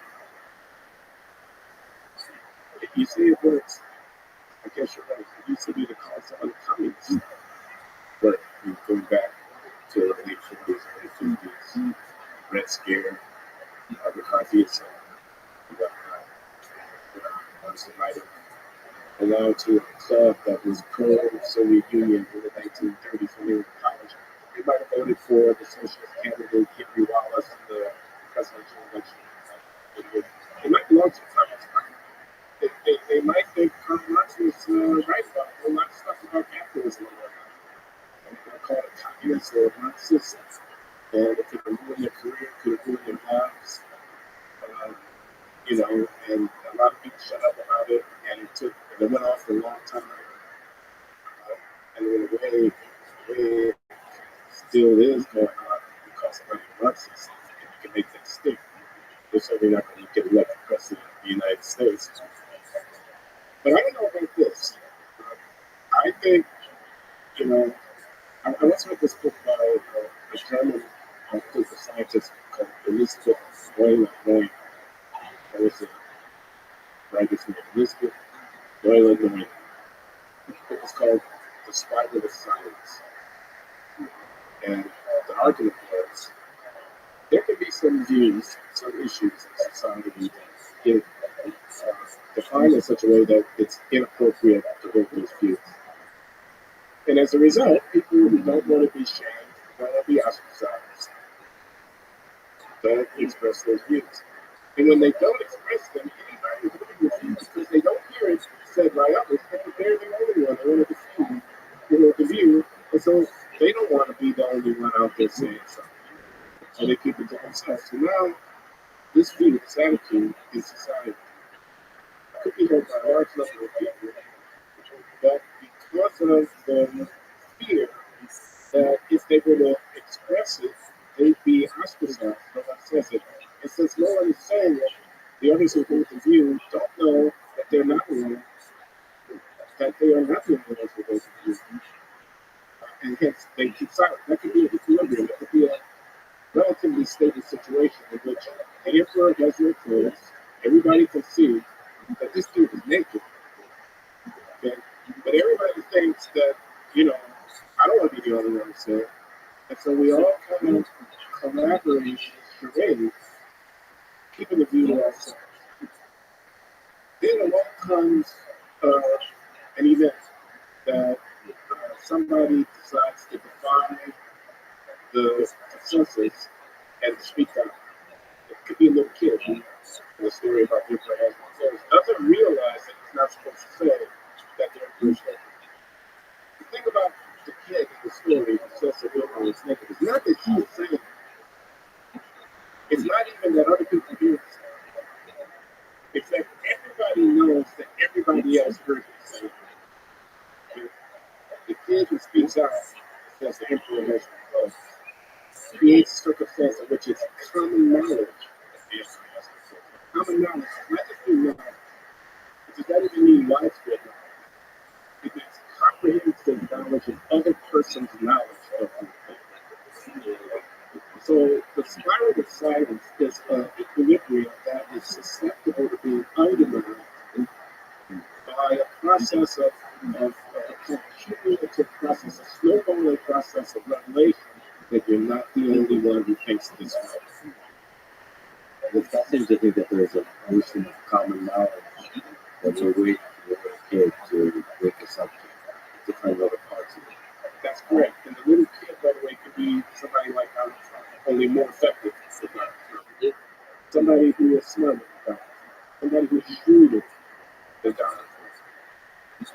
Somebody who figures out that when Colin Kaepernick takes a knee at a football game, it says, I'm not going to stand for this place of allegiance. Now, a vast number of people are very unhappy about that.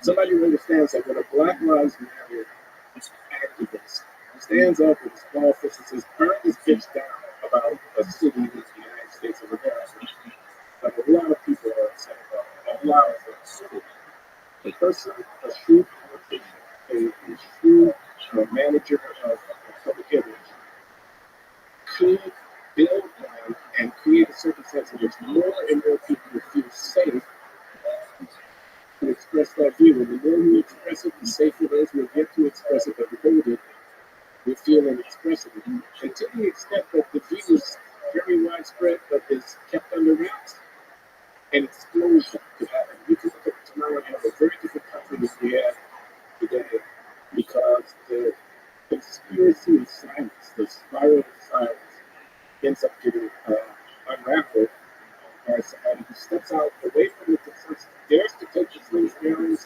of exposing themselves as a naysayer, but taps into a sentiment that's very widespread. And I feel that with respect to many racial issues, this is the situation that we actually confront. And it can unravel in a very ugly way. We could also unravel a beautiful way. Anyway, there is a spiral of silence. So speaking of children, like here's married children, there's a guy named Elon Musk who might be a candidate for such an unraveling. Right? You mentioned person that's kicked up to be Donald Trump, but in his current situation that we live in this week, Elon has purchased Twitter. That's what I hear. And is pushing for all kinds of ways to increase your free speech. And speaking about some of the issues that we've been speaking about here, the view of making broader strokes, and just the fact that you have to go. It's okay to point out that the environment is not close, but to do so from all sides in a way that everybody's a little bit pissed off, but not too much. What do you think about this whole effort of free speech in these public marketplaces? Elon in particular, Twitter, you're having Twitter user, but just public platforms for the discourse for us as civilization to figure stuff out. Yeah, well, the people on the left are very upset at the possibility that they have us that Twitter will be open to, more open to provocative public speech that has therefore been banned or suppressed.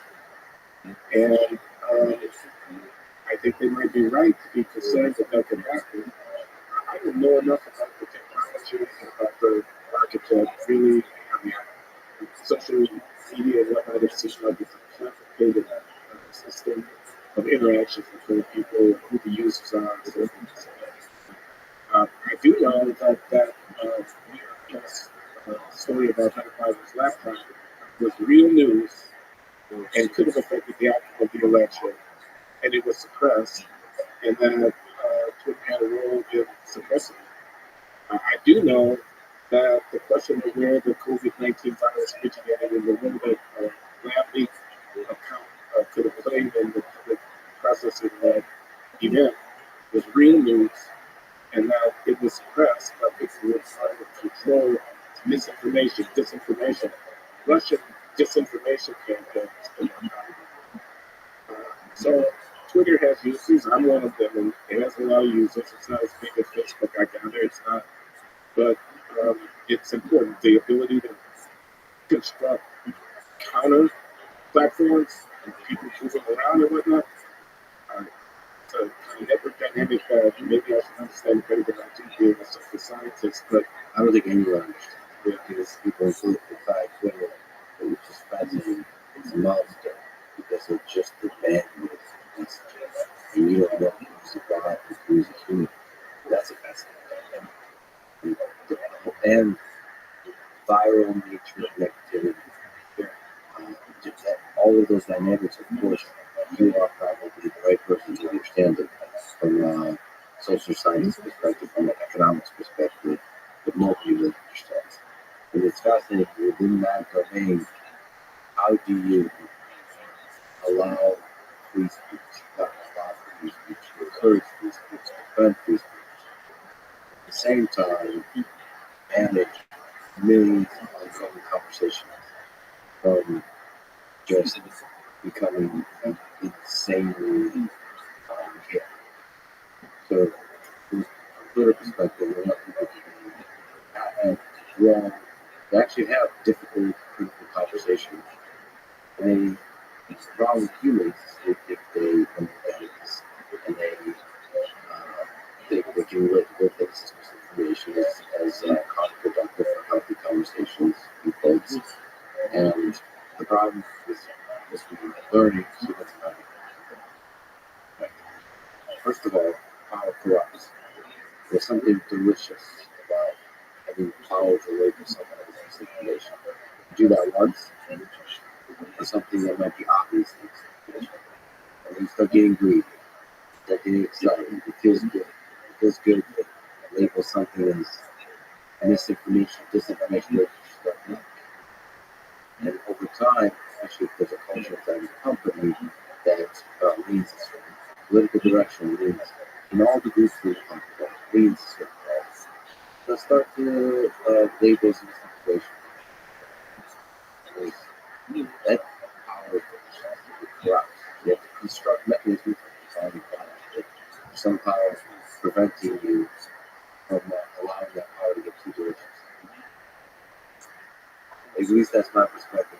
Well, I'll just tell you personally, I'm excited about the prospect. I'm glad to see Russ making the move that he's making, and we'll see what happens on Twitter.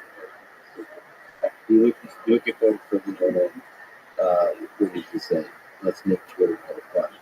I'm looking forward to the fun. You talked about you are Brown, and you've mentioned that universities will be in trouble because of Jordan, everywhere else, the barbarians are avoid the barbarians. So first of all, what is to you beautiful about the idea of the university? And what is well, the university is dedicated to the pursuit of truth and to the education, nurturing young people as they enter into the pursuit of truth, to doing research, to teaching in an environment of free inquiry and civil discourse. So the free inquiry means you go wherever the evidence and your imagination may lead you. Civil discourse means that you exchange arguments with people when you don't agree with them on behalf of trying to get to the bottom of things. I think the university is a magnificent institution. It is a relatively modern institution in the last 500 years. So there are universities that are older than that, but the great research universities of the world, and we have the United States, are places where human ingenuity is nurtured, where new knowledge is created, and where young people are equipped to answer questions, open questions about our existence and the world that we live in.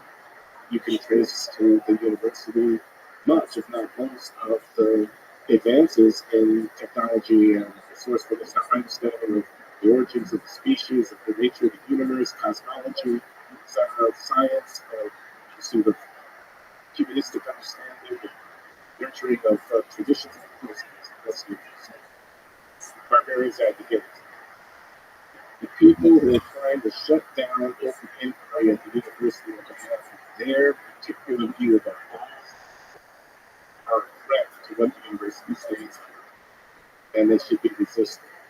So, if I'm inquiring about the nature of human intelligence, and I want to study differences between human populations and their acquisition of or their expression of cognitive ability, that's fair game. That's an open question. If I want to know something about the nature of gender affiliation and identity and gender dysphoria and whatnot, that's fair game to study at the university. You can't shut that down. You should be able to by saying, I have a particular position here I'm a member of a particular identity group, so continue to study the history of colonialism. And there's a narrative on the progressive side, which is colonialism is about Europeans dominating and stealing and whatever. And I have to say, well, there's another aspect to the story about colonialism too, which is that it's a mechanism for diffusion of the best in human civilization for populations that were significantly lagging behind with respect to that. It brought literacy to the southern hemisphere populations that were dominated in the process of the colonizing thing. It's complicated. I'm not taking that position, by the way. I'm just saying somebody at a university should be able to take it up and pursue it and engage in argument with people about it. I'm talking about race and ethnicity, but this extends to a wide range of things. Suppose we talk about climate. And one person says the earth is in danger because carbon and global warming, et cetera, et cetera. And another person says, wait, look at where we stand in the 21st century. We're vastly richer than the ancestors just we have much more knowledge about that. 250 years from now, human ingenuity will have devised in ways that we cannot even begin to anticipate all manner of technological means for managing the problem. There's no reason that we should shut down industrial civilization today because we fear the consequences of it. And in fact, we are vastly richer than our ancestors, and those who come up 2 centuries after us will be vastly more effective at dealing with problems than we are now. I'm not actually making that argument. I'm just saying the tendency to try to say, oh no, that person is a climate denier and can't pursue that area of inquiry is against the spirit of the university. I think the barbarians at the days has to do with the people who think they know what the right side of history is and try to make the university stand on the right side of history. My position is you don't know what the right side of history is. And the purpose of a university is to equip you to be able to think about what is the right side of history, what is the solution to the dilemmas that confront us as human beings living on this planet, the beings that we are, in the condition that we are.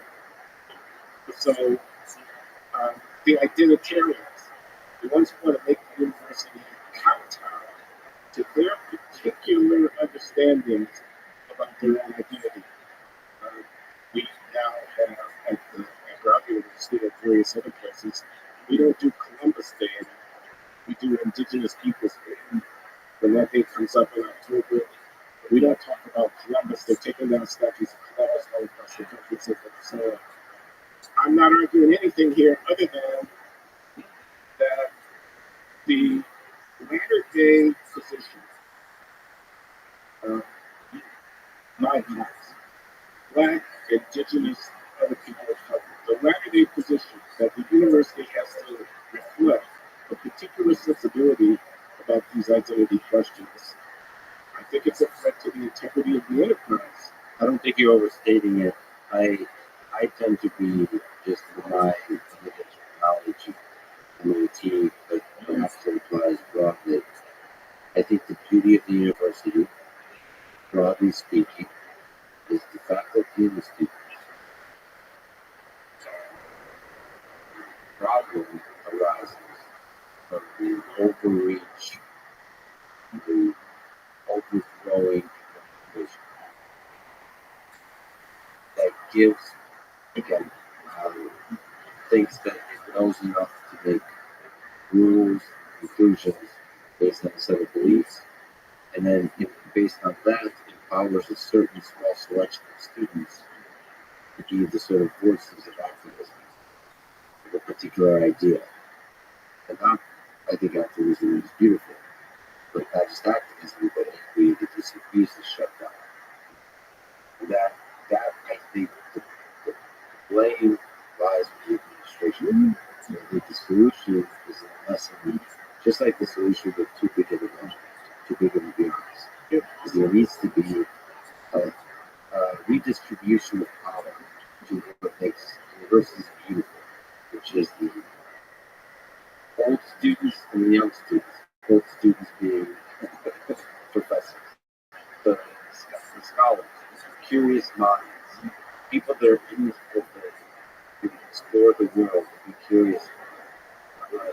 disability that's probably way too low. That's the whole point. The administration just gets in the way, and is the source of this kind. I would say that in your beautiful phrasing, I would say the administration is the barbarian entity. But the solution is the small people. I feel on this point, get this conversation, putting ourselves back with Jordan Peterson about cognitive inequality. He was kind of wrestling with cognitive inequality. This particular topic is IQ differences between the groups. Why is this? Why is this so dangerous? Why this particular topic? It's like you call black people inferior. Like you say they're genetically inferior. It's like you're rationalizing the disparity of outcomes by reference to the intrinsic inferiority of black people. If you say cognitive ability matters, for sexual outcomes, if you say cognitive ability exists, people really are different in terms of their intellectual function. And if you say cognitive ability differences are substantial between racially defined populations, with some of that, there is cognitive ability that matters, and the difference by race is the conclusion that outcome differences by race are in part due to natural differences between the populations. People find that to be completely offensive and unacceptable. So that's what I think is going on. He's still in that case. Yeah. So this has to do with research that the Nazis did in propaganda. Right? You can use white supremacists could use conclusions, cherry pick conclusions of studies to push their agenda. Can you steal men? Yeah, I could do it at three levels. One is, what do we mean by cognitive ability? So there's many different kinds of intelligence a person understands.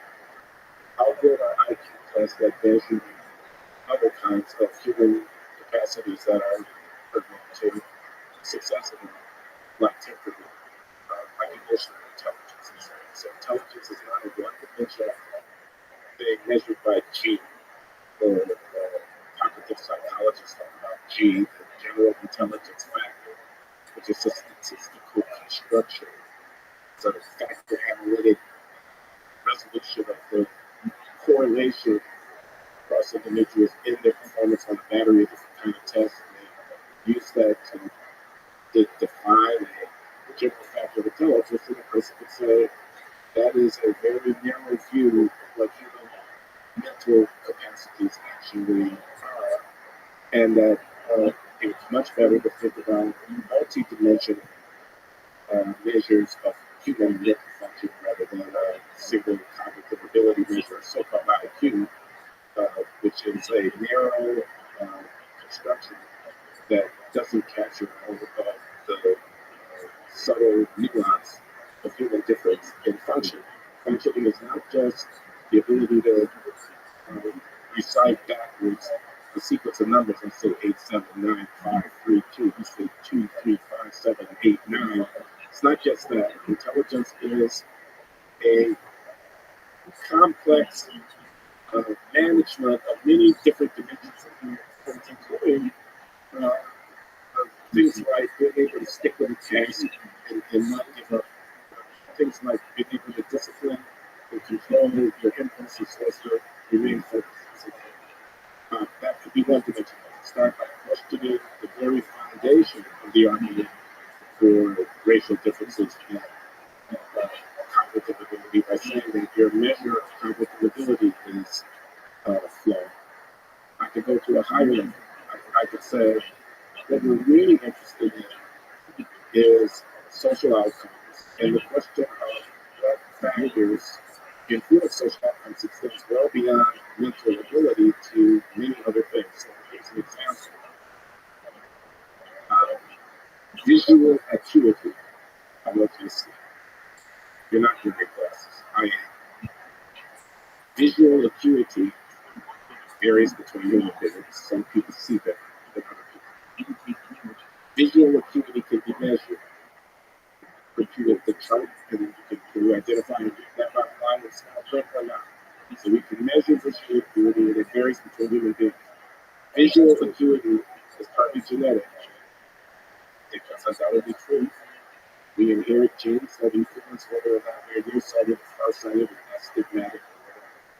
So visual acuity differs between people and can be measured and is under genetic control.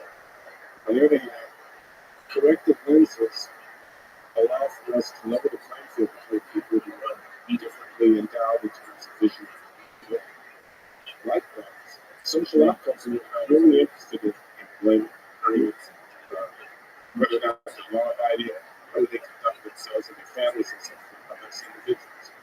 Yes, social outcomes are influenced by so-called cognitive ability, but they're influenced by many other things as well. If there are interventions that can be undertaken in society that level the playing field between people who have different natural endowments and cognitive ability, the fact that people or groups differ in cognitive ability becomes less significant. Just like it's less significant when people differ with respect to how well they see when corrective lenses allow for the leveling of that playing field. There are, in fact, interventions, educational interventions, early childhood interventions that have been shown to level the playing field, be it better life outcomes, even if they happen to be endowed with low intelligence. So a second level of arguing against this whole program of research on human differences in intelligence is concerned that yes, human beings and perhaps racially defined groups may differ on average in intellectual endowment, but there will be social interventions that level the playing field, whether it's in education or other kinds of programmatic interventions, especially for the poor. I know that argument is really too, which is that if you talk like this, you're going to encourage a kind of politics which is very ugly, and it's best to frame the discussion in ways that don't put emphasis on racially defined natural differences between populations. That's an argument that I am myself personally conflicted about. On the one hand, I think, those people are just stupid. It is racist. On the other hand, I think the calculation, we shouldn't do this kind of research as an international science foundation. Research teams, if it's a proposal, this is to undertake a study. The study would explore the extent to which people and racial groups differ with respect to their intellectual performance and how that's influenced by their genetic and environmental interaction. And I decided not to fund studies based on a political calculation that the subject is too sensitive, and if you explore that subject, you might get the wrong answer. And if you get the wrong answer, the white supremacists will be encouraged. Well, that is presuming before the research is done, that I know the outcome of the research, and that I can calculate what the political consequence of the research outcome is going to be. That's assuming the thing before you even know what the thing actually is. It's a kind of omniscience. It presumes that you, as the master of the universe, can tell people what it is that people are being treated like you, what it is that they're capable of knowing, and what it is that they're not capable of. It would be like someone saying to Einstein, I don't know about that special opportunity theory. It could well lead to the development of technologies in a lot of nuclear weapons. Someone saying to Oppenheimer, who was a physicist overseeing the Manhattan Project, the U.S. developed the nuclear weapons capacity, don't carry out that project because the results of acquiring that knowledge may be more than you can deal with. If someone saying to someone doing biomedical research who is interested in exploring the nature of the human genome, don't carry out that experiment, that cloning undertaking, whatever, because the consequences could be deleterious. Well, the consequences could be deleterious. The consequences could also be the cure of cancer. The consequences could also be being able to generate electric power without producing carbon dioxide. So who are you to tell me, you being the person in the political position of control of the research, what the consequence of doing the research is? I think I don't want to see that kind of power to politicians. over the course of human inquiry. So, yes, I would want there to be regulations governing the use of biologically sensitive or potentially dangerous pathogens in a lab in Wuhan or anyplace else. I would not want to simply leave that to laissez-faire. On the other hand, I think that the tendency to try to shut down inquiry on behalf of supposed adverse legal consequences is the road to ignorance and impoverishment at the end of the day for you to kind of deny ourselves the potential benefits of that kind of care. I think we need to take our chances with inquiry rather than to try to control it. I feel that way about the exploration of human intelligence as much as anything else. So you asked me to steel man the case of Betts, research on IQ is what that Charles Murray is famous for popularizing. And I said, hey, your measure of intelligence is single dimensional and it only be multi-dimensional. I said, B, the consequences of people's differing in intelligence depends not only on the natural endowments of the people, but also on the environment and the potential for intervening in that environment through one or another kind of instrument, as the metaphorical example of the use of corrective lenses to level the playing field between people with different visual acuity, which indicates.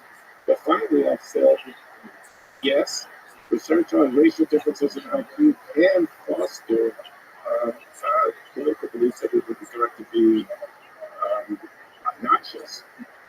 On the other hand, we could presume that what we don't know yet and might find out from the research is going to be harmful, is to assume a kind of presumption of knowing what the outcome of unknown processes might be, which we ought to be very slow to embrace. Because if we had done so in the past, we wouldn't have nuclear power. There's a lot of things that we wouldn't know. I mean, what were people saying about Darwin and exploration of the evolution of origin of the species? They were afraid that it was going to, in effect, disprove the religious-based accounts of, just what were they saying about Copernicus and et cetera, et cetera. So, That was a massive thing in the area. That's when we got the Dragon Nuclear Research, Berkeley Towers, biological research, economics, even clothing, and I think the lab that was just fun. Let me ask you about the research that maybe that's a day-to-day thing. You can push back. But, so you have somebody like your friend, John McWhorter, who you could say is on your left, Yeah. to the left of you. You have somebody like Thomas Soul, who is to the right of you. So yet there's a lot of overlap between the three of you. So to what degree does politics affect your view on race in America? Maybe to what degree does your race affect your politics? Okay. And that's the people who don't agree is shifting. You're feeling a flexible as anybody who thinks about the way it should be.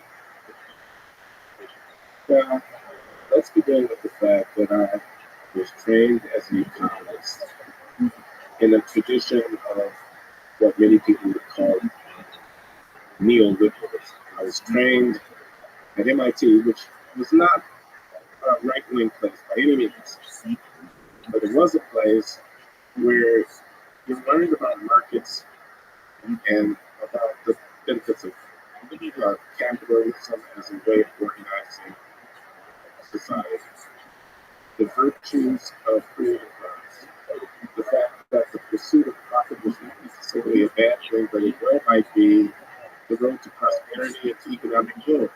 The idea that private property and individuals seeking to acquire and succeeding in acquiring wealth did create inequality, but it also created opportunities, and it also expanded our knowledge and our control over just the environment that you're living in, etc. So we were not Marxists at MIT, although we did read Marx. I mean, for those of us who are intellectually curious, you read Marx. Marx was an important book. history of the West, and I think Marx should be read in capital three volumes and so on. Alienation of labor, the implications of modernization, of the advent of industrial capitalism, etc. That kind of dynamic deserves to be studied and come at it in a critical way, uh, informed by the intellectual inheritance of Marxism. I think that's a part of a full education in social philosophy and economic analysis that open up the person how to focus this. But at the end of the day, I think that the free marketeers got the better of it. I think the story of the 20th century, as far as economic development is concerned, reflects that. I think that the experiments where centralized control over economic decisions was the order of the day failed. I think that the fact of the 21st century rise of China as a force has a lot to do with the spread of, in effect, capitalist created motive in economic exchange, freeing up prices, markets, property, and so forth. Although obviously it's a complicated political economic system, I'm talking about China. But I think that the story of the 20th century and the hope for the 21st century is that prosperity is enhanced through the free exchange of goods and the pursuit and acquisition of property by people in a more or less capitalist-oriented system. That's the view that I hold. I guess that makes me conservative. I don't know. I want to say that's not to the exclusion of a social safety net. I'm not saying that all people in an ideal social system would be left to their own devices, regardless of whether or not they had saved for their retirement. I'm not saying that the ideal extending decent access to healthcare to all people, regardless of whether or not they can afford it, decent access to education to people, regardless of whether or not they can afford it, is standing in the way of prosperity. I don't believe that. I think the mixed economies that we see in Europe and in North America are a balancing of the virtues of free enterprise, property, and the pursuit of wealth on the one hand, against the needs to have a decent society in which people who fall between the cracks nevertheless are goes through a sense of social solidarity that is accompanied by our common leadership within a single nation state, which is why I think nationalism is important. It's why I think borders are important, because without a coherent polity who can see themselves as in a common situation and agree through their politics to support each other to some extent, you can't sustain a safety net. You cannot have a social safety net for a global population. You can only have a social safety net for a bounded population who have a sense of common leadership and as ongoing political enterprise, which they pay their dues through their taxes in order to sustain it. It's a balancing that has to go on. So that's the first thing I would say about politics. I'm a neoliberal economist. I believe in markets. I believe in prices. I believe in profit. Corporations are not an incarnation of evil. Corporations are a legal nexus through which production gets organized, in which you solicit the cooperation of workers, of people who provide capital, of people who provide raw materials and input, of customers, and so on. And that functionality allows for the production of goods and their distribution and the earning of income and its distribution, which at the end of the day is the foundation of our prosperity. Corporations are people too. Bernie got in trouble for saying that in 2012.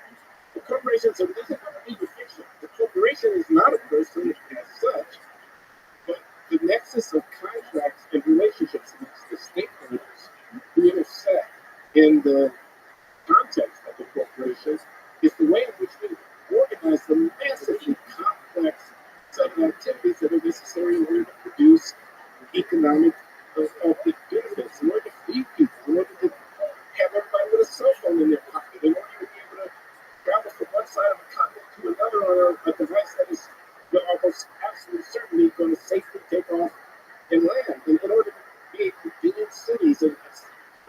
But the markets, the ideal of the market collide with the ideal of all men agree. The identity struggle that we've been talking about, what it means to sort of empower humans to make a physical country. Do they collide? Where do they collide? Well, Marx is about producing equality, and all men being equal is a statement about the intrinsic worth of people, not about the situation that can come about when people interact with each other through markets, because people are actually different, and because there are factors that are beyond anybody's control, called luck and chance that you're not going to invest. It looked a priori like you're investing in my investment where you could be likely to succeed, but as a matter of fact, it's post facto, your investment succeeds, my investment doesn't succeed. I don't have wealth and you have wealth. That is an inevitable consequence of an environment in which both of us are free to make our investment choices, and where the consequences of investment can impart upon random circumstances of which no one has control. But you asked me about my politics, and I was just trying to lay down a foundation by saying I began as an economist in the tradition of liberalism, Adam Smith and so forth, John Maynard Keynes for that matter, and so forth, that Milton Friedman and so forth, that Paul Sanderson, Bob Sawyer, James Coben, so forth, Thomas Sowell, yes, that appreciates property, the virtues of free enterprise, the set of institutions that allow for security of contract, the rule of law, exist. So that's one thing to say about it. Another thing to say about the politics that moves around is that, again, I began with the South Side of Chicago, black kid, I was a liberal Democrat. I encountered the economics curriculum at the MIT, and I became trained in economics in the tradition that I just described. And I encountered also the radio revolution.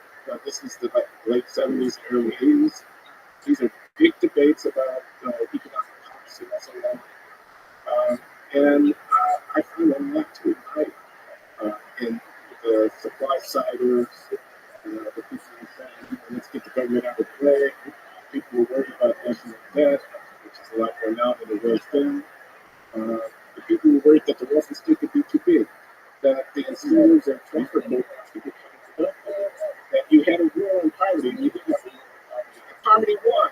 And there's a lot of evidence that the war on poverty was lost by the people who were trying to, quote unquote, eradicate poverty at the time. That incentives really do matter, and that the state, which is driven by politics, is often unresponsive to the dictates of incentives, whereas markets eliminate people who are inefficient and who are not cognizant of the consequences of incentives because they can't cover their bottom line and they won't persist for very long. If they can't cover their bottom line, they're forced to respond to the realities of differences in costs and benefits and so forth in a way that governments can cover because they have their hand in our pocket. They can cover their losses and they can make accounts balance, notwithstanding their mistakes, because they can take my property by fiat, by the power of the state, the tax collector comes around paying seasons, and they can carry on. They need the corrective influence of markets in order to be responsive to the realities of life. I mean, I may not like it that prices are telling me that something that I want to do is increasing. I may not like it, but what the prices are telling me is that the costs of doing it exceed the benefits to be derived from doing it. And if I persist in doing it notwithstanding it, I'm going to run losses. And those losses will accumulate. And the net effect of that over an entire society is stagnation and ultimate attenuation of the economic benefits that might be available to people. Again, I think if you look at the developing world in the post-colonial period, the second half of the 20th century, that's exactly what you see. Planning doesn't work. Centralized control of resource allocation doesn't work. So I became more conservative in that respect. But I also, and this has to do with race, lost faith in the posture that what became of the civil rights movement. The civil rights movement came in 1963. The civil rights movement starts out as um, we want equal membership in the polity, but it becomes uh, a systematized, a cover, I'm going to argue, for deficiencies that are discernible within Black American society, which only we can correct. It's a very controversial statement. I make it with trepidation. I don't take any pleasure in saying it, but here's what I'm talking about. So I'm talking about the family. The family is a matter internal to the community about how men and women relate to each other and engage in social reproduction, childbearing, the standing up households, the context within which children are developed, are maturing, and so forth. So the African American family is a republic. I think I can demonstrate that by reference to high rates of marital dissolution, uh, high rates of birth to out of wedlock, and so forth. Uh, you can't even say that the African American family is violence. Homicide is an order of magnitude more prevalent amongst African Americans than it is in society. This is behavior. It's behavior of our people, I speak of Black people. Of course, we're not the only people in society for whom violence is an issue. It's an order of magnitude more prevalent in our communities. We're talking about schooling and school failure. So we have affirmative action as a cover, as a band-aid on differences in the development of intellectual performance, which is only partly a consequence of the natural intelligence of people, and largely a consequence of how people spend their time, what they value, how they discipline themselves, what they do with their, how parents raise their children, what peer groups value, and things of this kind. The Asian students who are scoring off the charts in these exams are doing it not because they're intrinsically more intelligent to us, but because they work harder, because their parents are more insistent on focusing on their intellectual performance, because they're disciplined, because of the way that they devote their time and their resources to equipping their children to function in the 21st century. This is what I believe. I think it's demonstrably the case. And it is a factor in racial disparity. The way that the civil rights movement has evolved under the wing of the Democratic Party into an organized appellation for the failures of African Americans to seize the opportunities that exist for us now in the 21st century, but did not exist in the first half of the 20th century. The way in which the civil rights movement has become an avoidance mechanism for us not to give we African Americans this bill lottery, not everybody's going to agree with it, is part of what makes me a conservative. I am tired of the vendetta. I'm tired of, white supremacy. But it is in my mind a joke. I admit the fact that that kind of rhetoric is so seductively attractive to African Americans and so widely adopted by others. And as I am fond of saying, at the end of the day, nobody is coming to save us. I mean, higher education, MIT, Caltech, Stanford, where the future is happening. That is about mastery over the achievements of human civilization, such as they manifest themselves in the 21st century. There's no substitute for actually acquiring mastery over the material. There's no substitute for that. To be patronized, to have the standards for what they want to get rid of the test. They want to tell African Americans that pat us on the head. We're going to have a separate program for you. We're going to give you a side door that you can come into. That doesn't make us any smarter. It doesn't make us any more creative. And it doesn't make us any more fit for the actual competition that's unfolding before us. You want to be 50% of the population is carried along for the next 100 years? You want to be in the late 21st century. Go ahead. Because the Chinese economy, you're not going to hold them back. The world's being remade every decade by new ways of saying and new ways of doing it. If you don't get on board with the dynamic advancement of the civilization in which we are embedded, you're going to end up being dependent on other people to look kindly upon you.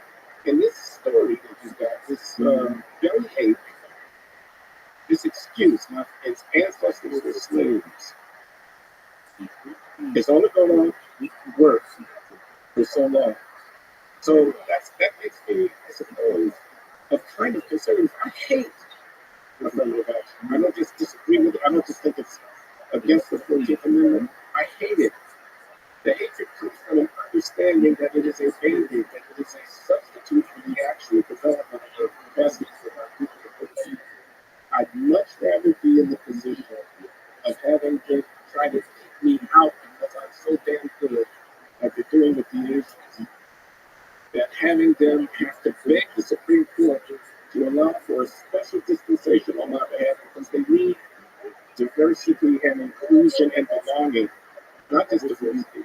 It's not just diversity and inclusion. It's diversity and inclusion and belonging. I'm whining because I feel like I don't belong. That's a position of weakness. It's pathetic. And it's only for the reckless that these people who can see this. Believe me, a lot of people can see it. It's so out loud. So you want the Black American community to represent strength. Correct. And I want us to deal with what it is that we have to deal with in order to be able to project strength in increasing the competitive world. Let me ask you, I know you said you're just like, let me ask you about something that even took my ear a couple of time. I'm relatively political. So President Biden, when he was running for president, gave a campaign promise that to nominate a black woman to the U.S. Supreme Court, saying, quote, the person I will nominate will be someone with extraordinary qualifications, character, experience, and integrity. Person, second sentence. And that person will be the first black woman ever nominated to the United States Supreme Court. Do you wish he only said the first sentence, not the second? Yes, I wish that he had only said the first sentence, even if his intention was to do what he said he was going to do in the second sentence. In other words, I wish that he had simply said, I have the opportunity to nominate someone to the Supreme Court. It's going to be a superbly qualified person to fill out that position. And he might have kept to himself his intention to name an African American woman to that position, and then gone ahead and named an African American woman to that position. I'm sure that the Ketanji Brown Jackson. I don't doubt that she's simply qualified. She has a distinguished career. She served as a judge on DC Circuit Court of Appeals. She's a graduate of Harvard Law School. She has a background. You do not have to be a world-class constitutional legal scholar to get onto the United States Supreme Court. A lot of members of the United States Supreme Court have had different kinds of legal careers before they were elevated to that position. Earl Warren of the famed Warren Court of the 1950s and 60s was a politician as well as a leading jurist. I mean, many kind of people in the U.S. Supreme Court. I have no doubt that Ketanji Brown Jackson is a liberal. I wish that Biden had not done what he did. He could have just appointed a black woman. By saying that he was limiting his considerations to black women, aware black women as a percentage of all potential goodies to the Supreme Court. 3%, 4%, I don't know, we can look the number up. By saying that, he puts an asterisk on the approval, but it's worse than that. Because she will look down at the asterisk if the person is going to do that.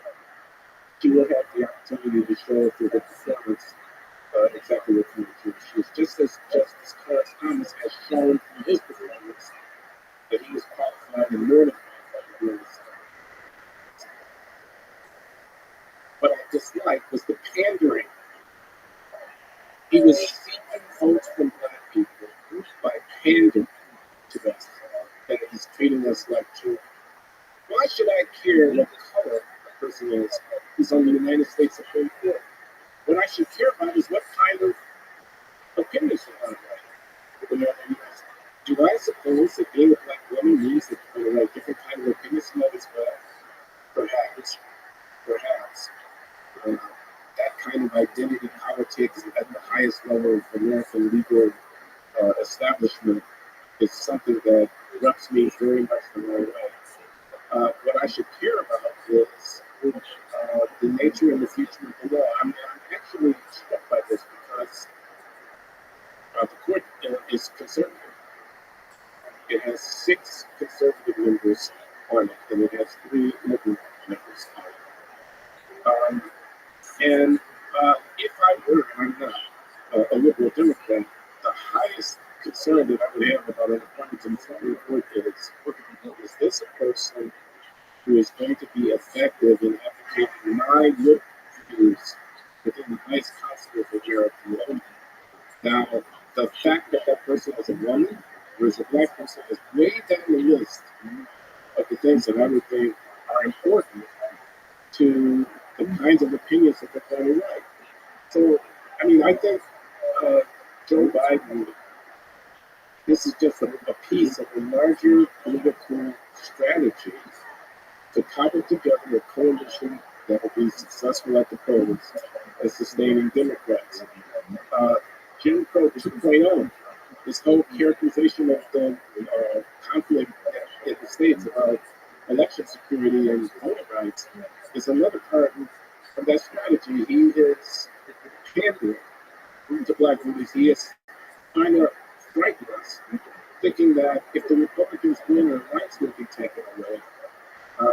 And I think it's an infantilization of African American politics. I think black people are not to be as concerned about the color of the skin of the person who is serving in government as they are about the content of their character and the focus of their political and ideological orientation, which for me would be center or even center right. But that's me. And that it should not have significant effect. Nevertheless, since you can overcome the asterisks, but to me, is deeply disrespectful that anyone would give you extra asterisks you have to overcome. He didn't have to say it. All he had to do was do it. If you want to put a black woman on the court, he could just go ahead and done it. The reason he said it is because he wanted black people to vote for him by saying it.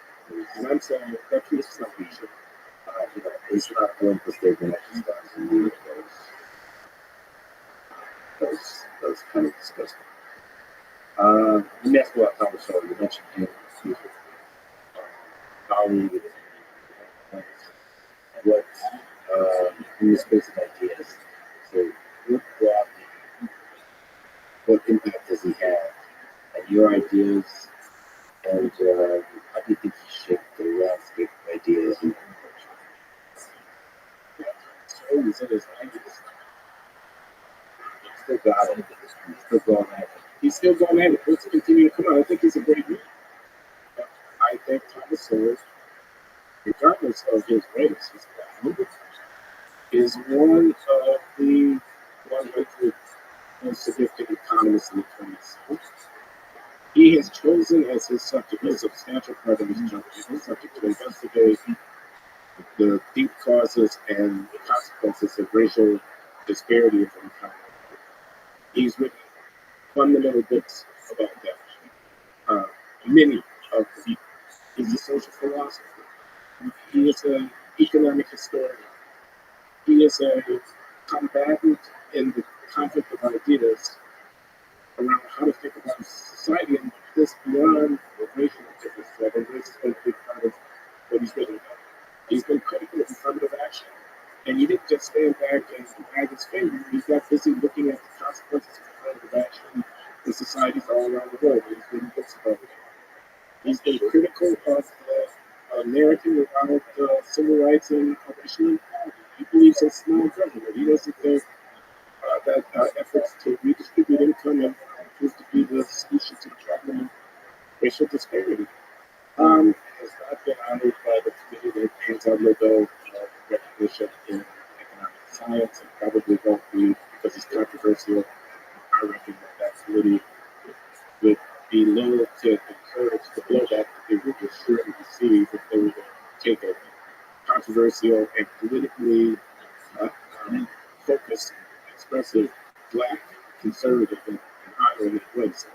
I think another reason is that time as a methodological language, it's not especially quantitative. He pays attention to data, but he doesn't do statistical analysis.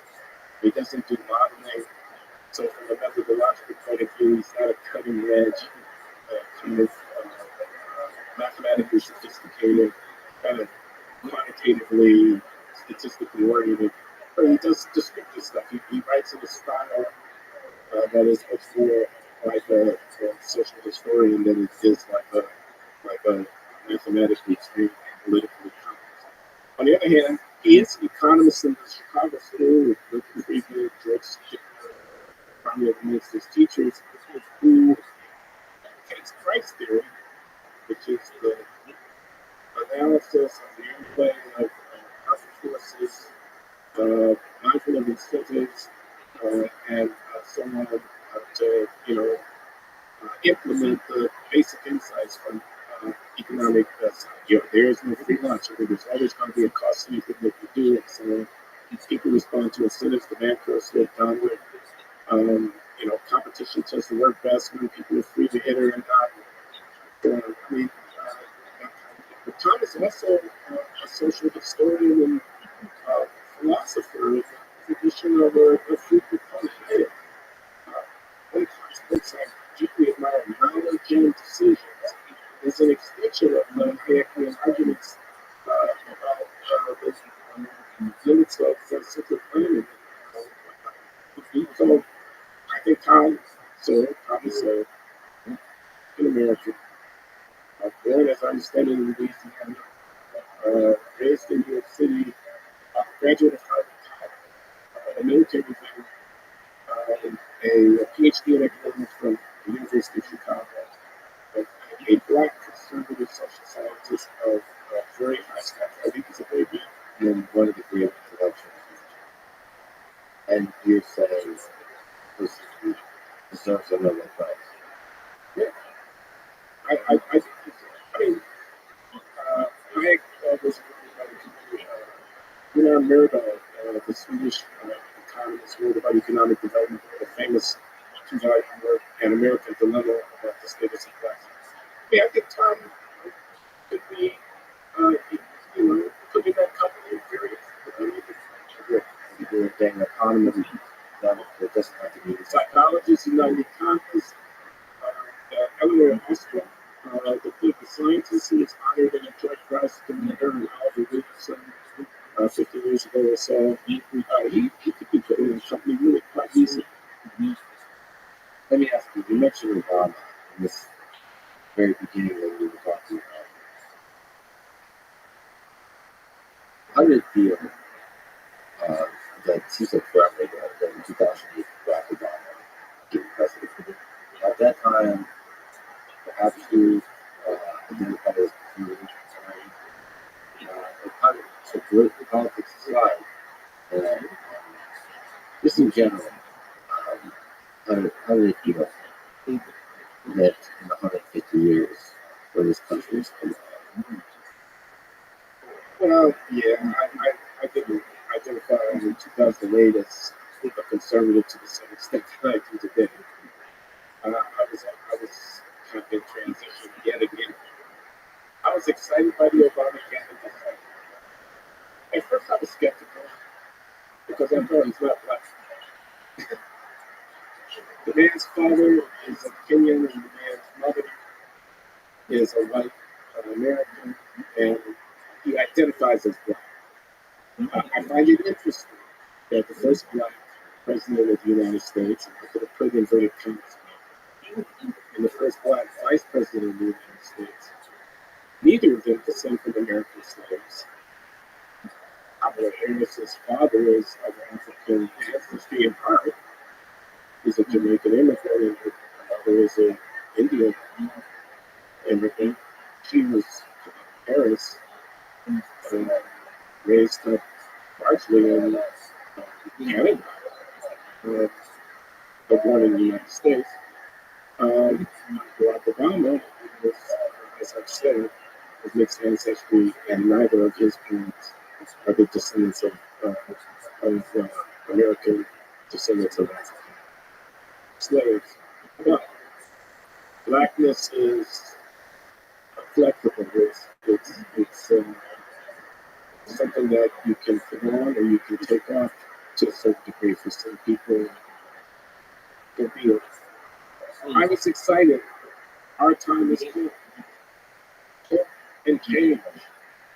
Uh, we are the ones we've been waiting for. These are slogans from 2008. I can't believe I got that.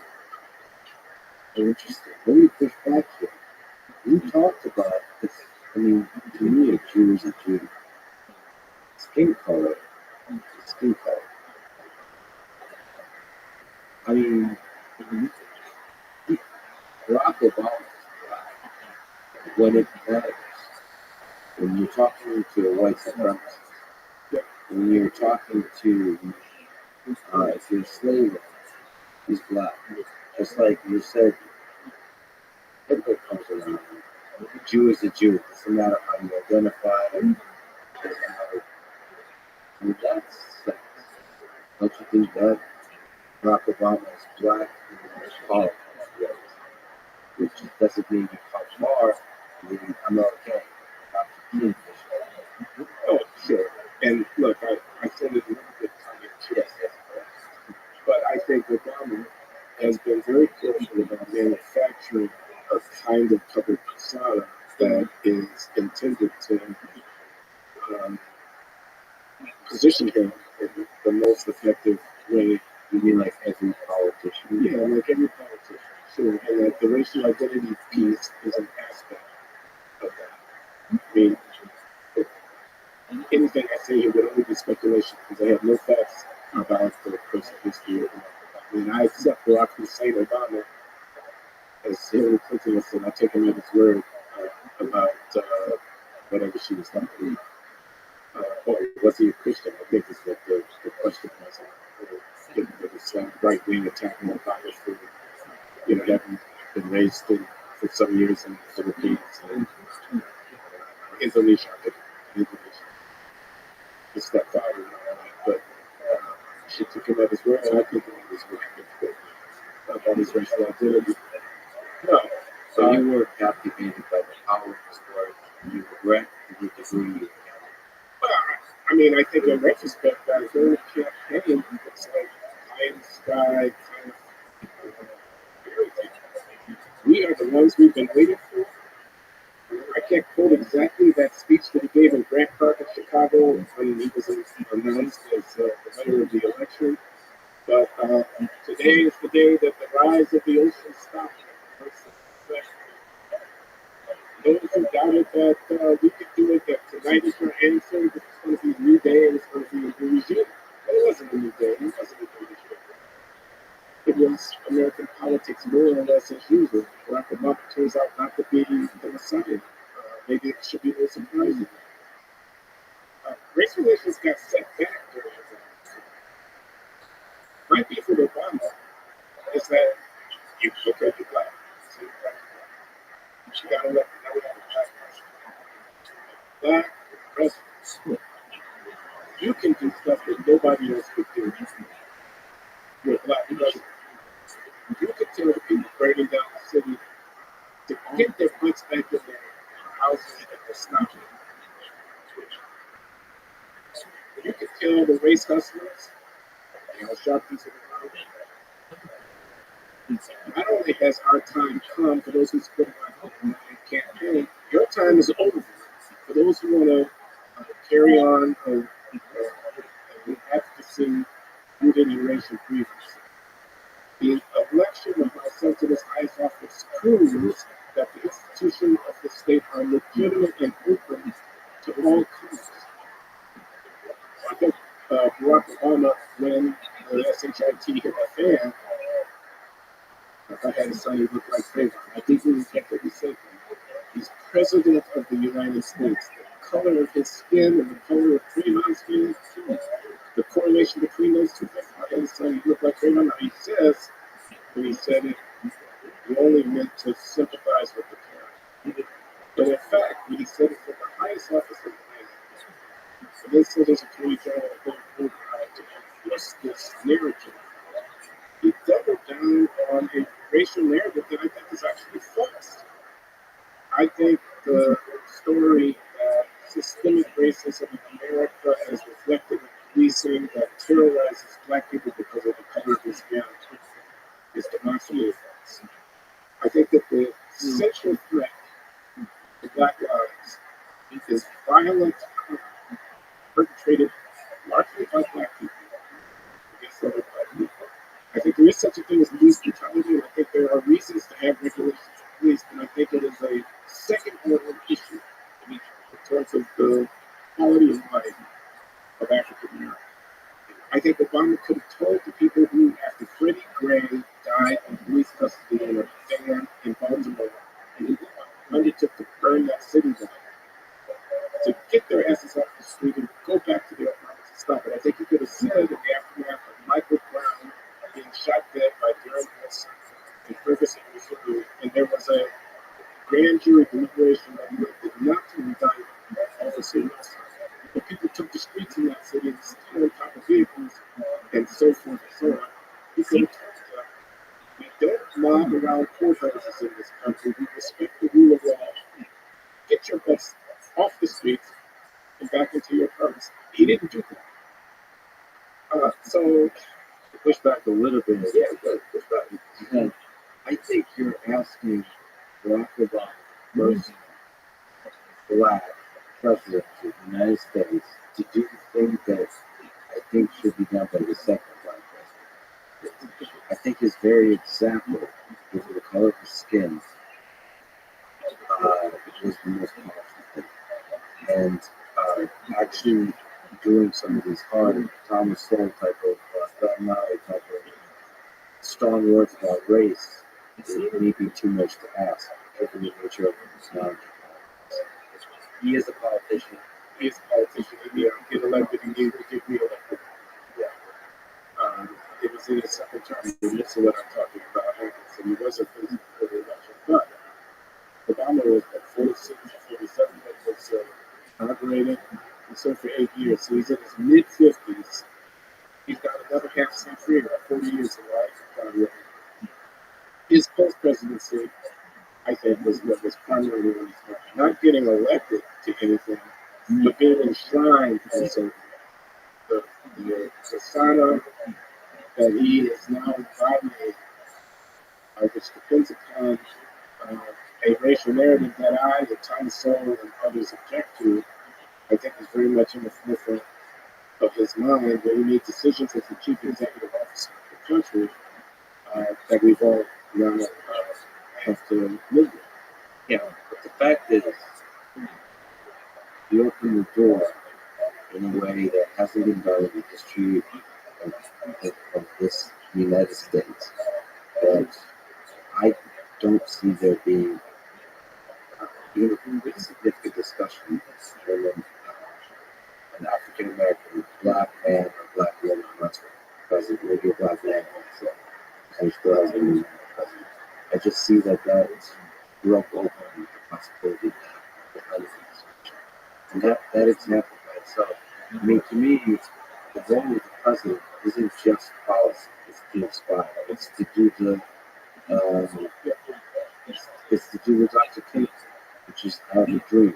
And Barack Obama is an example of somebody that one hell of a speech. You got you. Obama is a smooth operator without any question. He's a master of his craft. He did things constantly. He beat Hillary Clinton in that primary fight, and he beat John McCain in that general election. And hats off to him. And moreover, he remains I'm trying to figure if the French are. Let me just mention Clarence Thomas also. Clarence Thomas has a story that is vivid and inspiring. Just like Obama stood, he overcome obstacles. Just like Obama did. I mean, extreme poverty and suffering. Clarence Thomas has served longer than any other member of the United States Supreme Court. He is one of 9 justices, and it's 3 equal branches of government. So Clarence Thomas by arithmetic personifies 1/27 of the American state. He is an iconic figure. His example should be an inspiration to Americans of all races, but especially of Black American races. We happens to be concerned. So fucking what? He too deserves to be in that pantheon. He is not. By the custodians of American education, Clarence Thomas' name is not on that list. Thomas' name to be removed. I'm not equating them. They're different people. The officers are very different. But the same logic that you just used to extol the significance of Barack Obama's ascendancy could and should be applied to Clarence Thomas, in my opinion. Yes, but the office, but also there is a resume and accomplishments, but then there is oratory and charisma. You remember who the followers. So there's the ability to captivate a large number of people, and that's a skill. That's a skill that correlates, but is not directly connected to with how impressive it is. So I agree. And more with the judicial function, the judge doesn't go out against speeches and legislation because it's exactly antithetical to what he's doing. He's a custodian of the law, not a popular feature figure in American politics. He doesn't stand for election, and it's a good thing too. So I take that point. Yeah, I'm going to say something else. The next black president, I say, first black president should want to do that.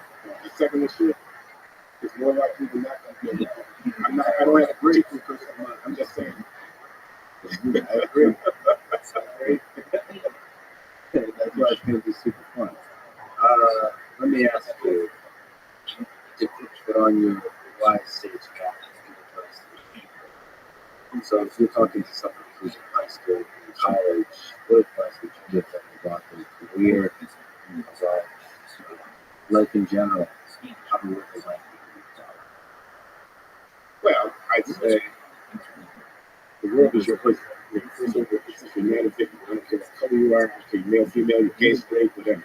The world is your place. You are so privileged to be in the United States of America, a free country, rich country. Everything is possible for you. Believe me, you can do anything.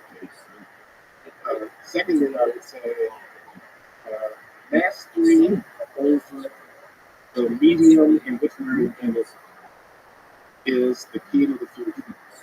So get educated, focus, work hard, invest in your future by acquiring the skills that you need to be able to navigate the 21st century. I would say the Chinese are coming, and I don't mean anything against China. I just mean to say the world is small, and it's getting smaller.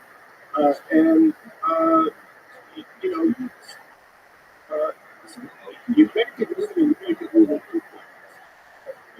I'd say your identity, your coloration, your orientation, your category is not the most important thing about you. So the temptation to limit yourself. I give this speech to my kids and say, I quote James Joyce. He has a passage in Portrait of an Artist as a Young Man, in which he says, you know what Ireland is? Ireland is an old sow that eats her farrow. This is Joyce. He says, Stephen Dennis is the character that he has to remind in his chronicle. He says, your ethnic inheritance, he's talking about Irish nationalists, are like nets holding you back. That your challenge is to learn how to turn those nets into wings, thereby to fly. Flying into the open skies of modern society. Don't be your grandfather, don't be your father. Don't wear your thing so heavily that it keeps you for being open to everything that's new in the world. Whereas life, yes, everybody comes from somewhere, but it doesn't have to be where you end up. So you're not your father, you're not your grandfather. You are this wonderfully blessed human being in the middle of going into the middle of the 21st century, and don't miss it. But don't live wickedly. Don't live small. Live big. Live big and where your history Everybody's got a mother tongue. Everybody's got a story. Everybody has a people. But the world is a small place. I love that one one of the greatest writers of the 20th century is the found one. I actually think the legs of humor in that is not lost on me. Just mentioned the great Ralph Ellison, the African-American writer, Invisible Man is his masterpiece. Embodied the spirit. Okay, we Black Americans, we do come from somewhere. That comes from somewhere from slavery in America. That's our ancestral heritage. But that's not what we are. Skin and bone, these are things. The spirit. Our religious person, I think, a whole disposition about that. But it's the spirit, it's that light that's inside. That's who we are. And our challenge is to live in the fullness of it, as opposed to this political thing. We don't look like, we don't look right. We're just fitting within this template that we inherit. That is a travesty.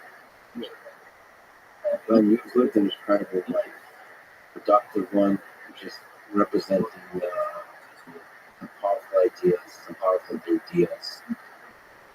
But life comes to an end. You think about it.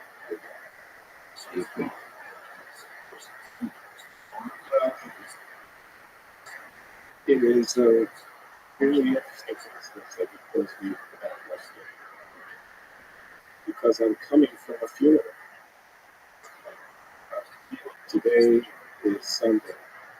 On the preceding 2 days ago, I was at the funeral of Eugene Wesley Smith, who was my brother, my sister's husband.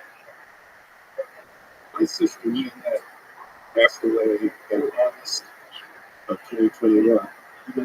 Her husband has died at the age of 68 in April of 2022. I was at his funeral. He died suddenly of a heart attack that came completely out of the blue. He seemed to be in perfect health. He was a magnificent human being. I can go into the details, but my word for it. He was a businessman, a steel trader, metals trader. He was by himself. He worked mostly from his home office. He had clients, counterparties, people he did business with all over the world. He had 3 sons. One of whom is in his early 30s, 2 of whom are in his late 30s. These are my sister's children. She's deceased now, he's deceased.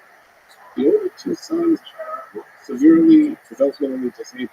They're in their late 30s. They're not independently viable. They don't function. Like they have to be careful. That responsibility is not falling to the family, but mainly to the surviving son. With his wife and his 2 young children. And as assumed the responsibility, they carried at home my sister and her husband, Wesley, Eugene Wesley Smith, cared for their disabled sons at home. They didn't want to see them institutionalized. They had support from programs of the state and social workers and so on, but they mainly took on the burden of caring for them. Anyway, I go on with here, and how much of this you choose to make use of it. It doesn't matter really. I'm just trying to respond to your question. I was asked the office of the non-secretary, and I offered it. And I spoke well of this great man. He was a great man. He had a straight back. He was a stand-up guy. He could be counted. His word was his bond. He had broad shoulders. he carried a lot of people with business associates, family members, and so on. He had a huge heart. He was a giving and kind person. He had a great mind. He was an intellectual, even though as a businessman, much of his day was taken up with the minutia of contracts and the details of the water being delivered and not being delivered, and the quality of the product, of the financing, etc. So it's still a powerful mind. Yeah, it's a powerful mind, and he studied, he read books, he was interested in music and art. He was a spiritual seeker, had been ordained as a child minister and used, and while he remained a master of the Christian canon, he also explored Eastern religion and other spiritual paths, and understood above any particular traditions and believed in God, but thought that God manifests himself in many ways to human beings, and that there was much to learn from other religious traditions as well. This is Wesley. We call him Wesley by his middle name. Eugene Wesley. 68. That's 5 years younger than I am right now. Back then, without anyone, I could too. So, How's that make you feel? What were the thoughts? That speech you gave that father? first of all, wonderful that I said what I say, and it was for me to prepare. I decided, I rehearsed in my mind this, just straight back at Rothschild. He had a big heart. He had a great mind. He had a patience with whatnot, and I use that as a template for me.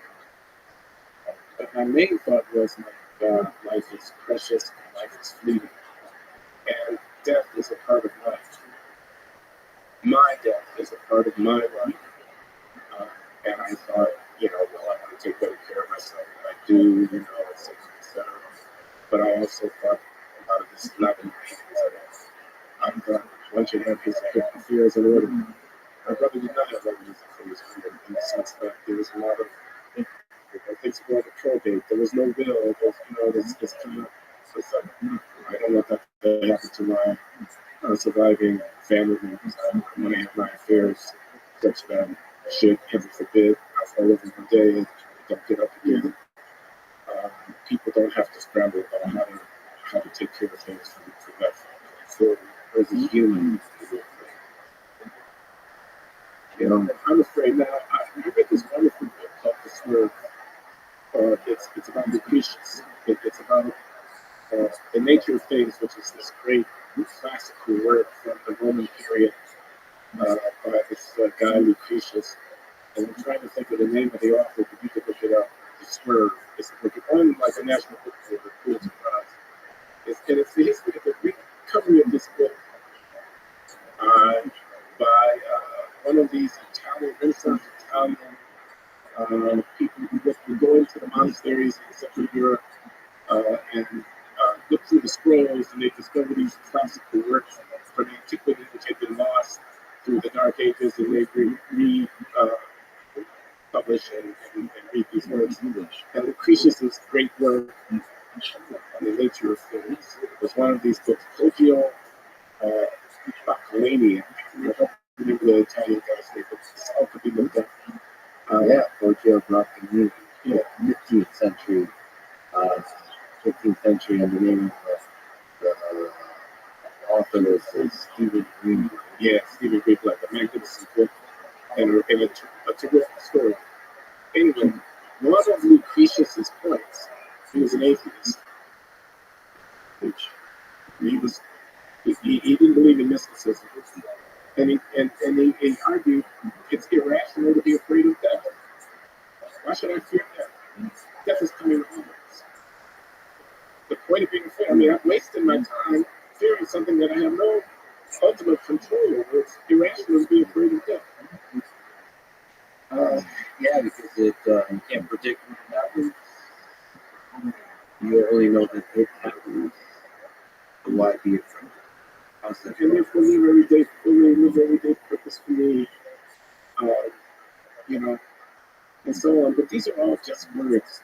I don't want to die. I want to live forever. I'm not going to live forever.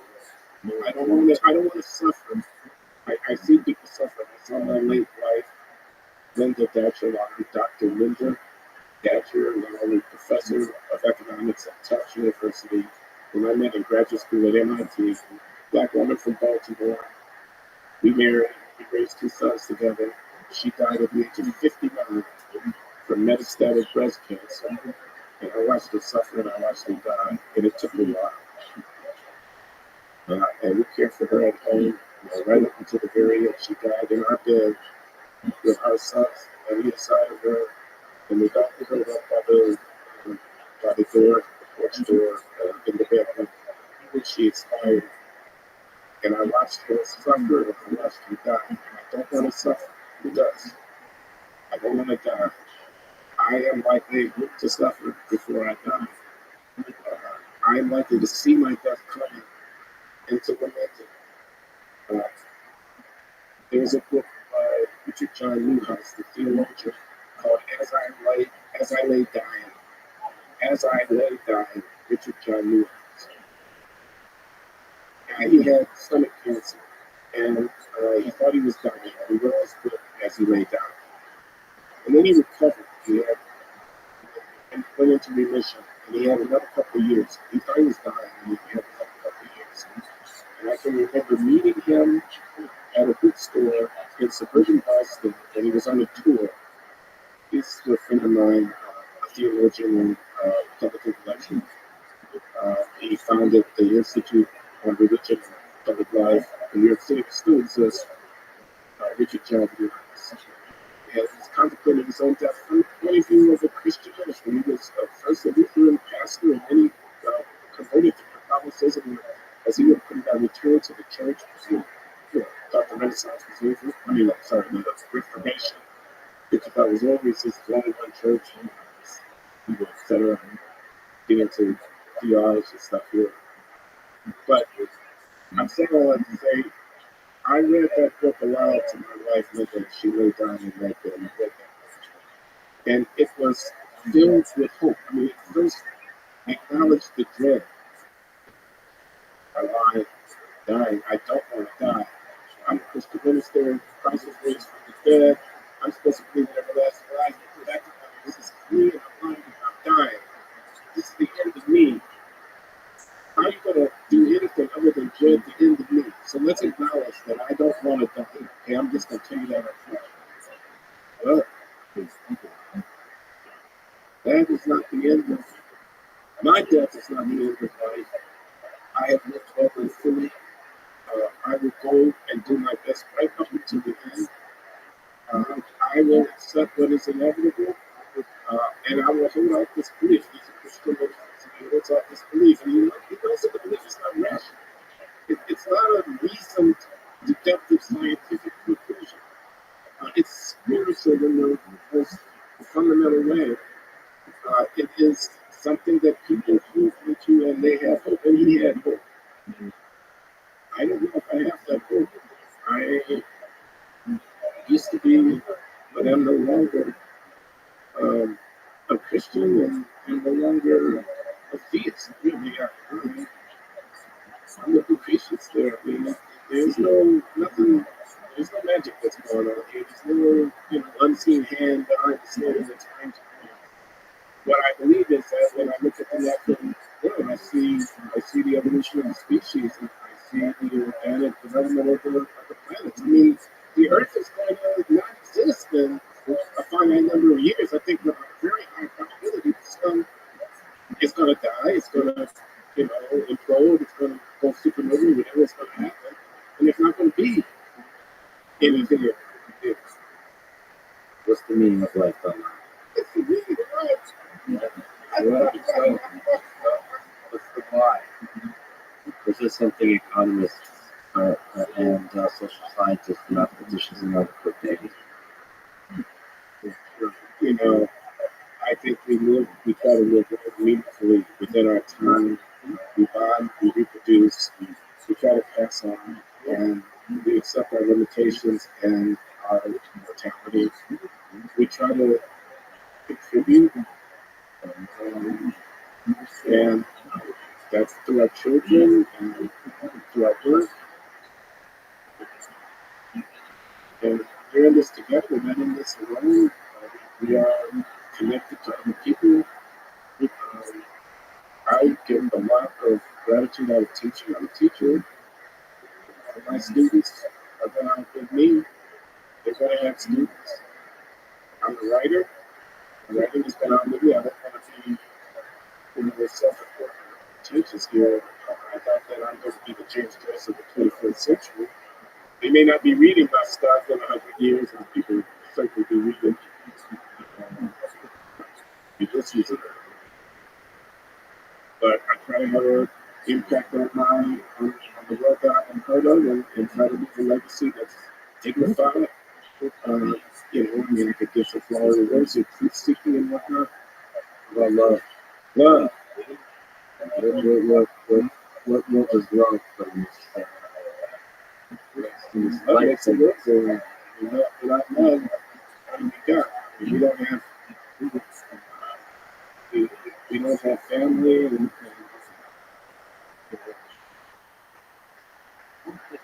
we certainly have missed out if love is not such a part of our existence. But stop asking me questions. Thank you for doing it. Thank you really do for being fearless and bold. The playing show, the writing, the work, and just being here. Thank you for being you, and thank you for giving me the huge honor of spending extremely valuable time. It's awesome. A pleasure. And it has been 4 hours. You wear me out, man. I love it. Thanks for listening to this conversation. Support this podcast. Please check out our sponsors in the description. And now, I will leave you with some words about you can't fly, then run. You can't run, then walk. You can't walk, then walk. Whatever you do, you have to keep moving forward. Thank you for listening. Hope to see you next time.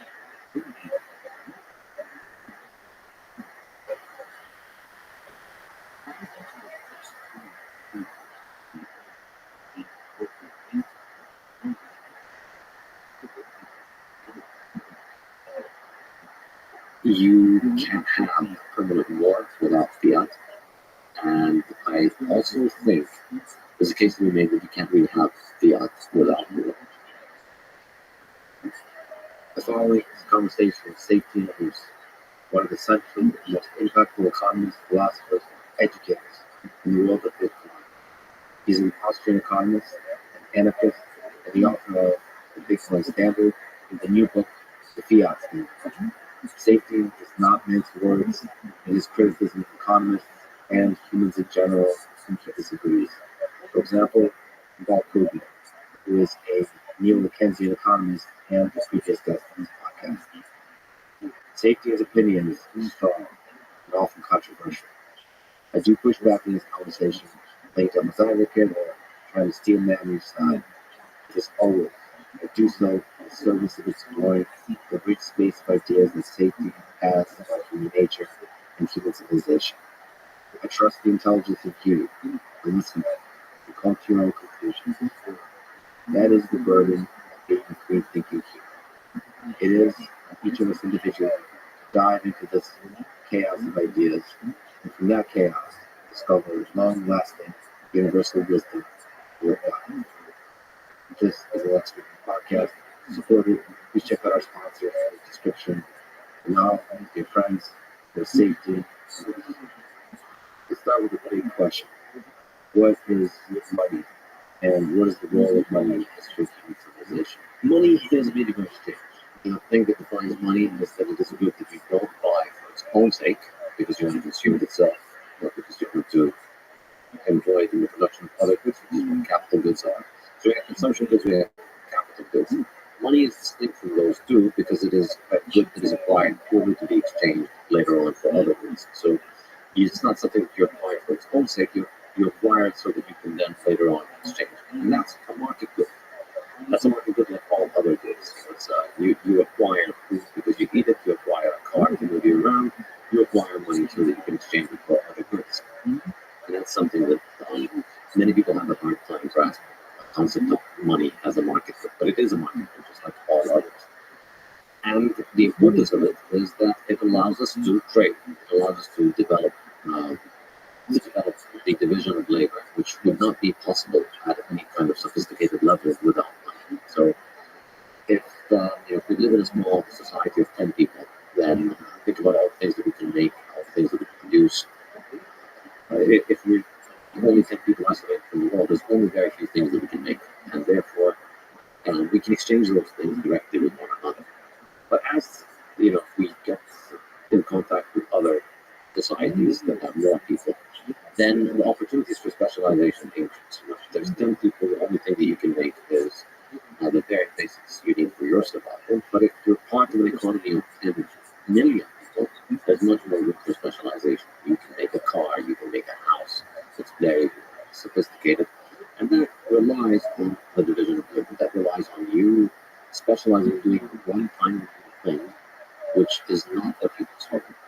You can you trade that thing for all the things it's yours. So as the economy becomes more sophisticated and involves more people, and currently we're all part of an economy of almost 8 billion people, each one of us produces one tiny thing, and they exchange that for all the things that they want. So because we specialize, we become more productive at doing the thing that we're good at. So, there's people out there who are engineers who are designing windshields in cars. It's a very specialized thing. They sell windshield design to Mercedes-Benz. And then from that, that windshield design is added on to millions of cars around the world. And from that, they're able to get enough money to meet all their needs. So the division of labor is enhanced enormously with money, because without money, it's very difficult to be able to exchange a large number of goods. It's very difficult to have a sophisticated economy with a large degree of specialization, because it's very difficult to find people who want the thing that you have and have the thing that you want. We call this the coincidence of wants. And that's really the problem that unsolves. So you make apples and I make oranges. I'd like to have some of your apples, but you don't want my oranges. We have a problem of coincidence of wants. So what do? If you want bananas, I need to find somebody who has bananas, give them my oranges, take their bananas, give you their bananas, and I take that. In that case, bananas are a medium exchange. So it's natural for the medium exchange will evolve and will emerge in an economy as an economy becomes more sophisticated. As we move beyond 10 people and 10 goods, it's inevitable that we're going to come to a situation where we have the problem of coincidence of wants. And the way to solve that is to use a medium exchange. It can be anything. It can be a banana, it can be food stuff, it can be any kind of good. As long as I acquire the good with the purpose of passing it on to you, not for the purpose of me consuming it or using it, then that's a medium exchange. So when you look at the entire human society of billions of people, think of them as a bunch of individuals running around. I love the term coincidence of wants. So each one of them is like a stochastic system. They have desires, like random culture desires. Somehow rooted in evolutionary history, but mostly random in terms of preference of banana or apple. And then you also have the capacity for competence and excellence in particular kind of labor, like the specialization, they're able to be like incredible in a particular set of tasks. So there's a bunch of ants running around with consciousness and intelligence. They have desires and they have capabilities. And there's a coincidence of both the wants they have, the capabilities they have, in order to create a system that kind of changes those things. So when you imagine, like, what is a good, what is a market? When you imagine the market is like a hierarchical system, what do you imagine? What is a market? A market is just the name for the naturally emergent phenomenon of people voluntarily exchanging things. It's At any scale. at any scale, yeah. It could be a market of 2 people on an island on their own. It could be 8 billion people across the planet. Naturally emergent. Yes, this is the thing I think that is very hard for many people who don't have a good understanding of economics to grasp. That capitalism and markets are not something that you need a central planner or a government officer to make happen. Capitalism is just what happens when people are left to their own devices. It's just our cognitive capacity allows us to develop tools that we can use for production. And that's what we do. That's what humans have been doing since they started, making spears to hunt. That's the first capital growth problem. So we're constantly accumulating capital. We're constantly trading with one another. We find an opportunity. You've got a lot of oranges. I've got a lot of apples. Then I'll take some of yours. You'll take some of mine. We'll both better off. This is just a naturally emergent thing. And money is what makes it enormously powerful. Money is what allows it to scale. Money is what allows it to go beyond small societies into just something that is global.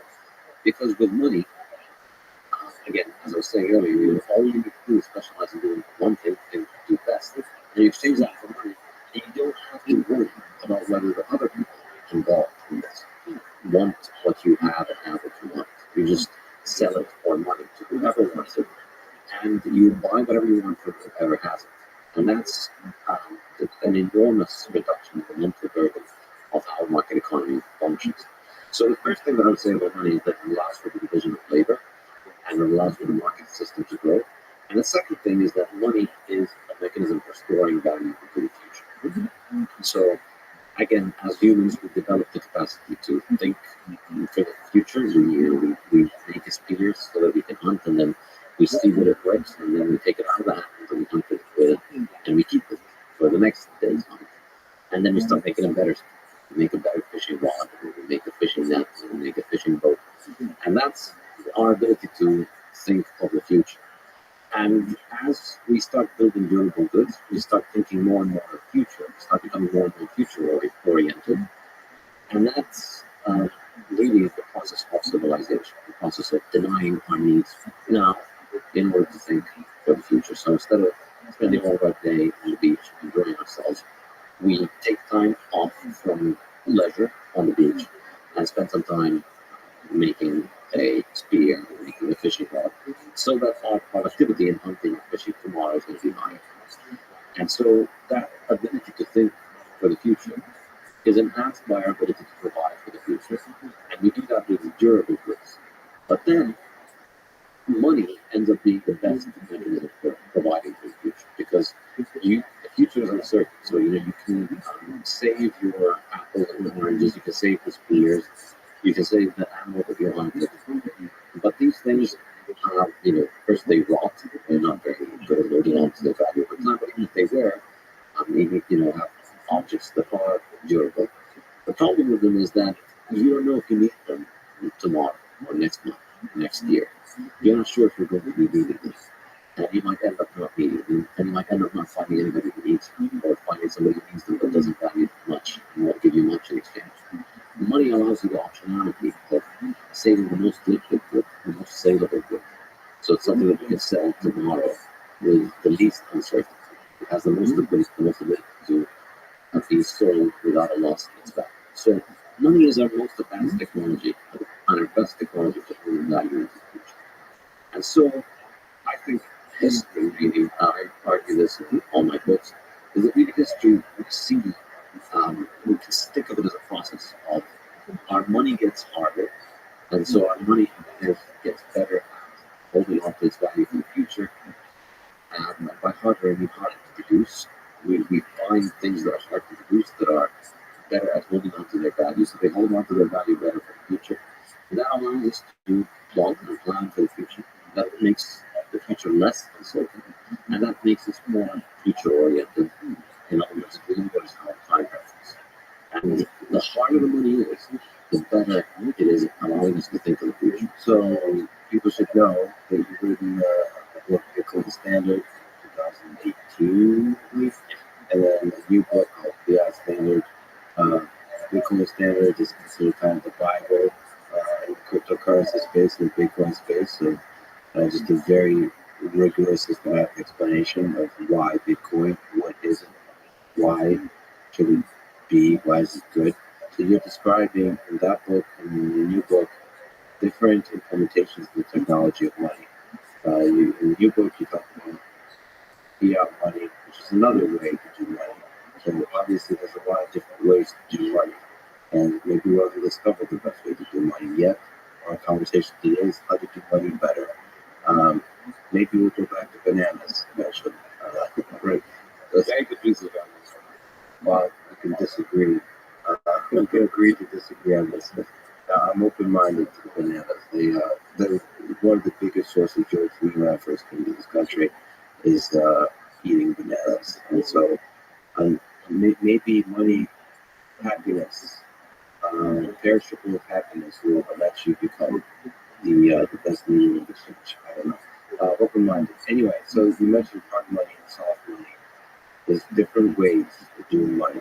What is hard money? What is soft money? And the Bitcoin standard like present the argument that money is always whatever is the hardest thing to make. And historically, I think we see many examples of that. So, for instance, in prison, people use cigarettes as money because nobody can make cigarettes in prison. In societies, we have the example of the island. For instance, it's an island that doesn't have any limestone, but there's a nearby island that has a lot of limestone. And it's very expensive, obviously, with primitive technology to move limestone from Palau to Yap. So on Yap, limestone is for money. Seashells, rare seashells that are not easy to find, end up serving as money in places where they're rare. Glass beads were money in West Africa where there was no glass making technology because they were imported from abroad and they were very hard to make. And I think there's a conscious effort of some people might recognize the hardness and the scarcity and choose this as money. But I think what's more important is just a natural evolutionary process whereby people choose all kinds of random things as money, bananas maybe even. But then the people who end up making these bad choices don't end up with any wealth left, whereas the people who store their wealth in the things that are hard to make end up maintaining their wealth and maybe even increasing it over time. And of course, this culminated in the 19th century, the end of the 19th century, by basically the entire planet being on a gold standard. And what is a gold standard?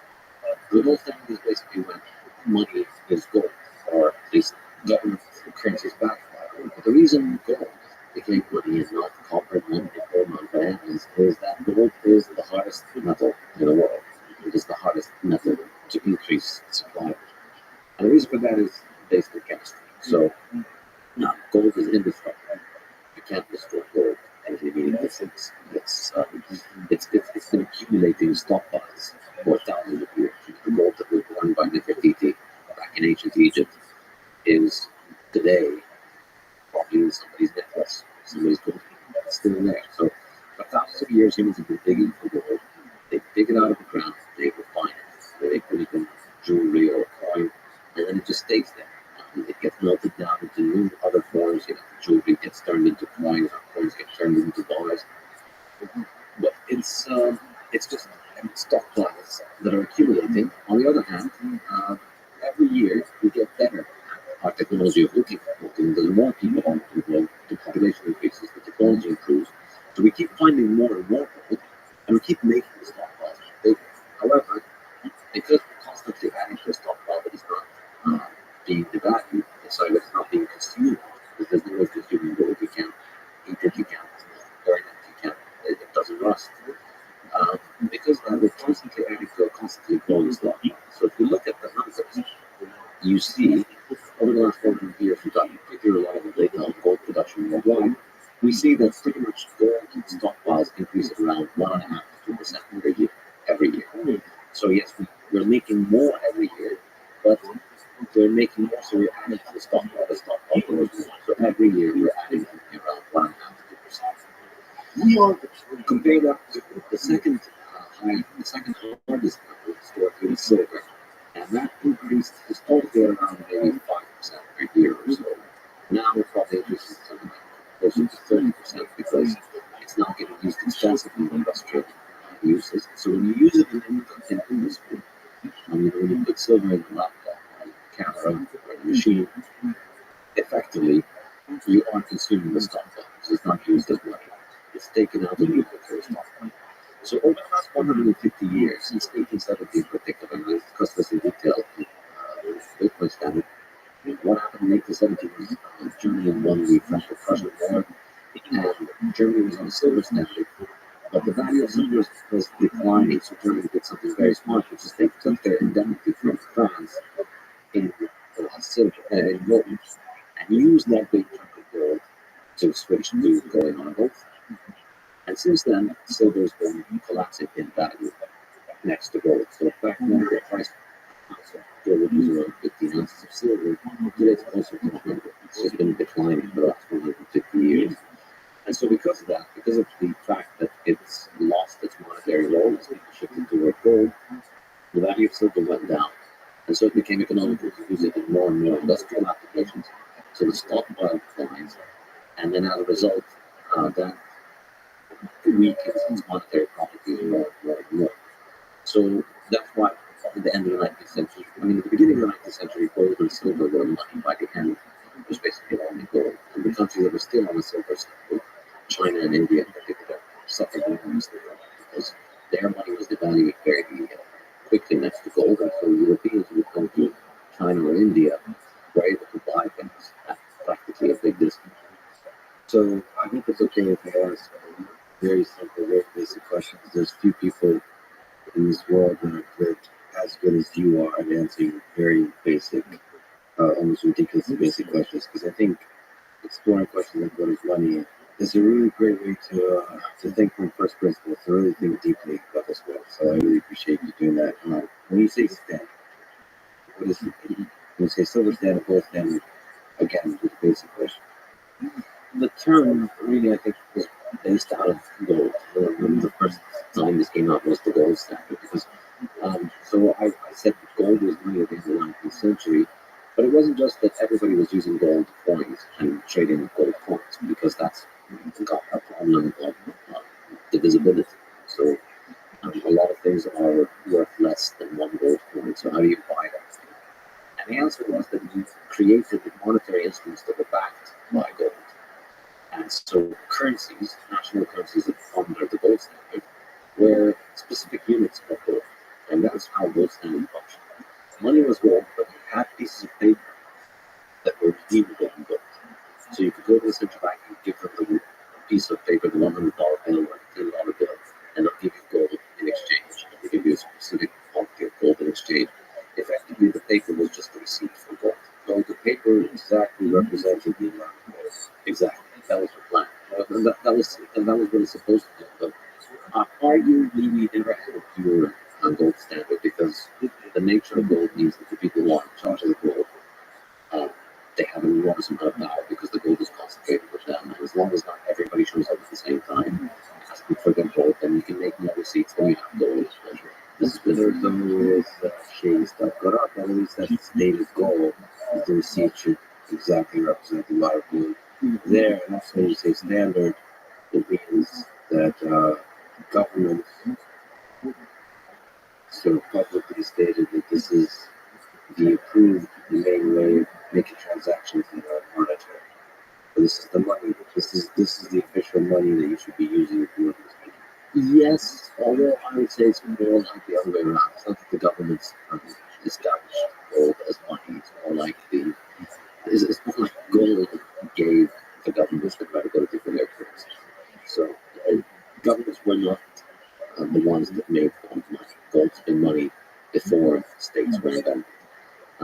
States, if you have a government and you'd like to have some legitimacy and you'd like to be able to deal with other governments on an equal footing, you have to go by the gold standard. You have to have a currency that was redeemable in gold so that you could trade with the rest of the world, so that people could, in your country, use that currency. So it's not that governments were choosing gold, it's more like they were having to adapt their currencies to gold in order to get their currencies credibility. There's a dance there, though, because if they had to, then why did they switch away from it after?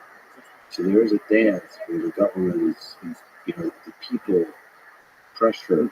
So first of all, the basic characteristics of the hard money pressures the government and the people in terms of what should be used. Then the people, based on their communities, the network effects, the way the narratives they tell each other, all that kind of stuff, they pressure the governments who want to take on a particular money. And the governments, they like power, they like control all this kind of things. They pressure the people to tell different kind of narratives. There's a dance going on in this evolution of what technology to use for monitoring system. It's, the reason I don't know if governments had to, because they clearly didn't have to, because they actually moved away from it. So but there was pressure. Yeah, but I mean, even after they moved away from it, there were central banks until today, they still hold a lot of gold reserves. In fact, if you look at 1914, when the world really went off the gold standard, the amount of gold reserves held by central banks was a tiny fraction of what it was. As time went on, and central banks accumulated more and more gold. What ended up happening is they prevented their citizens from using the gold, but they continued to use it. So gold continued to be money up until 1971, because effectively the world was on a dollar standard and the dollars were backed by gold. But then after 1971, even then, central banks continued to accumulate gold, because why would you as a central bank want to accumulate pieces of paper effectively, or credit liabilities of another central bank that can produce them infinitely? It's a lesson that's becoming more and more obvious to governments today. As we see U.S. sanctions taking, say, Russian reserves or Afghanistan reserves. And this is why you see China and Russia have accumulated a lot of gold over the last 10, 20 years. Just to return to the question, definitions. So what is hard money versus soft money? Yes, so hard, I mean, it's a relative thing, but the hardness refers to the difficulty of producing more units of the money supply. So an easy money would be a money that is relatively easy to make. So you can increase the supply by 10, 20, 30, 40, 15% or something like that. So pretty much all commodities, all market commodities other than gold and silver, they're easy money, and they're not suitable as a monetary medium because they're being consumed. So if you look at, in business that I mentioned this metric called the stock to flow ratio, which is the ratio of the annual production of flow to the stockpile, the existing stockpile. If you look at all the other metals, they're easy money because they're being consumed. So think about how much stockpile of copper there are in the world today. So copper companies obviously have some stockpiles of copper. Major copper consumers will have stockpiles of copper, but the vast majority of copper is essentially on a conveyor belt of production from the mine straight to the consumer good that's being used. So the existing stockpiles are roughly in the range of 1 year's production. If you take all the companies, I don't have exact statistics. It's very difficult to get these, but it's roughly in the same range. Like if copper production were to stop completely today, we'll have about a year's production stored in various places. So that makes copper terrible money, because if you start using copper as money, and this is why a lot of people say, well, money is a collective illusion, money is a social construct. If we all agree that something is money and something is money, it's completely clueless. It's usually Marxists who believe this, so it's the understanding of economics. It's completely clueless, because even if everybody in society decided we wanted to make copper as money, even if we all decided to collectively take part in this hallucination or illusion, it would not make copper money. It would just make everybody who decides to take part in this hallucination poor. That's it. It would make copper miners rich. It would make all of the people who chose copper as money poor, and copper would not be money. It can't work, because what happens is, because of the fact that the stock lots are so small, if you even if you get the 1,000 richest people in the world, all the world's billionaires, they get together and they all dump all of the money they have, all the stocks, all the bonds, all the gold, all the Bitcoin, everything they own, they dump it and they buy copper with it. What's going to happen? The price of copper is going to go up for what? But what's going to stop copper miners from flooding the market with even more copper than what the billionaires bought? Nothing. They're going to dump all of that extra copper production. The price of copper is going to go up, so there will be a lot more copper mining than all the other metals. A lot of nickel companies and gold miners are going to switch to focusing on copper, and then dump an enormous amount of copper on the market. The value of copper is going to crash, and the people who chose copper as money are going to end up with large warehouses of very cheap, rusting copper. So that's a brilliant description, and that kind of pushes towards gold. The stock to flow ratio, I guess you would say, is 1.5 to 2% that you mentioned earlier. Well, that would be like the inverse of the stock. That's the supply growth rate. So the stock flows the inverse. It's around 60. So if we got But let me push back on somebody who likes human psychology.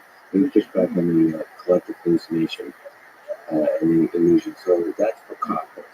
But what about paper and money? Uh, that's not, you can't smoke it, you can't eat it. It's just, it's supposed to represent, it's supposed to just be the meaning of the search. Um, in that sense, what role does collective hallucination play in the effectiveness of money? Exactly zero. Because all the paper money, first of all, there's never been an instance, and this is flying in the face of a lot of people think about money. There's never been an instance where a government came out and said, all right, we're printing out these pieces of paper, use them as money. This one is worth 10 apples, or use it for buying things. And here's the piece of paper. This has never happened. They've always taken fiat money, paper money, all these things, were always born out of fraud.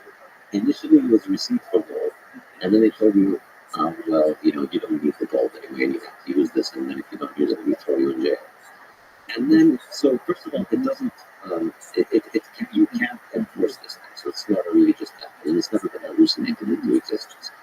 People can hallucinate this kind of nonsense in writing textbooks and books and in academia, but in the real world, people don't hallucinate money. People are very careful about what they put their money in. For people listening, we're going to have fun in this conversation. Because you're already said Marxist, fraud, hallucination. Just because we use these words doesn't mean they're true, but they're fun.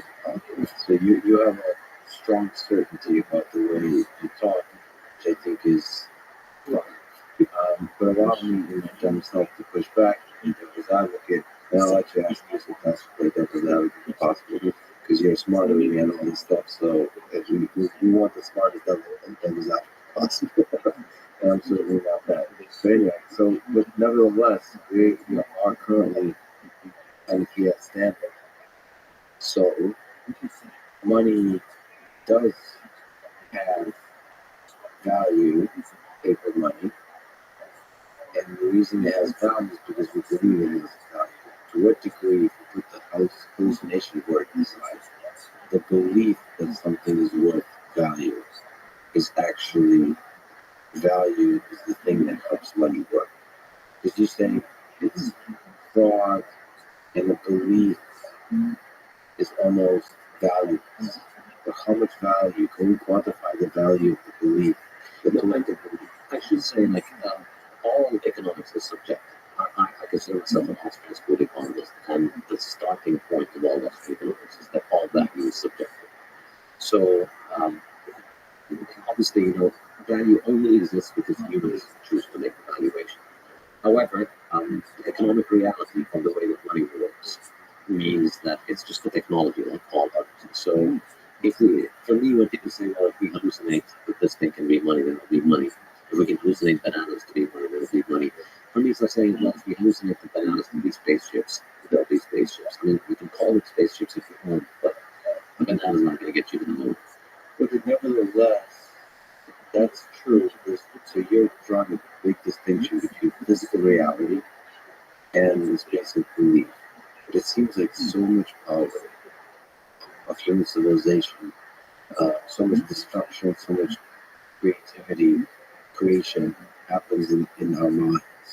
So everything does happen in the mind. You're not going to get to the moon, but you might still have a significant impact on human civilization if a lot of people believe it.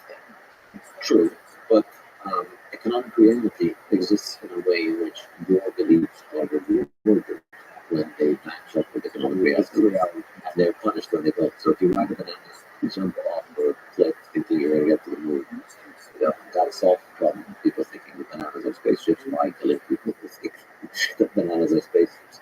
And I think to go back to your question in terms of paper money, so yes, even though ignoring the original sin of the creation of fiat money and ignoring everything that happened before 1971, right now, here we are. People are using, it's not really paper money, you should say that. Fiat money is predominantly credit. So, it's also digital currency. So, more than 90% of dollars are digital, less than 10% of dollars are physical. So, it is digital currency. And the part of the world using digital currencies effectively with some physical manifestations in paper. But yet, even within these currencies, it's still the same analysis. And I discussed this in chapter 4 of the Bitcoin stack.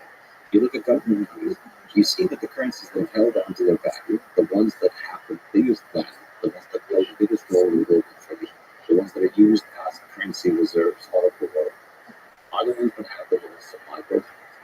The ones that grow whose central banks are the least inflationary. And on the other hand, the ones whose supplies are more inflationary, similar to copper and the full, you look at Lebanon, Venezuela, Zimbabwe.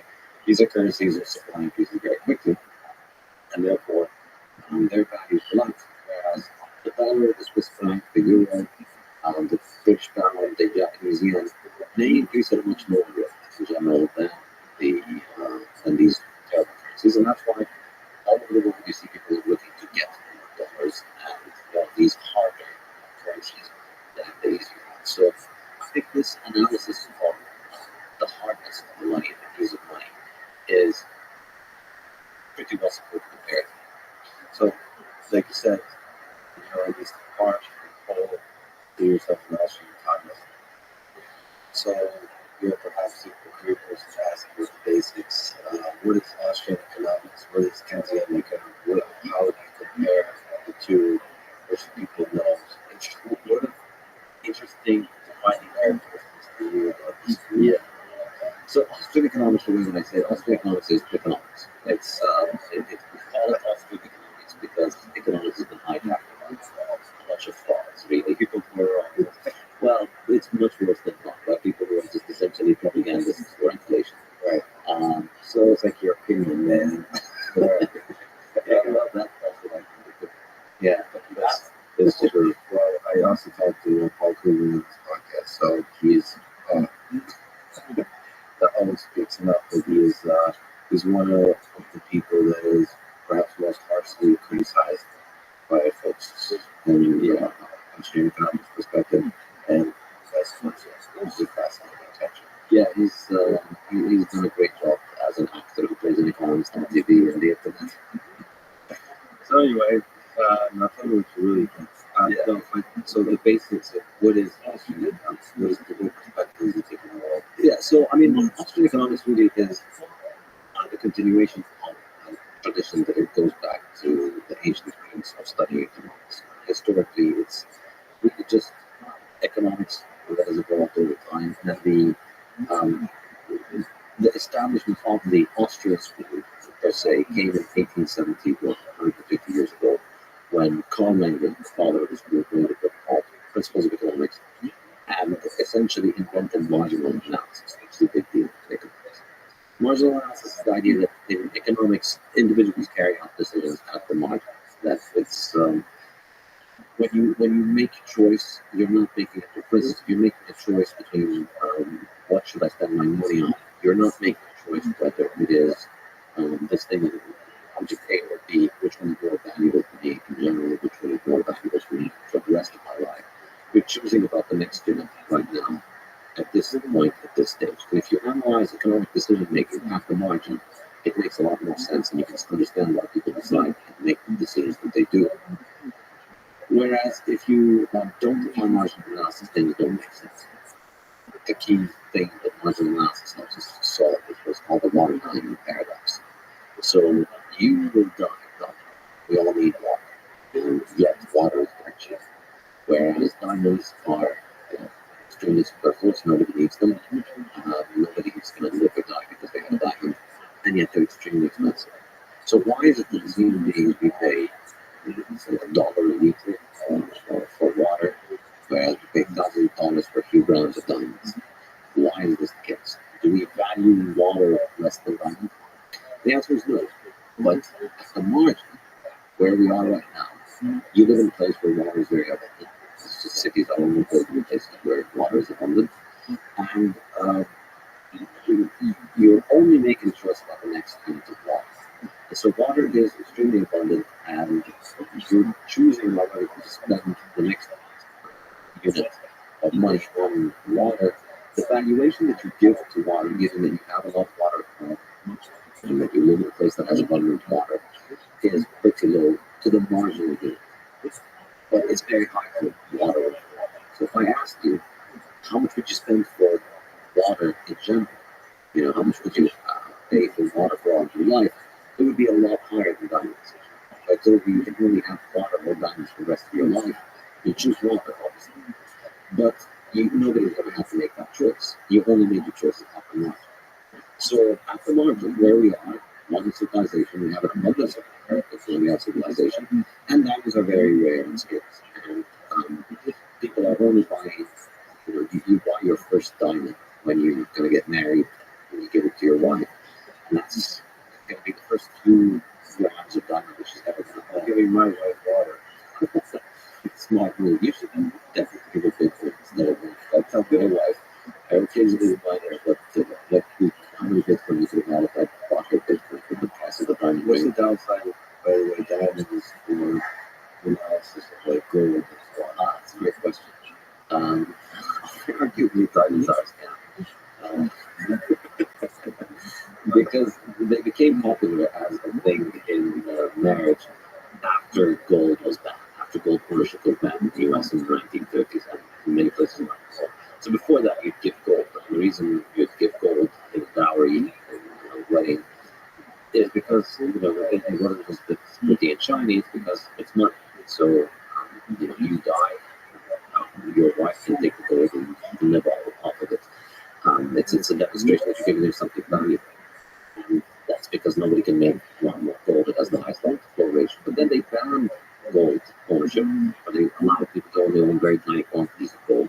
And that's when the diamond industry stepped in and marketed diamonds as the thing that we need to give. But the problem with it is, of course, that the diamonds aren't like gold. They're not very hard to make more of. The reason we have scarcity in diamonds is really artificial. There's effectively a monopoly of diamond producers. They restrict the supply, and it's a pretty dirty business. And the way that they do it is, all the talk about black diamonds is a way for them to ensure their monopoly. So if you're part of the monopoly of diamond producers, then it doesn't matter how many people get killed producing your diamonds. If you're out of the monopoly, then human rights organizations descend on you and call for shutting you down for selling black diamonds. And they're also restricting the production of artificial diamonds. This is other. You can make artificial diamonds, you can't make artificial gold. So they restrict the production of artificial diamonds, and they try and insist that you shouldn't take artificial diamonds, but they're indistinguishable from real diamonds. So it's an artificial scarcity. I think there's going to come a point at some point that this monopoly is going to break, and a lot of people are going to be left with essentially highly devalued jewelry. I take this segment of the podcast. When I'm getting married this Sunday, and instead we're getting water. Yes, water, Bitcoin, all you need. So marginal analysis. Yes. See, in the margin is the thing that allows you to most accurately capture human nature, the actual day-to-day decisions that we humans make.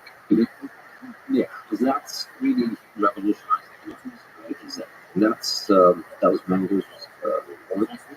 And then he had a student, Agent Bomberg, who developed capital theory, and then he had a student, Ludwig von Mises, who is arguably the most important economist ever.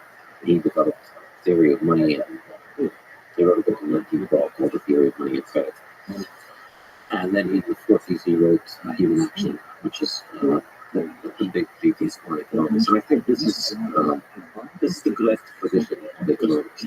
Before World War One, this was just known as economics. Then, after what happened in World War One, and I discussed this in detail in the fiat standard, is that the Bank of England essentially went off gold and tried to pass off their modern credit as being as good as gold in order to finance the war. And incidentally here, this is part of the history that is not discussed often. This is presented as an innovation. Later on, they needed essentially a propaganda school that would justify what they did. And later on, it's presented as, we realized that gold was not good, and now look who built this thing that is better than gold. Where now the government can just print money whenever it wants, and now gold money is not an issue. Which is extremely idiotic, because the whole point of money is that it's not easy to make. If it's easy to make, it's no money. If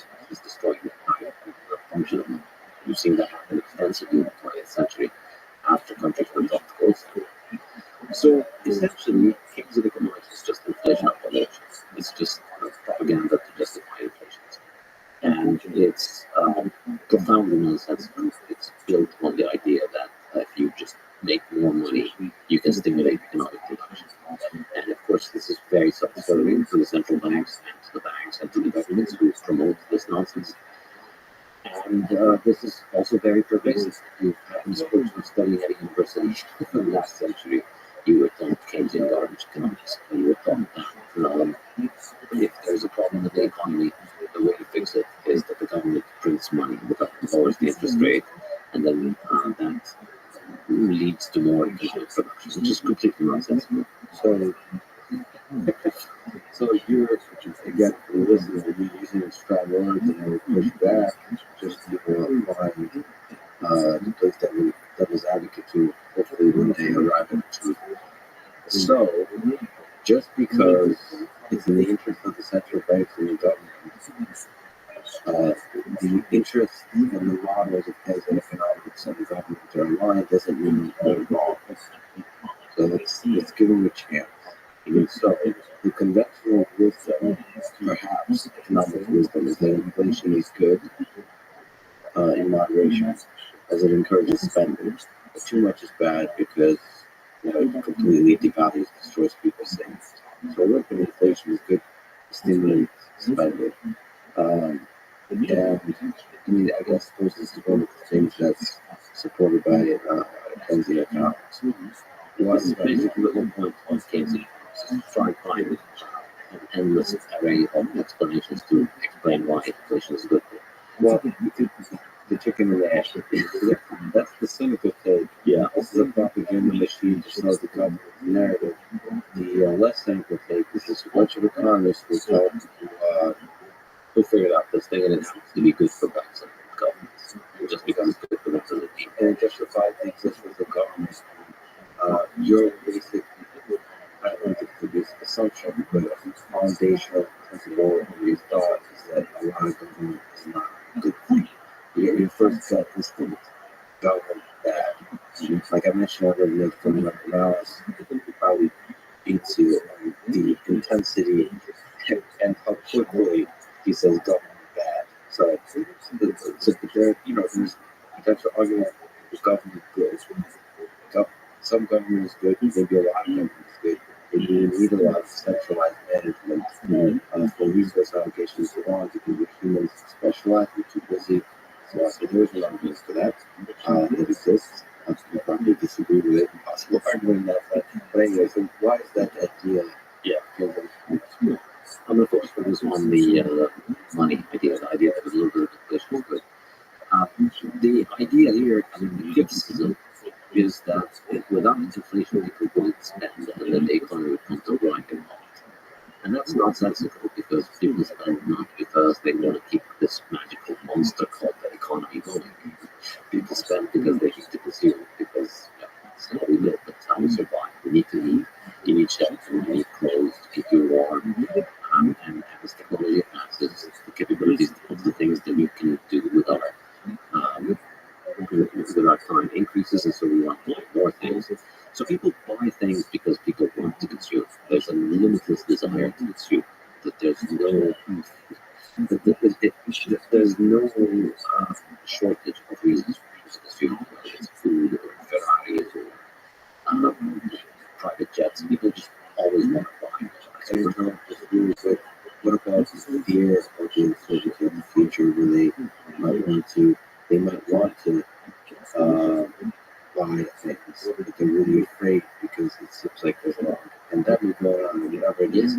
So the fear of uncertainty is but you have too much fear. Because here's the thing, what I was saying is that I was making the point that people don't need to be motivated to consume. So we have the insatiable desire to consume. Everybody would like to have more on all kinds of things. Everybody would like to have a bigger house. Not everybody, some people have a big enough house, but everybody would like a house. Everybody would like a car, jets, all kinds of things, electronics, machines. So we don't need a desire to consume. But of course, the limit to how much we consume is opportunity cost. Why don't you buy a Ferrari?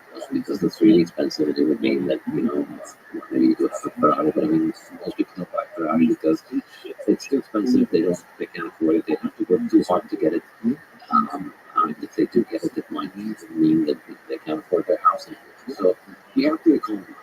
That's a good thing. And we have to also think of the future. And so humans consume. Like we don't need motivation to consume. We have to deal with the economic reality of things that limit us from consuming more. So what Keynesians present is that when there is a problem in the economy, like there was after World War I, the problem is always caused by inflation. And what the Keynesian hucksters think is that they look at the inflation, at the consequences of inflation, and blame it on people not spending enough. When people are doing the rational thing, the money is, so there was inflation caused by an unsustainable goal that caused a recession, and now a lot of people lost their jobs. They don't have enough money to go out and spend frivolously. So they save for the future. The future is uncertain. That's a good thing. So that's how you fix things. You begin the recovery by, well, you lost some wealth, so you spend less. If your business goes bust, you lose your job. It's natural, it's smart. Stop spending money on the frivolous thing that you used to spend. And you save it for the future, and you invest in something else. You get a new job, and then once you recover, you start spending more. This is very sane. It's very good. It's the way to recover. But essentially, the Keynesians have used this as a justification for inflation, because inflation is an addiction. And once the government gets down the path of spending money to solve its problems, then every problem looks like it can be solved by more inflation. And so this is where Keynesian economics comes in. Of course, Keynesian economics is based on the work of Keynes, which came in the 1930s. And this is the key point. Like, it's portrayed in the textbook as if it's just this scientific breakthrough. Somebody in the 1950s, this genius, came about and realized, oh, we don't actually need the book. We don't need all the money. We can actually just print all the money. And in reality, of course, it was just the very thin, flimsy, idiotic justification for what governments were already doing for 20 years.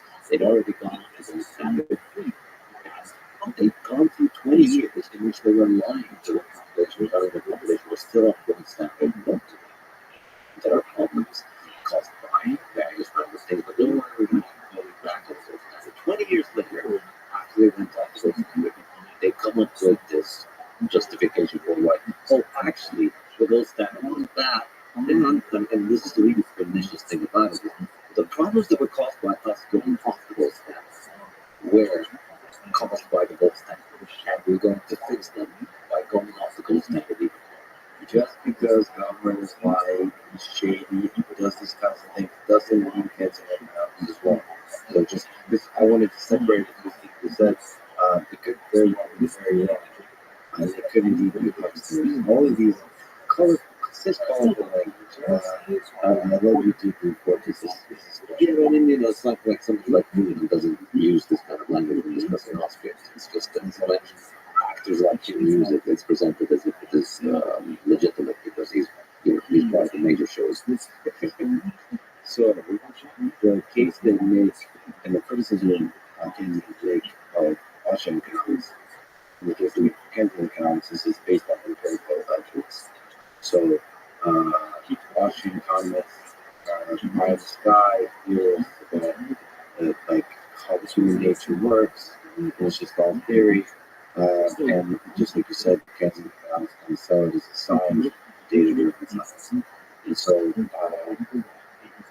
where's the data? I'm not sure. So, one way of saying it is, how do you know if you get rid of inflation? How do you know if you get rid of central banks? If you push towards that direction, we will have a better world, a better functioning economy, better functioning markets, better functioning societies. This is just like another way in which they present the economics. They present it as if it's just theory and the data doesn't matter, but that's not the case.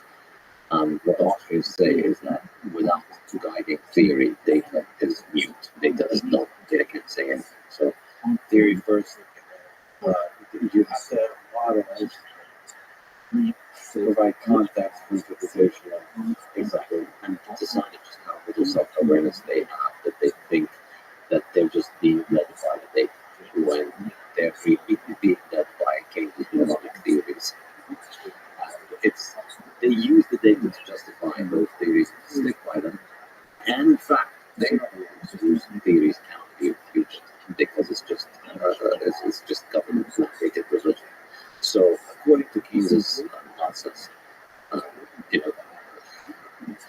So the way that they justify the inflation is this, and I'm just using this to give an example of what you're talking about in terms of theory. The way they justify the inflation is tied back to the original points.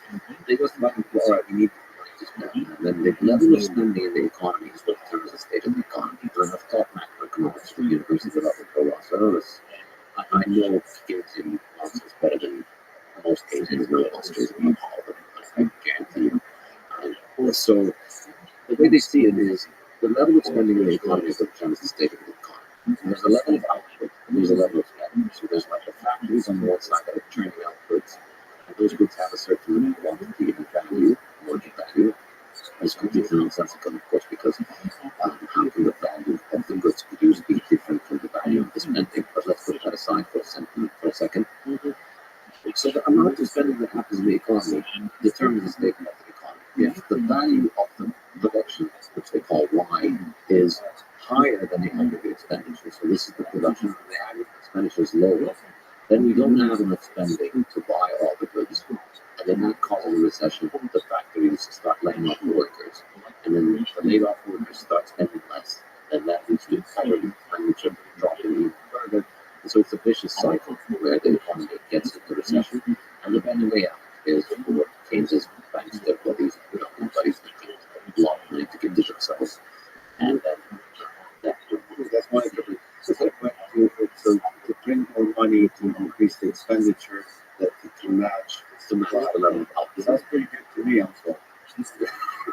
But even though you're saying comes to so Yes. I just the way and I love you very much.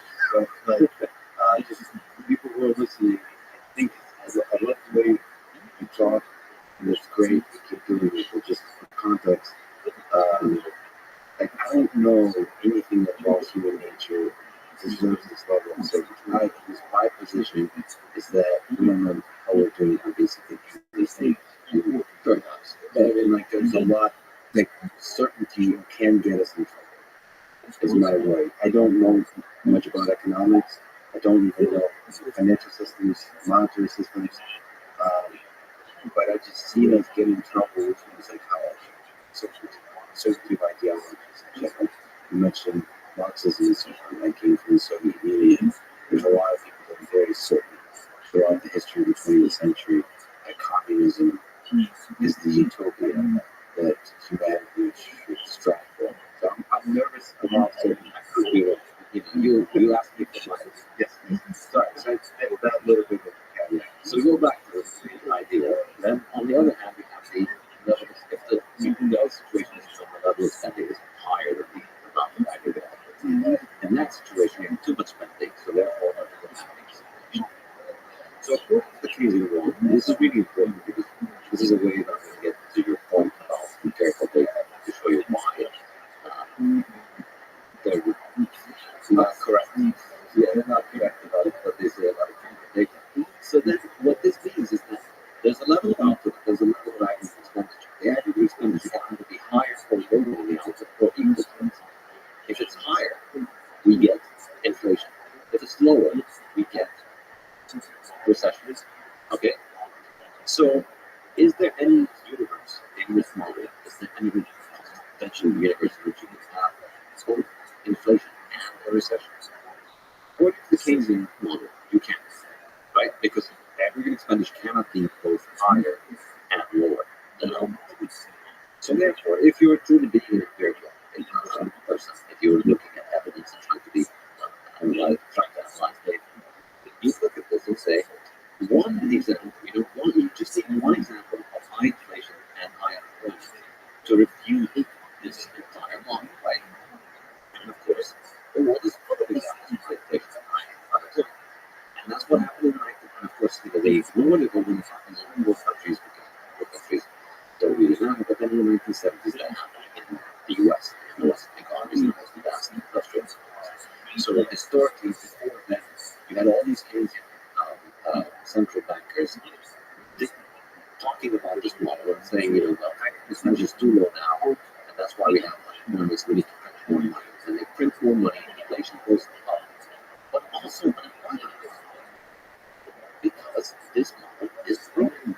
That's not how the world works. That's not the level of aggregate spending in the economy not a lever with which you can control inflation and unemployment. So what would a scientist do? What would a non-huckster do in those days? Admit the theory is wrong, find another way to reformulate. Have the Keynesians done that? No. Still the same garbage in the textbook that's being taught until today. So is it possible to have a non-changing model but still supports moderate body inflation is going to be economy? I mean, 6 to 9% this is this is what basically most beyond efficiencies are. All of essentially is what you're university funds like governments, which is kind of central bank, which is kind of about that. Yeah, the effect of fiat money on life, your body, your book. Yes, and one of them is education. I surely disagree there too. Not smart enough to disagree, but I'll disagree anyway. See, it's not a whole bunch of other models, but basically, it's such an example of motivated reasoning. Anybody who's got a familiarity with the scientific method, who's got an engineering background in concept economics, immediately has a lot of red flags. And I remember when I used to teach macroeconomics, I used to teach introductory macroeconomics, and the same course would be taken by economists as well as engineers. A lot of engineers would take business science. And every time I explained it to them, I would just teach them things of basic stuff. And every time I explained it, there's always that smart engineering kid who just would say to me and said, "Sir, this doesn't make any sense because this isn't." And I'm always like, "You get it. Exactly. You're correct." Because if you have any kind of threat of scientific thinking, you see that this is all motivated reason. The answer is government needs to collect money. And here's a whole bunch of models brought up by people for why government producing money is good. And the reason they're coming up with this conclusion is that you only get funded if you come up with this conclusion. You come up with the conclusion that you shut down the central banks, you don't get funded by the central banks. You don't get published in the journals. You don't get a job at prestigious universities. You don't get multiply fiat publications like the New York Times and CNN. They don't invite you on as an expert. There's a fundamental flaw with a lot of institutions we have today. As you interact with history, let me zoom out for just a second to the big question: what is economics in general? What's the goal? So there's a bunch of models. Right? Any economist basically try to throw a bunch of models about human behavior on the table and try to generalize it. Oh, the global scale is supposed to dance through micro and macro somehow in order to determine public policy, explain the past, predict the future, prescribe the policies they can control the future, those kinds of things. This is the big, basic, ridiculous question of what is economics. Economics is a study, the way Austin is defined it is the study of how humans make choices under the condition of scarcity. We begin with the starting point of economics, the fact that scarcity exists. And why does scarcity exist? Well, because it's easier to want things than it is to make them. It's much easier to want a Ferrari than it is to make one. And so, because it's, we have wants, we have limited means to meet those wants, we need to economize. It's a permanent marker of the human condition. We are always economized at all times. And so, how we can make those decisions under the condition of scarcity is what economists study. So to go back to your point on empiricism and Austrians, so it isn't that the Austrians don't believe what they do, and on the contrary, it's that theory has to inform data. And in fact, if you think about it, as the example of the stagflation in the 1970s shows, if you have stagflation, that just completely refutes the Keynesian model. The Austrian way of thinking, which is think from first principles, understand how the world actually works, think about how humans act, and understand that economics is really all about impact. So it's not about aggregates of goods. This is really the key distinction in terms of methodology. For the Keynesians, it's physics only. They look at the market economy, they look at individuals in the market economy, and they think that they can understand the market economy by looking at aggregates. This is really the key point of what I think makes the certain branch of economics pseudoscientific is the introduction of aggregates. When you introduce those aggregates, how much production takes place, how many people are unemployed, the percentage of the inflation rate, and then you think that you can establish scientific relationship between those aggregates. It's If you were to physics, in physics, for instance, or in chemistry, you put, let's say, a container that contains a gas. And you have the ideal gas law, PV, the calculate the pressure, calculate the volume, and then the temperature. If you have the pressure and volume, you can calculate the temperature if you have the and the constants. So there's a clear relationship which is demonstrated in the laboratory. That we can do it right now. We can measure it and we can see it, and it continues to hold. And all it takes is one scientist to show that this relationship does not hold. Do an experiment that shows this does not hold, and it stops being a law of chemistry. And it's broken. Whereas in economics, what they've done is they've copied the superficial shape of this without any of the scientific rigor that was used. There's no experiment. You can't experiment on economies. We don't have the ability to establish laws. And all the laws that we establish are just models that get people published and get them on the media to say, my model says we need to print more money. But if it's never subject to actual scientific scrutiny, if it were, then it would all be rejected in 15 minutes because the world is full of examples that some contradict. It's impossible to do scientific scrutiny with human nature. You can't. There's another infinite number of variables that you can't control them. It's a problem. So, what's the best thing you can possibly do? You do thought But the problem with thought experiments, Freud thinks everybody wants to have sex with him. you're right, probably Freud. I don't know. Maybe he's right. But obviously, I'm joking on that front. But the Freud is probably the case. Yeah. Well, no, I think there's power with the thought experiment. Just like Einstein, stop general relativity, special relativity, that's a thought experiment. It's a thought experiment. Is it true? The nice thing about physics, you can eventually have experimental validation. The downside of economics is you really can't have experimental, definitive experimental scientific rigor of validation. You do. So all it's good is just about using your intuition. It's the power of reasoning together. And that's why economics cannot make the claims that physics can make. So with physics, you can predict that if you get this gas at this pressure, at this volume, of temperature will be that much. And you can make that prediction and test it a million times, and you'll always get the precisely correct answer. With economics, we can't make what state Still, predictions. on Twitter, even today, very certain about statements you're making. Yeah, I don't make quantitatively certain statements. That's the thing. In economics, we don't make quantitative predictions. We cannot do that because we don't have experiments.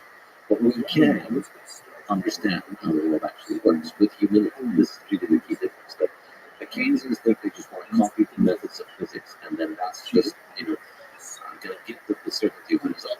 Which is like me saying, I'm just going to put a red blanket on my back and jump from the fourth floor because I'm Superman. Well, it's not the red blanket that's going to make you Superman. There's a lot more to it. So humility manifests itself in economics as the belief in the free market. Meaning that I can't centralize, I can't reduce centralized control. This thing, we're going to minimize the friction of the free exchange of goods. So, Austrian economics is priority. Yes, you could arrive at facts, and then you could build a more practical factors, which scientific people arrive at a ranking from engineering background. So I initially had this idea that what is lacking in economics is mathematicization. You need to have less math knowledge, you need to get all these tools from engineering apply those to economics, and you're able to plan the world economy and make it work better. And then you start actually trying to solve these problems, trying to actually calculate them, and you realize nobody can have that ability because the difference ultimately comes down to the fact that we can't have experiments. The reason we can't have experiments is that you can experiment on particles and gas. You can't experiment on beings and the entire economy. And because particles of a gas are just don't matter. And so you kick matter in a certain way, you can calculate exactly how much is going to want. Human beings are much more complex. They have a will. This is really this is the humility to understand that you are a human being and other people are also human beings just like you. And that every person wakes up every morning and they have a need things in their mind, a million things they care about, a million things they want to do. And you will never be able to make the decisions for somebody else, let alone your opinions of other people. So this is one path by which you arrive at the conclusion that free markets are better, because you realize that all the people that think they can centrally plan markets can't actually do that. And that there's really nothing scientific about them except essentially that it shows they hate the scientific process. And the other path, I think, that a lot makes you arrive at the Austrian perspective, or the libertarian perspective, I should say, is simply the notion of individuals as having their own prerogative right to decide for themselves. If you, the only way you can give yourself the idea that you get to be planner is ultimately you think you're better. You think your choice, your judgment overrides mine. And I don't think that's a defensible position. I have no reason to want to force anybody ever.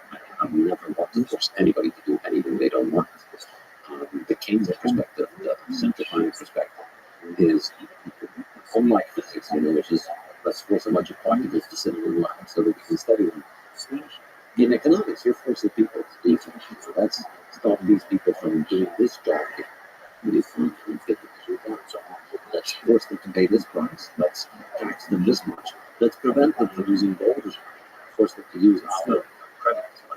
So it has to rely on coercion. There's no central planning without coercion.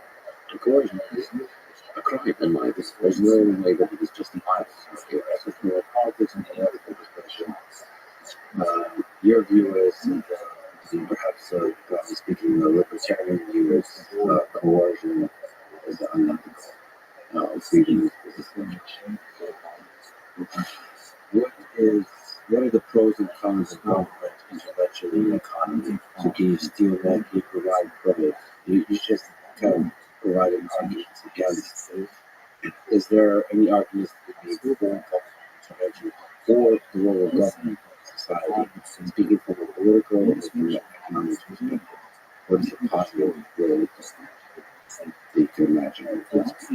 I can repeat many other cases, but I don't find any of them compelling for the reason that I mentioned, which is that ultimately they all rely on putting a gun to somebody's head and using it for us. So that's, for me, is it can never be justified.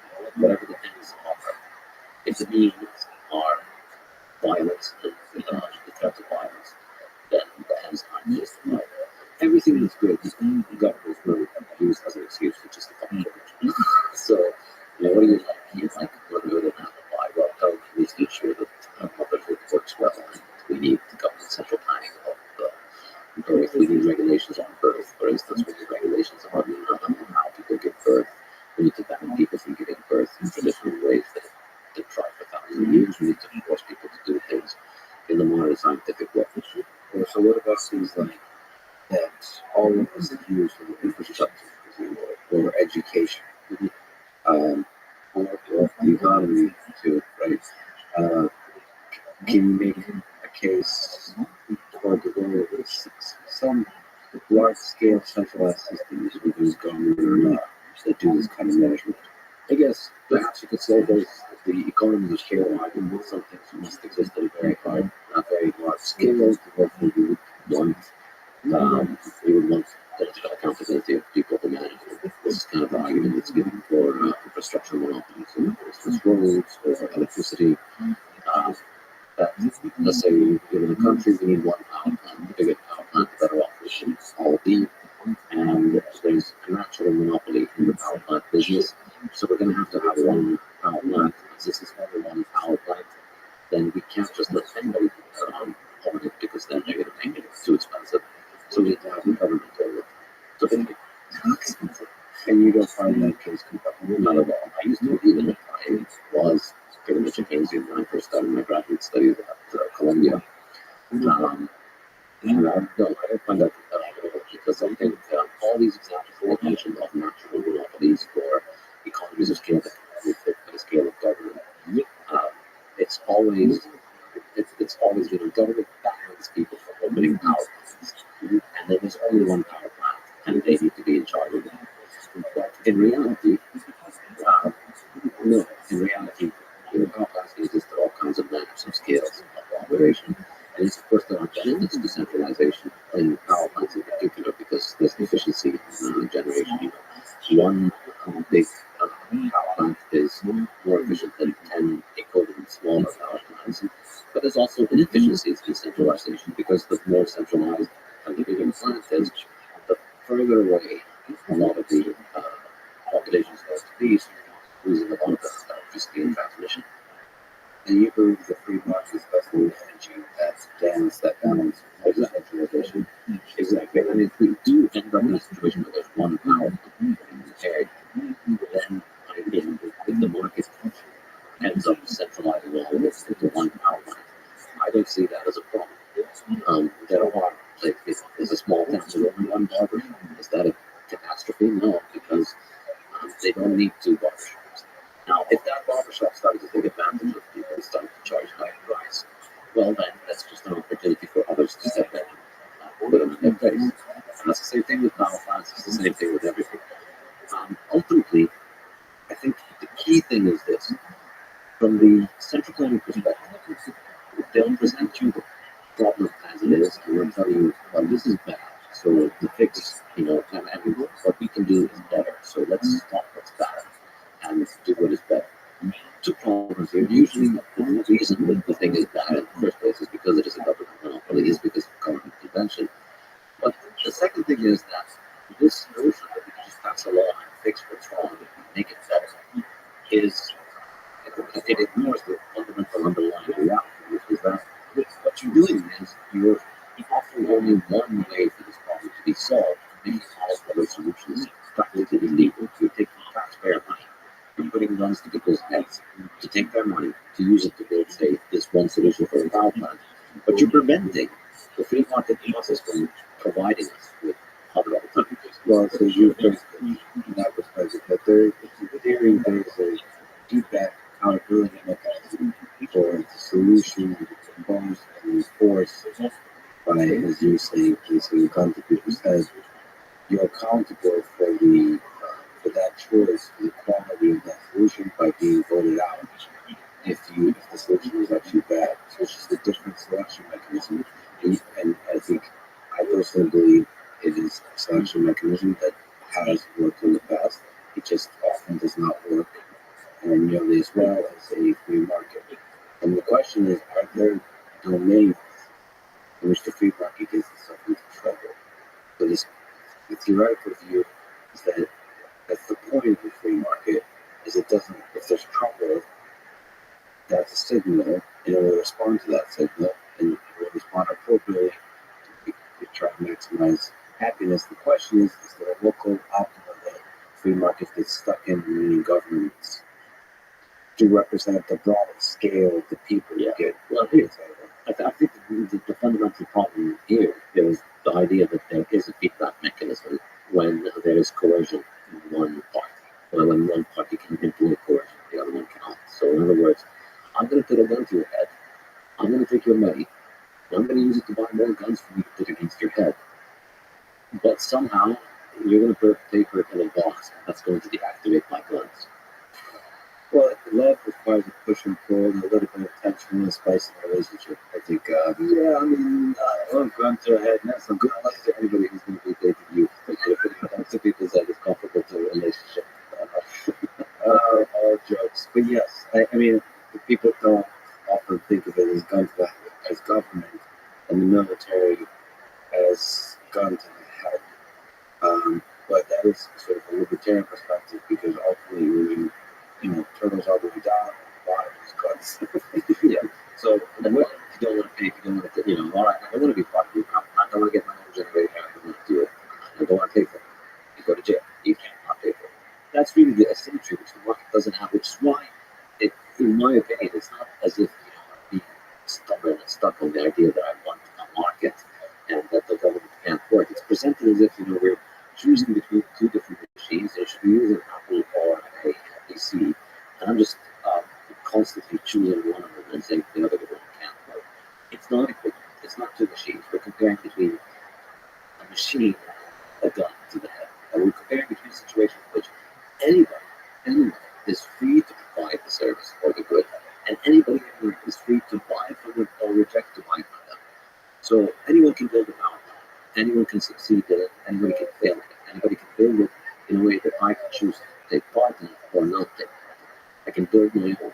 So we have a situation in which 10 million people, let's say, they each can freely choose to provide the good or to buy the good. That cannot be considered an alternative or an equal footing to a situation where one person or one entity gets to decide for everybody, and those who disagree go to jail. So the problem is that the alternative to governments is other large successful entities that have humans in them, and human nature is such that there's corruption, manipulation, and so on. I think free market depends on the honest communication of information as widely as possible so people can make very rational decisions. But my fear is that the proposal is that in general there's manipulation, whether it's government, whether it's companies. They're going to manipulate, they're going to try to do propaganda, they're going to try to manipulate you, deceive you, shut down competition by playing games, human games of different kinds. And sometimes even meaning well. It's not like everybody thinks they're doing good and they're actually doing evil. So how do we prevent the worst of human nature coming out in a free market as well? By not giving the worst of human nature a monopoly on violence in the institutions of government. That little inkling of coercion, that little bit of asymmetry creates a gigantic ripple effect of asymmetry in your view. Yes, and it ends up just being the place where, corporations, individuals, free market, they can't coerce without resort to government. So, you think about all the examples of corrupt corporations doing bad things, it's always because they have certain privileges from governments. Because, as it exists, Coca-Cola, McDonald's, all these giant corporations, they can't do anything to me without government. They can't take any of my money and they can't force me to buy their stuff. And so doesn't matter to me. So if Coca-Cola is corrupted, that's a problem for Coca-Cola customers. That's a problem for Coca-Cola shareholders. It's a problem for anybody who deals with Coca-Cola. But as somebody who doesn't drink their stuff and isn't a shareholder, I have absolutely no interest in what happens. They could all go bust tomorrow, and I don't care. I don't buy their product, and and I'm not a shareholder. So in this situation where you choose to voluntarily associate with people, and you only give your money to people you want to volunteer. So you either buy their product or invest in their production. In that situation, the only way that a company can get my money is if they build a product that I value, or if they convince me that they are going to use it in a way that's profitable. And then they money that I may be wrong. I may invest in a company that fails, or I may invest in a company that turns out to be fraudulent. But that's my fault, and it's my fault that I gave them my money and it turned out to be scoundrels. But it's a totally different problem when we make it mandatory. It's violence. It's a crime to put a gun to my head and force me to subsidize companies and force me to come up to certain conclusions. Do you find an interesting distinction in which you make a balance between anarchism and libertarianism? So this particular use of violence, this last resort, this policing force that libertarianism is okay with, and anarchism is not okay with. So basically, nation states that keep you safe from the heat of war. And I think to be more accurate, the distinction between anarchism and minarchism. I think libertarianism is kind of a vague term that can encompass both. A lot of things. Okay. Yeah. But on the Karl Marx to Michael Dallas spectrum, where do you? No, I'm full anarchist. You're full anarchist. Yeah, full anarchist. I mean, I don't find any justification for the use of force, and I think recently perhaps maybe I'm getting old, maybe I'm getting senile, maybe I'm getting wise, who knows? But I'm beginning to become more sympathetic to monarchy. So I'm a champion of monarchy, which is kings. Well, monarchy. Yeah. And I think, wait, are you joking or not? No, I'm not joking. And I think, I think, morally and intellectually, I'm an anarchist. But what the reality is, we find ourselves in a world in which a lot of people are not. question is, what is the thing that's going to provide you with more freedom? And I think I'm recently coming around to the idea that monarchy might be the best way to provide people with the most amount of freedom, because to have a free society, you need a majority, perhaps, or a plurality of people to have a very strong understanding of libertarian ideas, to have a low time preference, to have a preference for the future. So you need a majority of the population to not decide to go and do something insane in order to continue to have a free society. You know, when respiratory illness comes along, unfortunately, you know, the last couple of years showed that the vast majority of people are going to freak out and lose their mind and support whatever their stupid TV tells them to support. And, you know, there's always a current thing, and the media is always telling you that we need this current thing as an excuse for more and more government power and more government coercion. What's the role of kings and queens in that case, in the monarchy? This is what's the role of religion. I think there might be a case that, so as I was saying, you need the majority of the population to get together and decide. No, whatever is the case, you know, the answer is voluntary. No matter how bad the disease is, it doesn't justify forcing people to stay home. You want to stay home, stay home. You want to wear a mask, take a vaccine, do whatever you want, but you can't force others to do that. So you need a majority of the people to strongly believe in this principle in order to get it in a democracy. Whereas in a monarchy, you just need the king to get it. And I think the reason kings are more likely to get it is that kings have a low time preference where they think about things for many generations, whereas in a democratic system, your president is likely only going to be there for 4 years or 8 years or 10 years or 5 years or whatever it is.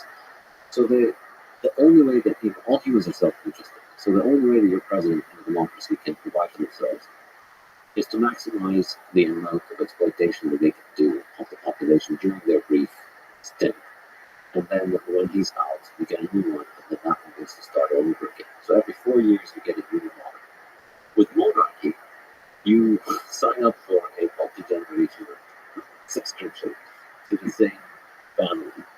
And when they have the security of knowing that hey, you know, his great grandson is going to be taking money from your great grandson, suddenly his interest in yours align, because they both want your great grandson to be prosperous and have enough money for his great grandson to take. So it's a monarchy with a tiny government. So yeah, it's anything required to really provide for a free market, so for maximize individual freedom and freedom of the economy. yeah. And if I were king, I never likely to ever happen. But I think if you look historically, the dynasties that have succeeded have lasted for a long time. The key thing that they managed to do is to basically be libertarian. The key to being a good king is to just leave people alone. Let them do whatever they want. Don't rob them too much. Rob them as little as possible. Maybe even don't rob them. And, you know, as a king, use your power only to punish people who aggress against others. Don't use your power to enrich yourself and enrich others. And that's really, like, if you look at smart kings, this is what they do, this is what they teach their children. The cycle of kingdoms is that, you know, the first king understands this, builds the empire, and the first couple of generations they get this, and the society is free, the economy is free, and because of that, you know, there's peace and prosperity. But then over time, the next generation of kids become a lot more high time preference. They have worked hard, they don't understand the meaning of hard work, so they become more likely to engage in destructive behavior. So raise taxes, pass laws that require people to do things even when they're not hurting anybody, and that ends up basically eventually destroying the kingdom. Of course, power corrupts. Yes. You have to kind of create human institutions that prevent you as a king or any kind of leader from expand. So going back on the original promises and the purposes of your position. Yeah. And then distracting, using tools of technology and communication to distract the populace while you expand the power. Exactly. All right. You wrote the Standard, I think we danced around it quite a bit, but I don't know if we actually define it. So, what is fiat money? What is the history of how it came to be? The fascinating history of the first fiat monetary system is something that really only got uncovered in 2017. This is extremely interesting. In 1914, Britain joined World War One, and if you remember your history books, it's famous that this was called the August Bank Holiday. It was just going to be a few weeks where the British troops were going to go and kick European ass and come back triumphant, and most European countries believed that. But then the war kept on dragging on, and of course, to finance the war, the government, this is what they used to do under the gold standard, governments would issue bonds. So you'd issue the bonds, people would buy the bonds, the money would be used to finance the military, and then the government would pay off the bond over the next 5 or 10 or 20 years. So for World War One, the British government, the British Treasury issued bonds for financing the war. And this only came to light in 2017. Only a third of the bonds were actually subscribed. So people, rich people, and this is perhaps the greatest thing that they've ever done, they decided fighting a war in Europe is just not my ideal way of investing my capital. It's a stupid thing. Why should I go and fight because the Austrians and the Germans and the Serbians are at each other's throats? I'd rather invest in something else. So they only bought a third of the bond issue. And then what? And then the astonishing thing that happened, which really set the tone for the next century of war, murder, Keynesianism, and theft and inflation, was that the Bank of England went and got two of the high-ranking officials in the Bank of England to buy the other remaining outstanding two-thirds of the bonds under their own name with a line of credit from the Bank of England, so it wasn't their own money. But they took money essentially from the Bank of England and bought two-thirds of the bonds that financed the war. And that was how England was able to keep going into it. So that's essentially what they did, is what we today know as quantitative easing. Back then, they printed money from the Bank of England on printed credit, gave it to those two employees. They bought the bonds. The government could fight the war. It sounds like it's a nice idea. And Keynes, of course, being a huckster himself, he himself said he wrote a letter to the Bank of England on this controlled reason thing. He said, I congratulate you on this masterly manipulation. Both in the book, masterly manipulation is what he called it, that they basically managed to buy bonds using the money of the government. And of course, he never had an idea of how economics works because he never could ask the question. Okay, and then I said, just printed money to buy two-thirds of these government bonds. What's going to happen next? What could go wrong? Not a question Keynesians ask themselves because, their jobs depend on not thinking about what's going to go wrong. So, a quick question about war. As somebody who's been nonstop reading, thinking about the wars of the 20th century, and thinking that most of those wars were unjust, unethical, and destructive. How else do you find? How would you find this? So, Ideally, no. I mean, of course, there are sometimes you want to fight for self-defense. Yeah, you finance it, taxation, or bonds. so people really need to run to war, not just with their voices, their thoughts, their tweets, their actual financial put up the bullets and the cost of the bullets and the bodies. So their life and their financial well-being. Mm-hmm. That's how it was under the gold standard. Because under the gold standard, the government couldn't print gold. And so they had a budget, they had a certain amount of gold. And that wasn't just, they couldn't infinitely increase it. They couldn't tax their population at will.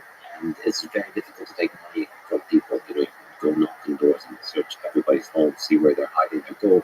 It's very complicated. On the other hand, when you gave them paper money, which is what the case was in 1914, you could take their wealth just by printing the money. And that's what changed everything when it comes to war. That's why the 20th century was the century of total war. Because under the gold standard, governments fought until they ran out of their own gold. Under the fiat standard, with paper money, with credit money, governments fought until they ran out of liquid wealth in the hands of all their citizens. So let's find flaws in this thinking. If there's any. Okay. There's a lot of pacifist type of thinking in World War II. Hitler was expanding. Hitler framed himself as a victim of the past, history. He never attacked anybody. Everyone was always threatening to attack him. The narrative keeps expanding. He keeps talking with his charisma, all the countries around him, into sort of embracing pacifism, stay out of the war until the war is on the doorstep.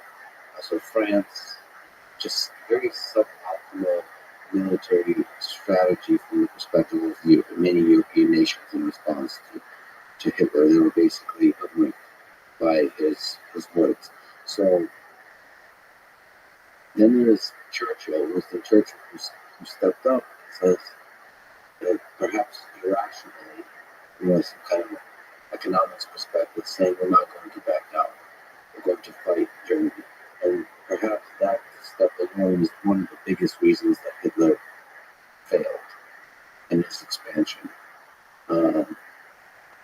That decision to fight back, what's the right way to do that? If you're Winston Churchill, what's the right way to do that? If you're to fight back evil when violence is required. Now, you could argue that no war is just. But there is such a thing as a just war index, and a lot of people argue if there is a just war in the 20th century, it's World War II. So how would you fund, if you were Britain, the war? Would you require Winston Churchill to convince the populace? Like, don't fight until they're fully convinced that this is the right thing to do. You can't just make a decision for them. You have to convince them fully so that they give their life, they give their money to support the war. Is that the right way to do it? I think so. I think when you have a true threat, a true evil, and a true force that people really do think is genuine, you don't need to convince them. When it's real, people will want to fight, and people will want to pay to fight. And I think, though, on this particular example, I think the best way to fight Hitler is to have not fought World War I and not take out the Kaiser of Germany.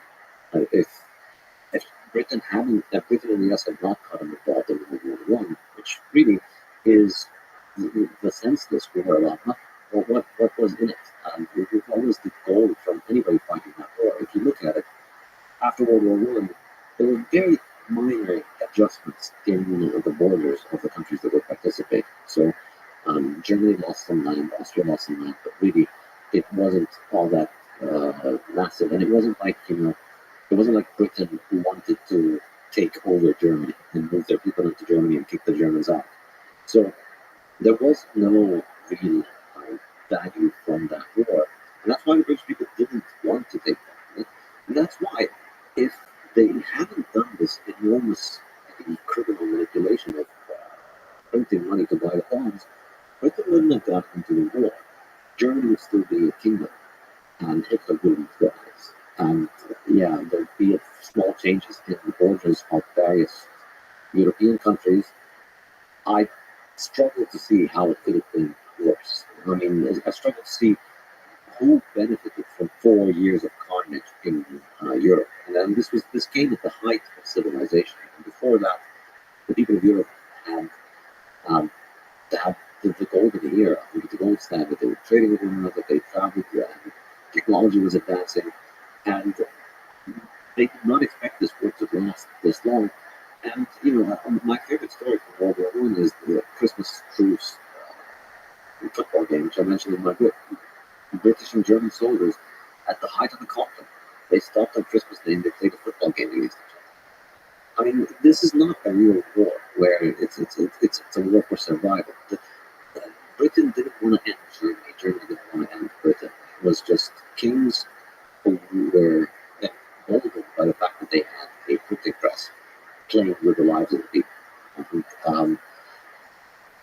take that away, take away the printing press, take away their print money.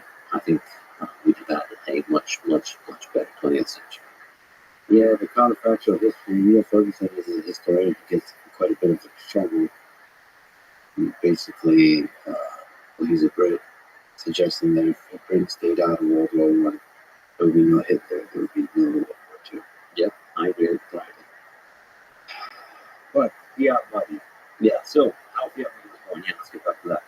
So they finance the war with that money. So what could go wrong? We left off. Well, what could go wrong if we just printed an enormous amount of credit and use it to buy bonds? What goes wrong is that the value of the currency is going to go down. Or, in other words, prices of things are going to go up. So during the war, prices keep going up. And this, of course, is going to sound very familiar to victims of the 20th century. The government tells you it's because of the war, it's not our fault, it's because of the Germans, it's because of the foreigners, it's because of Putin, it's because of this, it's because of that. This has always been the case. There's always, the war is a very good cover for inflation, which is caused by monetary phenomena. So then the war ends, and inflation prices have more than doubled over the past 4 years. Over the 4 years, they have World War One prices more than doubled, and the British economy is in bad trouble. Obviously, it's lost a lot of the labor force for 4 years. That was out there fighting. Now those workers come back. You've got prices are up, and so people are requiring demanding the government control prices. And the government is trying to fix the problem of inflation by doing price controls, which is what they always do, which is catastrophic because it makes things worse. When you implement price controls, when you say, all right, well, bread can't be sold for more than X price. Well, that's just preventing bread producers from producing a lot of bread, and that's just making the problem worse. If you let the price rise, the extra price, first of all, makes people economize, so people want to buy what they need, and it provides the money for the bread producers to acquire the capital and the resources they need to produce more bread, which then brings the price of bread down. But price controls destroy that. And then they also implement wage controls. So you want to also make sure that people have high wages. So you raise people's wages artificially, you lower prices artificially, and you cause an economic problem. And this is basically, I use this historical example because it's the birth of fiat, because the Bank of England was the most important monetary system in the world at that time. And because it's the prototype that basically the entire planet copied over the last 100 years. We've had the same thing happen. The government prints money because of a stupid reason, because somebody in power decided this was worth destroying everybody's livelihood and saving this war. And then the consequences come in, and then they start covering up with price controls, wage controls, and then that makes things worse. And then they, and of course, throughout all of that, they're promising that we're going to go. Oh, and also the other thing that they did, which I mentioned in the chapter, is they stopped people from using